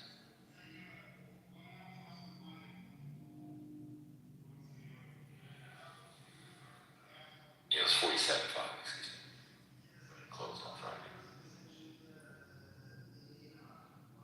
Gas at $3.50 a barrel. I just saw online that in Ohio, which is the second highest in the country, it's gone up 66 cents. It went up 66 cents last week.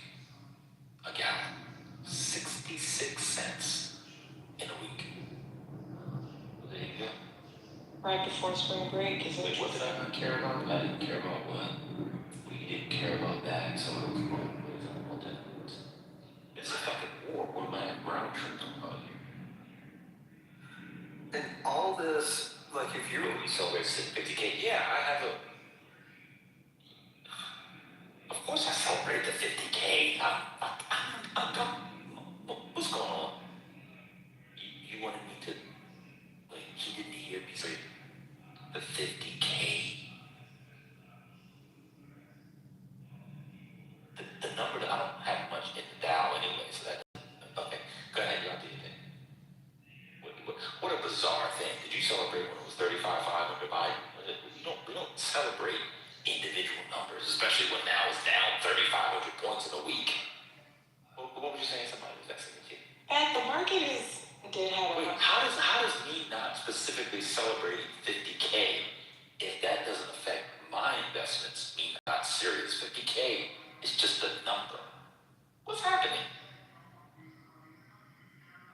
The market is. I didn't celebrate 50K, and now you're brushing off $120 oil per $4+ gallon. Economy's crashing all over the world. I'm not the serious one for 50K, although it came down 2 days later before the war. But you're serious in winning the Civil War where we might be putting in ground troops. I got it. You know, that's incredible. Trump supporters is a true call, y'all. It sounds like the gas prices question that Omari tried to pose. Seriously? If you didn't celebrate it when, by your metrics, it was to celebrate, we can't bring up that it's bad now, basically? I mean, the number doesn't mean anything when you're, it depends on, how much you make. I'd rather go from, and to 100 than 49.50 to 50,000. That's a tiny thing. All right, y'all, we didn't do a celebration party for when it hit 50,000, so it's about not going to war. Trumpers are crazy.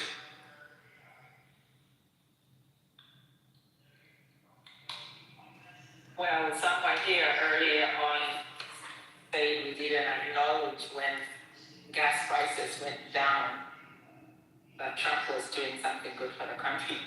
We did acknowledge it, and we talked about why it was. It's because the Saudis and OPEC were pumping the markets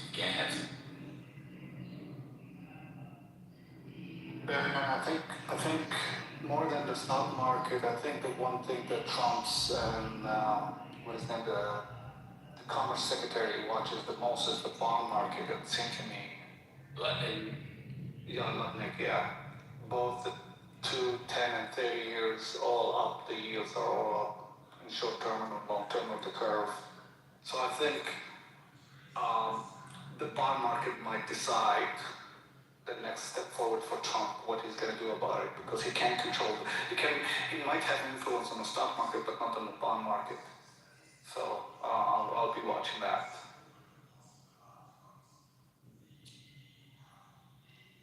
Don't forget about the bond market. I mean, it's larger than our stock market. Yeah. And we do have all these boomers and all these institutional funds and pensions and whatnot and invested in bonds, and this would be catastrophic. I'm going to try to pull up when Cantor Fitzgerald, some folks at Cantor Fitzgerald accused, I think, Lutnick of trying to manipulate the market with the interest rates. I think this was like last year, if I'm not mistaken, but let me see if I can find it. Damn, gold is at 5,000. That shit about 250. It's not too late. Miki, is that you? I have a question. Can you hear me? Yep, I can hear you. I tried to bring up the fact of the private credit issue, and I was told that it's not a big deal. BlackRock has been putting a cap restriction on the amount that investors can pull out. Can you please educate some folks on how significant that is when you've got private credit tightening up to the degree that it is with the current inflation shock with the conflict in Iran? Did you try to bring that up in DTN? I tried to bring it up here, and I was dismissed. I couldn't even respond. We was with you. Concrete was not, but. Oh, you can't pay attention to concrete. Yeah, you can't pay attention to concrete. It's not, I'll just say super quickly, it's not even so much that it's BlackRock, it's that it was Blue Owl Capital first, and then there was a Blackstone fund, and now there's a BlackRock fund. And this is all within, a couple of weeks period. So this is definitely showing some strain in that industry. It is a problem because, first of all, these funds are supposed to allow withdrawals. And the fact that these are accredited investors makes it more concerning to me. I'll just use an example of this was Fanbase. I invested in Fanbase. It's like $400, whatever. If I said I want my money back, it was $400. When you're dealing with anything that accredited investors invest in, by nature of the design, it's supposed to be a long-term product, right? It doesn't have much liquidity, meaning you're not really supposed to want to get your money out. That's how those are. But when you have that high net worth demographic that have considerable assets to begin with, or they wouldn't be able to even invest in these private credit funds, especially the BlackRock one, that's really concerning when wealthy people are thinking of pulling their quote unquote long-term investments out and just retreating to cash. Like I said, so that's my concern actually, because private credit has funded a lot of commercial and industrial real estate and some residential. When alternatives start to show signs of weakness and there's not a lot of liquidity, that is when everyone should start to take notice. So that's just my opinion on that. I know it's not good. BlackRock is literally the #1 asset management firm in the world. They manage trillions and trillions of dollars, but a lot of that is not liquid. So what was also concerning, I'll say about them, not to fearmonger, because y'all already know I am always 90% convinced the market's going to crash tomorrow just because. They had contributions, I believe, of $400 million, if I'm not mistaken, by employees and other individuals within the firm to provide liquidity for the current withdrawals from that fund. That was more frightening to me than anything, because that's not good at all. That's not good. So that's all. But concrete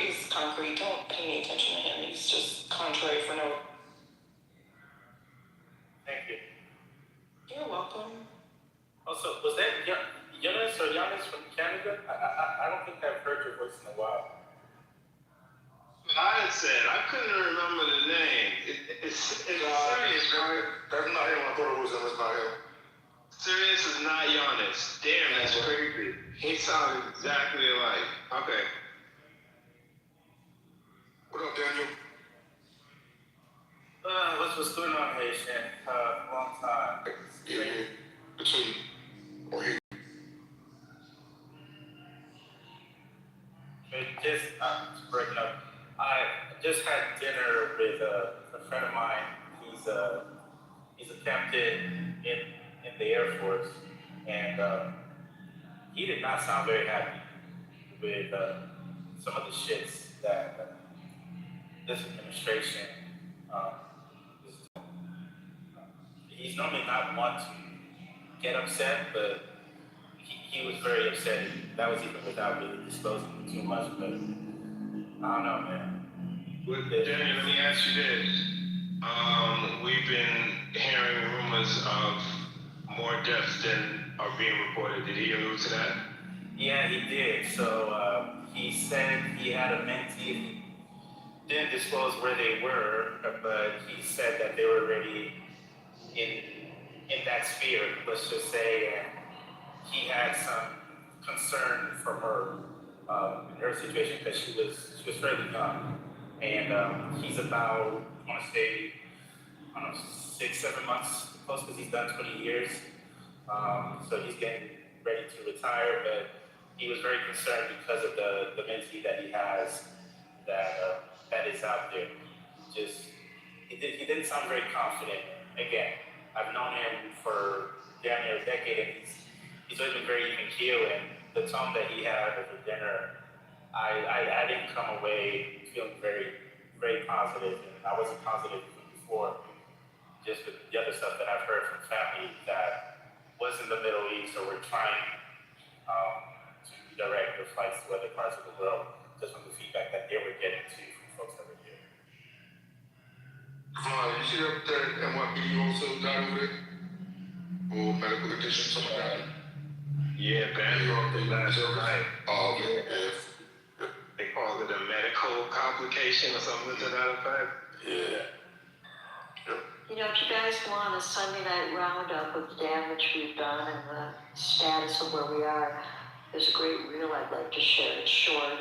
It's by a guy named Adam Dunnigan, who is running for Congress in Northern Virginia. He's ex-Marine and ex-CIA, and he really kind of wraps up the whole picture if you give me permission to stream it. That's a request. I'm fine with everybody else. No problem. You cool? All right. Keep going. There's a reason why this war with Iran feels so confusing, so let me cut right through it. My name's Adam, I used to be in the CIA, and we've been doing daily updates on the war. Today, I'll give you the facts from the last 24 hours, but then I'm going to give you the tools to understand strategically why this war is spinning out of control. So, here's what you need to know. Last night, the Iranians hit Azerbaijan's international airport. More explosions reported in Abu Dhabi. The UAE continues to be the hardest hit in the region. There's footage claiming to show Iranian ballistic missiles over Jordan. Iran hit the primary oil refinery in Bahrain, which is still on fire, and a missile struck near a U.S. naval installation. A U.S. Navy sub sank an Iranian warship off the coast of Sri Lanka. And finally, U.S. CENTCOM is requesting support for another 100 days of Iran operations. So that's what happened. Now here's why it matters. This is no longer a contained operation between Israel, the U.S., and Iran. This is now a regional conflict involving 17 countries, and those in charge of strategic policy are fundamentally unequipped to handle it. They've also spent the last 15 undermining our diplomatic readiness and our relationships with global allies, both of which are necessary to prosecute this kind of war. Consider, Trump fired dozens of senior career diplomats. Several strategic posts in the Middle East have been vacant for over a year. He fired more than 1,300 State Department employees, many of whom were police and counterterrorism experts. They dismantled USAID, an agency that should be playing a critical role in navigating the conflict and post-conflict environments. Cash Patel also fired a dozen agents and staff from the FBI's counterintelligence unit specifically tasked with monitoring threats from Iran. I I know firsthand that Iran has a very capable intel service that has networks and cells all over the world. We haven't even seen those networks activated yet, but terrorism, sabotage, assassination is on the table. When we stack all of this together, a bigger picture emerges. A picture of incompetence, lack of planning, and an inability to understand, even intellectually, the scale of the crisis they've created. That's why this conflict is spinning out of control, and this is where alliances will be critical. Right now, the European allies are hesitantly supporting. They're sent fighter jets, the Dutch sent warships. Even the Ukrainians, they're sending drones. All of this despite repeated disrespect from the Trump administration over the last year. Because even if our leaders don't understand it, our allies do.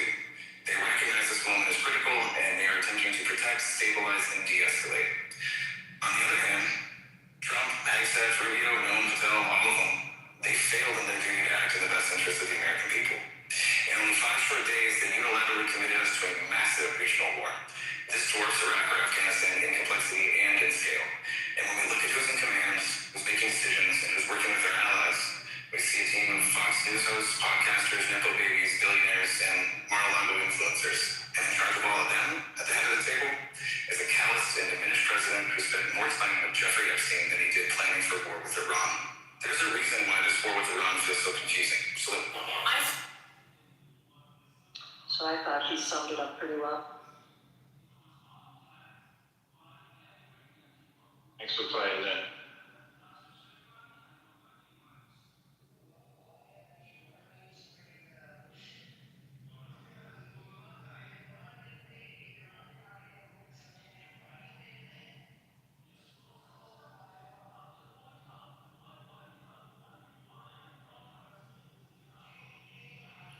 You know, it must make people like this guy just going nuts. I mean, people who are CIA, ex-CIA, who really know what it takes and what the implications of all this are. You know, and then to see the just utter mess that's been created, they must just go nuts. I mean, he was very calm, but you could just sort of feel the frustration.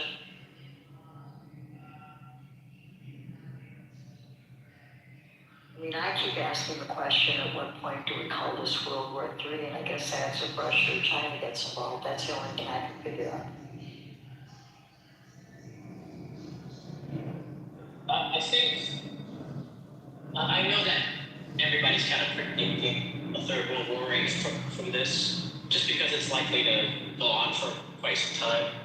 But to be honest, and this may not be a very popular position, but I think this is likely going to fizzle out within maybe 5 months at most. And that's just because of the nature of resources. Well, also, I mean, and I'm no expert on this, so you could be right. But also, I mean, if in fact Khomeini's kid, who's apparently worse than Khomeini, is now in charge, I mean, isn't the whole thing kind of like a done deal now anyway? Nothing's going to change there. Now what? Now there's all these dead people, all this mess, and Iran, it sounds like, is in worse shape than it was 24 hours ago, 48 hours ago. I mean, it is in worse shape, but it's kind of still fine. Like, Iran is a huge country, and they still got, like, about 100 million people, and they'll for sure be able to bounce back from this. I don't think this is the worst thing in the world for them. Yeah, I meant that in terms of the Iranian people, that if that's who's going to be in charge, then nothing was even accomplished by killing the elder. For sure. Yeah, that was not going to get us. That definitely, I mean, unless the literal goal was just to take out the most recent Ayatollah, it went nowhere. And honestly, it's probably going to be fizzling out in maybe 5 months or so on both sides. Well, what Olive says, I'm going to call you Olive because that's how I pronounce that word. I agree with you. I think that if it's going to fizzle out, it's going to be on our side because it's in Netanyahu's pleasure to keep it going forever, as long as he can. So I agree with you on that.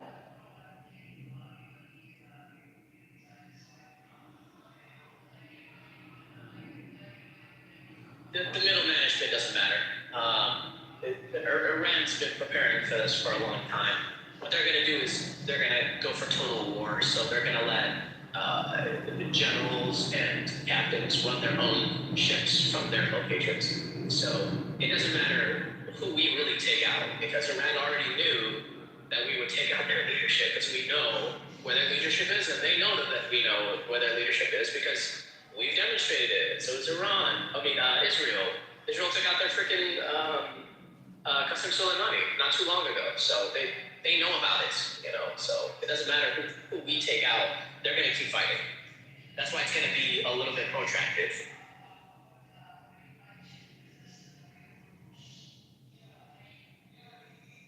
It is really interesting and alarming, though, to see the cascades like what Bam was talking about as far as the airlines. You just see, like shipping and then airlines and then oil.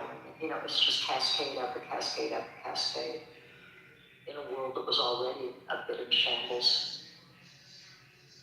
Yeah, it's almost like we live in a globalized economy, and we're pretending to be already at an isolationist position, which we obviously are not. So it's so weird. Or maybe our great wise leaders expected that the entire economy would slowly crash from one position to another.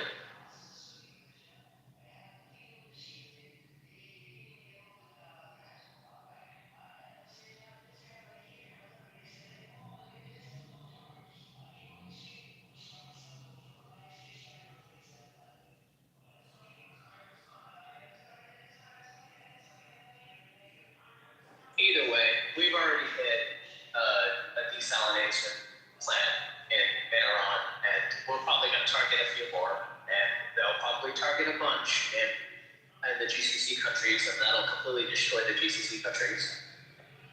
Then it'll be over, probably within a few months. Don't we have some kind of a thing where we have a terrorism level in our country, like a code? Has the terrorism level gone up, changed from red to purple or whatever it is? Because it would seem to me that we are much more at risk right now than we've been.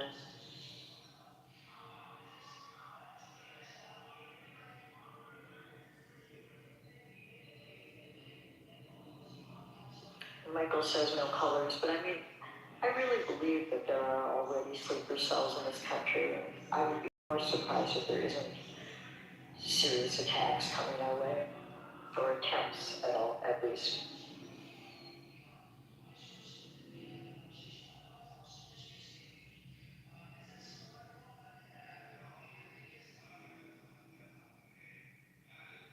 I don't know, maybe you're talking about DHS's NTAS, which is their terrorist advisory system.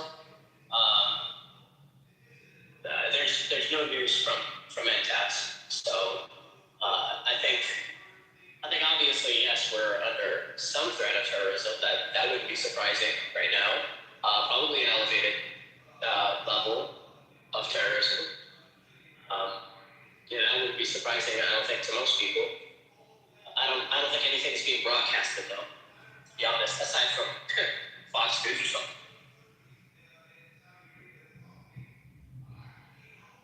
Hey, Scoop, what's the view from Australia? Scoop, are you awake? While Scoop makes that determination, I put something in the chat, and I also pinned it at the top. I don't think you have to be in the industry, or people fib on this, oh well. But this is actually going to be from BlackRock. I think it might be worth a listen.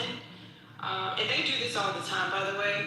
They're actually known for being pretty much the best of the best of the best of the best of the best of the best when it comes to market analysis. So this is geopolitical risk and focus, market volatility, and investment implications. So it says they call them inside the market sessions, and it's going to be a global macro check-in, latest developments in the Middle East and the impact on the global growth and inflation outlook with a focus on global financial market implications, alternatives in volatile markets, how alternative strategies have navigated recent volatility and heightened dispersion. That is directly speaking to this private credit fund that we've seen the withdrawal halts and positioning today, finding tactical and structural opportunities across public markets and how sentiment has evolved this year. So if anybody wants to take a listen, I'll probably be listening in myself. You just register and they send you the little webinar thing. Just FYI, I just wanted to share that. I know I am not endorsing, supporting, recommending BlackRock. If I did work for BlackRock, my happy black ass would not be on this app. Just FYI. Oh, it sounds like a Jew. You know what? Just get out of here, sir. I'm just gonna delete your comment.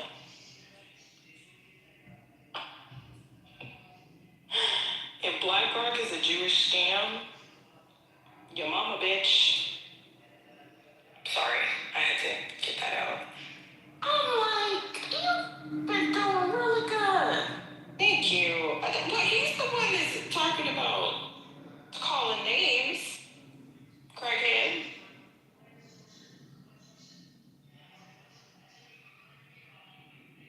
I do like BlackRock. I'm sorry. They're like a really excellent company. They're crackheads, but they're like elite crackheads. Something to aspire to, for sure. So.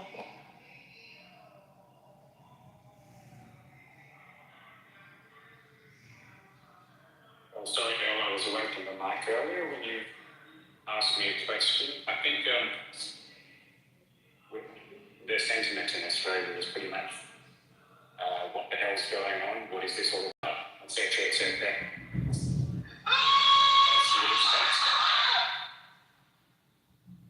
I quite like that noise. What is that? Frustration. Sometimes you do just have to just let people scream because it's a confusing time. So. Oh Lord, I thought it was you screaming with that scream name. I'm sorry. No, I wouldn't scream. You almost got heated. Casualty of screenshot names. I am so sorry. No, it's cutting through there. No, it's not meant to be obscene. Cutting. Oh! You know you can't see the full name anymore. I know that people think I'm, some kind of it. Very good. I'm sorry, I need a snack. I apologize. I might be. Can't tell. You couldn't tell. Appreciate your forgiveness.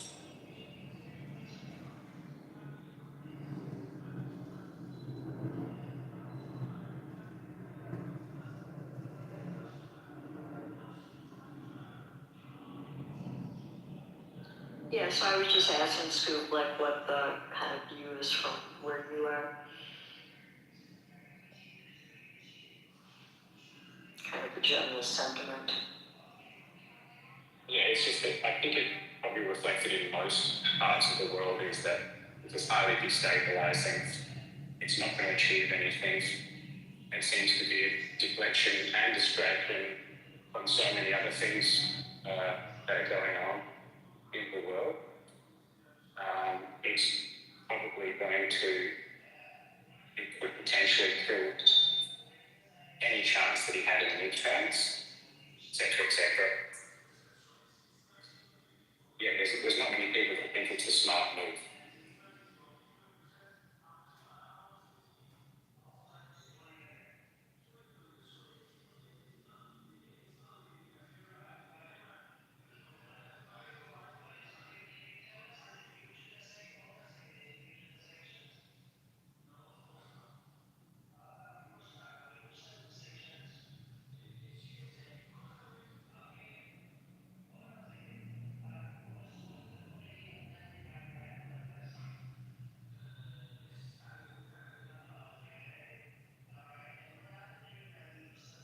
This is just something I read. I wanted to share.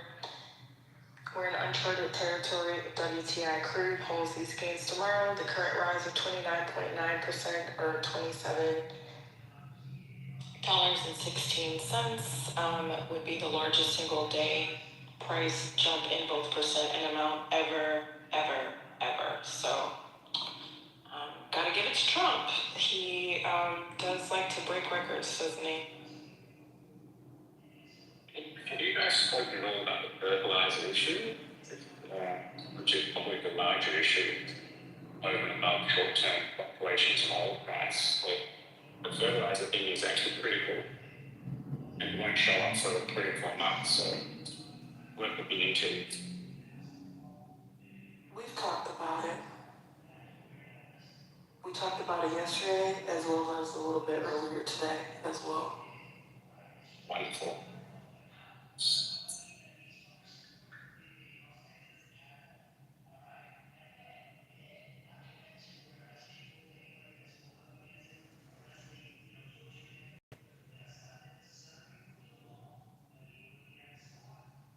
And I'm just putting in the chat because there's a lot of acronyms, just in case no one's saying WTI. So WTI stands for West Texas Intermediate, shout out to Texas, is a high quality light sweet crude oil benchmark, primarily sourced from the U.S. and delivers to Cushing, Oklahoma, used heavily in North American markets and as a key global price indicator alongside Brent crude. Just reading this online. It's low density and low sulfur content, make it easier and cheaper to refine into gasoline and diesel.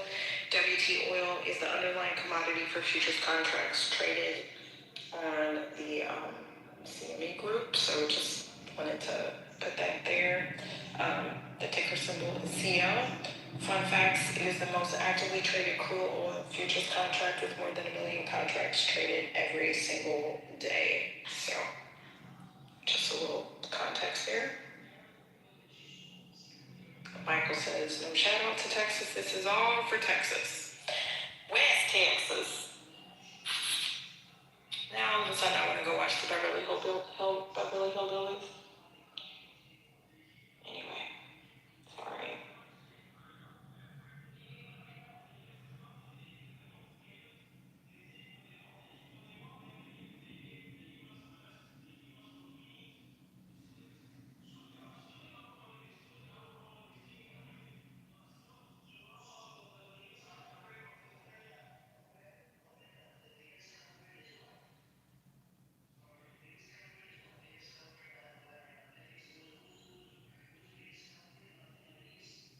Just one more thing, since I've been such doom and gloom. The only thing that makes me think when I'm, calm down enough to realize this is that there's a lot of money that's in money markets right now because the interest rates are still pretty high considering, and I think that maybe there's going to be some major swoop-ins of buying deeply discounted assets, but let's see, total assets under management in U.S. money market funds have surpassed $7.8 trillion as of early March 2026, reaching new record highs. So that's a lot of dry powder. As we like to say, institutional assets of $4.73 trillion, retail assets of $3.8 trillion, that's you and me. That's a lot of cash. And for a global context, global money market assets were approximately $9.9 trillion at the end of 2023. So shout out to the United States. We basically have as much chilling in money markets and cash as the entire world did at the end of 2023. So it's just kind of an indication of how insane these markets have just been probably the last decade or so. That's the only thing that gives me a little bit of hope that this won't be a total wipeout, because that's just a lot that people have been sitting on the sidelines for, redirecting at some point somewhere. So just wanted to share that.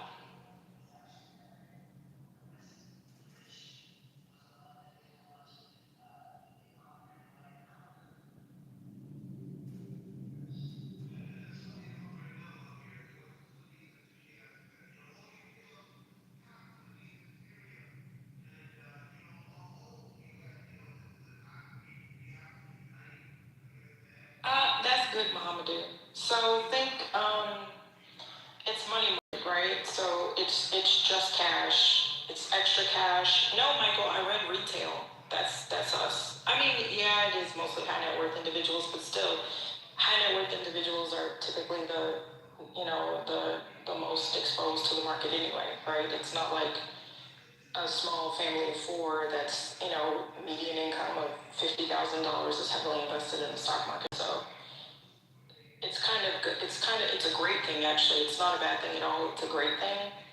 Because imagine if we were facing these market disruptions, which we know bleeds into other things in the economy, because the market is actually a leading economic indicator. It's not the economy, so to speak, which is why the market can be doing fabulous like it is now, and people still suffer under the economy, right? So, and these are just my thoughts, very tired, sad, concerned thoughts.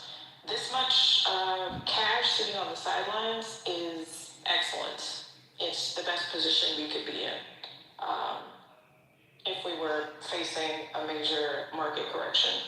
Think like Warren Buffett. You know how people have always been like, Warren Buffett keeps a lot of healthy cash. He does, but he does it for a purpose. He's stepped down now, so I should probably say new dude's name, which escapes me right now. But he kind of keeps it on hand to, come in and swoop in these discounted assets, right? He doesn't pay a premium for any company he invests in. That's just kind of like his MO. So think about it. If you had a considerable amount of cash just sitting on the sidelines, it would help you and give you some confidence. If, there was let's just say the market went down 10% tomorrow, you wouldn't freak out as much. And then some of those people are going to deploy that cash to basically swoop in and buy some deeply discounted assets. At least that's what I'm hoping. So,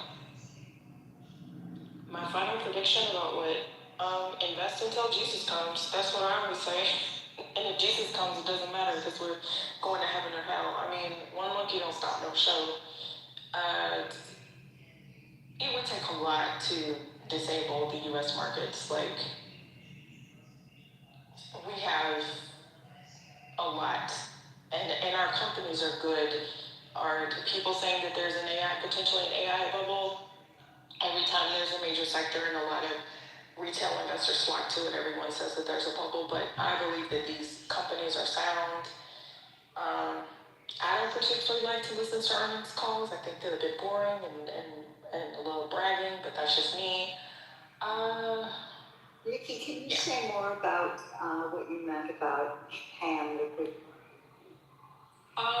Sure. So Japan, whenever they say, oh, these companies, they own the United States and da-da-da-da-da, well, a lot of these countries invest in United States via treasuries and bonds. So Japan actually holds quite a bit of our U.S. treasuries. I'll get the number for you.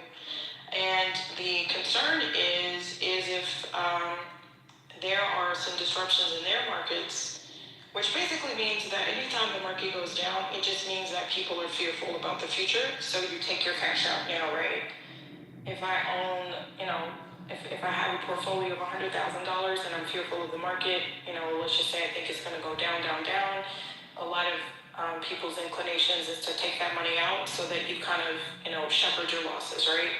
Yeah, it's down 5%, but I got out because I think it's going to go even further down. So it's a natural reaction. It's a natural response. But as of early 2026, I'm reading this now, Japan remains the largest foreign holder of U.S. Treasury securities with holdings approximately $1.2 trillion. That's a lot. So the United States needs cash flow just like any other country, any other business, any other family. We need those dollars coming in from foreign investors, other countries, and so that it can, put some dollars to work. Now we have to pay them the interest, which is why when the interest rates are a little bit high, there's this concern that we won't be able to keep up with those payments. Potato. I don't think that the U.S. would ever go, default on those payments. There was actually some concern that we would, but honestly, there's always concern. Not always concern, but I think there's enough in place to monitor these things. I don't ever really worry about that, me personally, but who knows? So this is interesting, y'all. Japan surpassed China in 2019 to take this position, holding a significant portion of the total foreign-owned U.S. debt to finance U.S. Government. So the problem is that, when you have a market disruption and Japan needs to put some of this money to work in their own countries, they're basically going to sell these treasuries and get that liquidity back into their hands. Because anytime you're able to, deploy that dollar outside of, like, let's just say your spending bucket, that's a good thing. I'm putting this dollar to work for future, revenue driven, generated from this dollar, right? But if they need to pull that dollar in, there's the concerns, that, they're going to sell those treasuries, which is going to lessen the amount of dollars that we have coming into the country. We've already irritated the shit out of China. China has been gradually over time lessening their holdings in U.S. treasuries. They're still the third country to hold the amount of U.S. treasuries, but that's gone down significantly. But anywho, that's what I was talking about. And this is also interesting, and I'm just reading this here. Japan has occasionally reduced its holding to intervene in the yen's value, but it does remain the primary foreign stabilizer of the U.S. bond market, which is a pretty big deal. We don't want the primary foreign stabilizer of the U.S. bond market to be going through economic uncertainties themselves, especially because of some shit that we did, if that makes sense. I don't know if anybody else wants to. No, thank you. I appreciate it. No, thank you. You're welcome. I wish Neil LaRue was here because he explains these things a lot better and in greater detail than I do. That's just my little interpretation. No, that was great. Thanks for phone. But I did have a question. My wheels are turning. I'm like, So isn't that kind of like a deterrent? Like China, they would want their money. So why would you want to go to war with us or try to destroy us? But then you're not going to get paid. Well, that's a good point. I mean, I don't think that China wants war. The only aspect that a lot of it I look at is economic, right? I think that we do kind of like a bait and switch with them because our economies are so intrinsically intertwined. Actually, a lot of economies are intertwined with the U.S. economy. It really wouldn't make sense to want the U.S. dollar to go down. It wouldn't make sense for the U.S. economy to suffer. There's this old saying that y'all have probably heard it. When the United States catches a cold, the rest of the world suffers. Like, what is it? Like, when we sneeze, the rest of the world catches a cold. That's how bad it is.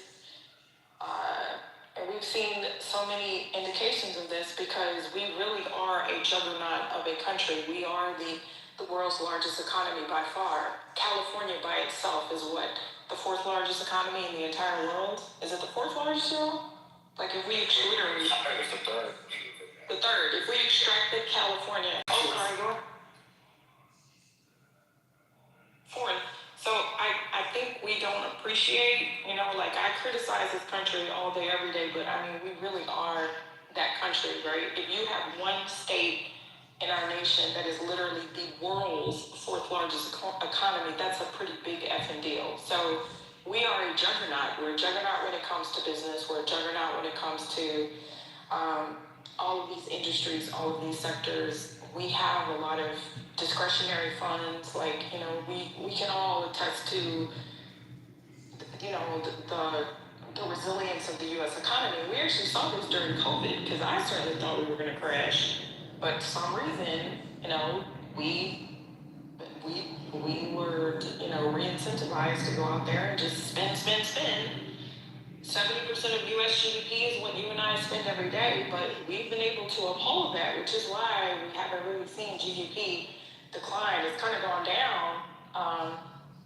Decline into the negative, but I'm sorry, I forgot the question. Did that answer it though?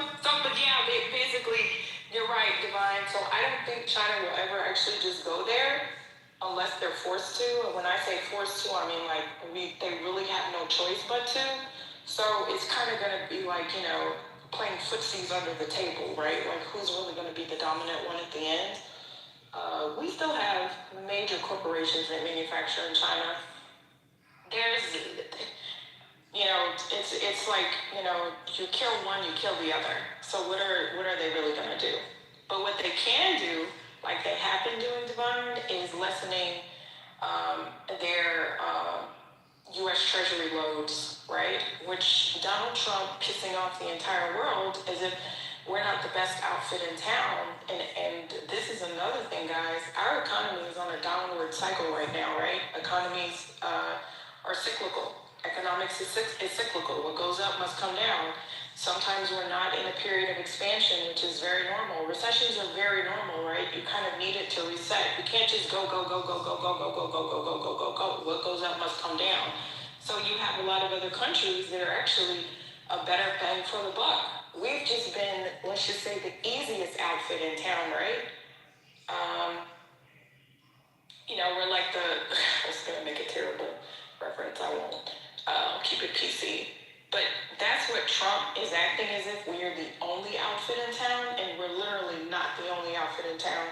So Trump making enemies of these countries is basically making them say, hey, we don't need to deal with the United States bullshit. There are other ways that are safe havens for dollars that we can put to work, right? And that's what they're doing. So, yeah. But also the weaponization of terrorists. And that's one of the biggest problem. Sorry, Punch is saying it's the 5th largest economy. Thank you, Punch. I know, but anywho, yeah, it's up there. Like that's insane. But I appreciate that, Punch. Thank you. Yeah, this is all self-inflicted. That's the thing that's really frustrating about this. Yeah. To be. Scotty, absolutely it is self-inflicted. Like, a lot of people, including myself, have been wondering what the hell Donald Trump was trying to do. It's like he's also waging economic war against his own country. Because you also have to think about the attacks on DEI. That was purely politically motivated. The attacks on LGBTQ, the attacks on minorities. Those were corporations that were doing just fine and basically decided to curry favor with the president by getting rid of departments, getting rid of hires, getting rid of scholarships, getting rid of funding, getting rid of research. We've laid off people there. We've waged war on PhDs within the federal government. We've done all these massive federal layoffs, and it's hurt us, right? Did y'all just hear that this tax season is going to be another shit show because they moved IRS employees from HR into doing tax training? Like they took a $25 masterclass on Clubhouse to do taxes. Did y'all hear that? Like, we're still recovering from COVID delays. This is not good. So I don't know what y'all's president is trying to do, to be perfectly honest. I have no freaking idea what this man is trying to do, unless he's literally trying to destabilize the U.S. economy to implement something that is Putin and Netanyahu dreamed. Your guess is as good as mine. And Katie, you want to know what's something else that's kind of a gag? This is a gag. When he took office, Bitcoin was at 103. It's at 67. So I thought he was going to be the crypto president. I guess. That's what he said. I thought that's what he had said. But yeah, shout out to crypto. Now y'all know I'm not a crypto fan, that's because I'm old, but crypto was supposed to like be an alternative to the S&P 500 in the market, and what we find is that it actually tends to trend lower than the S&P 500 in the market. So I don't know about that. I thought it was supposed to be a safe haven from market volatility and disruption. So shout out to y'all, crypto Bitcoin people. I can't. Going back to the question of what this is costing us, there's another reel I'd like to share with you. It's Leigh McGowan, who does a really great Instagram reel. She's an influencer under the name I Am Political. And she talks about how right now this war is costing us $1 billion a day. So check this out. We are not winning this war in Iran. We went in guns blazing without a plan, and Iranian leadership was ready for us. And we are currently destroying American military bases across the Middle East at such an incredible scale that I don't think we understand the magnitude of the loss. The American military bases in Bahrain and Kuwait and Qatar facilities in the world. These bases have cost us trillions of dollars over multiple decades to build. It has been a huge amount of our military spending over 30 years, and it's just going up in smoke. We've lost radars that cost hundreds of millions of dollars, including one Iran took out that was $1 billion at the most fortified U.S. base in the Middle East with a single missile. A radar that was the backbone of all of our missile defense systems in the Gulf. It's really bad. I'm not sure our military has ever suffered this kind of destruction, but we've also never had such unprepared, unserious fiscal leadership before either. The new statistic was costing us $1 billion a day. That's about $40 billion an hour. $11,000 a second. And while this administration is telling us we are kicking ass and they're putting out their high-end America fuck yeah propaganda, in the background, they are summoning defense firms to the White House for emergency meetings and asking for more money for the Department of War. After getting an extra $120 billion a year from the Big Beautiful Bill, these people are already asking for another $50 billion. Our military budget is already $1 trillion a year. Where is this money going? Right down the toilet, that's where. Did you vote for this? Do you want this? Or do you really want, like, our living wage and health care to be able to afford a home in a safe and secure nation? We're not winning. The U.S. and Israel have powerful bombs that can blow up buildings. But as we know now, most of Iran's military infrastructure and weapons are deep underground where we can't get at them. And it appears that Russia and China are sitting on the sidelines just feeding top-tier satellite intelligence directly to the Iranian government and just tracking our every move. We've started something we have no chance of finishing. We don't have an unlimited supply or an infinite arsenal. We don't even seem to have a goal. The question is, how long do we do this? We're a week in. How much of our resources are we going to spend? And do we plan to add our children's lives to the mix? When asked if we could expect violence on our own shores from this, Trump was like, well, maybe. I mean, it's war. That happens. Come on. This war was unnecessary and ill-planned and will not make our country or the world more safe and prosperous. We are not winning. All we are doing is bankrupting ourselves while we create even more enemies and ruin our position in the world. You want to talk about waste, fraud, and abuse? Well, here it is.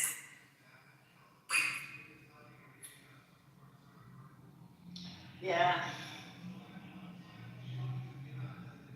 I really will never forgive those people who voted for this guy.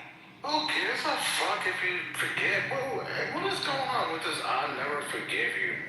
Who cares? We do, because we actually care about this country. A dumb fuck like you that voted for him put this shit on the rest of us. Yeah. So you don't even have to care. You're literally If that's okay. just like all of us. Don't matter. We care. We care. I won't forgive y'all either. Just. I'm okay with that. You're okay with that. Okay. And it's fine. We're going to remind you every single day. I'm going to remind you every day. Of your reactions and how much fuck everybody else. They're coming. Hey, you doing your job. This guy, I mean, it makes no sense. That's a fucking terror. This guy that's on here like, he's gonna fight Anthony on April 10th on pay-per-view, by the way. I mean, it's just like, he's just a fucking weirdo. I'm Larry. Shut the fuck up, cause you say this all the time. And it's like for somebody to say we would never forgive people like you and you get defensive. Nigga, this is gonna be your life. You better be happy. You better be lucky if we don't fucking, when he get out of the fucking office and we don't lock all you motherfuckers up. And you gonna talk about me as a weirdo and you the one sending dick pics? How you gonna talk about me being a weirdo and you sending unsolicited dick pics, bitch? Shut the fuck up. Stupid, you fucking Shut the fuck up. That's what you did. And you gonna call me weird? And you gonna call me weird when this is what you did? Okay. Okay, you gonna call me weird and that's what you did. You're talking about fighting on an app and you're like 75 years old. Just stop it. I played that to reinforce the fact that we have people in this country who are hungry, who are homeless, who can't afford health care. $1 billion a day, you guys? God. Can you take a video on the chat, please? I really like that influencer that you played. I've been following her on TikTok for years. And she's spot on. Yeah, she's really good. Can you post the link in the chat, please? Yeah, she was fine, especially that when she was talking about the big beautiful bill. That's a pain in my ass. Last few months. And I thank you for that. I put some additional information in the chat. I'm sorry, that was interesting. Right. So, of course, this is Which part? I'm trying not to laugh. I'm trying to be good. So the numbers matter, but basically the U.S. makes up about 64% of global stock market cap, which is a lot. You take us out, you take yourself out, basically. Total stock market. I love visual capitalists. It's about 261 trillion. That shows you global investment assets, right? So investment assets are, we know what investment assets are, right? Other dollars were put into work for future growth and revenue, not total net worth, just, investment assets. So yeah, we hold a pretty big chunk of that. And so it's going to take a lot to dismantle that. I hope and pray that Donald Trump is not going to attempt to do so. But, so anywho, back to y'all. I wanted to give a quick fun fact regarding, not even fun, just a fact regarding the big beautiful bill and no tax on overtime. Guess what? It's not taxable on the federal side, but the states, well, at least the state I live in, is going to be taxing your overtime. Your state is going to be taxing overtime, right? I mean, that is one of the things he passed. So that makes sense. New York State is still taxing your overtime. The IRS is not. Interesting. Wait, why would the IRS not? Considering that was like one of the biggest, most emphasized things on the big beautiful bill. That's weird. Because he couldn't do it on the state side. He has no jurisdiction. Okay. So for the state taxes versus federal. Again, it's tax free on the federal side, but here in New York, they are still taxing your overtime. Okay, right. And yeah, that's not good because I'm sure those people who work those types of jobs, they're gonna lose a lot in taxes. Oh man, that sucks. And I have to point out that similar to the TCJA, a lot of these tax cuts that he has allocated for you and I are temporary and are set to go away at some point. Just FYI, he loves the corporations. Donald Trump loves the corporations, as the Republicans do, and their tax cuts tend to be permanent and not ours. Just FYI there. So, yeah. So, part of, the reason as to why, we're going to Iran and asking for help for the counter-UAS and UAS, shit, is because of the beautiful big bill. Because, and I just posted a link of Pierre explaining, the beautiful big bill being passed and drone dominance. And so, when they signed off, the drone dominance memo, 3 months ago or whatever, I can't remember. They have just been, spending, mad fucking money on, UASs and shit that, they don't know how to operate. And under certain bands that we can't operate in when it comes to frequency-wise. And so, it's this shit is crazy. Because, it's we never needed Ukraine's help when it came to UASs and shit. We've been doing this shit for a minute. And so, with this big bill, we're kind of getting lost in all these companies flying fucking UASs at us.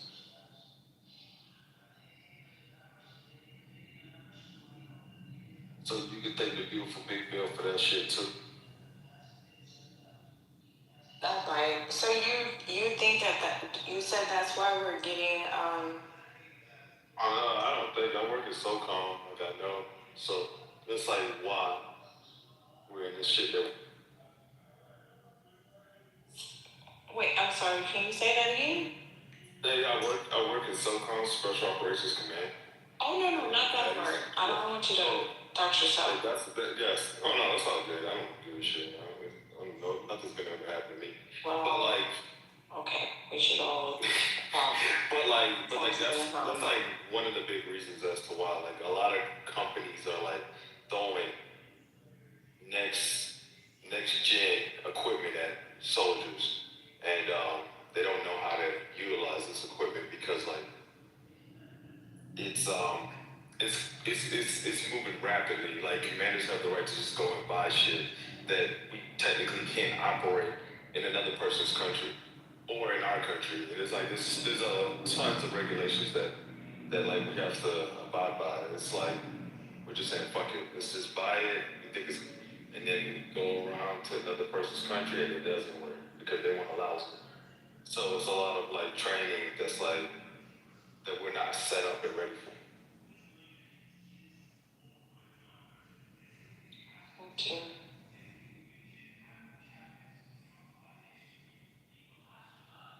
Oh, Trent, if you would go ahead, LA.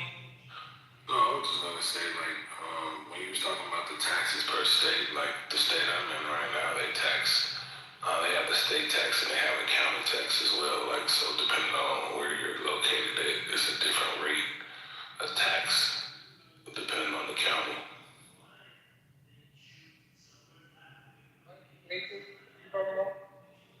Oh, thank you, LA. That's right. Like, I just learned, because I know a lot about Texas, but not in Louisiana, but other states like Massachusetts. This is crazy. There is a $2 million estate tax exemption rate, which, what the fuck? That's a house.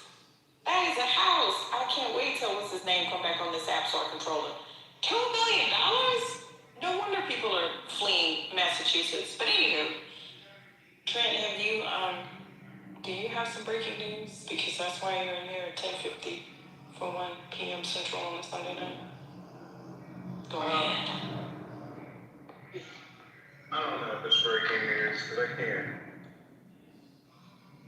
There is a story about Iranian women's soccer team in Australia signaling SOS from their team bus as people were trying to prevent their bus from leading to rescue, if you will. When you slow the video down and look at it, it actually does look like they use the universal signal for help. Which is like a enclosed hand. It's hard to tell it from waving, but there are two of them. When you look at it the way the others were doing, it doesn't look like a wave. It looks like that signal.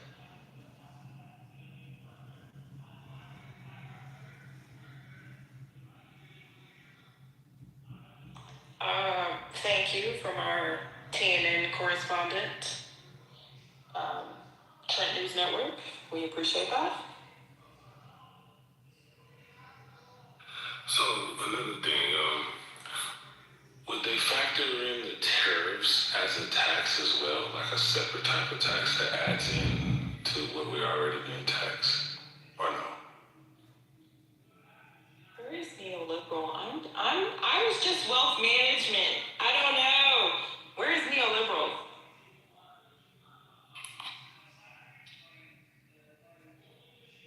And when you say they, you mean like state, county? Correct, yeah. I mean, we end up paying tariffs. So I'm saying that's not included with that tax when you come up with the tax rate per state. No, I mean that would be the federal government because they're responsible for imports and exports under Border and Customs Patrol. Yeah, I actually work a little bit differently than typical tax.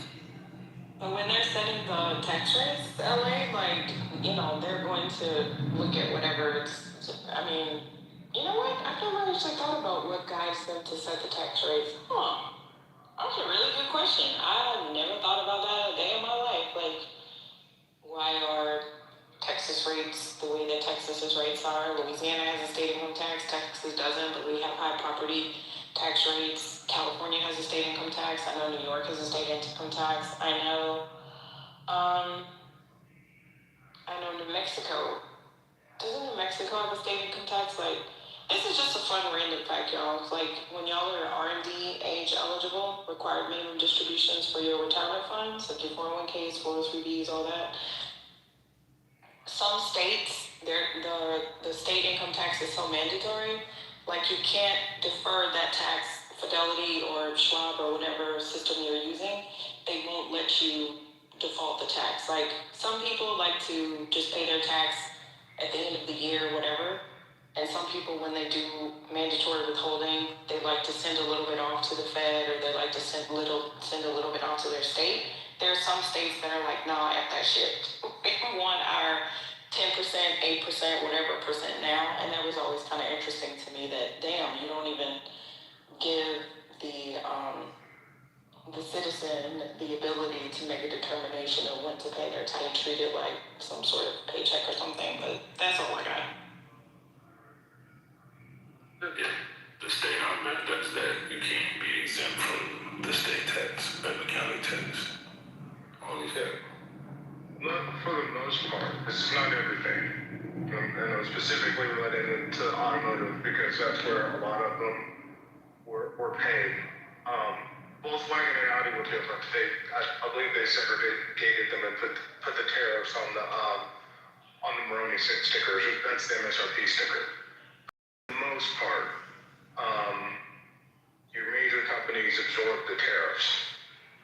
If it could be reflected if it was broken out and reflected in the price, you would often see it.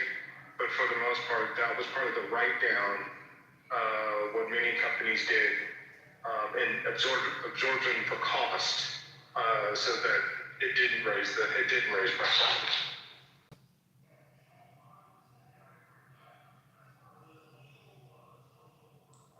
Yeah, we don't pay tariffs, or it shouldn't be as T said, the government assesses them. But I will say, this is interesting.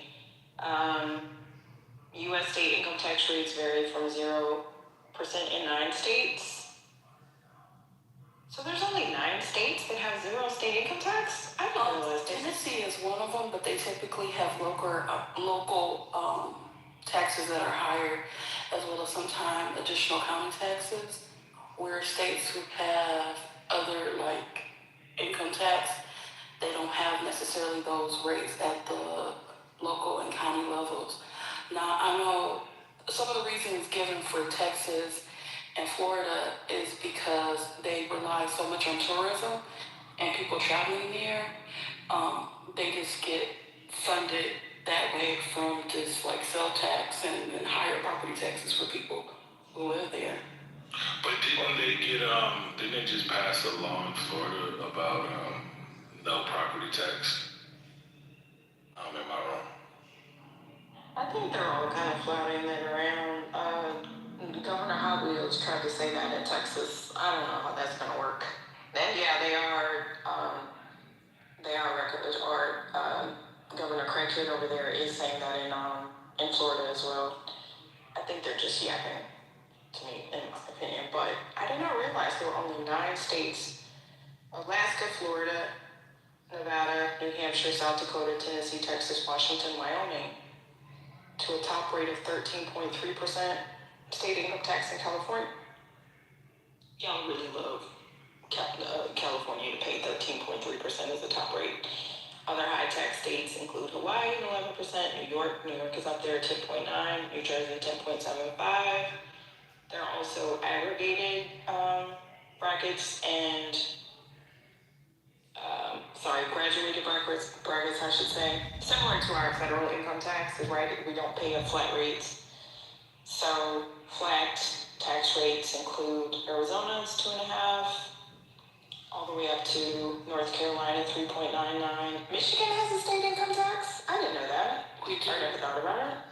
Illinois too, damn. Colorado. Our sales tax is 6%, and then we don't have any county taxes assessed either. So sometimes all that stuff just comes out in the wash. Tiffany had mentioned in the chat that Tennessee doesn't have state tax, but they're in Memphis the local tax rate is 9.75, so it's expensive. So I know like my aunt, they look forward to like the no tax weekend. And then they started capping it where you can only spend like a certain amount before tax kick back in. There's no tax weekend here in Houston for Harris County, but it's like back to school stuff. So they started widening and then it was only $400. So then what we'll see is like Home Depot will run their own version of it, where they will lower the price ostensibly, but it's like, you're still paying the tax, but we're gonna lower the cost by whatever. Is I believe it's 8 1/4 a year.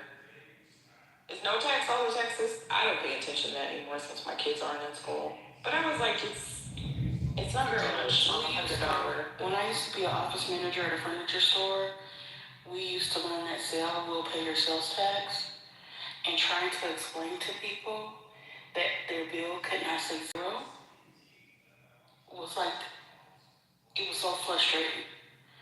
I'm like, if your sales tax says zero, then we would create a tax liability for you. And when you did your income tax, you would have to remit it to the state of Michigan. We take a discount on, let me mute, I'm having a flashback.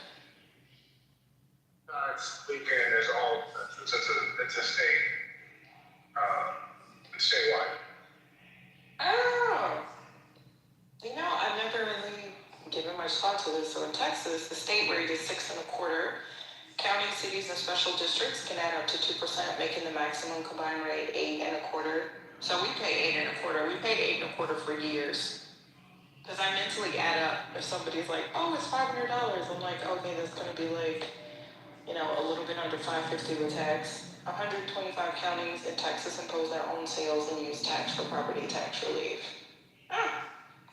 So, y'all look this up for y'all state? I have a new fun thing to look up now. Except for cars. Cars are exempt, and it's something else. I can't remember if there's something else that's exempt. Cars are exempt because they didn't want people going into other counties because they'd have to pay higher tax. So cars are 6 1/4 and all. Texans being cheap is not on Texans. We would gladly pay for additional assessments to fix them damn grids. That's the crackhead Republicans that are the crackheads. Just FYI. Don't blame everybody else. We don't vote them crackheads in Houston. I don't know why y'all say Texas is cheap. Texas is not cheap. The property taxes here are significantly higher. We just don't pay state income tax. That's about it. I mean, it used to be cheap, and if you're a Californian, it's cheap. For everybody else, it is very expensive here. Especially if you do not have, an infrastructure you can rely on, i.e. friends and family. If you don't have a system here, a fallback here, it gets real expensive real quick. Right. I mean, I'm from Louisiana. Louisiana is a hell of a lot cheaper than Texas. We're right next to each other, so it's exactly. Texas is only cheap in comparison to California and New York. It is not cheap in comparison across the board.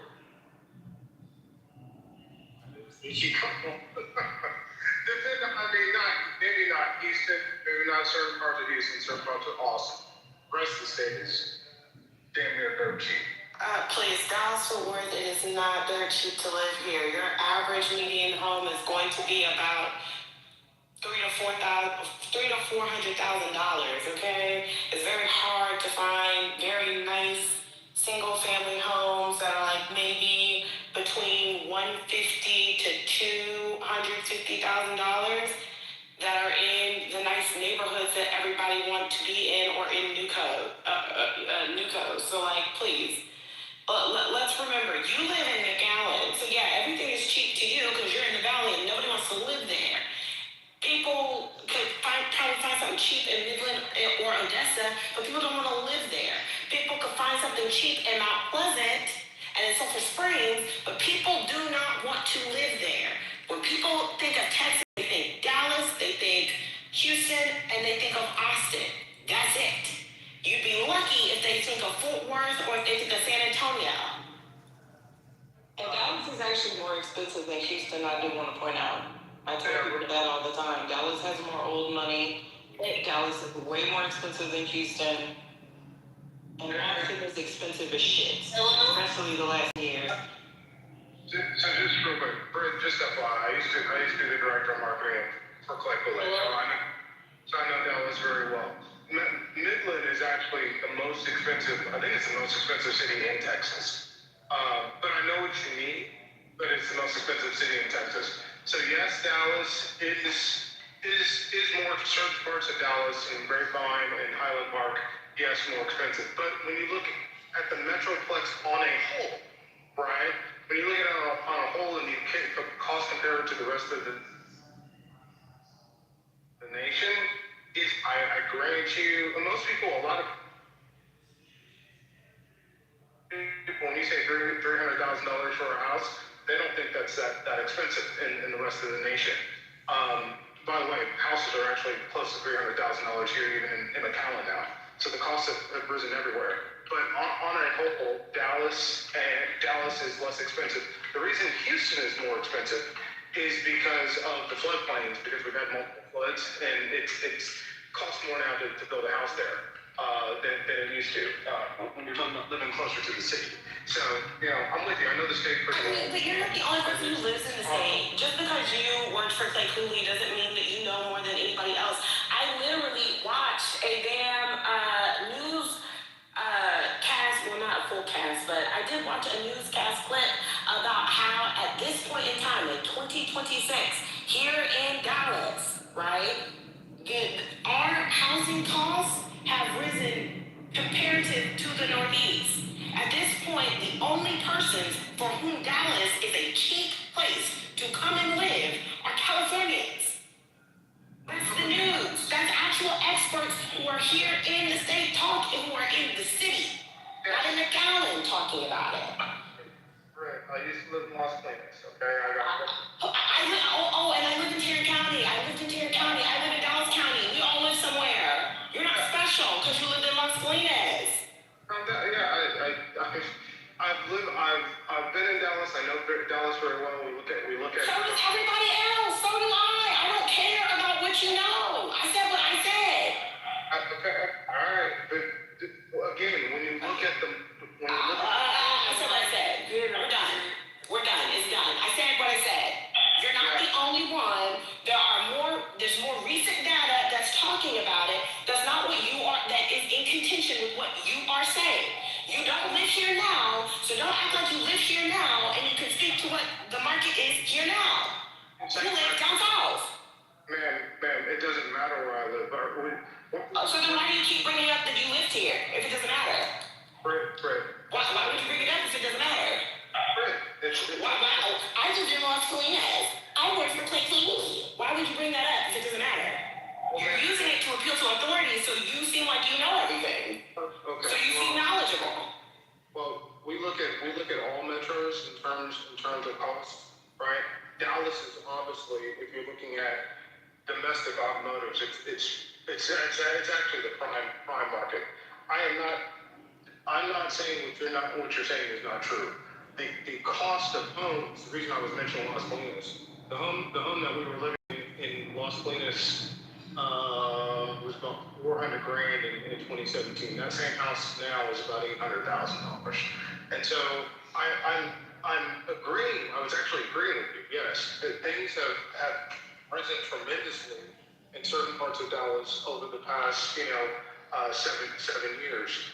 But when we look at the totality of the Metroplex, which it's actually pretty broad, all the way to Denton, south all the way down to Corsicana now. Corsicana is not a part of anybody's Dallas-Fort Worth metropolitan area. Okay. You don't consider so, but okay. Since when did it become a part of the Metroplex? It's a pretty broad area that they. To my knowledge, DFW encompassed Tarrant County,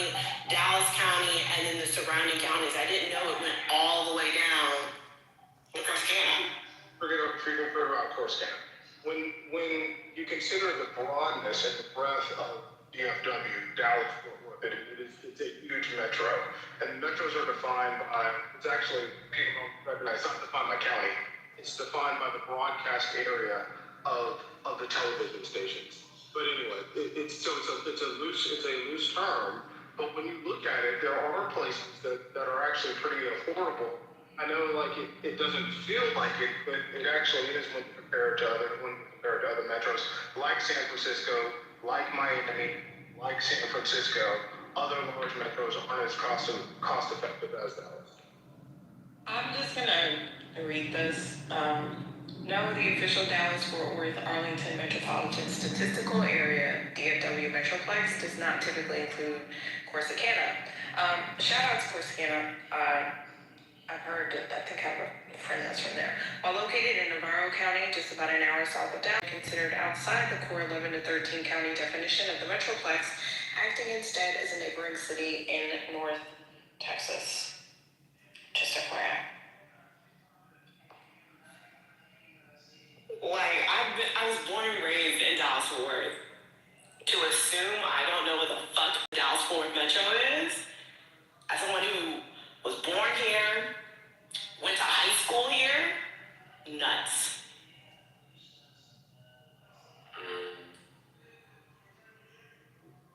You don't have to tell where you went to school. My wife went to Eastern Middle.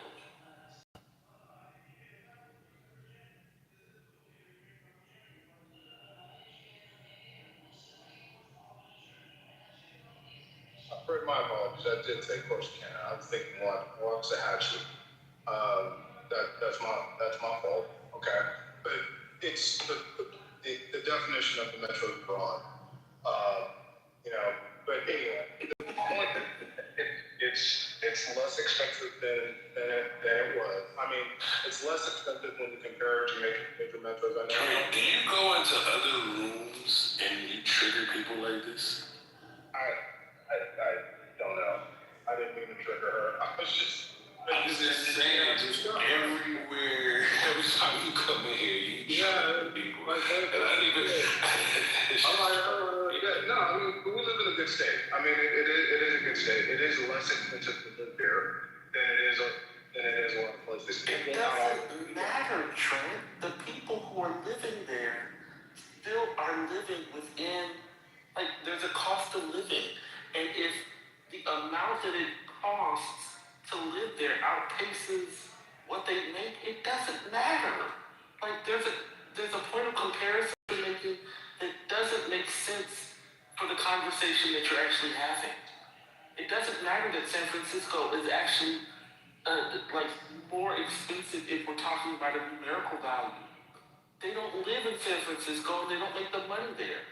They live in Texas and DFW. So the money that they're making has to be connected to how much it costs to live in the place that they are.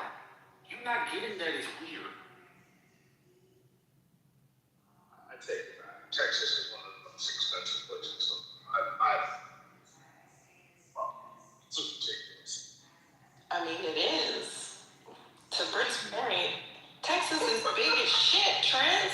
Texas is huge. Houston is huge. You're a financial advisor. You're saying that to tell me. I'm not a financial advisor. Texas is. What does that have to do with anything? Texas is huge. Look, Trent. For example, I don't know shit about any other side of Houston except the southwest side. I don't know shit. You know why? I don't even go over there. I don't go to the north side. I don't even like to go to Bush. I don't go to the east side. I barely go to the west side. Don't ask me shit about the north side. Don't ask me shit about Kingwood. Don't ask me shit about the Woodlands. Don't ask me shit about Conroe. I don't know. Y'all might as well be in a whole other goddamn state. I am so serious. Like, seriously. So for you to just I agree with Britt, for you to randomly say Texas is big as fuck. Like, you gotta be Pacific. And your ass is at the border in McAllen. I'm gonna say this, it's not gonna sound very nice, but you got cheap ass labor over there, bruh. Come on now. You can't compare yourself to nobody else. Y'all got border labor. Stop it.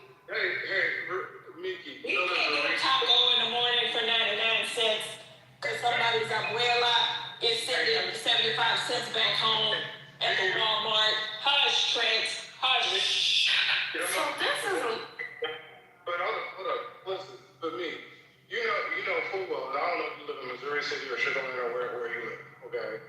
But you know full well, if you look at a cost comparison, because even I'm looking at, there are some places in Michigan where Tia lives that I've looked at.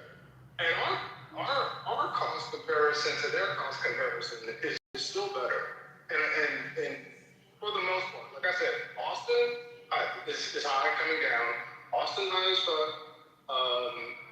Parts of Dallas are high. Obviously, the Woodlands is high, but you can still find affordability, especially if you're talking about Southwest Houston, Rosenberg, Richmond area. You can still find affordability in those places. Okay. But it's not just affordability, it's also availability. There's not a lot available. Across America. Go ahead, dear. So this is like a little bit of a pivot and unrelated to the topic, so I hope everybody doesn't mind. Do you guys know who Egypt Christ is? She is the daughter of Tretch and Peppa. You saw that video? Oh my God. Did you see Tretch's comments though? He's mad as Oh yes. He threatened them. Oh yes. It was bad. That's why I was like, wait a minute. Hold on, let me see if I can get back to it. He was like, this is what happened. Yo. Oh, he said this is what happened when you marry a clout-chasing N-word. He said it's on site for everybody who was involved. She went to sleep. Like, if she was out there trying to fight Krishan. And like, when you seen the girl hit her, I said she was face down on the bed. Oh my God. Yeah, so I guess her husband or somebody set up some sort of a boxing match, and they set his daughter up with like a 2-time Olympian, this white chick, and she just pummeled her. So Tretch basically took it to social media. He called out the husbands, and he's like, I'm gonna get your ass. And if anybody know OG Tretch, like, you know, hey, it's probably on site. So yeah, he was not happy. And did you actually see? I just saw the aftermath. But oh my God, bless her heart. It was horrible. That girl up to be. It was horrible. I feel like she got just like a 2-piece combo, and then one more hit fell right there. Just face first, face plant. I was like, oh my God. It was bad. It was so bad. And wait a minute, I messed up the quote. To my darling daughter, Egypt, part 1. When you marry a clout-chasing clown like this that brainwashes you to take care of him and to have him train you and set you up, what did you expect? I love you, and as far as him and the team around y'all put my daughter in harm's way. That B, karma, but he spelled it completely wrong, comes back quick. You reap what you sow. Yeah.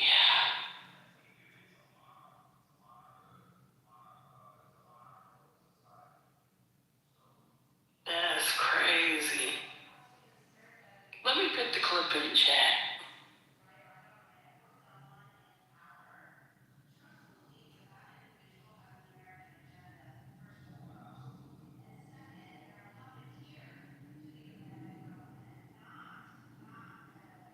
So you're running off track? Well, I mean, listen, he didn't know the difference between Ellis County and Navarro County and what constitutes a metroplex. So that's what he did there.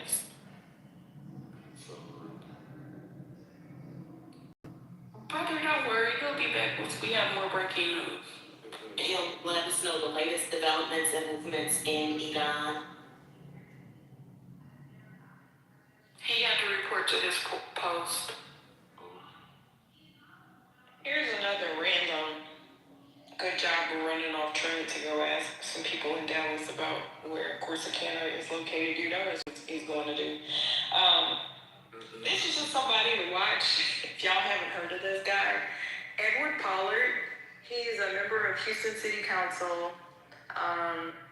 I think he's an attorney, Morehouse, Thurgood Marshall, Harvard.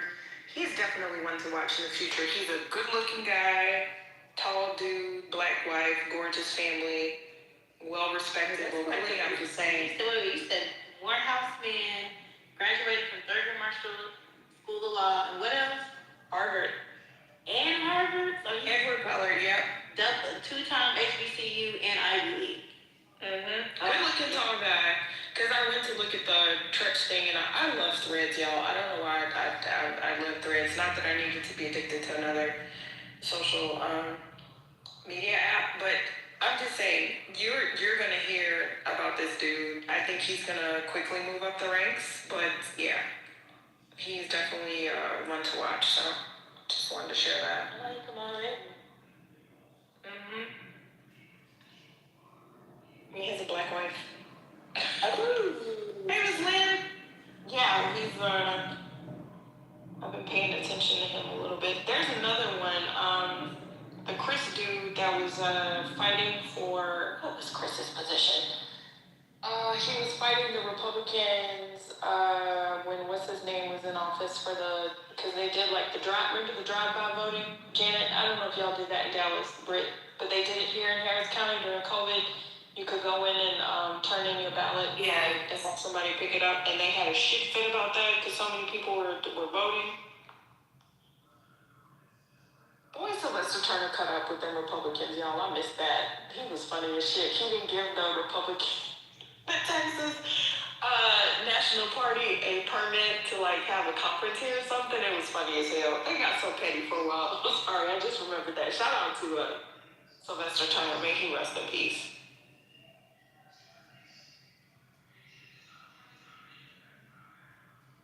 Hey, Miss Lynn. Hope you've been well.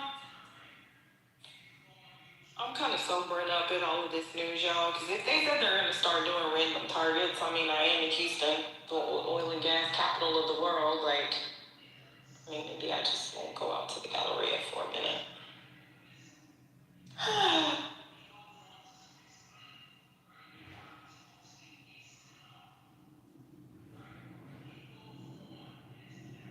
I've been to the Galleria in Houston since that serial rapist shot at like a few years ago. Child. And then the fact that they refused to just announce that y'all have a damn serial killer. Y'all had a body. The serial killer. Oh my God. So y'all had a body or two bodies every week. And it's young black people primarily. Young black men, young black women. So I don't know if the old boy just calmed down or they just stopped reporting it. Yeah. That was a little terrifying for a while. Yeah. But it was going on up until November, December. I mean, yeah. So hopefully he dead or something. And they never wanted to say that. Everybody was like, what in the hell? We knew it was like, even everybody knew. We're like, yeah, that's a serial killer, babe. Like, oh, don't be alarmed. We have everything under control. Another body. This just it. Yeah. Crazy how they want to announce that shit. Because I never go downtown. I only go downtown if I have to. There are just certain places I just don't like to go. The people that's why like, they have like this nightlife. I don't know if it's like this in like LA maybe, or, even Dallas, I guess, because those are party cities, New York City. Like you have certain areas, people are just there 24/7. Houston is so country, y'all. Everything shuts down at 2 o'clock. Like literally 2 o'clock, get your ass out of here.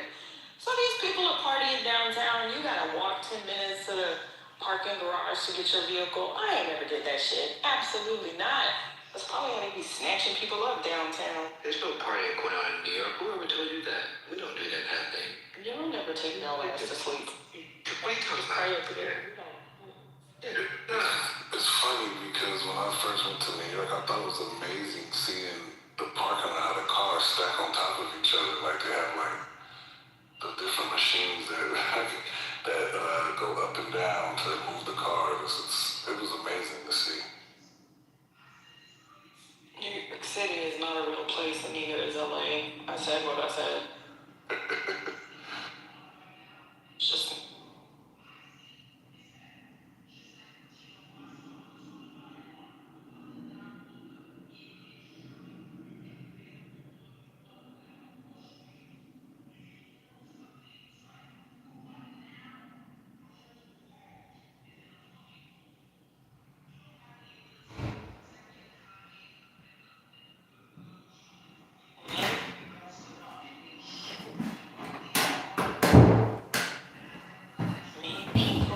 Japanese market. Just real quick.